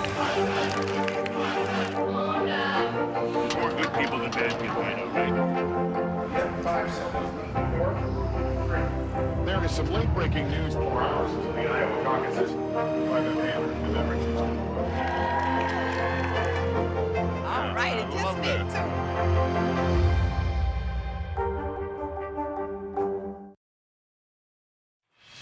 School absenteeism is at an all-time high. To combat the problem, some districts are taking drastic measures, including fines and jail time for parents. NBC's Rahema Ellis has more. Almost 15 million students chronically absent or missing at least 18 days of school. That's the challenge the country faces. 4 in 10 D.C. students are missing too much school. Truancy and absenteeism are at record highs. And it got worse during the pandemic. 80% worse in the 2021-2022 school year versus the year before. So how are states trying to solve the truancy problem? Some parents are being prosecuted and locked up. I don't want to miss out on high school. Texas sophomore Diego Ruiz says he's a diligent student, excited about the high school experience. It's really important years of your life. But he and his mom, Felicia Perez, were tied up in court, both charged with violating the state's mandatory school attendance laws after Diego was absent 21 days from Woodville High last spring in pain with a stomach ulcer. I thought that this was just ridiculous because of the accusations. In addition to a $200 fine against her, Perez's son was ordered to do 16 hours of community service, and she could face jail time. What would happen to your family if the police were to arrest you for these truancy charges?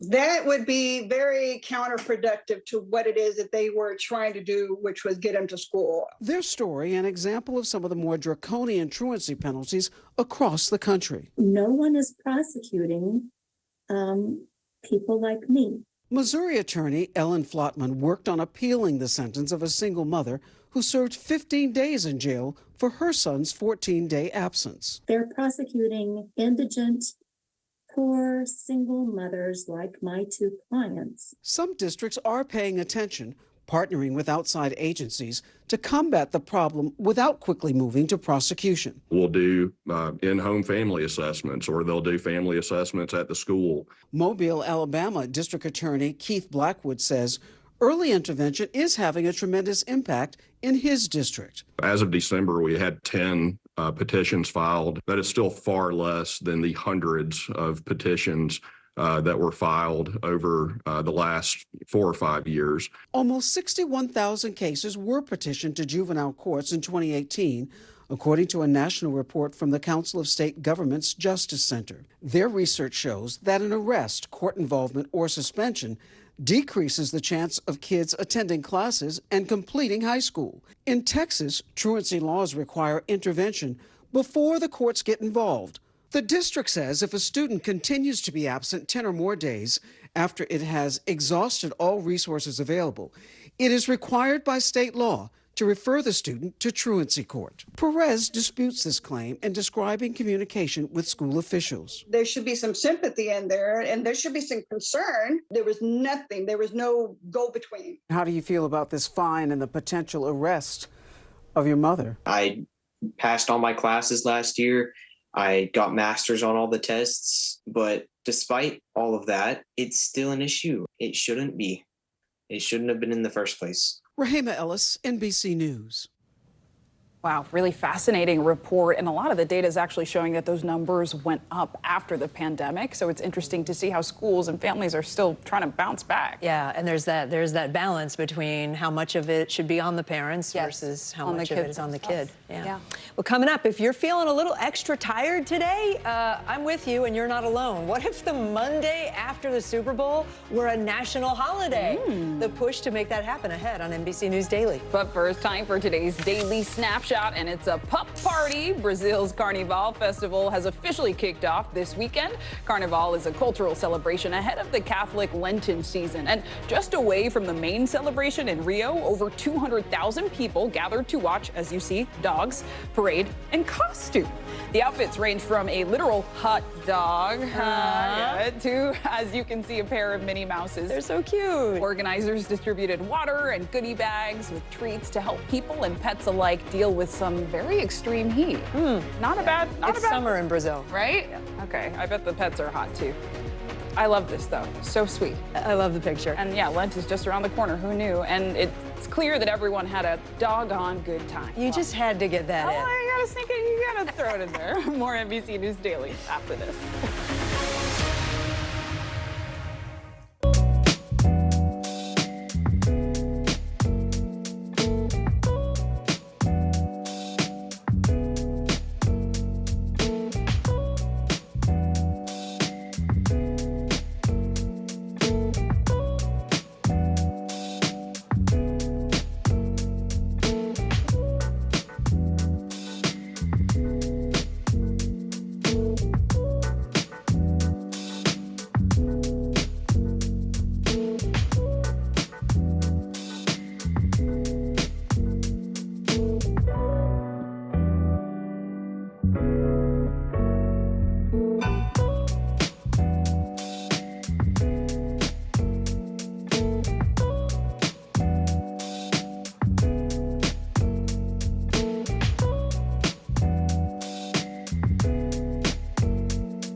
For the generation of now is NBC News Now. Morning, Al.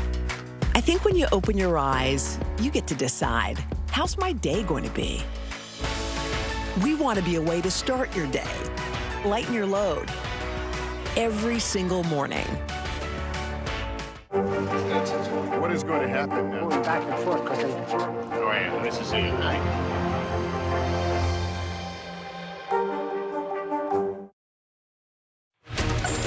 Bottom of the hour now. Here are some of the stories making headlines on NBC News Daily. The man who attacked a Nevada judge in a video that went viral has been charged now with attempted murder. After that initial hearing in January, the judge was going to sentence 30-year-old Deobra Redden in an attempted battery case, and that's when he jumped over the bench, allegedly putting his hands around the judge's neck and hitting her in the head. If convicted, Redden could now face up to 20 years in prison. New York City has expanded an 11 p.m. curfew to 20 additional migrant shelters. The curfew now applies to 24 of the more than 200 shelters across the city.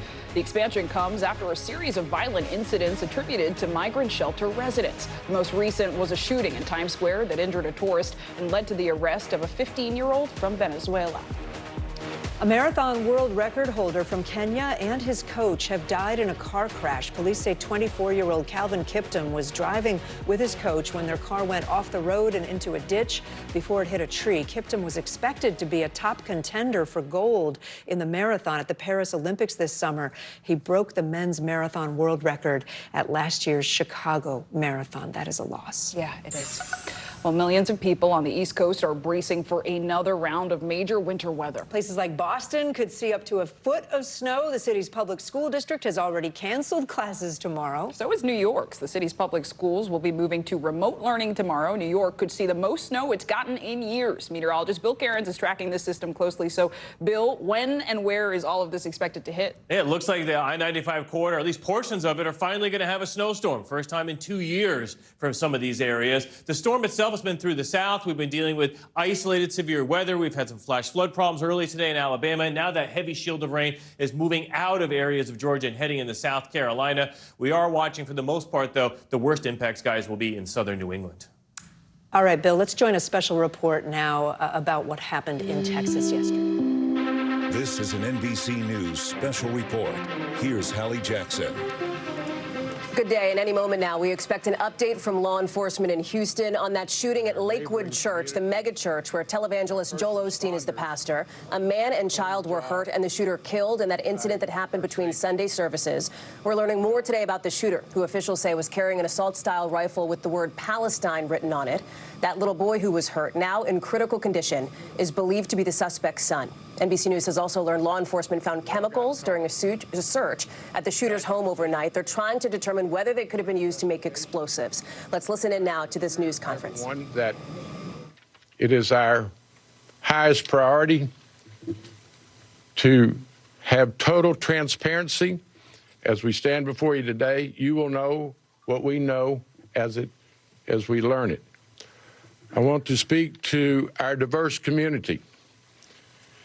Every place of worship is important to the law enforcement community that stands behind me. Whether it's our churches, our synagogues, our mosques, our temples, we are going to provide you protection. We're increasing security. Won't discuss publicly all provisions, but we're going to continue to make public safety our highest priority. I would also like to emphasize we need to continue to be aware of mental health issues in our community. Indications that mental health played a role in an early investigation. I want to also ask the public not only keep the victims in their prayers, the suspect's family in our prayers. There was a lot of pain exhibited yesterday and being felt today. I want you to pray for the first responders. The two gentlemen that neutralized the suspect yesterday, a TABC officer and an HPD officer, did not go to work yesterday morning planning to have to use their weapons. They're suffering today. They need our prayers and our counseling. And in closing, let me thank the men and women of every agency that's represented up here today, and some are out in the field. I speak quite often about collaboration of our law enforcement agencies in our community. I want the public to know, I want Houstonians to know that we have every level of government represented here today, led by our fine, outstanding Chief Fenner. The scene yesterday was hectic. But people came together, agencies, all the agencies representing law enforcement in our community at the state level and at the federal level. It's an ongoing investigation, but that's the way cooperation is supposed to work. And to the Houston community, we feel, as we stand before you today, the community's unity. That's what great communities do. We don't start pointing fingers.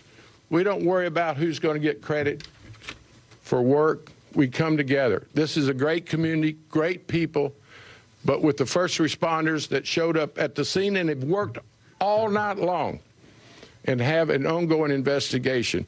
Let's keep our first responders.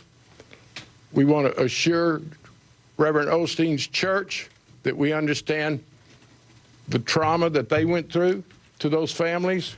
We want them to understand. Everybody was doing everything they could on the scene yesterday, the reunification of the families. We had families separated from their children. So this is what collaboration and unity and dedication to public safety provides. Let's continue to support the first responders. We'll be very transparent as we go forward. And with that message, I would like to yield to Chief Fenner. Thank you very much, Mayor. Good afternoon, everyone. I want to first thank all of my colleagues, and that includes all the men and women on the front line. The mayor hit some points of the collaboration and the difficulty in the scene yesterday, but very proud of everybody who showed up, and we got everything under control. I want to ask for prayers for a 7-year-old kid who's fighting for his life. And questions came up yesterday about him, and I think that what we need to do for him is pray. He's still in critical condition, fighting for his life. The last report I got, the 57-year-old male who was shot has been released. I want to ask for continued prayers for him and his family, and all families involved. The Lakewood family, and the mayor spoke on it, but I spoke to Pastor Osteen this morning, and he would have been here.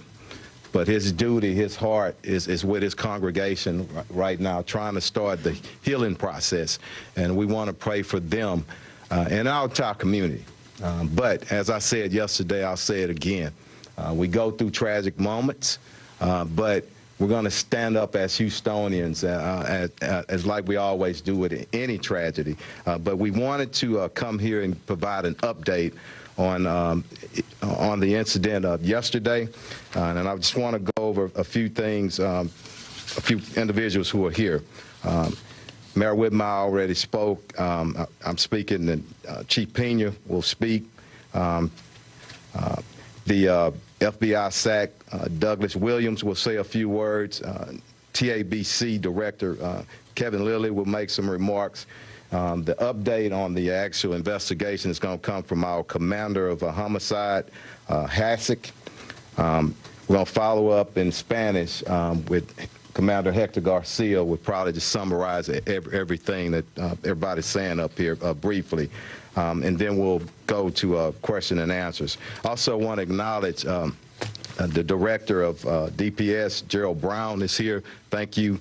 And also Harris County Sheriff Ed Gonzalez, and our District Attorney Kim Ogg is here as well. And if I missed out on somebody, you let me know. But a lot of work has been conducted and just since yesterday, and a lot of things are still going on.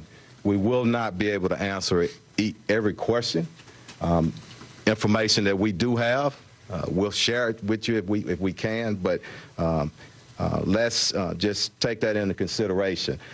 Also want to close out by saying it's important, as the mayor said, that our community, and not only religious institutions, all of our communities, we need to hold one another up in this moment and any other moment. We need to watch out for one another.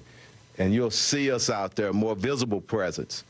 But behind those visible presence are true relationships where we communicate every day with everybody in our community that we possibly can. And we'll continue to do that. I'm going to step aside briefly and bring up Chief Sam Pena.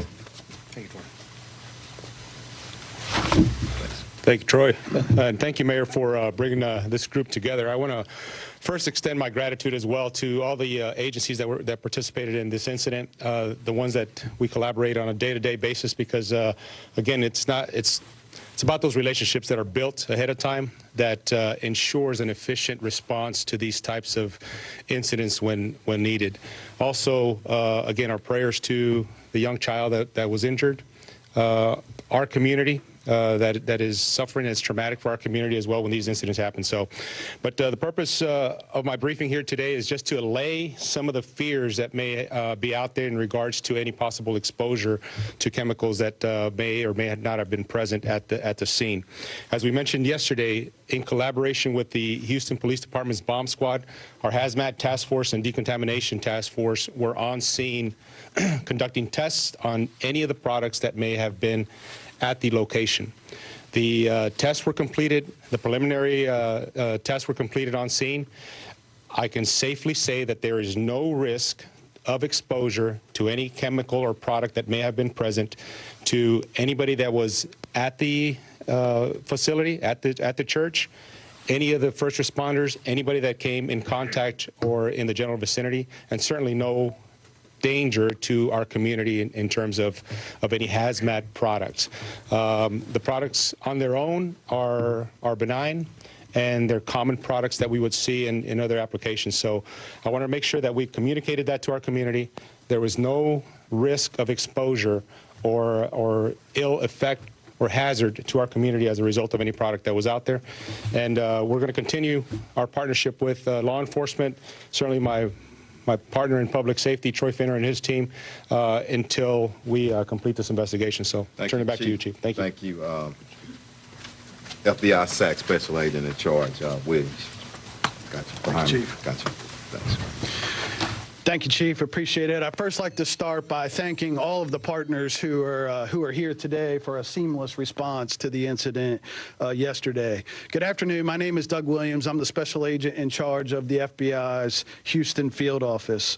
Unfortunately, we've always said that it's not a matter of if an active shooter event will occur in our city, but when.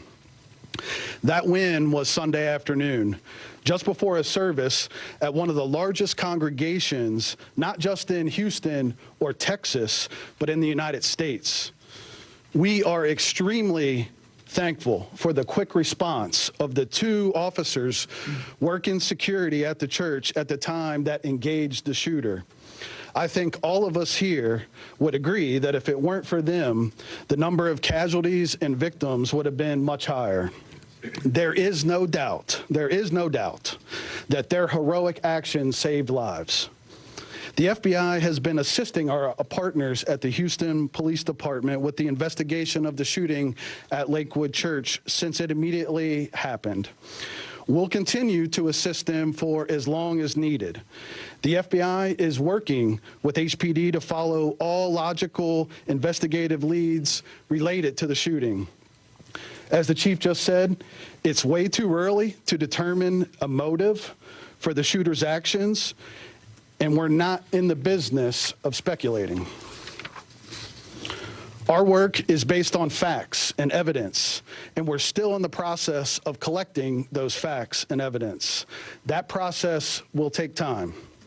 It is very common for the FBI to provide support to partner law enforcement agencies during an active shooter incident and in the immediate aftermath of a shooting. The FBI has an arsenal of local and national resources at our disposal that we can deploy. These include technical resources as well as personnel resources such as agents, investigative analysts, evidence response teams, victim service specialists, just to name a few. Yesterday, we deployed all of those resources and will continue to support HPD for as long as it's needed. In the meantime, if anyone has information about Sunday's shooting at Lakewood Church that they'd like to share, we'd ask that you please contact the Houston Police Department and share the lead, as they are the lead investigative agency. Again, the FBI is assisting, and we will continue to assist our partners here for as long as needed. Thank you very much. Thank you, Mayor. JBC Director Kevin Lilly, thanks. Thanks. Thank you, Mayor. Thank you, Chief. I'm Kevin Lilly, Chairman of the Texas Alcoholic Beverage Commission. First, I'd like to offer my sincere condolences to the congregation of Lakewood Church and to Greater Houston. As the Mayor said, our places of worship are both sacred and safe, and all Texans grieve what happened at Lakewood Church yesterday. And indeed, when the sanctity of a church is violated, or any house of worship, that is an attack on the very foundation of this nation. And so we are so grateful for the action of our Houston police officer involved, as well as TABC agent Adrian Herrera, who were the officers on the scene, and their actions working together to neutralize the suspect, as the FBI said, saved lives. You know, the term hero has been used today, and sometimes it's said flippantly. But I think what happened yesterday was the personification of heroism and valor, in which a total disregard for your own safety, saving others before yourself. Chief, I was talking to a couple of your deputy chiefs yesterday, as well as some of the FBI agents, and they spoke almost in great respect of the fact that these two officers held their ground. They held their ground in the face of rifle fire at point-blank range, and they continued to fire until the perpetrator was neutralized, and they did not yield. And they remained there as a wall. Agent Herrera and the HPD officer involved were a gauntlet. They were a wall that existed between worshipers and terror, between freedom of religion and murder. And we should all be mindful of the sacrifices that our men and women in law enforcement make every day. It is a profession of the highest honor. I just thought this morning that if your son or daughter came into your living room tonight and said, "Mom, Dad, I want to be a cop." You have been listening to Houston's mayor, police chief, other officials there in Houston with that update on the shooting at Joel Osteen's megachurch in that city, a shooting that hurt two people before two off-duty officers shot and killed the attacker. You just heard the chairman of the Texas ABC there, the commission, talking about the work of those off-duty officers. One of the people hurt, a 7-year-old boy believed to be the son of the suspect. He is now fighting for his life, according to the police chief. The other man hurt, 57 years old. He is now apparently out of the hospital. You heard them talk about Houston stepping up security at places of worship, according to the mayor. Our Morgan Chesky is live in that city with more. And Morgan, some new details now, some new revelations from this news conference. Yeah, Hallie, you're absolutely right. And I think what this press conference has done has clarified a lot of the confusion that has spread throughout this community since these gunshots rang out here at Lakewood Church just minutes before that Spanish service took place. We do know that in addition to that individual opening fire here, there was a potential bomb threat, claims that they had a bomb at the time, even the spraying of an unknown substance. And we just heard authorities say definitively that no one in the church or in this immediate area was at any risk of being exposed to any harsh or dangerous chemicals. I should add that according to senior law enforcement officials, Hallie, we know that there were some ingredients, hazardous ingredients, that were taken from this individual's home with a search warrant earlier today. But by themselves, as authorities mentioned, they are benign, and there is no proof as of right now that there was a working explosive in play. We've also learned, according to officials, that they say that these two officers were working security here. One of them a member of Houston Police, another of the Texas Alcohol and Beverage Commission. And when we heard the beginning of this press conference, Hallie, it was underlining a reality that we all are aware of, and that is places of worship have now become targets of sorts, and that is why they have these law enforcement presence here. Important to note, Hallie, there is still no definitive proof on whether or not this was a hate-related crime or related to any sort of terroristic threat. Hallie? Morgan Chesky live for us there in Houston. Thank you so much. This has been an NBC News special report. Much more later on.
inside Iran, from Israel, from Florida, from Lewiston, Maine. Part of our continued reporting. This is what a country in war looks like. Women, children. What is it like? Countless neighborhoods across the region that look just like this. Everybody good? I get took for all this damage to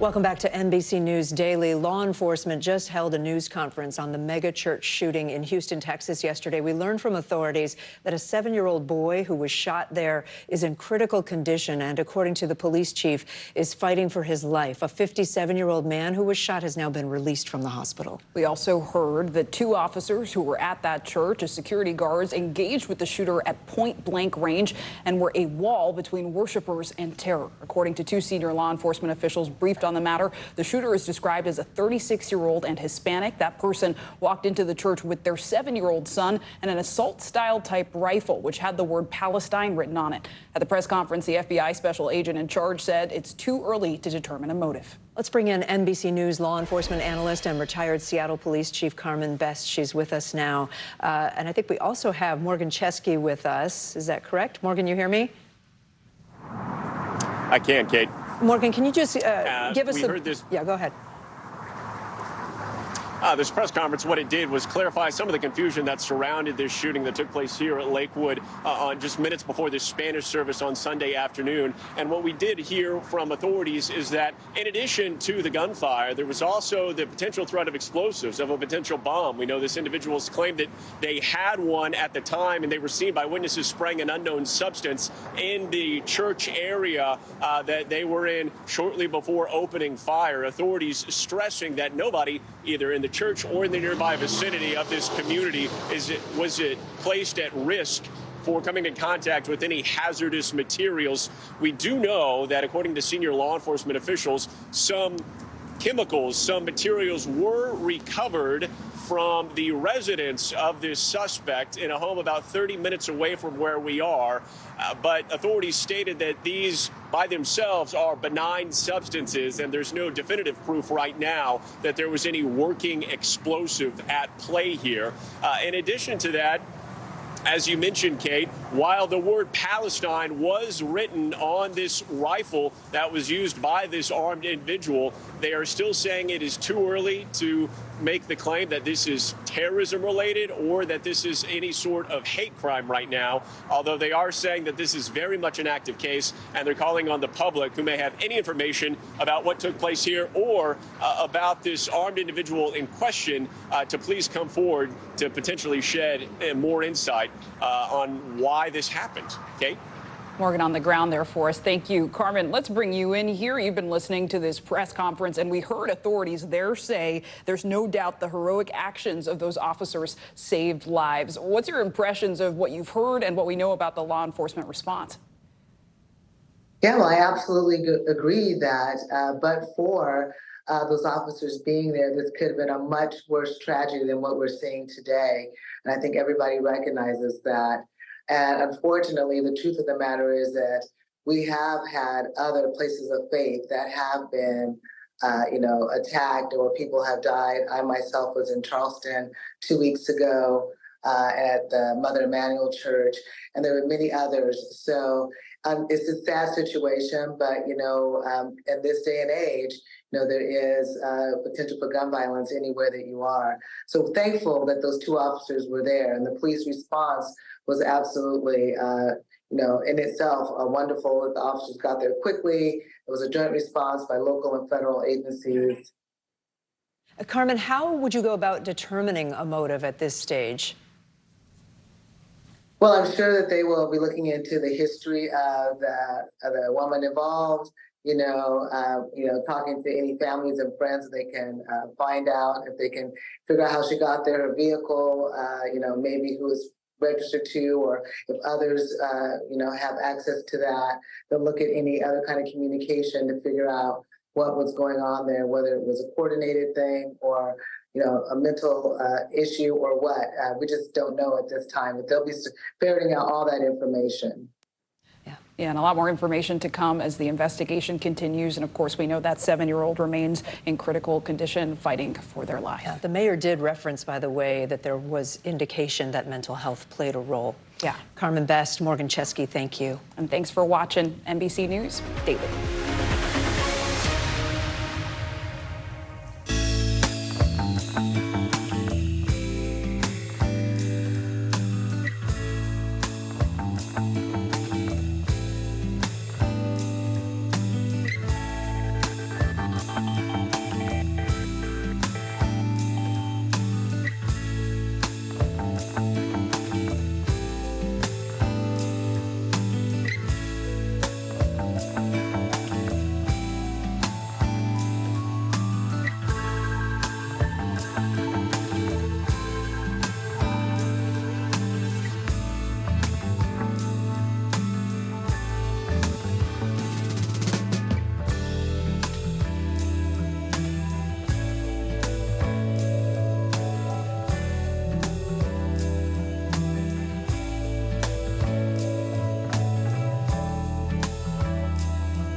Inside Iran, from Israel, from Florida. Part of our continued reporting. Hey, we're all safe.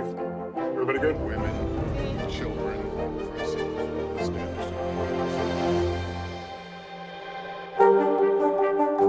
Kristen Welker hosts Meet the Press every Sunday on NBC. The NBC News mobile app. Get connected to your favorite news shows. For the top stories, breaking news, and live video, download the NBC News mobile app now. Hi, everyone. I'm Zinklea Samwa. And I'm Kate Snow. NBC News Daily starts right now.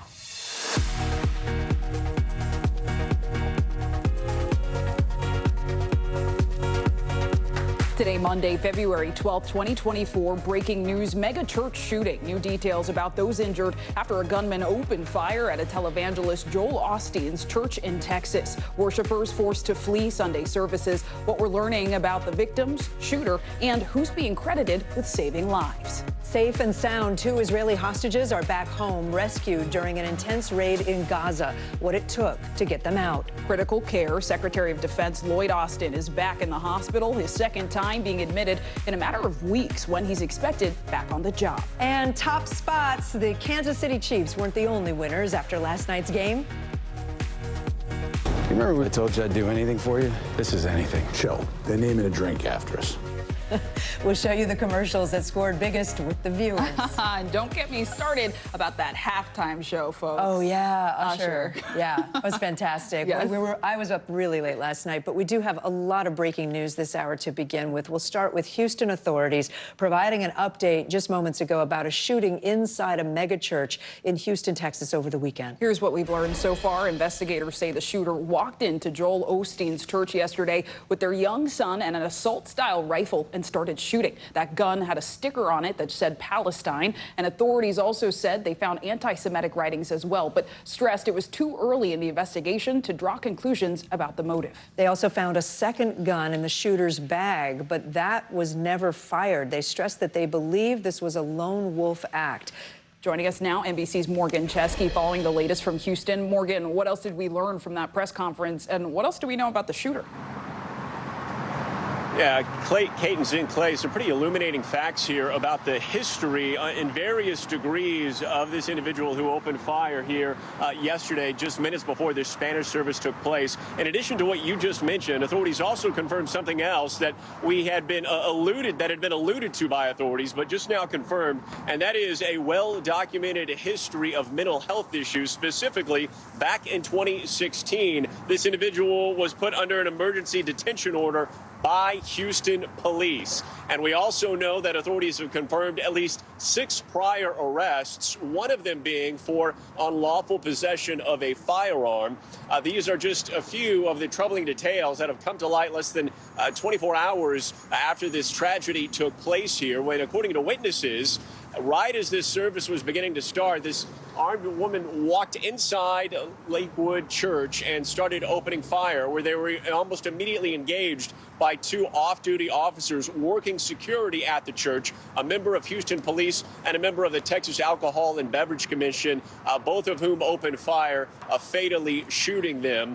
In addition to the presence of that armed individual, we do know that they had in tow a young 7-year-old boy believed to be their son, who was struck in that brief gunfight and is currently listed in critical condition after being struck by gunfire. Unknown at this time who struck who, although Houston's police chief saying yesterday that this armed individual clearly was putting this child in harm's way by bringing them into the church and then pulling out that long rifle and opening fire. Among some of the other evidence recovered, federal investigators served a search warrant overnight, and right now we know that there was boxes of evidence brought out. Some of that could contain chemicals that together could be used to create an explosive, but officials making it very clear no working explosive has been found at this time. Guys? And Morgan, you mentioned the young child, the 7-year-old. I know that they were saying that the mayor of Houston said pray for this young 7-year-old because he's an innocent victim in this. There was another victim as well, no? There was. A 57-year-old male churchgoer was struck in the leg during this gunfight, and we do know that they were taken to a nearby hospital yesterday, but as of last check, they have since been released. So some good news there. Authorities saying that this very much remains an active investigation as they dig deeper into finding a potential motive, stressing it is still too early to say that this is related to a potential hate crime or terrorism right now. Morgan Chesky on the ground for us. Morgan, thank you. Israeli forces are zeroing in on the southern Gaza city of Rafah, where more than 1 million people are seeking refuge from the war with Hamas. Also in Rafah, we're getting new video from the Israeli military. They say that this shows the moments that 2 freed hostages boarded a helicopter from Gaza back to Israel. More than 100 hostages are still being held captive in Gaza. Let's bring in NBC News foreign correspondent Raf Sanchez. He's in Tel Aviv, Israel. Raf, what do we know about that hostage rescue mission and that video that we're just now seeing? Well, Kate, the Israeli military says special forces stormed into an apartment building in the southern Gaza city of Rafah at 1:49 a.m. local time. They used explosives to breach the door of a second-floor apartment, stormed in. They say they killed 3 armed Hamas gunmen and rescued those 2 hostages you can see on your screen there. Their names are Fernando Marman and Luis Har.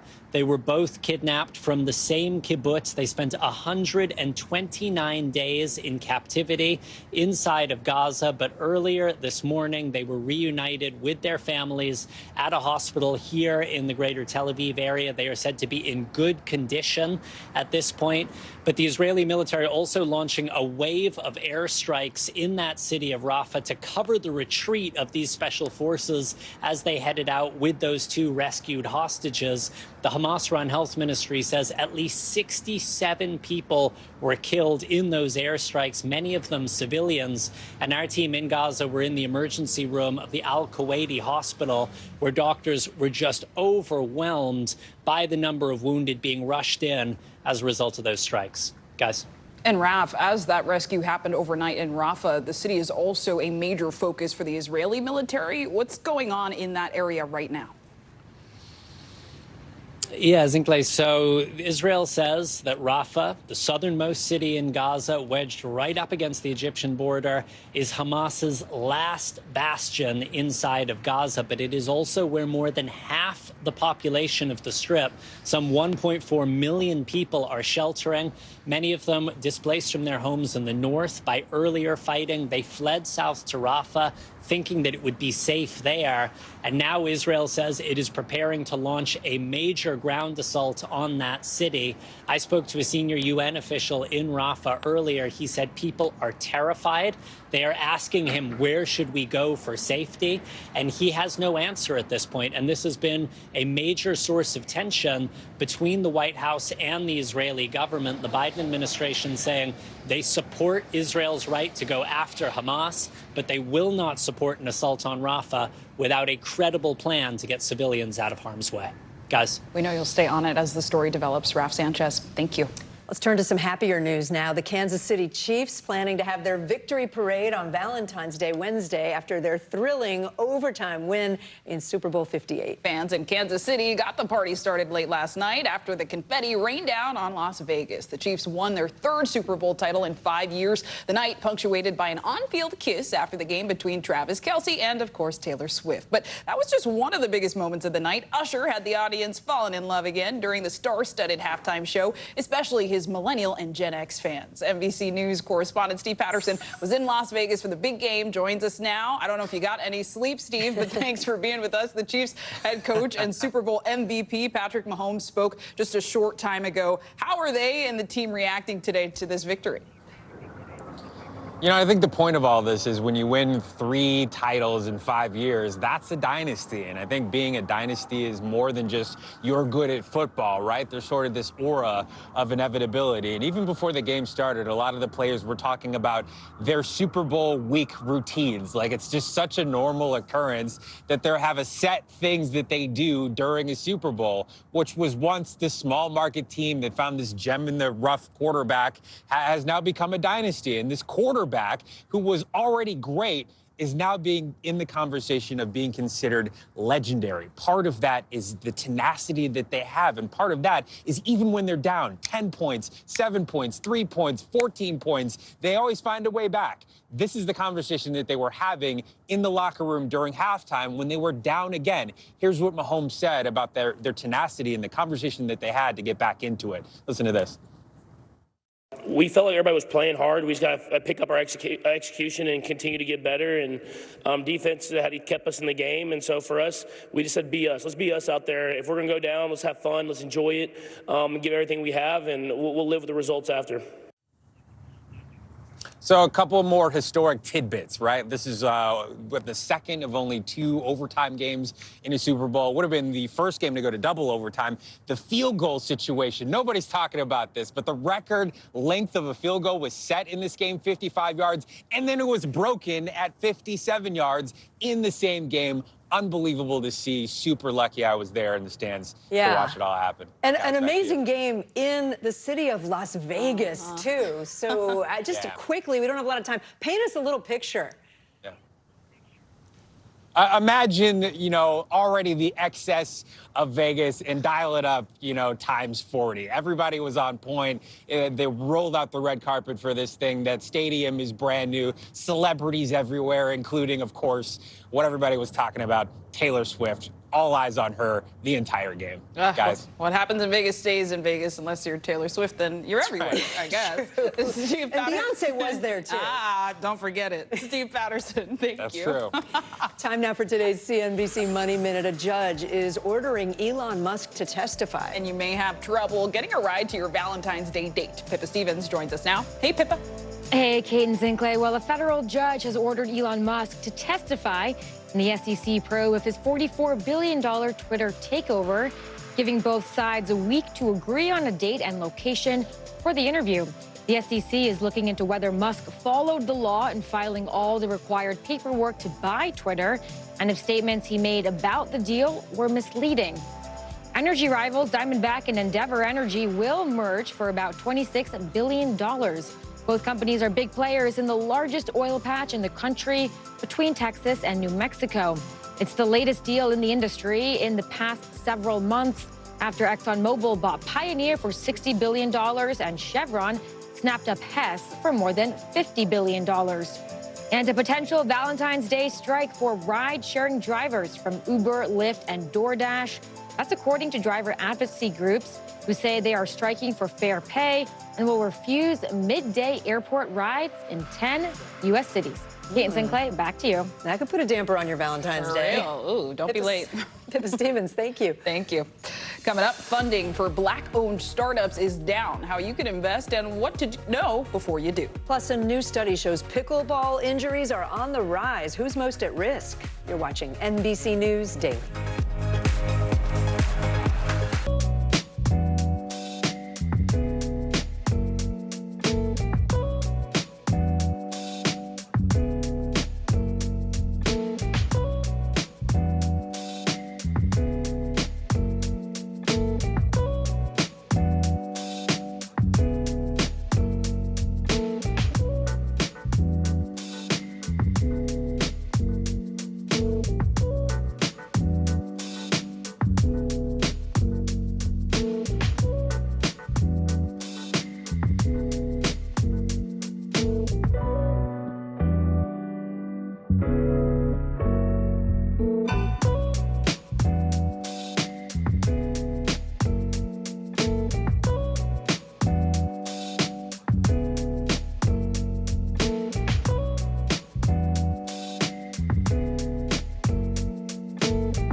From Tel Aviv, from Juarez, Mexico, reporting over the skies of Lahaina.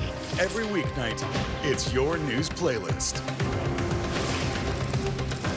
Top Story with Tom Yamas, streaming weeknights at 7 on NBC News Now.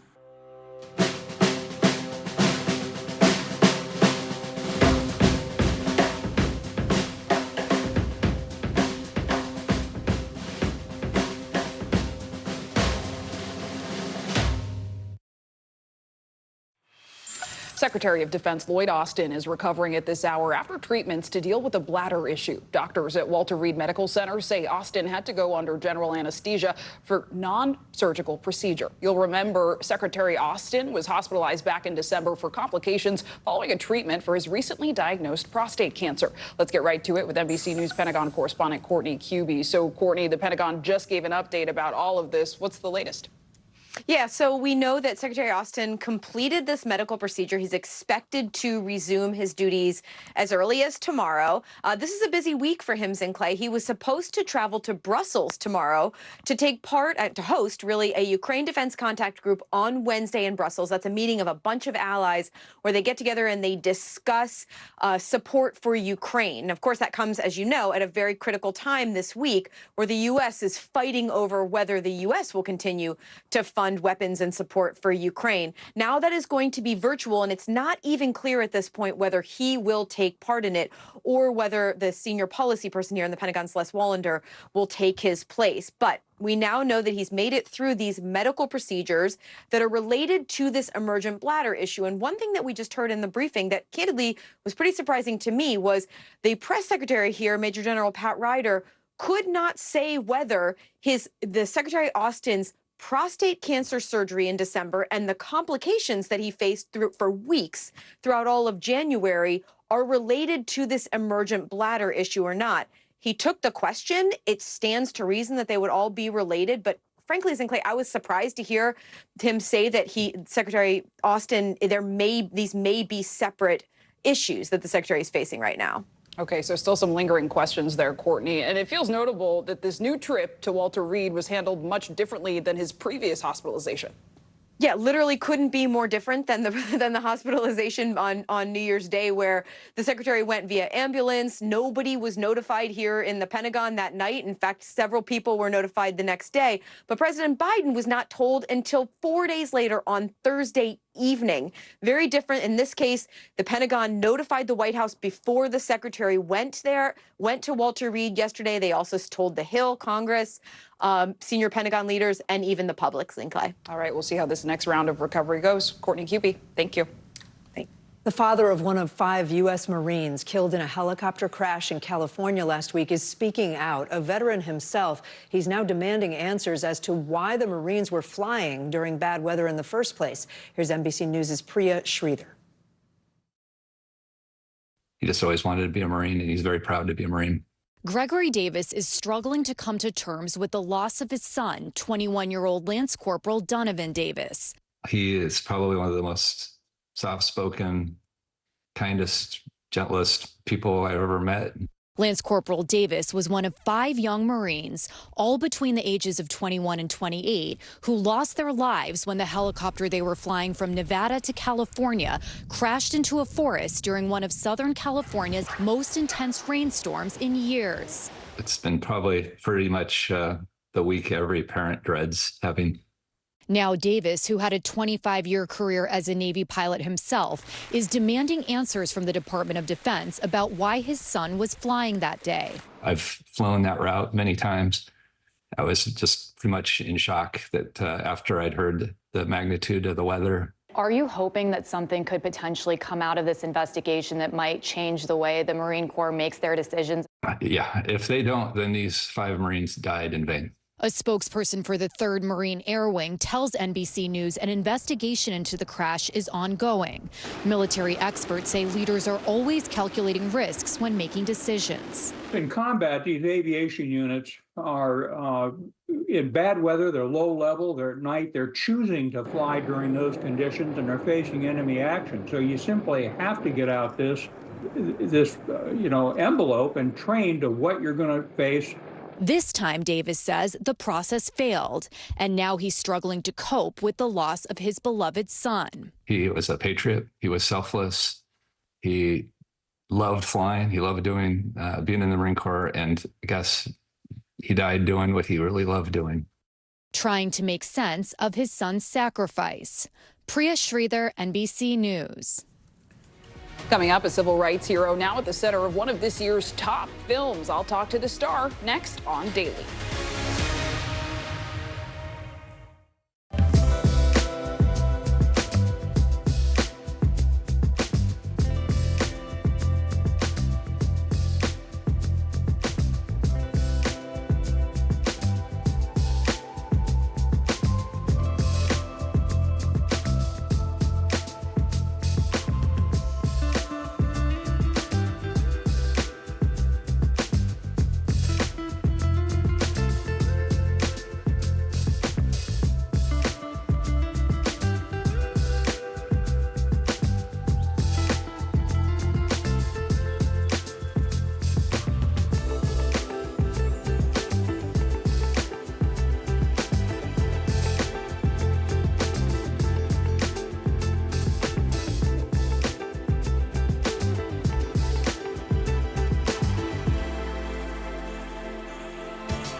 Still to come on the Channel 2 News. Well, the waters are certainly receding now. Still too close to call. Lester Holt reporting from the Ground Zero, as it's being referred to. It is, in fact, a taste of freedom. The Haitian people know a little something about resiliency. What's the biggest risk right now? Some of the troops who have been proud. I want to welcome you to the first presidential debate. In fact, we've been told we can't go any farther. You were some resilient folks. Let me get in.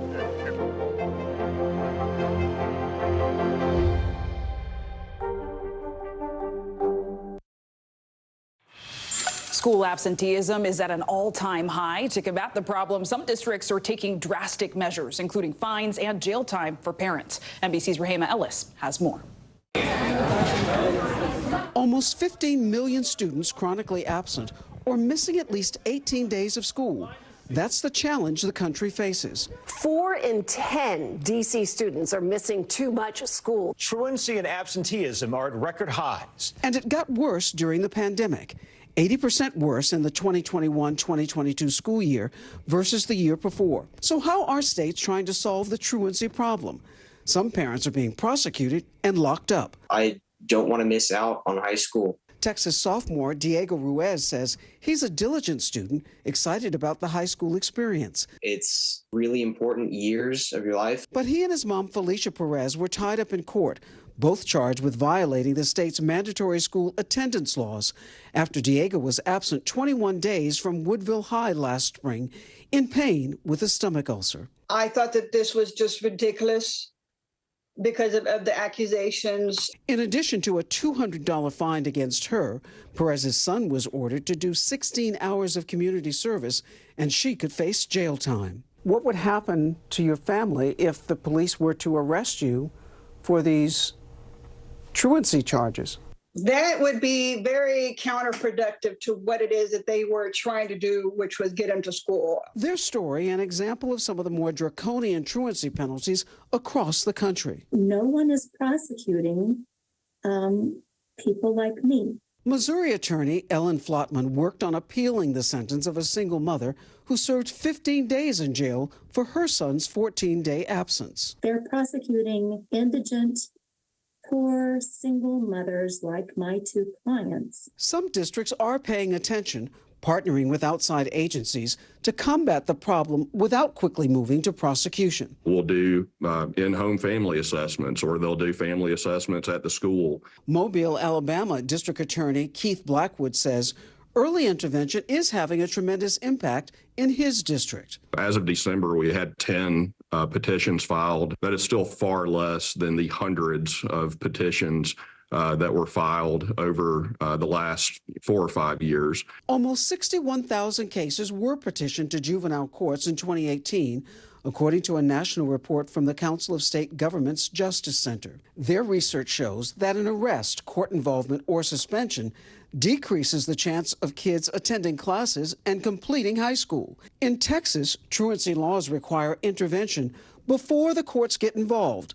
The district says if a student continues to be absent 10 or more days after it has exhausted all resources available, it is required by state law to refer the student to truancy court. Perez disputes this claim in describing communication with school officials. There should be some sympathy in there, and there should be some concern. There was nothing. There was no go-between. How do you feel about this fine and the potential arrest of your mother? I passed all my classes last year. I got masters on all the tests, but despite all of that, it's still an issue. It shouldn't be. It shouldn't have been in the first place. Rahima Ellis, NBC News. Wow, really fascinating report. And a lot of the data is actually showing that those numbers went up after the pandemic. So it's interesting to see how schools and families are still trying to bounce back. Yeah, and there's that balance between how much of it should be on the parents versus how much of it is on the kid. Yeah. Well, coming up, if you're feeling a little extra tired today, I'm with you and you're not alone. What if the Monday after the Super Bowl were a national holiday? The push to make that happen ahead on NBC News Daily. But first, time for today's Daily Snapshot. shot, and it's a pup party. Brazil's Carnival Festival has officially kicked off this weekend. Carnival is a cultural celebration ahead of the Catholic Lenten season. And just away from the main celebration in Rio, over 200,000 people gathered to watch, as you see, dogs parade in costume. The outfits range from a literal hot dog to, as you can see, a pair of Minnie Mouses. They're so cute. Organizers distributed water and goodie bags with treats to help people and pets alike deal with some very extreme heat. Not a bad. It's summer in Brazil, right? Yeah. Okay, I bet the pets are hot too. I love this though. So sweet. I love the picture. And yeah, Lent is just around the corner. Who knew? And it's clear that everyone had a doggone good time. You just had to get that in. I was thinking you gotta throw it in there. More NBC News Daily after this.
I think when you open your eyes, you get to decide, how's my day going to be?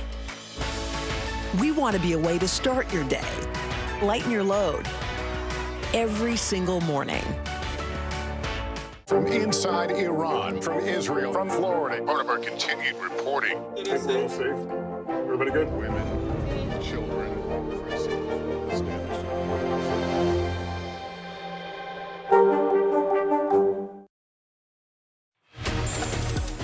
Bottom of the hour now. Here are some of the stories making headlines on NBC News Daily. A man whose family's gender reveal sparked a Southern California wildfire has pleaded guilty to involuntary manslaughter.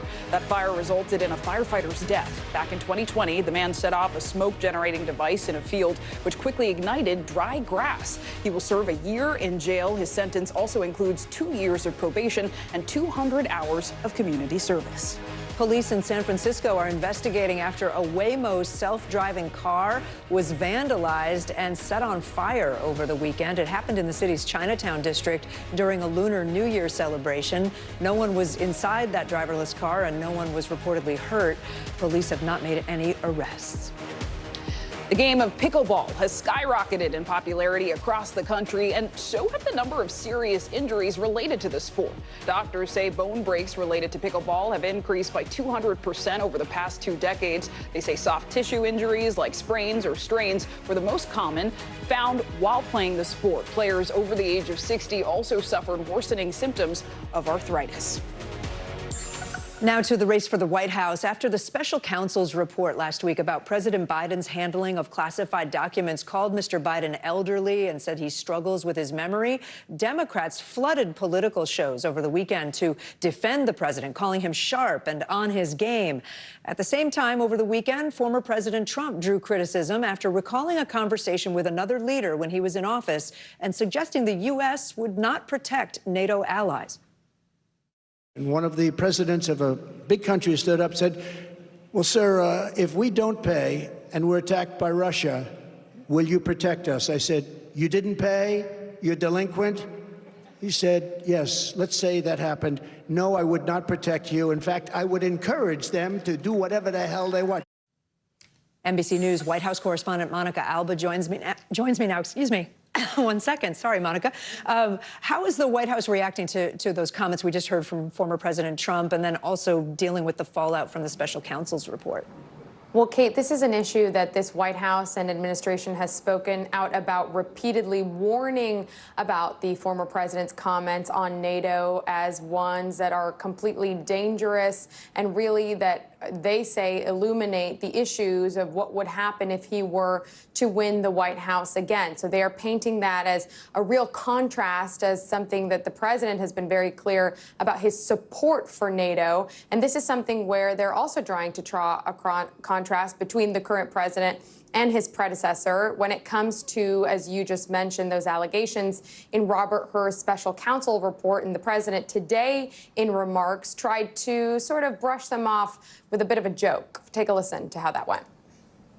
We're promoting clean energy and industries of the future, made here in America, made in America. What I didn't realize, and I've been around, I know I don't look like it, but I've been around a while. I do remember that.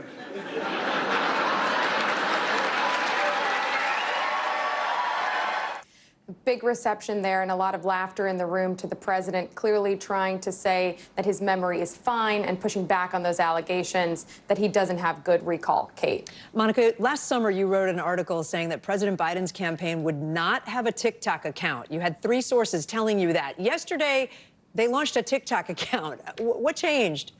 Yeah, this is a notable shift from the campaign, which last year really did speak to some of these national security concerns. Of course, the White House has banned the social media platform from federal and government devices. This is a situation where I'm told now that the shifting media landscape, where the campaign knows they want to meet voters, they say where they are, that this was a decision they had to really take on in order to reach young people, which is a demographic that they are struggling with at this time in the current race. And so they know that they needed to make this change. And it's one they say they were more open to in the last couple of months, seeing that kind of public polling.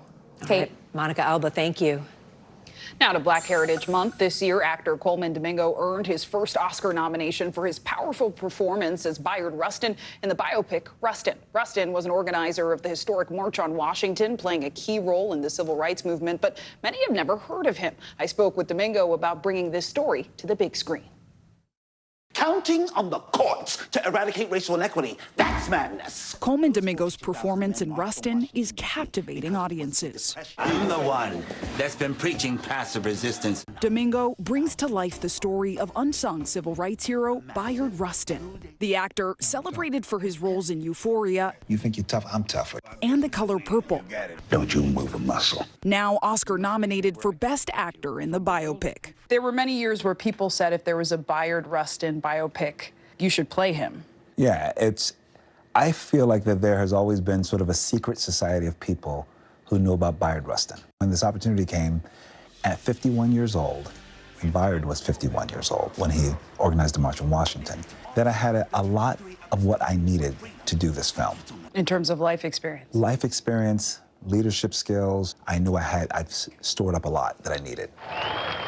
Rustin was a critical force behind the 1963 March on Washington, where around 250,000 people gathered. The organizer seen here behind Dr. Martin Luther King Jr. Anything you learn about him surprise you, Rustin? There's so much that surprised me about him. I was surprised at his candor and his wit and how he used language as his weapon. The first demand is that we have effective civil rights legislation. Raised by his grandparents, Rustin studied the nonviolent principles of Gandhi and is credited with introducing nonviolence to King, later becoming one of his closest advisors. Rustin working alongside the likes of A. Philip Randolph, Ella Baker, and John Lewis. There can be a desire to present this kumbaya sentiment when it comes to the civil rights movement. Yet the film is not shy about showing some serious divisions in the movement. It really shows that these were people with ideas, and they had different ways of doing it. It took an outlier. It took a queer, black Quaker from Westchester, Pennsylvania, to organize the March on Washington. We are going to put together the largest peaceful protest in the history of this nation. Many believe Rustin's work was nearly written out of history because he was openly gay. On the day that I was born black, I was also born a homosexual. I think it would be easy to just, talk about his thoughts and ideas and not give you the whole human being.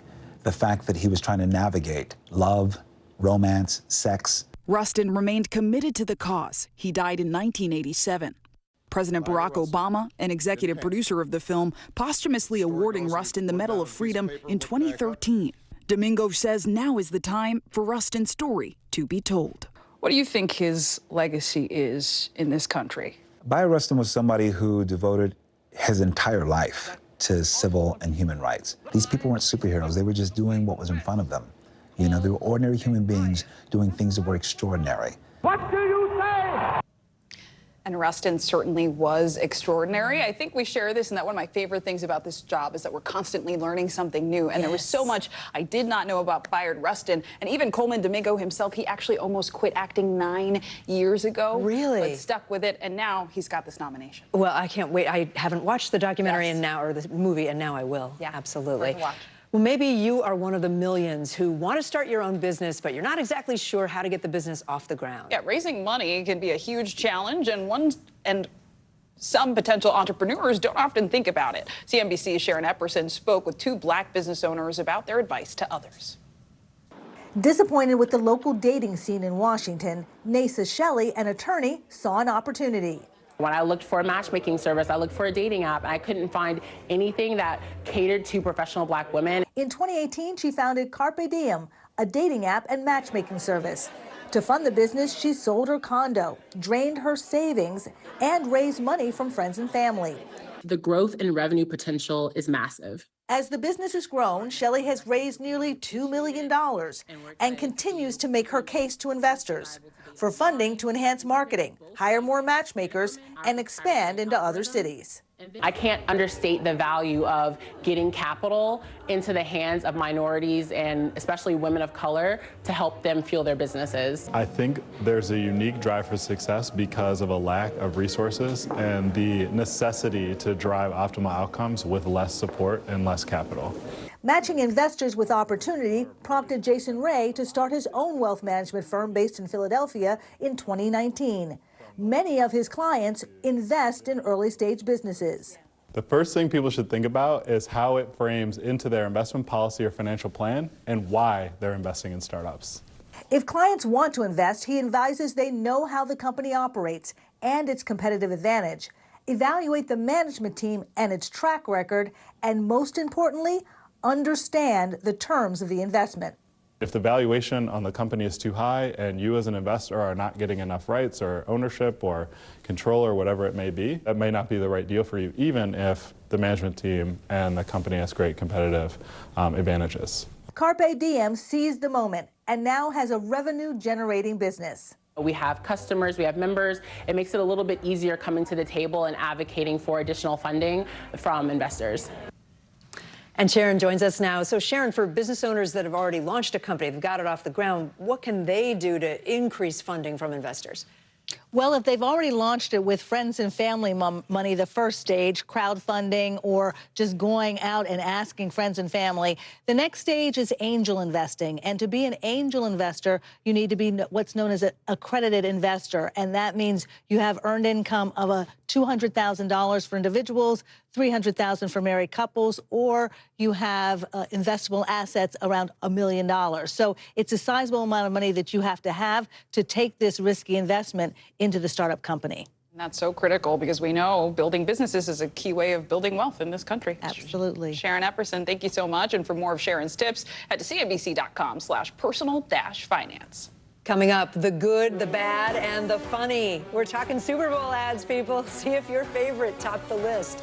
You're watching NBC News Daily.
I think when you open your eyes, you get to decide, how's my day going to be? We want to be a way to start your day, lighten your load, every single morning. We report live from Tel Aviv, from Juarez, Mexico, reporting over the skies of Lahaina. Every weeknight, it's your news playlist. Top Story with Tom Llamas, streaming weeknights at 7 on NBC News Now. News for the generation of now is NBC News Now. Well, while you were watching the Super Bowl yesterday, you might have noticed one ad that was unlike all the others. We're talking about a political advertisement for controversial independent presidential candidate Robert F. Kennedy Jr. It was an ad that mirrored one for his uncle, President John F. Kennedy, which ran on televisions in 1960. Well, this ad is not sitting well with other members of the Kennedy family, and RFK Jr. is actually apologizing for it. Joining us now, NBC News senior political editor Mark Murray. Mark, a 30-second Super Bowl ad, I think, cost an estimated $7 million this year. So who paid for this RFK ad, and why is it getting so much backlash?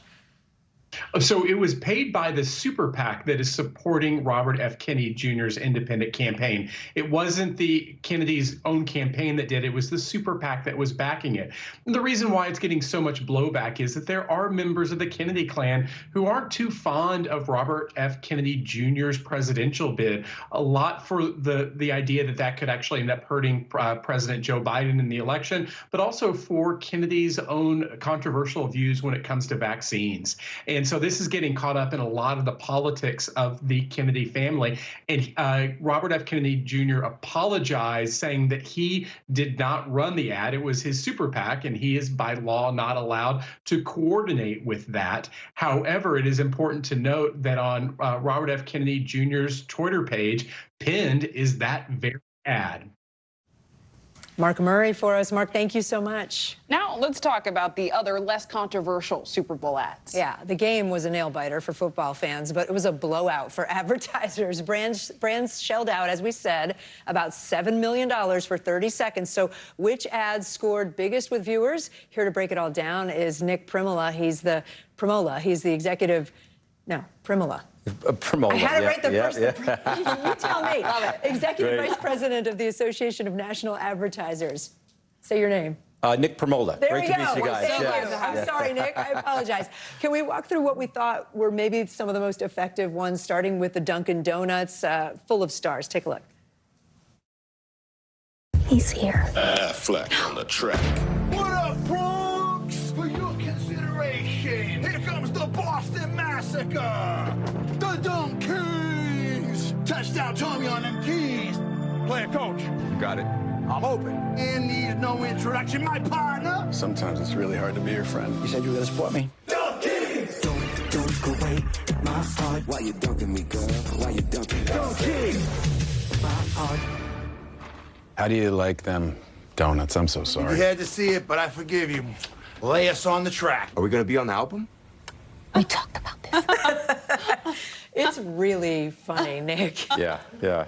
So what's not to like about that? I think, first of all, when you see all that star power, you're really not expecting something that humble and accessible and silly, frankly. And so these are A-list stars just kind of being silly, which is great, which I really think reflects Dunkin' Donuts' sort of new personality. Trying to appeal to the everyday person. And as a New Englander, I especially appreciated it. But if we're talking star power, we have to talk Beyonce, because not only did she make a surprise appearance in an ad, she released some new music. First, let's take a listen.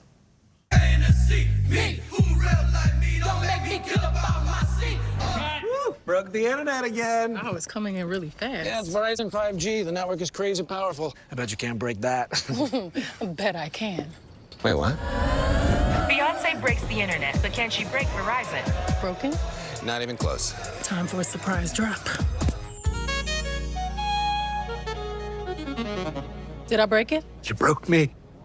Oh, no. Introducing Beyonce eyes. What the?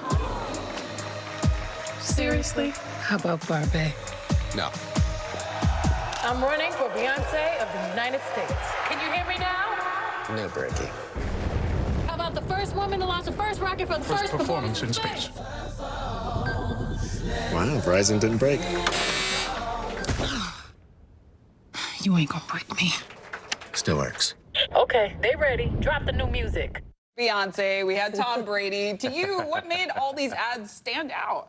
Listen, all you heard about was Taylor, Taylor, Taylor, and it goes to show you cannot take Beyonce for granted, right? And the fact that I'm sitting here as suburban dad knowing exactly when Taylor's new album's coming out and Beyonce's new album is coming out after watching a Super Bowl is pretty effective. Yes. And so they really landed, and the brands they're representing landed as well. Other favorites of yours from last night? Oh, geez. We had BMW, which is always great. I loved the fact that Anheuser-Busch really came out strong after the year they've had, bold, authentic, and they came out with the whole Budweiser bundle. So you have to respect that, and they've been doing it, for years and years, and they're right back where they started. Briefly, any ads missed the mark? I think you have some questionable ones like Temu, right? Or Temu. They came out with 3 different ads, and I'm not sure they really got their point across, although their name is certainly out there. Yeah, their name recognition landed. As to what they do and why, maybe not so much. All right, time will tell. Nick, thank you so much for your time. Oh, thank you guys. There's much more news ahead. You're watching NBC News Daily.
fire has grown leaps and bounds. What you see behind me is typical. How you doing?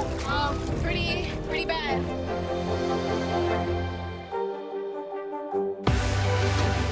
We're talking possibly a trillion galaxies. Yes. That is a number that is just so hard to compute. Whether it's the moon, whether it's Mars, it feels like we're on the cusp of something big.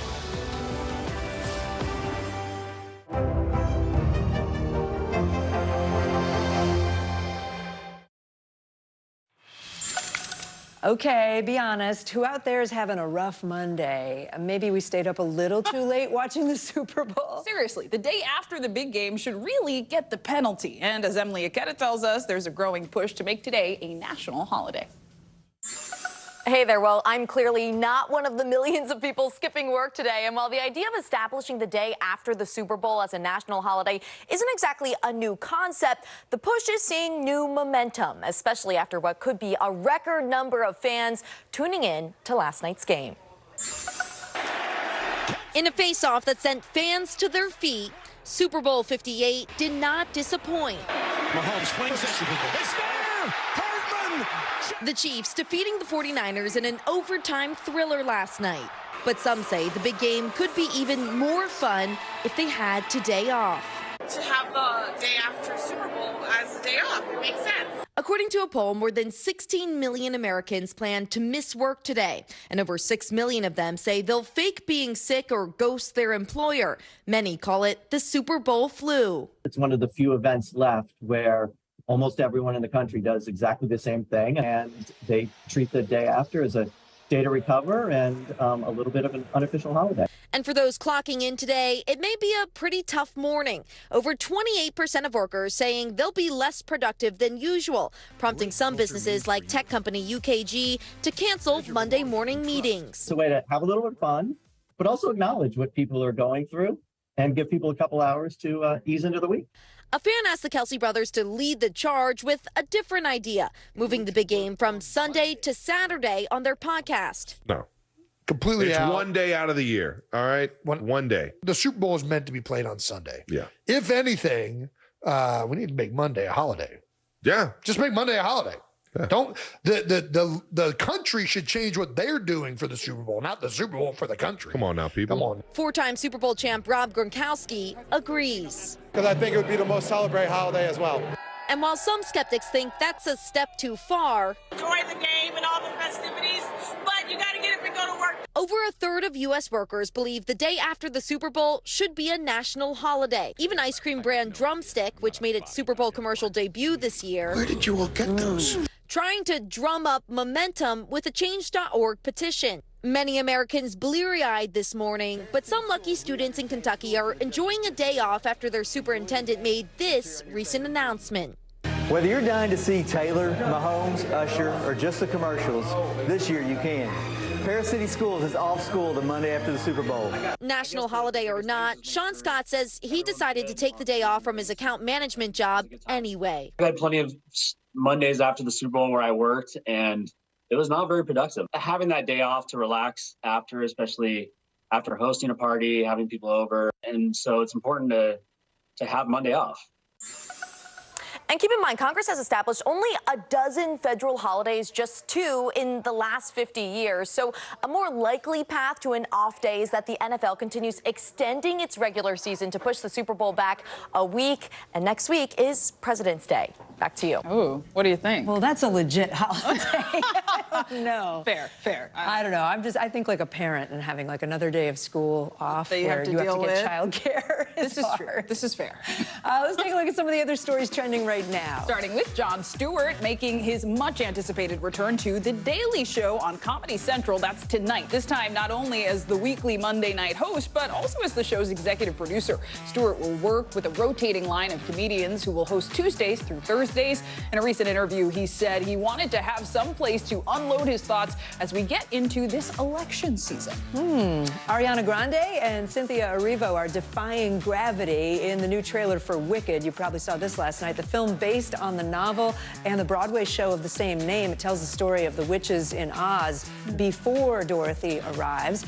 The long-awaited film will be released in 2 parts, with the first set to hit theaters this Thanksgiving, and then the second part, November 2025. Honestly, I can't wait. Their vocals. And speaking of vocals, Beehive Assemble. If you missed the news, how could you during the Super Bowl? Beyonce coming out with a new album. She's already put out 2 songs called Texas Hold'em and 16 Carriages in an ode to her Texas roots. The new album is said to be country, but doesn't end there, folks. Beyonce also announcing she's releasing the second part of her hugely popular Renaissance album, March 29th. I thought it was kind of bluegrassy. It's good stuff. Time will tell. Snow. I'm Zinkley. You're watching Daily.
NBC News mobile app. Get connected to your favorite news shows. For the top stories, breaking news, and live video, download the NBC News mobile app now.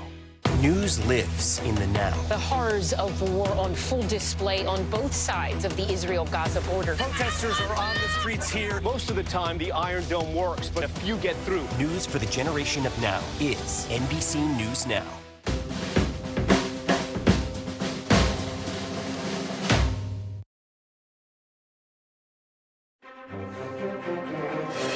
If it's Monday, standing by their man, Democrats in the White House defend President Biden's fitness for office and blast special counsel Robert Hur's damning report as Republicans rally around the former president after he attacks NATO and Nikki Haley's husband, who's deployed overseas. Plus, Israeli Defense Forces release new footage of a hostage rescue mission as key negotiators close in on a potential hostage release deal. All as President Biden meets with the Jordanian king at the White House about the crisis in Gaza. And new details on the Houston megachurch shooter, revealing that the word Palestine appeared on her assault-style rifle in an attack that left 2 people injured, including a young child now fighting for his life.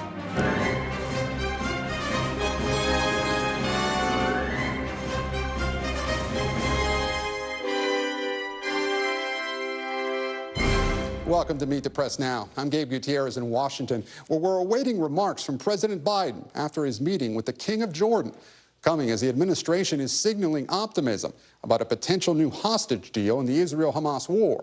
We'll bring you the president's remarks when they begin. But we begin today with allies of President Biden and allies of his likely general election opponent, former President Trump, both grappling with their candidates' biggest vulnerabilities. For President Biden, it is his age and concerns about his fitness for office. For Donald Trump, it's his increasingly reckless rhetoric on the campaign trail. Biden administration officials and supporters crisscrossed the airwaves this weekend, trying to rebut and rebuke Special Counsel Robert Hur's report on President Biden's mishandling of classified documents, a report that also noted some difficulties with the president's memory and his, quote, diminished faculties in advancing age. A loud chorus of Biden defenders are pushing back against that assessment and accusing the special counsel, who was appointed by President Biden's own attorney general, of playing politics. There are literally thousands of people alive in this nation today because Joe Biden is incredibly competent and he's incredibly effective. Robert Hur couldn't make a legal case against Joe Biden, so he decided to make a political case against Joe Biden. What he did was willful, that is Robert Hur. What he did was deliberate. Gratuitous, unnecessary, and inaccurate personal remarks, and those are improper. The most difficult part about a meeting with President Biden is preparing for it, because he is sharp, intensely probing, and detail-oriented and focused. This is a man who is sharp, who is on top of his game, who knows what's going on in the Middle East and around the world. And as he said in his press conference, we should be focused on two things. The outcome of this report, he was cleared completely, while Donald Trump faces 40 federal felony charges. Trump allies, meanwhile, are dealing with the latest examples of one of their candidates' biggest general election vulnerabilities, his tendency to create controversy with his comments. At a South Carolina event Saturday, the former president repeatedly questioned the whereabouts of his primary opponent, Nikki Haley's husband, who is currently deployed overseas with the South Carolina National Guard. Haley fired back, questioning Trump's fitness for office, while reminding voters of his checkered past when it comes to his rhetoric on veterans and their families. If you mock the service of a combat veteran, you don't deserve a driver's license, let alone being president of the United States. You mock one veteran, you're mocking all veterans. But this is a pattern, Dana. He's done this over and over again. Whether he went and calls military members suckers, whether he was at Arlington Cemetery saying what was in it for them, why would they do this? The problem with Trump is he's never been anywhere near a uniform. The former president is also facing backlash for new comments ridiculing NATO, as he told supporters how he threatened NATO members when he was president. NATO was busted until I came along. I said, everybody's going to pay. They said, well, if we don't pay, are you still going to protect us? I said, absolutely not. They couldn't believe the answer. One of the presidents of a big country stood up and said, well, sir, if we don't pay and we're attacked by Russia, will you protect us? I said, you didn't pay? You're delinquent? He said, yes, let's say that happened. No, I would not protect you. In fact, I would encourage them to do whatever the hell they want. You got to pay. You got to pay your bills. The response from Trump's allies is one we're familiar with from his presidency. Take a listen. Yeah, I just encourage people not to overreact. I've learned a long time ago not to overreact to what President Trump says or what he tweets. I think that people should take everything he says seriously, but not literally. I take everything President Trump seriously, but I don't take everything he says literally. And so that would fall in that category. Seriously, but not literally. Joining me now is NBC's White House correspondent Monica Alba and NBC's Garrett Haake, who's covering the Trump campaign. Monica, I want to start with you. We saw the president's allies out in full force this weekend pushing back against the special counsel's characterization of the president. What have we heard from inside the White House? Yeah, Gabe, that's right. We really did see this full-fledged defense over the weekend. It had started with the president, the vice president, the first lady coming out, and we, of course, saw some of those other senior administration officials, cabinet secretaries who've worked closely with the president, try to argue that in their private meetings, when they're dealing with some of the most intense issues, that they have seen a president who is sharp, who is asking important questions, and who really doesn't match up to what special counsel Robert Hur pointed out in his report court alleging that he is really someone who struggles with memory and recall. But today we did see the president take on a strategy we've seen before when it comes to his age. He tried to joke about it and included a new line in reference to much of this conversation when he was making remarks earlier in Washington. Listen. We're promoting clean energy and industries of the future, made here in America. Made in America. What I didn't realize, and I've been around, I know I don't look like it, but I've been around a while. I do remember that. So this is a situation where, of course, the White House is now going to mount this continued defense. They're going to be putting out allies and surrogates to continue with this message, but they felt like it was good for the president to come out and address this head on. They feel like that is a best strategy going forward, that he should continue to do that, but really it's the public polling that suggests that this is still a top concern for many voters. Gabe. Yeah, Monica, the president trying to brush it off today. He's also set to speak shortly with the King of Jordan. Is the White House going to try to have the president more out there to dispel these accusations about his fitness? I think what they're going to argue is that through the course of his day job, the president is going to be engaging with world leaders and with the press from time to time, and certainly in other key engagements in campaigning, and that would happen no matter what. But I think they are discussing the venues and the ways in which they feel they can put the Joe Biden that they claim they know on full display. And that, in the course of the campaign, has been some of these smaller events. Sometimes when he goes and has interactions more one-on-one with somebody, they feel like those are better in terms of really comparing that to a larger speech where he maybe could make a mistake or have some kind of a flub that then feeds this narrative about concerns regarding his mental acuity. So I think you're going to see them continue to say that he's doing all these things no matter what, and he'll continue to, but certainly they are facing that pressure to have him be out there more and more. And we should point out, Gabe, that compared to his predecessors, President Biden has done way fewer news conferences and interviews compared to former President Trump and former President Obama at this point in their presidencies. Thanks, Monica. Garrett, I want to go with you. So the Chiefs beat the Niners in the Super Bowl, and Republicans are telling us to take Trump seriously but not literally. Does it feel a little bit like 2020?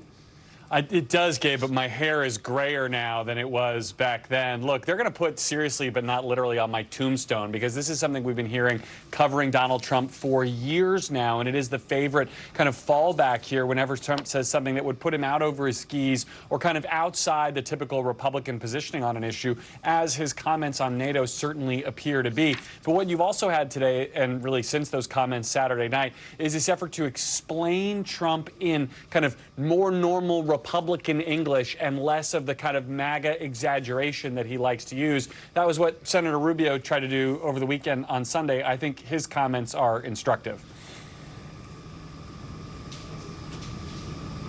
He was talking about a story that he talked about happened in the past. By the way, Donald Trump was president, and he didn't pull us out of NATO.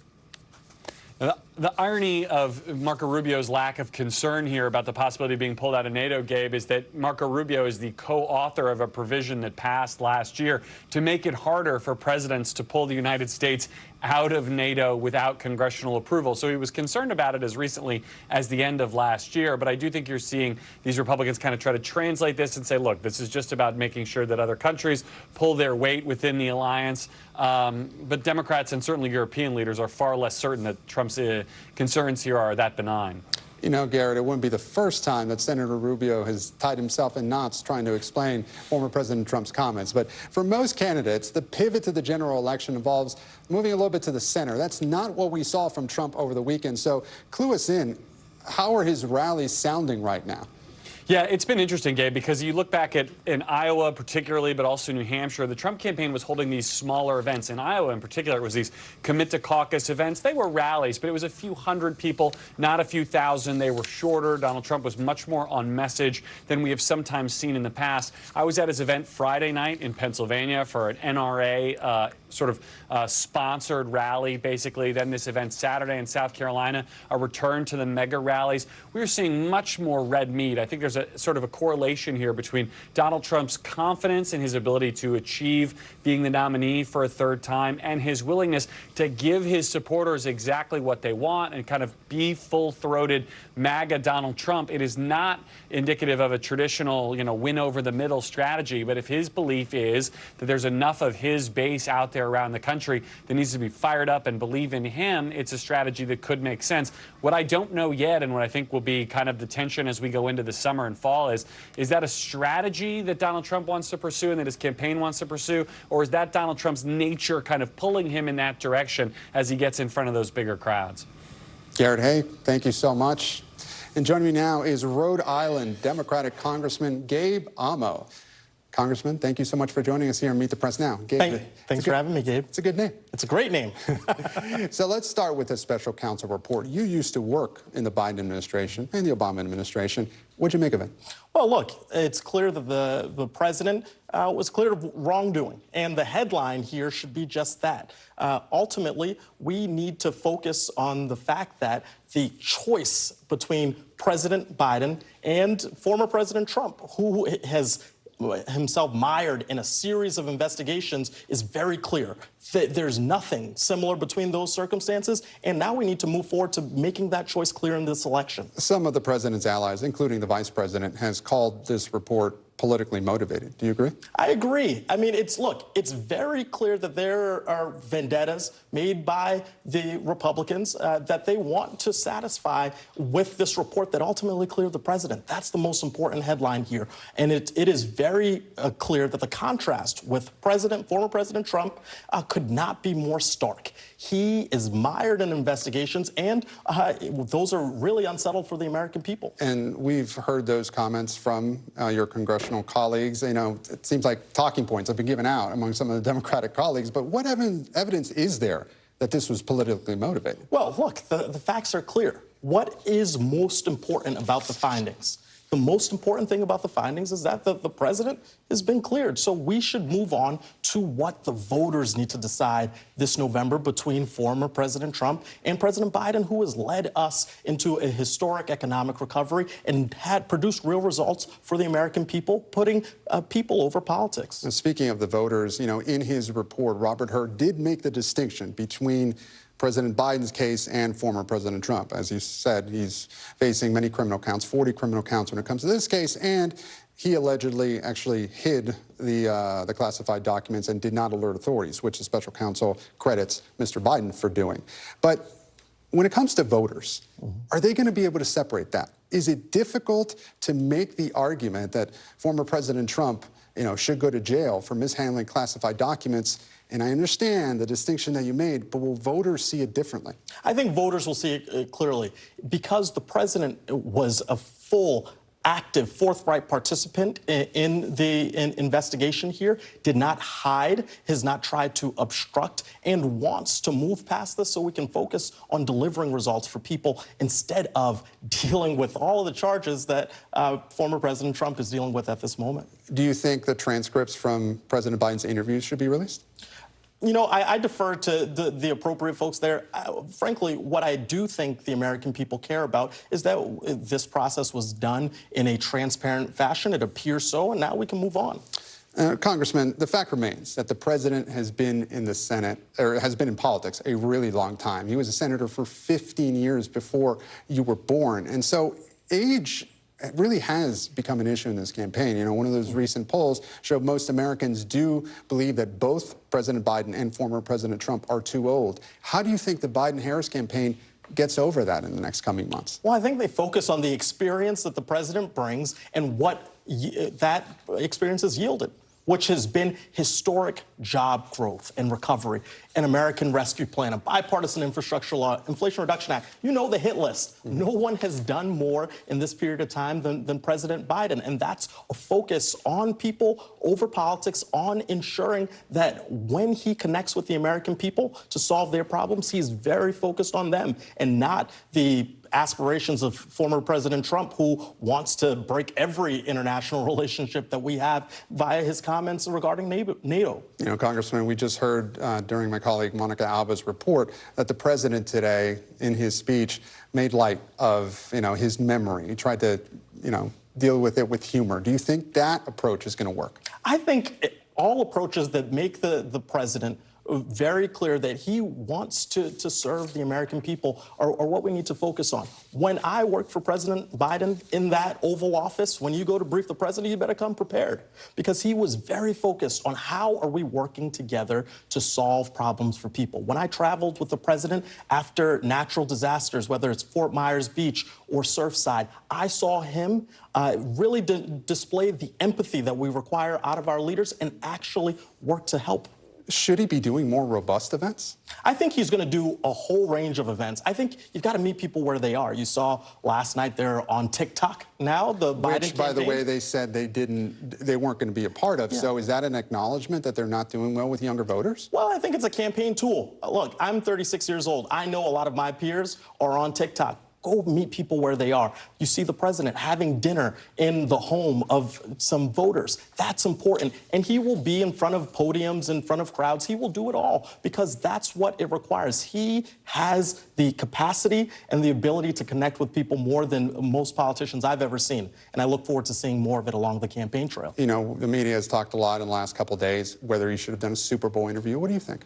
You know, I watched the Super Bowl, but I was really focused on that halftime show with Usher. So it's a big audience. You want to talk about a robust event, that would have been it. Well, I think that there are so many ways to get to people. And as you know, there's a decentralized way to watch the Super Bowl now. There's no guarantee of finding people in any particular venue. I know that the campaign and the president are doing all that they can to get in front of voters. And I have confidence that once people spend more time with the president and reviewing their choices, they're going to pick him again this November. Congressman, I want to talk about your day job now and this national security supplemental that has had so many problems in the last couple of weeks and months. Where does this go from here? Well, I am optimistic, and I'm optimistic because Democrats in Congress have really led the way. I am glad that in the other chamber, we have the Senate hopefully moving forward this week. We'll see what comes out of their amendment process, and then I hope that in the House that there's political will out of Republicans to serve our national security interests. So do you think the supplemental should be separated from the border deal? Well, I think whatever we need to do to satisfy our obligations, both domestically and abroad, is the path forward. So if they have to break it up. The border, yeah. It sounds at this point, looking at it, and we've heard from the House Speaker repeatedly, it appears dead. So at this point, do you want to move on to, you know, funding for Israel, Ukraine, and Taiwan? Well, we know right now that those priorities, Israel, Ukraine, in particular, a fight for democracy, which is so essential to what our standing is in the world, and of course what's happening with Taiwan and the South China Sea are very important. So we need to move forward where we can and then return to a more robust conversation on the border. And you know, Hakeem Jeffries has said that he would use every available legislative tool you know, for the House floor if it passes through the Senate. So is there talk of a discharge position if Speaker Johnson won't take it up? Well, as a good junior member of the caucus, I am looking forward to learning what vehicles we have available. You know as well as I do there are a couple different opportunities, but I think it's important that Democrats act in unison, show and demonstrate to the American people that we want to put people over politics and get things done, as opposed to be mired in what we see out of the House Republican leadership, which is to do nothing. And that isn't meeting the moment, isn't servicing the needs of the American people, and isn't keeping our world safe. Congressman Gabe Amo, thank you so much for joining us here on Meet the Press Now. It's really good to talk to you. Thank you, Gabe. And coming up, NBC News exclusive reporting on the choice words President Biden used in private to describe Israeli Prime Minister Benjamin Netanyahu, and what rising tensions between the two leaders means for the war against Hamas. Plus, new health concerns at the Pentagon as the Secretary of Defense is hospitalized again and has transferred power to his deputy again, just weeks after suffering complications from a prostate cancer procedure. You're watching Meet the Press Now. Stay with us.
Oh, yeah, nice to see you.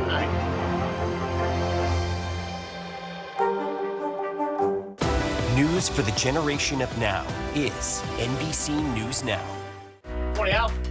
I think when you open your eyes, you get to decide, how's my day going to be? We want to be a way to start your day, lighten your load, every single morning.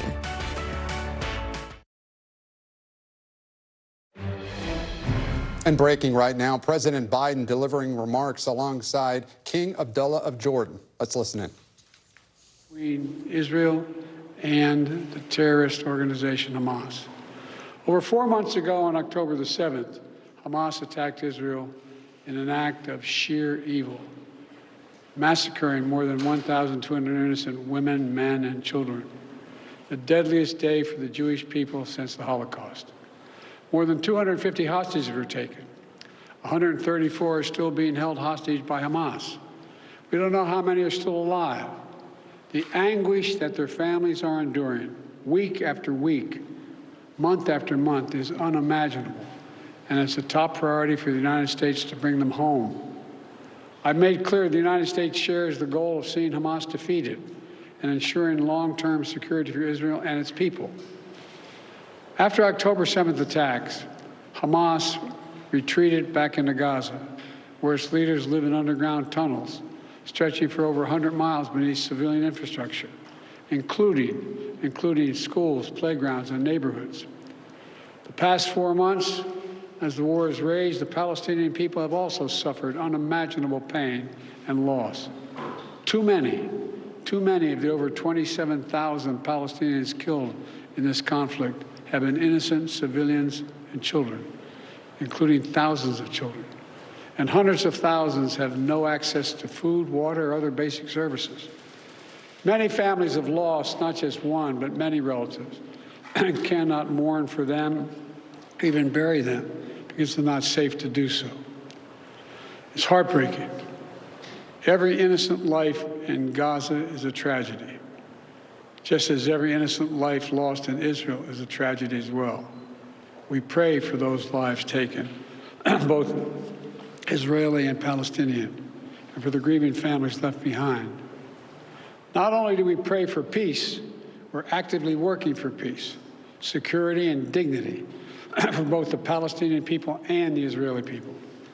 And I'm working on this day and night with the King and others in the region to find the means to bring all these hostages home, to ease the humanitarian crisis, and to end the terror threat, and to bring peace to Gaza and Israel, enduring peace with the two-state solution for two peoples. As the King and I discussed today, the United States is working on a hostage deal between Israel and Hamas, which would bring an immediate and sustained period of calm to Gaza for at least 6 weeks, which we could then take the time to build something more enduring. Over the past month, I've had calls with Prime Minister Netanyahu, as well as the leaders of Egypt and Qatar, to push this forward. The key element of the deals are on the table. There are gaps that remain, but I've encouraged Israeli leaders to keep working to achieve the deal. The United States will do everything possible to make it happen. The King and I also discussed the situation in Rafah. As I said yesterday, our military operation in Rafah, the major military operation in Rafah, should not proceed without a credible plan for ensuring the safety and support of more than 1 million people sheltering there.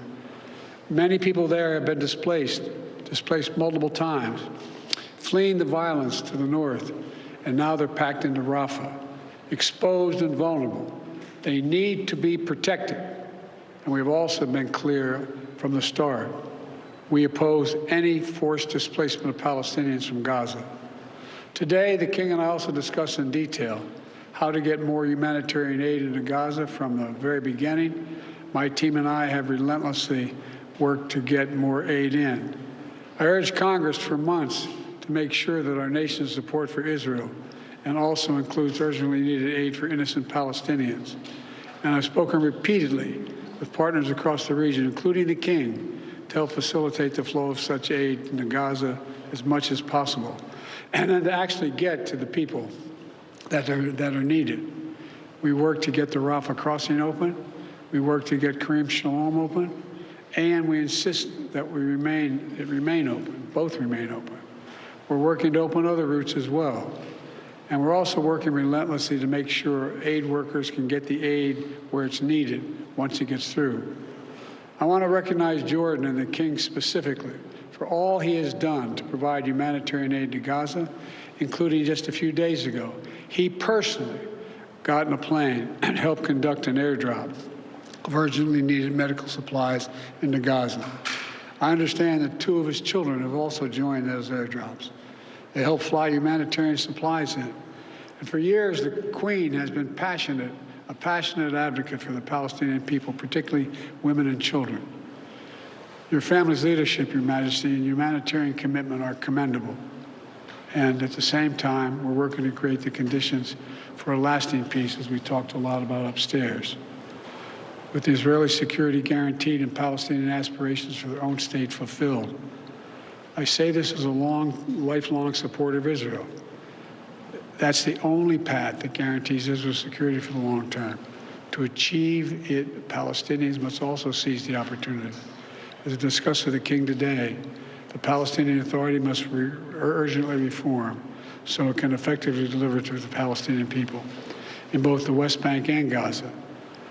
Once Hamas's control of Gaza is over, they must prepare to build a state that accepts peace, does not harbor terrorist groups like Hamas and Islamic Jihad. And together, we will keep working to complete what we started, to integrate the region, to bring about peace between Israel and all its Arab neighbors, including the Palestinian state. That effort was already underway before October 7th attacks. It's even more urgent today. No one understands better than our allies and partners in the region, including the King, what we need. I'm grateful to him for his friendship, including his and Jordan's unique role, a custodian of the holy sites in Jerusalem. We're grateful for this friendship. We saw that again just 2 weeks ago when 3 brave American service members killed in an attack at a military outpost in Jordan, close to the Syrian border, by radical militant groups backed by Iran operating in Syria and Iraq. Since then, U.S. military forces have struck targets in Iraq and Syria. Our response will continue. We're grateful to our partners and allies like the King, who work with us every single day to advance security and stability across the region and beyond. It's difficult times like these when the bonds between nations are more important than ever. And Jill and I are pleased to welcome him and the Queen and the Crown Prince to the White House today. Your Majesty, over to you.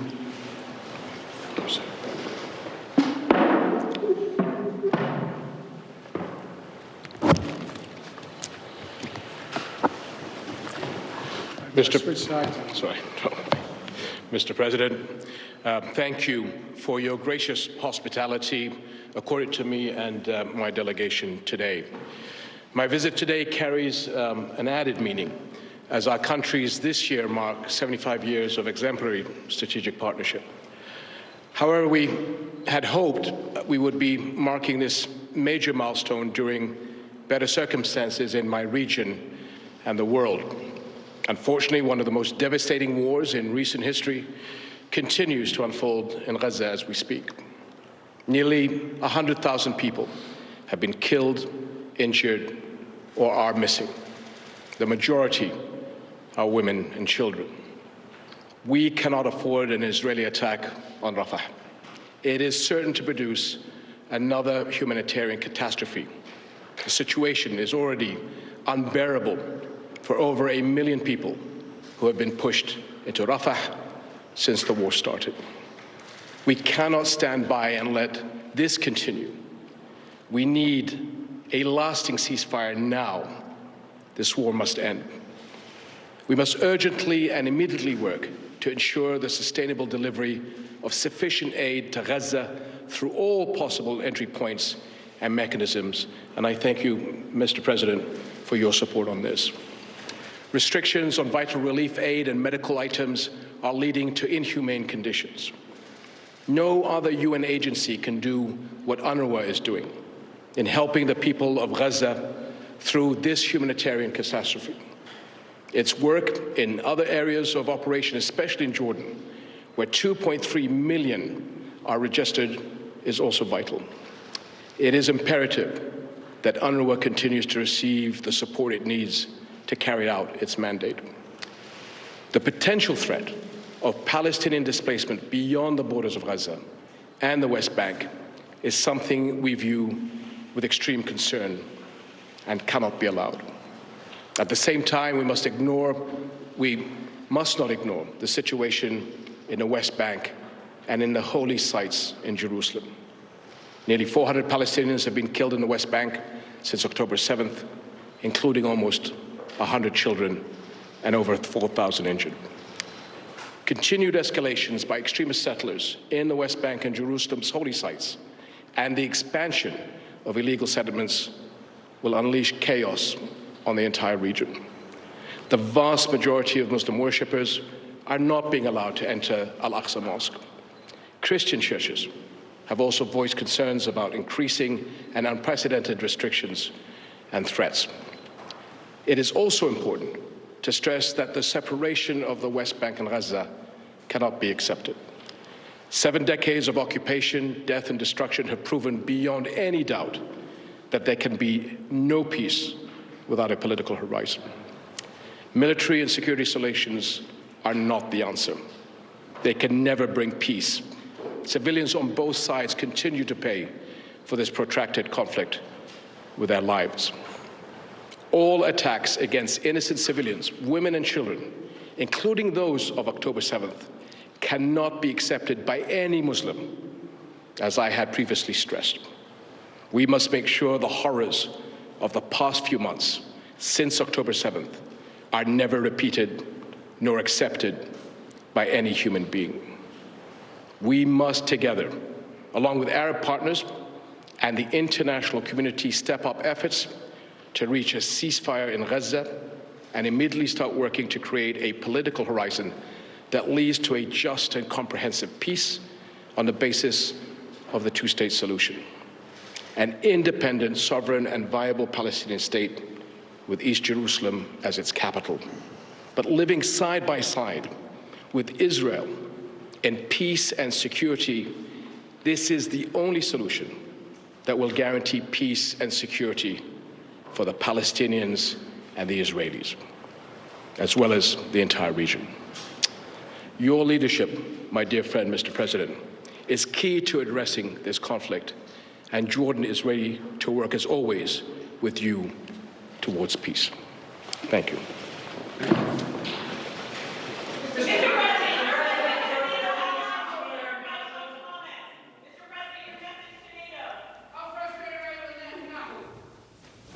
President Biden taking no questions after delivering remarks with King Abdullah of Jordan. I want to go to NBC's Monica Alba outside the White House. We're also joined by Raf Sanchez in Tel Aviv and Courtney Cuby at the Pentagon. Monica, these remarks, at times, if not scolding Prime Minister Netanyahu, then it really seemed at least a warning. The president saying too many of those killed have been innocent civilians. He also warned the Israelis that civilians in Rafah need to be protected. What stood out to you? Yeah, Gabe, really illuminating there some of these key differences and areas of concern. I thought it was notable that the president specifically referenced 27,000 Palestinian lives that have been lost in Gaza. Remember, some weeks and months ago, the Biden administration had cast doubt on the death toll and didn't want to get into the specifics. And so for the president to acknowledge that in the way that he did today was notable. And then, of course, King Abdullah, who has not been shy at all about his position in calling for a ceasefire. We heard there President Biden saying effectively he's working on trying to get a hostage deal that would open up a 6-week temporary pause in the fighting. And he did say while there are still significant gaps, major obstacles that need to be overcome in order to achieve that, that he did have hope there could be some progress on that this week in terms of possibly remaining hostages in Gaza being free worried as a result of that deal. We know that the CIA director, Bill Burns, is heading for some critical meetings with others in the region on that exact topic. And then, yes, also on Rafah, we know that President Biden, in his call with Prime Minister Netanyahu yesterday, expressed high concern about what the Israeli military may be preparing for its next phase there, saying you have to have some kind of an evacuation plan for the more than 1 million citizens who are there, who were told to move there for their safety. So all of that, a very key signal to Israel, but also to Arab states in the region that the president wants to continue to tell that he is working on this and wants to see a stop in the fighting and a release of the hostages. Gabe. Monica Alba, and picking up on that point, I want to go to Raf Sanchez in Tel Aviv. Raf, King Abdullah said we cannot afford another Israeli attack on Rafah. At this point, has Israel laid out a plan for where those civilians are supposed to go? They haven't, Gabe, and I was speaking to an Israeli military spokesman earlier. I asked him about that plan, where these civilians are expected to flee to. Remember, Rafah, the southernmost city in the Gaza Strip. The Egyptian border, which is sealed, is to their south. You have the Israeli military to their north. There is some beach line west of Han Yunis, north of Rafah, where people in theory could flee to. But, Gabe, there is no shelter there. We are in the depths of winter here in the Middle East. It's not as cold as it is on the East Coast, but there is regular rain, and you simply cannot expect more than 1 million people to wait on a beachfront while Israel carries out a military operation of undetermined length in Rafah. That's according to UN officials who we spoke to earlier this morning. A lot of concern in the region about what it means if the Israeli military does carry out this threat from Prime Minister Benjamin Netanyahu to head south into Rafah. Now, from Israel's perspective, they are saying Rafah is Hamas's last bastion inside of the Gaza Strip. They say there are at least 4 battalions of Hamas fighters who are hiding in the city. And as we saw overnight, there are at least some Israeli hostages being held there. Israeli special forces bursting into an apartment building at 1:40 a.m. local time, according to the Israeli military. They stormed into a second-floor apartment, rescuing those 2 hostages, Fernando Marman and Louise Har, who had been held for 129 days. They are now at a hospital here in the greater Tel Aviv area. They are said to be in good condition, but the Israeli military carrying out a wave of airstrikes to cover the retreat of those special forces as they pulled out of Rafah. Those strikes killing at least 67 people on the ground, including a number of civilians, according to the Hamas-run health ministry. So while it is a day of celebration here in Israel, those 2 hostages released, there is more mourning going on right now in southern Gaza. Gabe. Now, Raf, U.S. officials say we're getting closer to a hostage deal and perhaps a temporary ceasefire, but we just heard the president there talking about there are still gaps. Do we know what those gaps are, Raf? So one of the perennial gaps, Gabe, has been this question of whether this ceasefire is going to be temporary, hostages released, more aid allowed into Gaza, and then on the other end, the fighting is going to resume, which is what Israel has said will happen. They say they are determined to carry out their war objective of destroying Hamas, and while they're prepared to pause the fighting to get hostages out, they won't end the war. Hamas has said consistently it is not going to release hostages unless it is part of some broader agreement to bring this 4-month war to an end. That is the major gap, the sort of zero-sum gap, if you will, between the two sides. There are other issues, potentially what ratio of Palestinian prisoners need to be released in exchange for these Israeli hostages. And as Monica was saying, all eyes this week are on the Egyptian capital of Cairo, where CIA Director Bill Burns is heading to meet with fellow intelligence officials from around the region and see if there is some way to close those gaps. Gabe? Raf Sanchez in Tel Aviv, Monica Alba at the White House. Thank you so much to you both. Now I want to turn to our Pentagon correspondent, Courtney Cuby, who has been waiting patiently here. Courtney, thanks so much. You have new reporting about President Biden's frustrations with Prime Minister Netanyahu. What's he saying behind closed doors? Yeah, so it's not a surprise that President Biden is frustrated with Prime Minister Netanyahu. In fact, we've heard that before. But I think what was really striking to our colleagues Carol Lee, John Allen, and Peter Nicholas, as we were reporting out this story, is how President Biden is more openly talking about it in small groups. And frankly, Gabe, some of the frustrations center around exactly what you were just talking to Monica and Raf about. And that is one of the things that President Biden has specifically said is that he believes the U.S.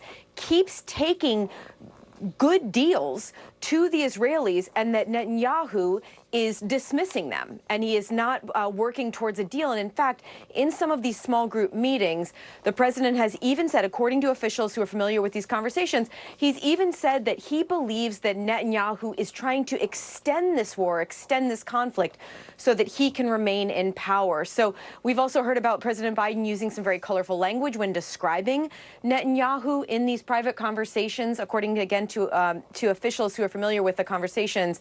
But again, what's surprising to us here is not just that the president has expressed frustration, but that it's very specifically with Netanyahu in this case, and that he is saying it somewhat openly in some of these meetings now, Gabe. And Courtney, at the start of this war, there was a lot of talk about that bear hug between President Biden and Netanyahu.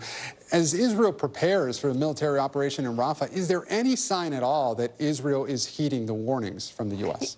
Yeah, and that's another level or another space of frustration for the president, is he feels as if he is still holding Netanyahu and Israel close, the so-called bear hug that we've talked about for weeks here now, Gabe, but that it is not having an impact, that the Israelis are not heeding the U.S. requests or advice or even warnings in some cases. And that is where the frustration really lies, and according to the officials that we've spoken with. And in fact, President Biden getting pretty fiery about this behind the scenes, referring to Netanyahu as that guy or this guy, and at times even in calling him, to put it politely, calling him an a-hole to some of these officials who are familiar with these conversations. But again, this all goes back to a frustration where President Biden for months has believed, according to officials, that he was right, that his theory here of holding Israel close would give the U.S. access and leverage. And the frustration seems to be about the fact that that is not working right now, Gabe. Colorful language indeed. Courtney, before I let you go, Defense Secretary Lloyd Austin back in the hospital. What's the latest on his condition? Yeah, so we found out today that he underwent several non-surgical procedures that did require general anesthesia to address this emergent bladder issue. We don't really know exactly what that is. And in fact, Gabe, we don't even know if it's directly tied to the complications from his prostate cancer surgery back in December. That's one of the questions that the Pentagon is still supposed to get us an answer to. But he went to Walter Reed yesterday. It was a complete departure from what we saw in January with his hospitalization, because in this case, the secretary notified the White House, Congress, Pentagon officials, and even the public almost immediately of his going to Walter Reed.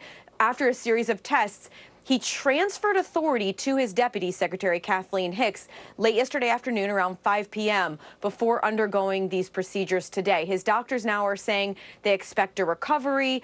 They do not expect a long-term hospitalization. And in fact, he may even resume his duties. Even if he's in the hospital when doing so, he could resume those duties as early as tomorrow, Gabe. Courtney Kube at the Pentagon. Courtney, thank you. And after the break, the special election that's kicking off the national fight for control of Congress for the seat once held by George Santos. You're watching Meet the Press Now.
after the eye roared ashore.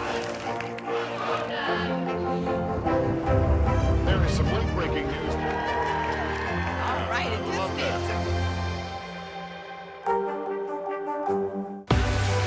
What's the message that you're trying to get out to young people? Know what is in the drug supply. We've got important news this hour about your money. Mental health, big picture, why is it so tough right now? News for the generation of now is NBC News Now.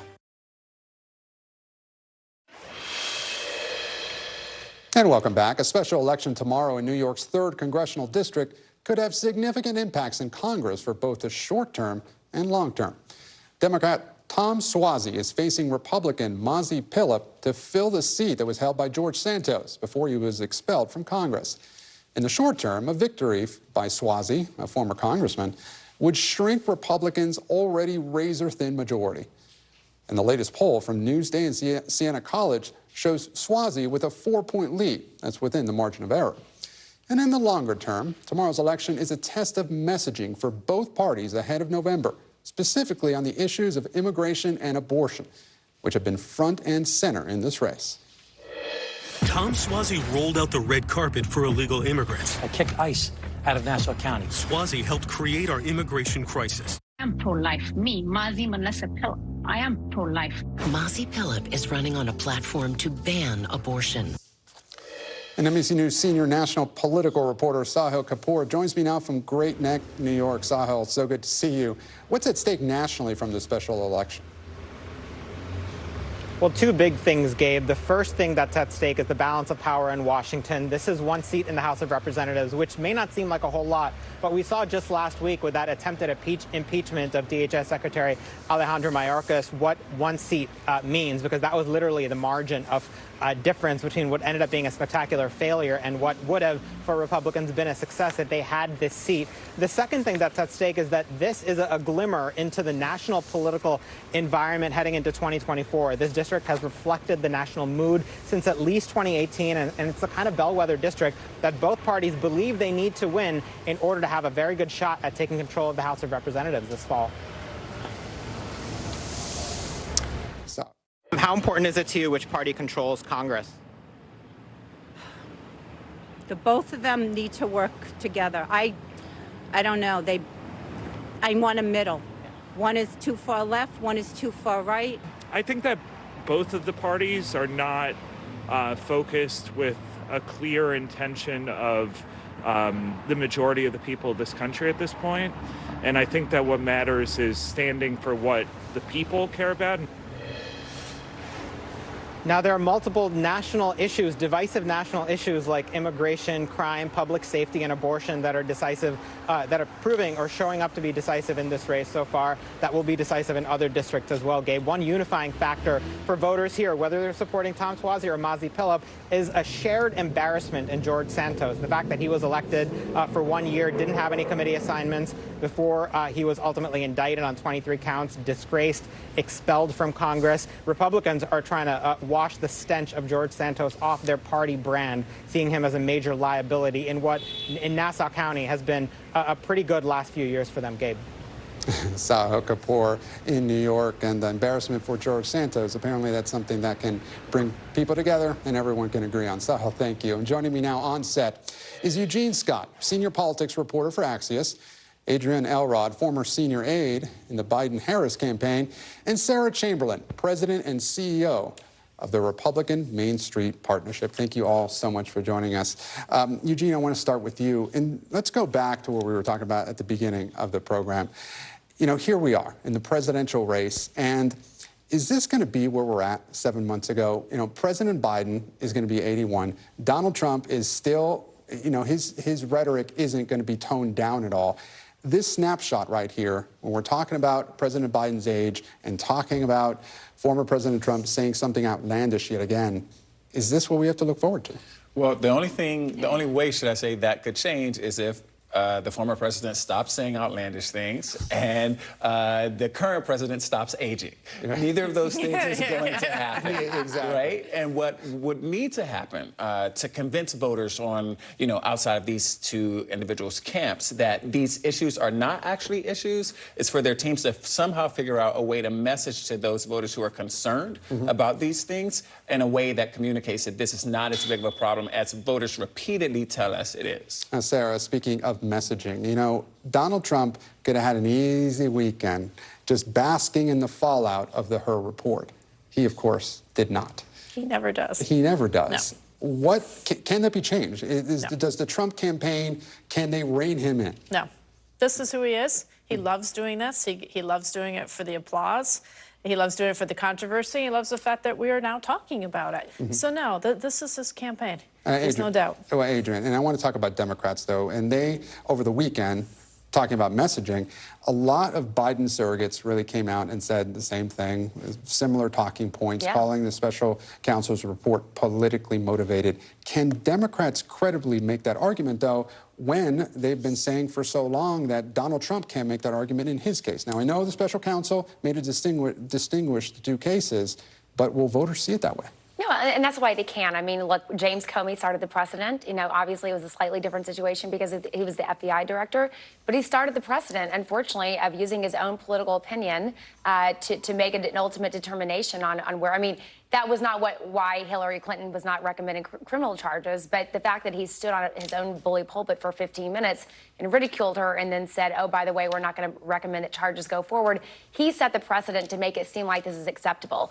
But look, the bottom line is this. I am going to slightly agree with my friend Eugene on this for a second, because I don't think that we're going to be talking about Biden's age at this point 7 months from now. I think we're going to be talking about the danger that Donald Trump presents to our country. I think he's going to say far more crazy and egregious things that put us in a very perilous situation. And I think Biden's age is going to take a massive backseat to the crazy things that Donald Trump is saying and the way he would govern as president again. I take your point, but it's not just the media talking about President Biden's age. We all saw that poll from this week in the ABC News Ipsos poll. Most Americans think that not only President Biden, but actually former President Trump, both of them are too old to go for a second term, but the numbers are much higher in terms of, voters who feel that way about President Biden. How do Democrats get over that?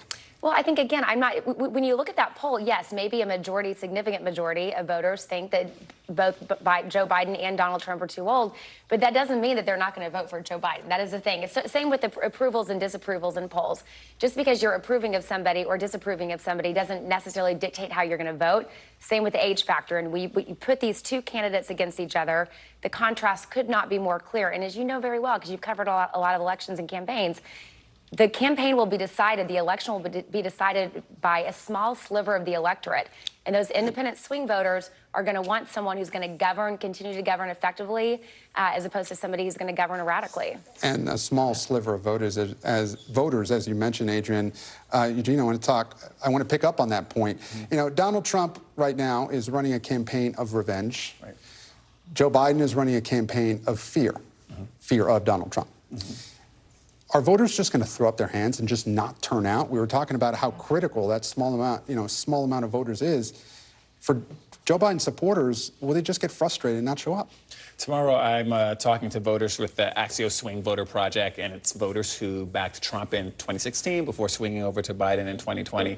And a lot of times when we talk about swing voters, we think of people who are going to go back and forth between Republicans and Democrats. But more often than not now, it's people who are going to decide to actually stay home or vote. Now, what we have seen is that the majority of these voters actually do not want to swing back to Trump. They just still haven't been given a strong enough reason to turn out, should I say, for Biden. And so whether or not they actually turn out depends on what the current president says about the former president in terms of whether or not these people should show up for him. Now, Sarah, I want to play some more of former President Trump's comments about NATO. Actually, not the comments, but the reaction to them. Let's take a listen. So what do you say to our NATO allies in Europe who are worried about a potential invasion from Russia, like Trump mentioned? I would be worried. I would be very worried, especially if they don't have 2% of their GDP in defense. So I think it's very important what Trump was saying, that they need to pay their fair share and they need to pay their way. I think it was a mistake to say he would encourage Russia to attack them. That was a careless remark and shouldn't have been said. Now, some Trump allies, say to take him seriously, but not literally. But there are some Republicans who are taking him literally. At what point should he be taken literally? There are a lot of Republicans that agree with him in his comments on NATO. I think Donald Trump has shown us he's a lot of rhetoric. Sometimes he should be taken literally, but usually it's just he loves the reaction. I mean, he says stuff just to see if we can start talking about it. I don't think the NATO thing is going to be realistic. I do think he wants everybody to pay their fair share, but I do not think he expects to turn Europe over to Putin. I think that will not happen. And Adrian, as we're running a little bit low on time here, but you were talking about what the Biden campaign needs to do in the coming months in terms of messaging. Are they putting him out enough? Is he doing enough interviews? Is he doing enough media appearances? We, of course, saw that news conference on Thursday night. Do they need to put him out more? Yeah, I do, and I think you will see him out there more. I think Biden is at his best when he's pressing the flesh, going to states, meeting directly with voters. So I think you're going to see more of that. And I think you're going to see more interviews, for sure. I have no doubt. And, obviously he made a couple gaffes Thursday night. I know he wishes that he had not, and some of the campaign staff and the White House staff wishes he had not either. But let's also remember that Donald Trump twice over this weekend gave 2 major speeches and made multiple gaffes that his comments did not get nearly half the attention that the Bidens did. Well, to be fair, the Donald Trump comments got a lot of attention today, but point taken. Okay, President right. Biden's. They did. Good. Thank you all so much for joining us. We really appreciate it. Eugene, Adrian, and Sarah, really appreciate you joining us here on Meet the Press Now. And I'm Gabe Gutierrez. I'm back here tomorrow with more Meet the Press Now. The news continues with Hallie Jackson right now.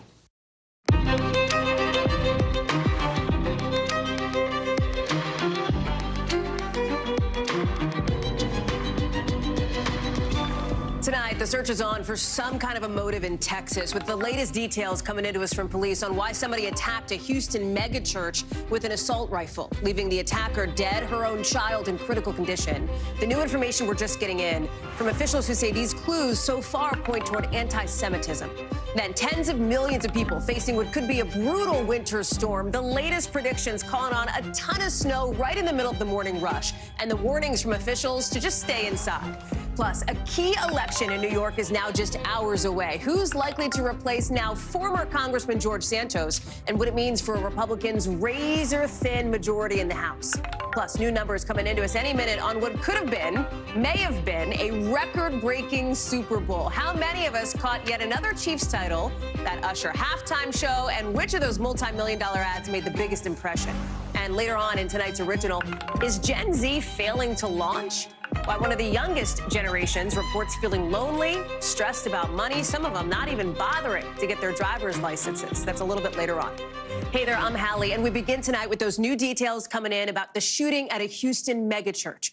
Police looking into anti-Semitic writings, in their words, and a family argument that the shooter got into. Listen. We do believe that there was a familial dispute that has taken place between her ex-husband and her ex-husband's family, and some of those individuals are Jewish. So we believe that might possibly be where all of this stems from. This comes after those scenes of chaos, people running when the suspect opened fire at the megachurch, which is led by celebrity pastor Joel Osteen. You can see some of it here, some of the aftermath.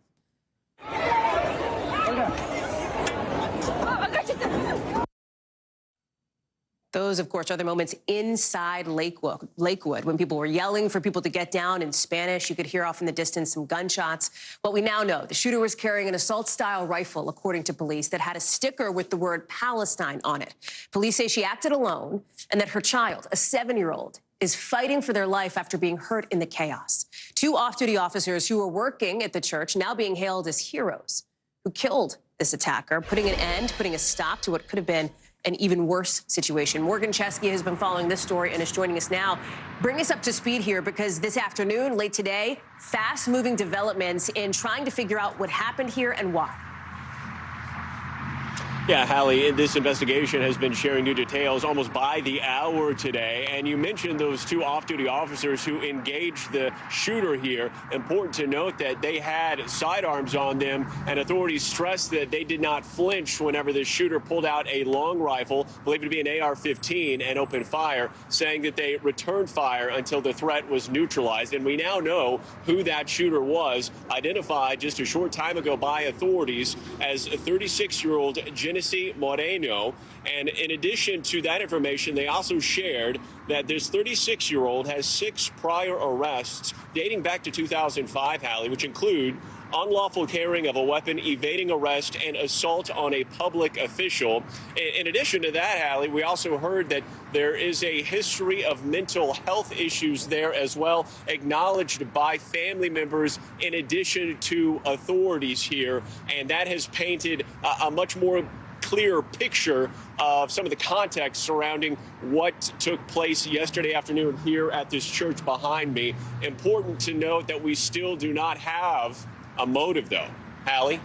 I mean, that is one of the big questions here. There's also some other questions, right? The little boy who was hurt, just 7 years old, now fighting for his life. Do we have any idea how he got caught up in this? What about how the other victim, an older man, 57, who's been released from the hospital? Right. Witnesses placed that little boy with the shooter when they got out of a vehicle and approached the building behind me. And then authorities take the story from there and say whenever the gunfire was exchanged, Hallie, this 7-year-old boy, believed to be the shooter's son, was somehow tragically caught in the crossfire and struck in the head. At last check, he remains in critical condition. The Houston police chief saying he is fighting for his life. We do know another church member in his 50s was also wounded here, struck in the leg. But the good news to report today, he has been released. Hallie? We know that houses of worship are going to see increased security, according to these Houston officials, after a moment like this. Morgan, give us a gut check on how people in this area, in this community, are handling the fallout from all of this today, given how high profile this church was, given what happened here and the details coming out.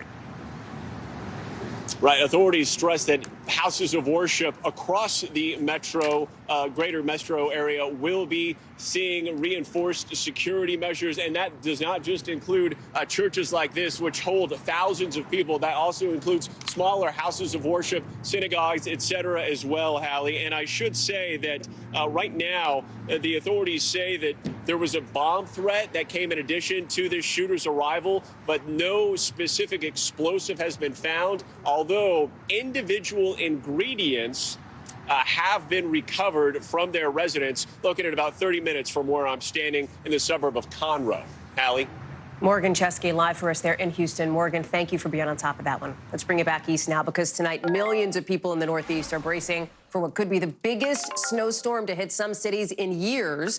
And the timing's important here because the worst of it is set to hit right along the busy I-95 corridor, right in the middle of the morning rush hour.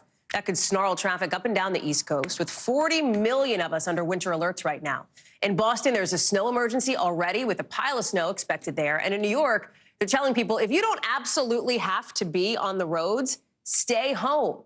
Students are going to be remote there with no classes in Boston. And listen, yeah, I get it. It's winter. It snows. But it has been a while since either of these big cities have seen this much snow. If they get 6 inches, it would be the most snowfall either has seen in more than 2 years.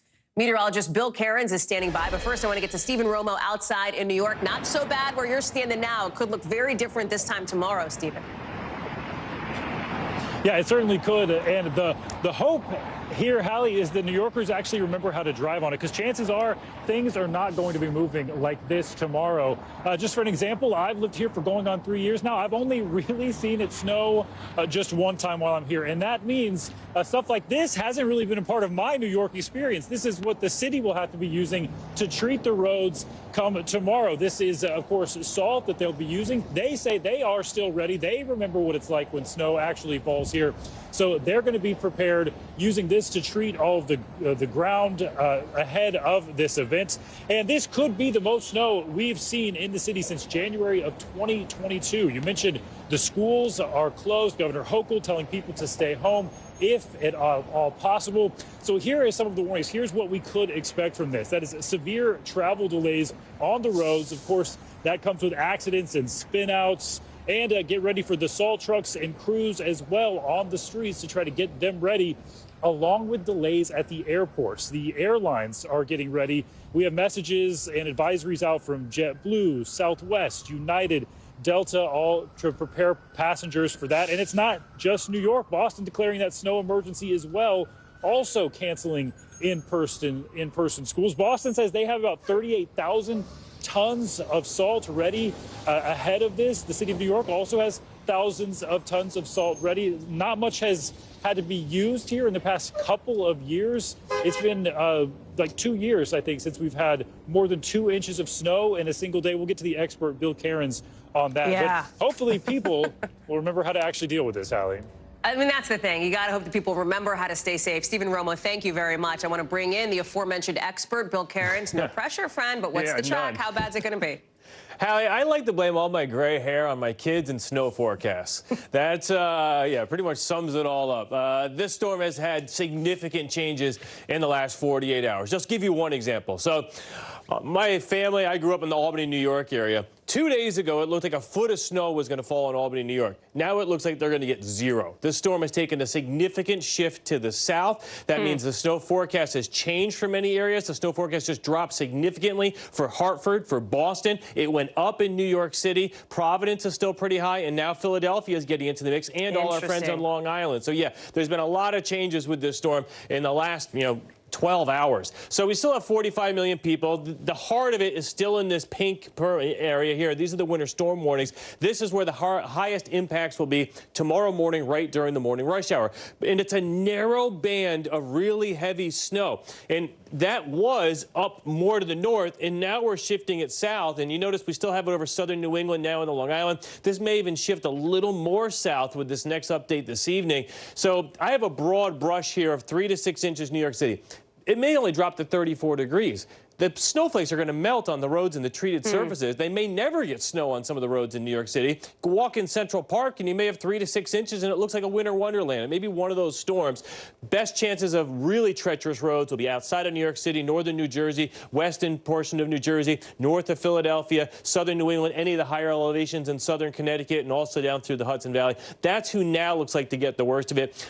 D.C. and Baltimore, you may see some flakes at the tail end of this. I don't think you're going to get any accumulations. This is a nor'easter, and if you want to see the winds howling, tomorrow afternoon out in Nantucket, all the way in Provincetown, Martha's Vineyard, it'll be like a blizzard with heavy snow and very strong winds, maybe even isolated power outages. Could have some coastal flooding concerns in those areas too, maybe even the Jersey Shore. Not like devastating, but you'll probably see pictures on roads. And here's kind of the timing of it. So here we are, 8 p.m.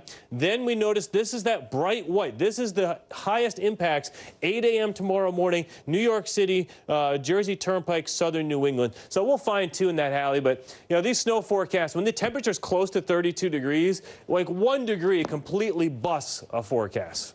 Well, we are going to find out more, I know, in the hours to come. And you and your, respectfully, your gray hairs will be there. Salt and pepper is going quickly with forecasts like this. It's a look these days. Bill Cairns, thank you very much. Appreciate it. Let's take you overseas now, because there's a lot of news coming in on a couple of fronts from Washington and from overseas, with new details tonight on Israeli forces and their rescue of 2 hostages held in southern Gaza as part of this pretty dramatic special operation raid that Israeli military members have led there, with Israel saying it used some specific intel to rescue 2 men, Fernando Marman and Louis Hayer, as we're seeing these former hostages reunite with their families after months of captivity. Emotional there. But we're also learning that this attack on Rafah, that city, killed at least 67 people, according to Palestinian health officials, including women and children. Raf Sanchez is live for us following all of this from Tel Aviv. What else do we know tonight, Raf, about the raid, about how these men are doing, and about what could come next? So, Hallie, the Israeli military says at 1:49 a.m. local time, Israeli special forces burst into that apartment building in the city of Rafah. They stormed upstairs to a second-floor apartment. They found a locked door, breached it with explosives. And according to the Israeli military, inside were those 2 hostages guarded by 3 Hamas gunmen. They killed them. They carried the hostages back out to a kind of improvised helicopter landing pad inside the Gaza Strip. And from there, they were flown to a hospital here in the greater Tel Aviv area. They were reunited with their families for the first time in 129 days. Doctors at that hospital say they are in pretty good condition, all things considered. But as you mentioned, the Israeli Air Force carrying out a wave of airstrikes to cover the retreat of those commandos as they left Gaza with those 2 rescued hostages. At least 67 people, including a number of civilians, killed in those strikes, according to the Hamas-run health ministry. Our colleagues in Gaza were in the emergency room at the Al-Kuwaiti hospital, just waves and waves of wounded people coming in. And Hallie, this is all coming in the context of concerns that Israel is preparing to mount an all-out ground assault on the city of Rafah, where more than half the population of the Strip is now sheltering. Hallie. Raf Sanchez live for us there in Tel Aviv, and the timing that Raf is talking about here, the potential for this new ground assault that the Israeli military could be preparing, is coming where there's this split screen here in Washington, because in just the last 30 minutes over at the White House, President Biden's giving some brand new details about a new plan for a new proposed ceasefire deal. And remember, this is a deal that international leaders haven't been able to actually pull together, but here's what the president said about it so far. The United States is working on a hostage deal between Israel and Hamas, which would bring an immediate and sustained period of calm to Gaza for at least 6 weeks. So a 6-week potential ceasefire if this comes together. But it's coming as we have some new exclusive reporting right here at NBC News on the frustrations that President Biden is airing about the man you see here, the Israeli Prime Minister Benjamin Netanyahu. President Biden saying that Netanyahu is, in his words, giving him hell and impossible to deal with.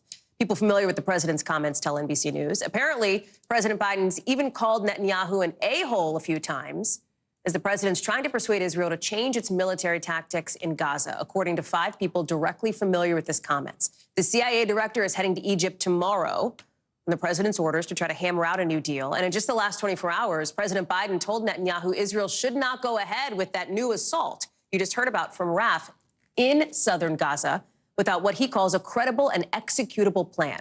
Obviously, this all means new questions about a path to diplomacy, about U.S. support for Israel, and what exactly it looks like in the months to come. I want to bring in Monica Alba, who's watching it all from just near the White House. There's a lot, right? There's a lot, even in the last 30, 40 minutes that has come together on this with the new comments from the president with these questions about the relationship now between President Biden and Prime Minister Netanyahu. Talk us through it. Exactly, Hallie. And I think the president's comments were directed very clearly at the prime minister while he was standing next to the Jordanian king, Abdullah, who was calling for a ceasefire and effectively pushing the president to try to do more to prevent civilian casualties in Gaza. So rewinding to the big picture here, the president and Prime Minister Netanyahu in public say they have a very respectful relationship, a professional working one. But in private, we've now learned, thanks to the reporting of my colleagues, that President Biden is starting to disparage the prime minister more, saying he's basically making it impossible to do what he wants to do, which is to get to a point where there can be a pause in the fighting, where the remaining hostages in Gaza can be released, where more aid can flow into Gaza to help the Palestinian people. And these conversations are happening when the president is behind closed doors, meeting in small groups with high-dollar donors, and effectively telling them, I'm putting good deals on the table. I'm recommending things that the prime minister and that Israel should be doing, should want to accept, and he's not doing it. And the president's own theory, according to officials that were a part of this conversation, is that this is something where Prime Minister Netanyahu wants to extend the conflict potentially so that he can remain in power. So that is the incredibly complicated situation that President Biden is trying to navigate. And we know they just had a phone call yesterday where they talked about some of these really, really complex, intractable issues. Hallie. Monica Alba with a lot to follow there live for us from just outside the White House. Mon, thanks.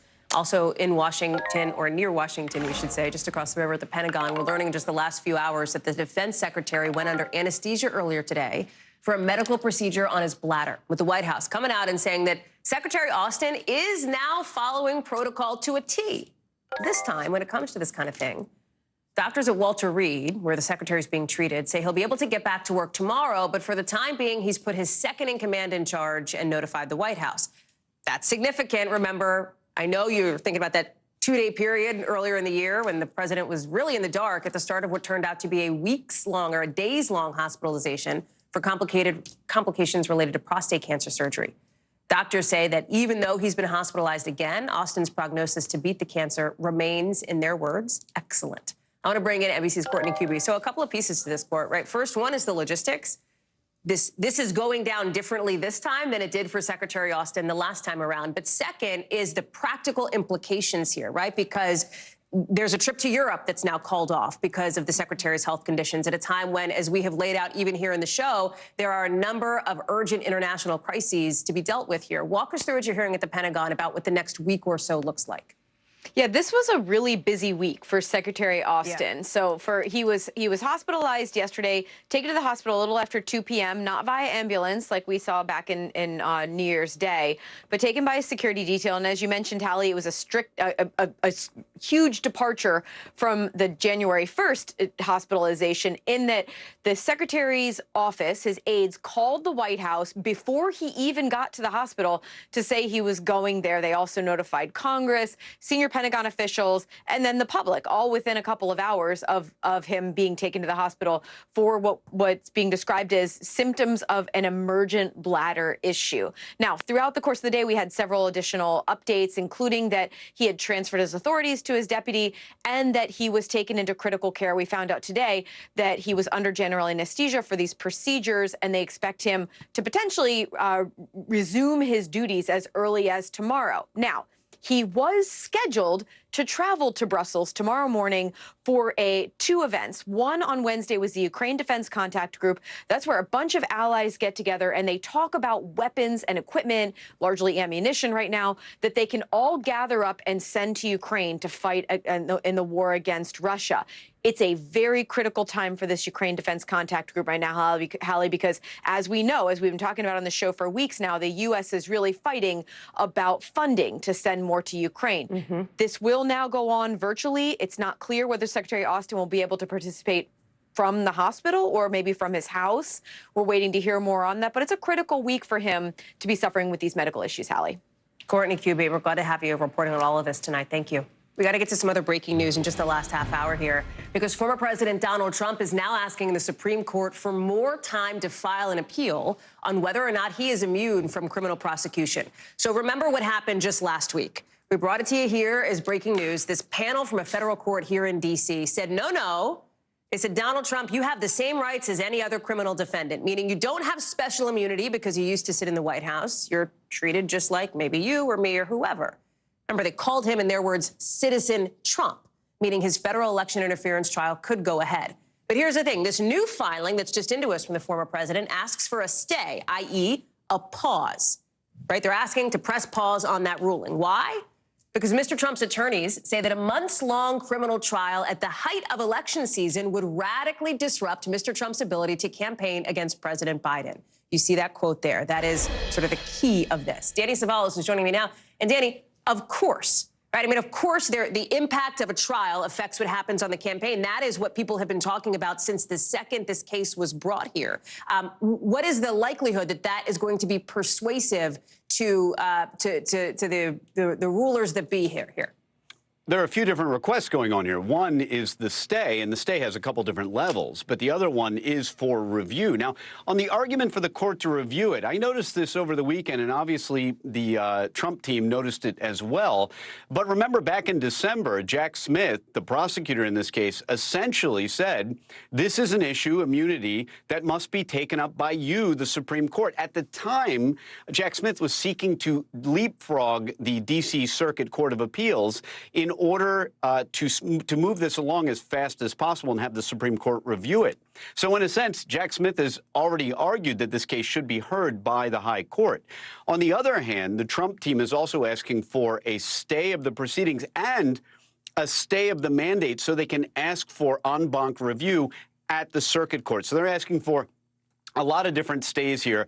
The court has a lot of discretion there as to whether to grant any of them, but at the same time, higher likelihood that the court does hear this case.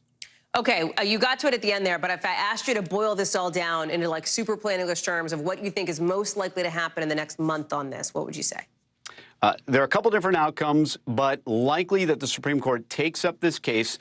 On the stay, look for them to either allow maybe the case to go forward in the lower courts. I don't think that's likely. I think a stay is issued, but not a forever stay, something a little more reasonable. So then let me ask you this. He's got a lot going on this week in court, right? There's a lot of different, he's got this, we've talked about his web of legal issues here. Several things are coming up this week. What is the biggest concern for Mr. Trump this week? This might be a surprising answer. I think the most interesting case right now is what is going on in Fulton County, which may be the total implosion of this case. So in a sense, the most important case to Trump might be the one that may be going the best for him in a world where everything else is not going particularly well for former President Trump. The Fulton County case looks like it might actually have the potential to derail based on a motion that initially seemed really out there to throw the case out completely. And now there may be an outside chance. We'll have to see. Super interesting. Danny Savalos, thank you for breaking it down for us, as always. Coming up, we're looking ahead to a key number set to come out tomorrow that could help us read the tea leaves on where inflation's going and how much you may have to spend or not. Plus, more than a dozen earthquakes in California. Look at this in just the last 24 hours. We'll explain why.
Thanks for tuning in. I'm Gotti Schwartz. Here are the stories we're following tonight. Storms keep coming here in California. The U.S. government just declassified this video.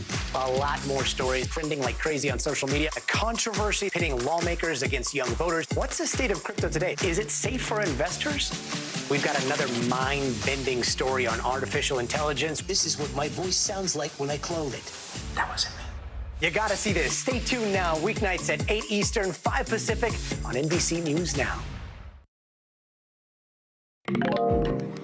A special election in New York tomorrow to fill the seat of an ousted congressman could shrink an already paper-thin GOP majority and maybe give us some clues as to the House battle for power come November.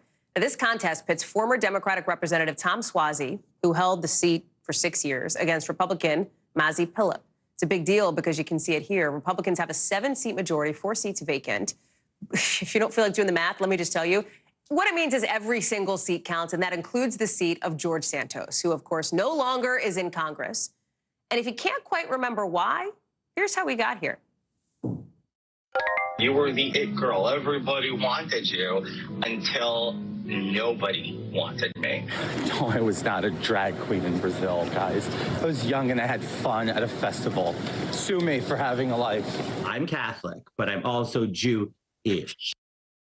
Sahil Kapoor is joining us now. George Santos will continue his life of, I guess, doing cameos and whatever he's up to now since he's no longer in Congress. His seat is going to get filled. It's going to happen tomorrow, and this is a race that a lot of people are watching because this is a classic swing district, right? Biden 2020, flipped Republican in 2022 as far as the congressional seat, right? What are you hearing where you are? What are you hearing from voters about this special election, and what should we be looking for tomorrow? Yeah, that's all correct, Hallie. This is a divided district. It's a bellwether that has tracked the national mood pretty closely for the last 3 cycles. It voted for Joe Biden in 2020 and then flipped by 16 points to the Republican side, voted for George Santos in 2022. What's fascinating about this district is that the issues that the election appears to be turning on are national issues, hot-button issues that are playing elsewhere in other competitive districts that are likely to decide the battle for the House and give us clues into the national environment for the presidency as well. Those issues include crime, immigration, public safety, abortion. Let's play what some voters had to tell me earlier today. How important is it to you which party controls Congress? The both of them need to work together. I don't know. I want a middle. One is too far left, one is too far right. I think that both of the parties are not focused with a clear intention of the majority of the people of this country at this point.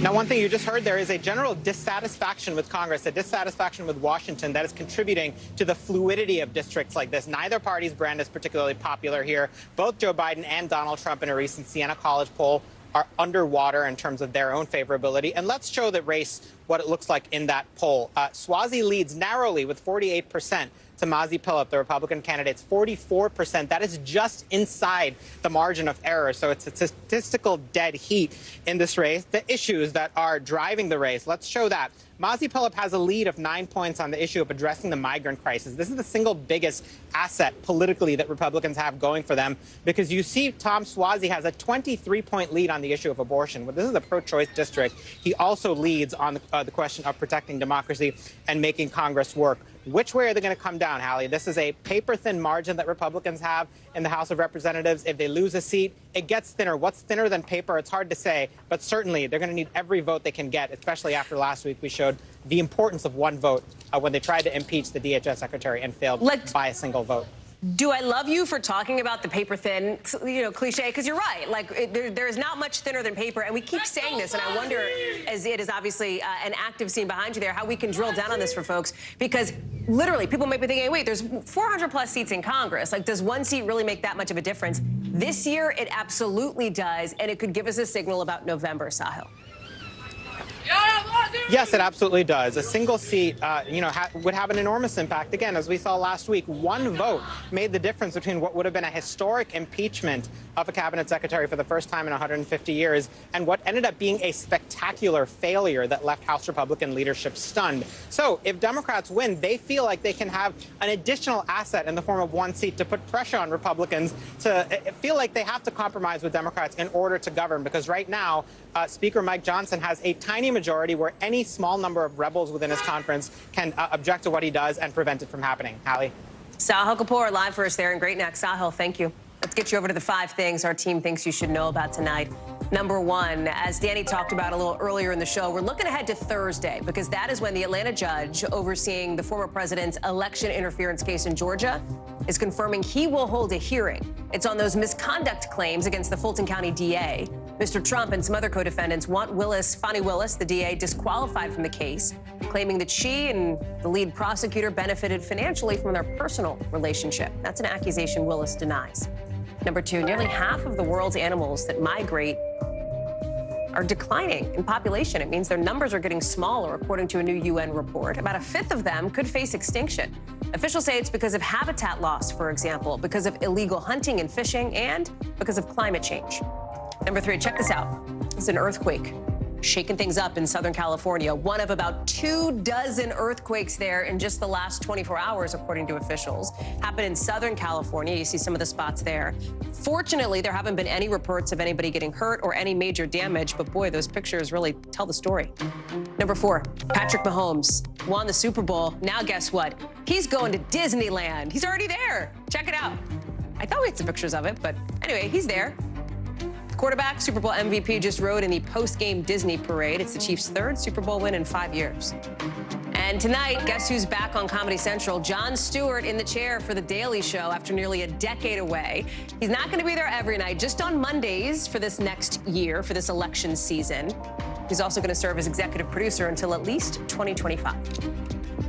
So the Dow up today more than 100 points, setting a new record high, with forecasters expecting tomorrow's report on prices to bring maybe some good news on inflation. The White House is hoping this is going to help sway people who are not giving President Biden credit for this strong economy. And how much groceries cost, that's a big part of this. The cost of food is still high, even though inflation's cooling off. You saw the president just in the last 72 hours or so calling on companies to stop what people call shrinkflation. You know what this is. This is when you pay the same amount for something, but the box is a little smaller. The president calls it a ripoff. Christine Romans is joining us now. Okay, shrinkflation, we get it, right? People get literally less for their money. There's a lot of folks looking ahead to some of these numbers tomorrow because it could help us read some of these tea leaves on where the economy's going. Talk us through it. Okay, well, let's talk about shrinkflation first, because the White House really leaning into this and calling these, snack food companies and consumer products companies and saying, hey, this is not bad for consumers. And you make a lot of money in your earnings, so cut it out. So what is he talking about? He's talking about paper goods. You look at paper goods, this is one of the biggest examples, fewer sheets of tissue in your toilet paper roll, right?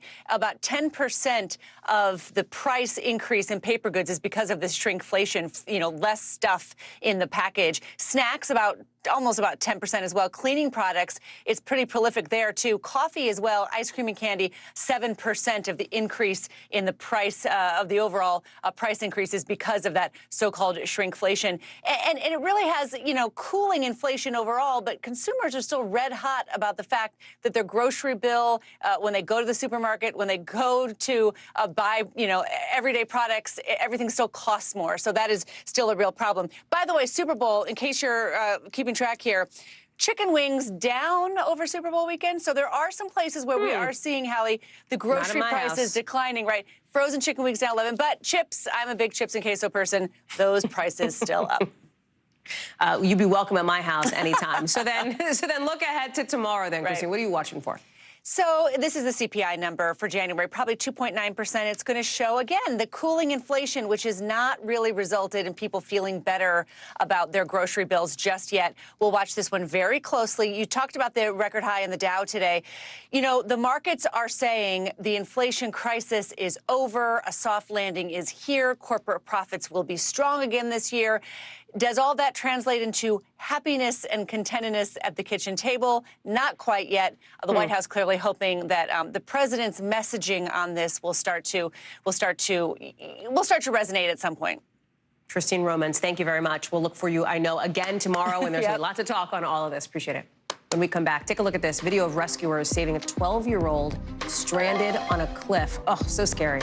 We're going to tell you what it took to get him to safety in just a sec.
A super infamous British TV show interview is getting the Netflix treatment. We've got more on that coming up in just a second. But first, tonight, while not many Republicans seem to be all that upset that Donald Trump said he'd let Russia do whatever the hell they want, his words to NATO partners who don't pay enough for defense, at least one Republican is trying to make the case that that kind of talk's an issue.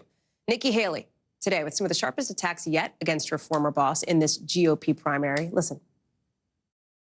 The NATO countries should pay their fair share, but let's not mistake the fact that when he said that, he put every military member in danger. He put every country in danger. The Biden administration is reacting here, too. Look at that. Appalling and unhinged, they call it. I want to bring in Garrett Haake, who's joining us now. Joe Biden criticizing Donald Trump. Nikki Haley criticizing Donald Trump. Chris Christie coming out yesterday and criticizing Donald Trump. None of that should be surprising to people, right? Because Mr. Trump's Republican allies are largely, if they have any issue, it's with the tone and not the content here. I don't even know if the issue is with the tone. I mean, look, just literally Lindsey Graham saying you wish you'd said it differently, like that's This is a story that if you transported us back to 2017 would have a very different feel to it than it does now. And I think the real story here is how far the Republican Party has gone towards Donald Trump, both on the substance of his argument and on not even being particularly worried about the rhetoric. I mean, listen to how some Republican senators, including some not explicitly Trump-allied ones, responded to this today. Yeah, they need to get over it. They need to stand up and be tough. I'm 100% behind him, have been. I take everything President Trump seriously, but I don't take everything he says literally. That's a line we've heard before. Yeah, they're going to put that on my tombstone, I think, from covering Donald Trump. But look, that from Cornyn's not exactly Donald Trump's biggest fan here. But here you have the Republican Party that used to really cringe when he would use this kind of like anti-hawkish, you know, pull back from the world stage kind of language, even if it's hyperbole. Now basically saying like, yeah, we just got to deal with it. That's how this guy is. If you are expecting the Republican Party to really push back strongly on this kind of language, we have been left behind by history in this moment. So a shrug from most of the Republican Party, but given what's happening with Russia, with Ukraine right now, not a shrug from Europe.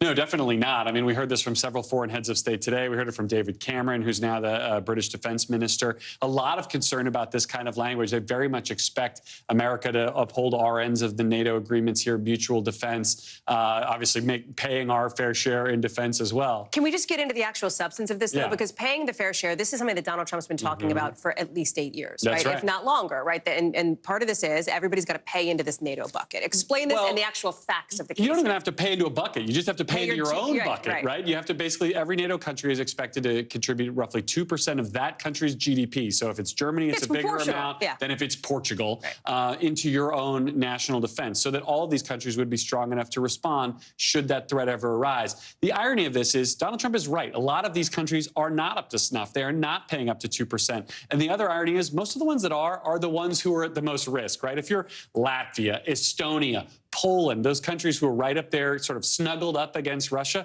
those are the folks who are paying the most. Russia's not going to have an amphibious assault against Spain or France. So in some ways, this argument is academic, but in some ways, it's a very good window into Donald Trump's mind on all things foreign aid and on all things foreign affairs. I mean, buried in this whole story was also over the weekend, he said we shouldn't be doing foreign aid at all. Everything we should give to other countries should be a loan. This is a retrenchment on foreign policy across the board that's getting kind of all lumped into his seemingly inflammatory comments about how we behave within NATO. Well, it's a, I think, smart perspective on the storyline here being what this says about where the Republican Party has gone as Donald Trump continues to firm up his grip. This is not Ronald Reagan or John McCain or Mitt Romney's Republican Party anymore. 0.1000. Garrett Haake, thank you very much. Appreciate it. NBC News covers hundreds of other stories every day, and because it can be tough to read or watch or listen to them all, our bureau teams have done it for you. This is what they tell us is going down in their regions in a segment we call The Local. Out of our Northeast Bureau, New York City is expanding a curfew on migrant shelters. Starting tonight, about 3,600 migrants will have to be back in shelters from 11 o'clock at night until 6 o'clock in the morning. The mayor's office says they will make exceptions for people working night shifts and that this has no connection to recent violence. Out of our Western Bureau, you got to look at this. A 12-year-old boy got stuck climbing a cliff near San Francisco.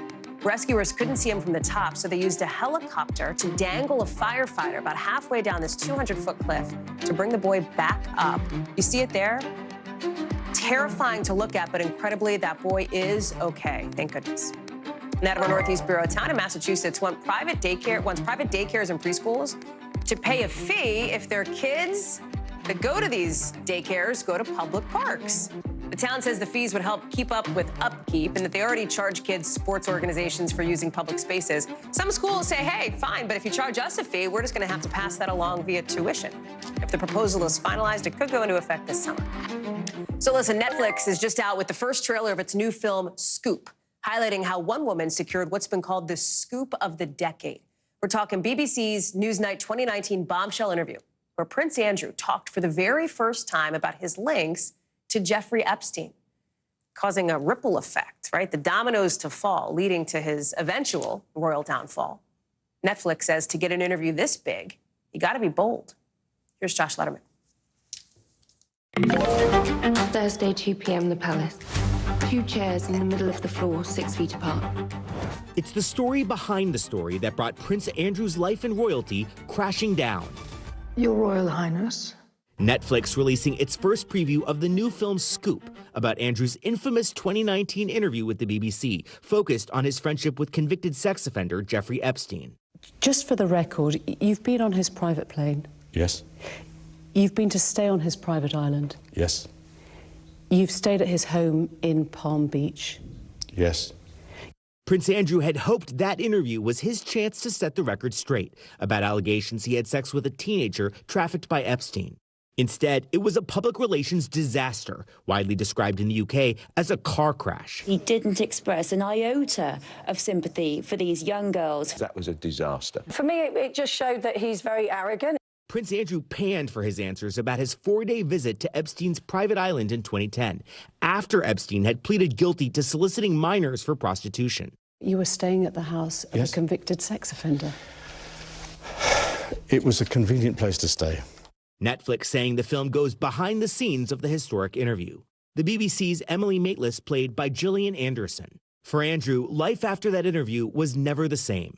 Just a few days later, he stepped back from royal duties, and his mother, the late Queen Elizabeth, soon stripped many of his titles. He later settled a lawsuit filed by Virginia Giuffre, who alleged Epstein ordered her to have sex with Andrew when she was just 17. Prince Andrew denies that. I have no recollection of ever meeting this lady. He knows the truth, and I know the truth. After the settlement, the British royal said he would make a, quote, substantial donation to Giuffre's victim rights charity. Prince Andrew's office didn't respond to NBC News when asked about the new Netflix film, depicting that breathtaking television moment that changed royal history. Josh is joining us now. It is just a fascinating look at a moment that landed, as you point out in that story, landed like a grenade in the UK. And now I have to imagine Buckingham Palace, the royal family, is bracing themselves from a PR perspective for this Netflix's drop, basically.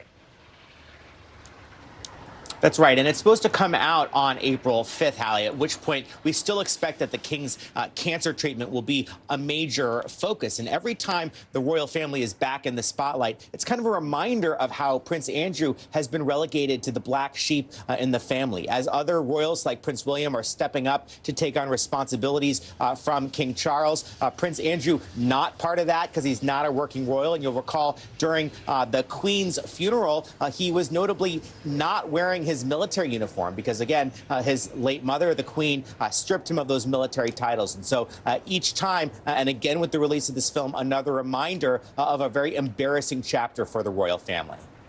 Josh Letterman, live for us there in London. Josh, thank you very much for being on top of that one for us. Coming up back here at home, big Super Bowl viewership means a lot of eyeballs and maybe big money for some of the companies behind all those ads. We'll tell you which ones mattered most for the ones that spent the most, and what trends our reporter noticed. That's next.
So this year's Super Bowl is expected to break the record for the most watched Super Bowl ever. And all those eyes looking at Patrick Mahomes' comeback or the dynasty or the ballad of Travis and Taylor, well, they all mean big exposure for advertisers. $7 million for 30 seconds of ad time. Think about that. So basically, since I started speaking, if I was on the Super Bowl, it cost you $7 million. It's a lot of money. So which ads performed the best? Which got the most engagement? Which got people talking the most? Apparently, that honor goes to Disney. Watch. Your little cinematic universe is about to change forever. I'm the Messiah. I am Marvel Jesus. Okay. Go Deadpool. That's apparently the ad that got everybody talking the most. Deadpool and whatever Tom Wamsgot's doing now. This is according to a top market research firm. Followed by the new Wicked movie, Volkswagen, the soda brand Poppy, and then Temu, that shopping website. Alex Sherman from CNBC is joining us now, also a noted Niners fan. So my condolences to you, Alex. And I can imagine you weren't even focusing on the commercials. You actually watched them back today. What trends did you pick up on?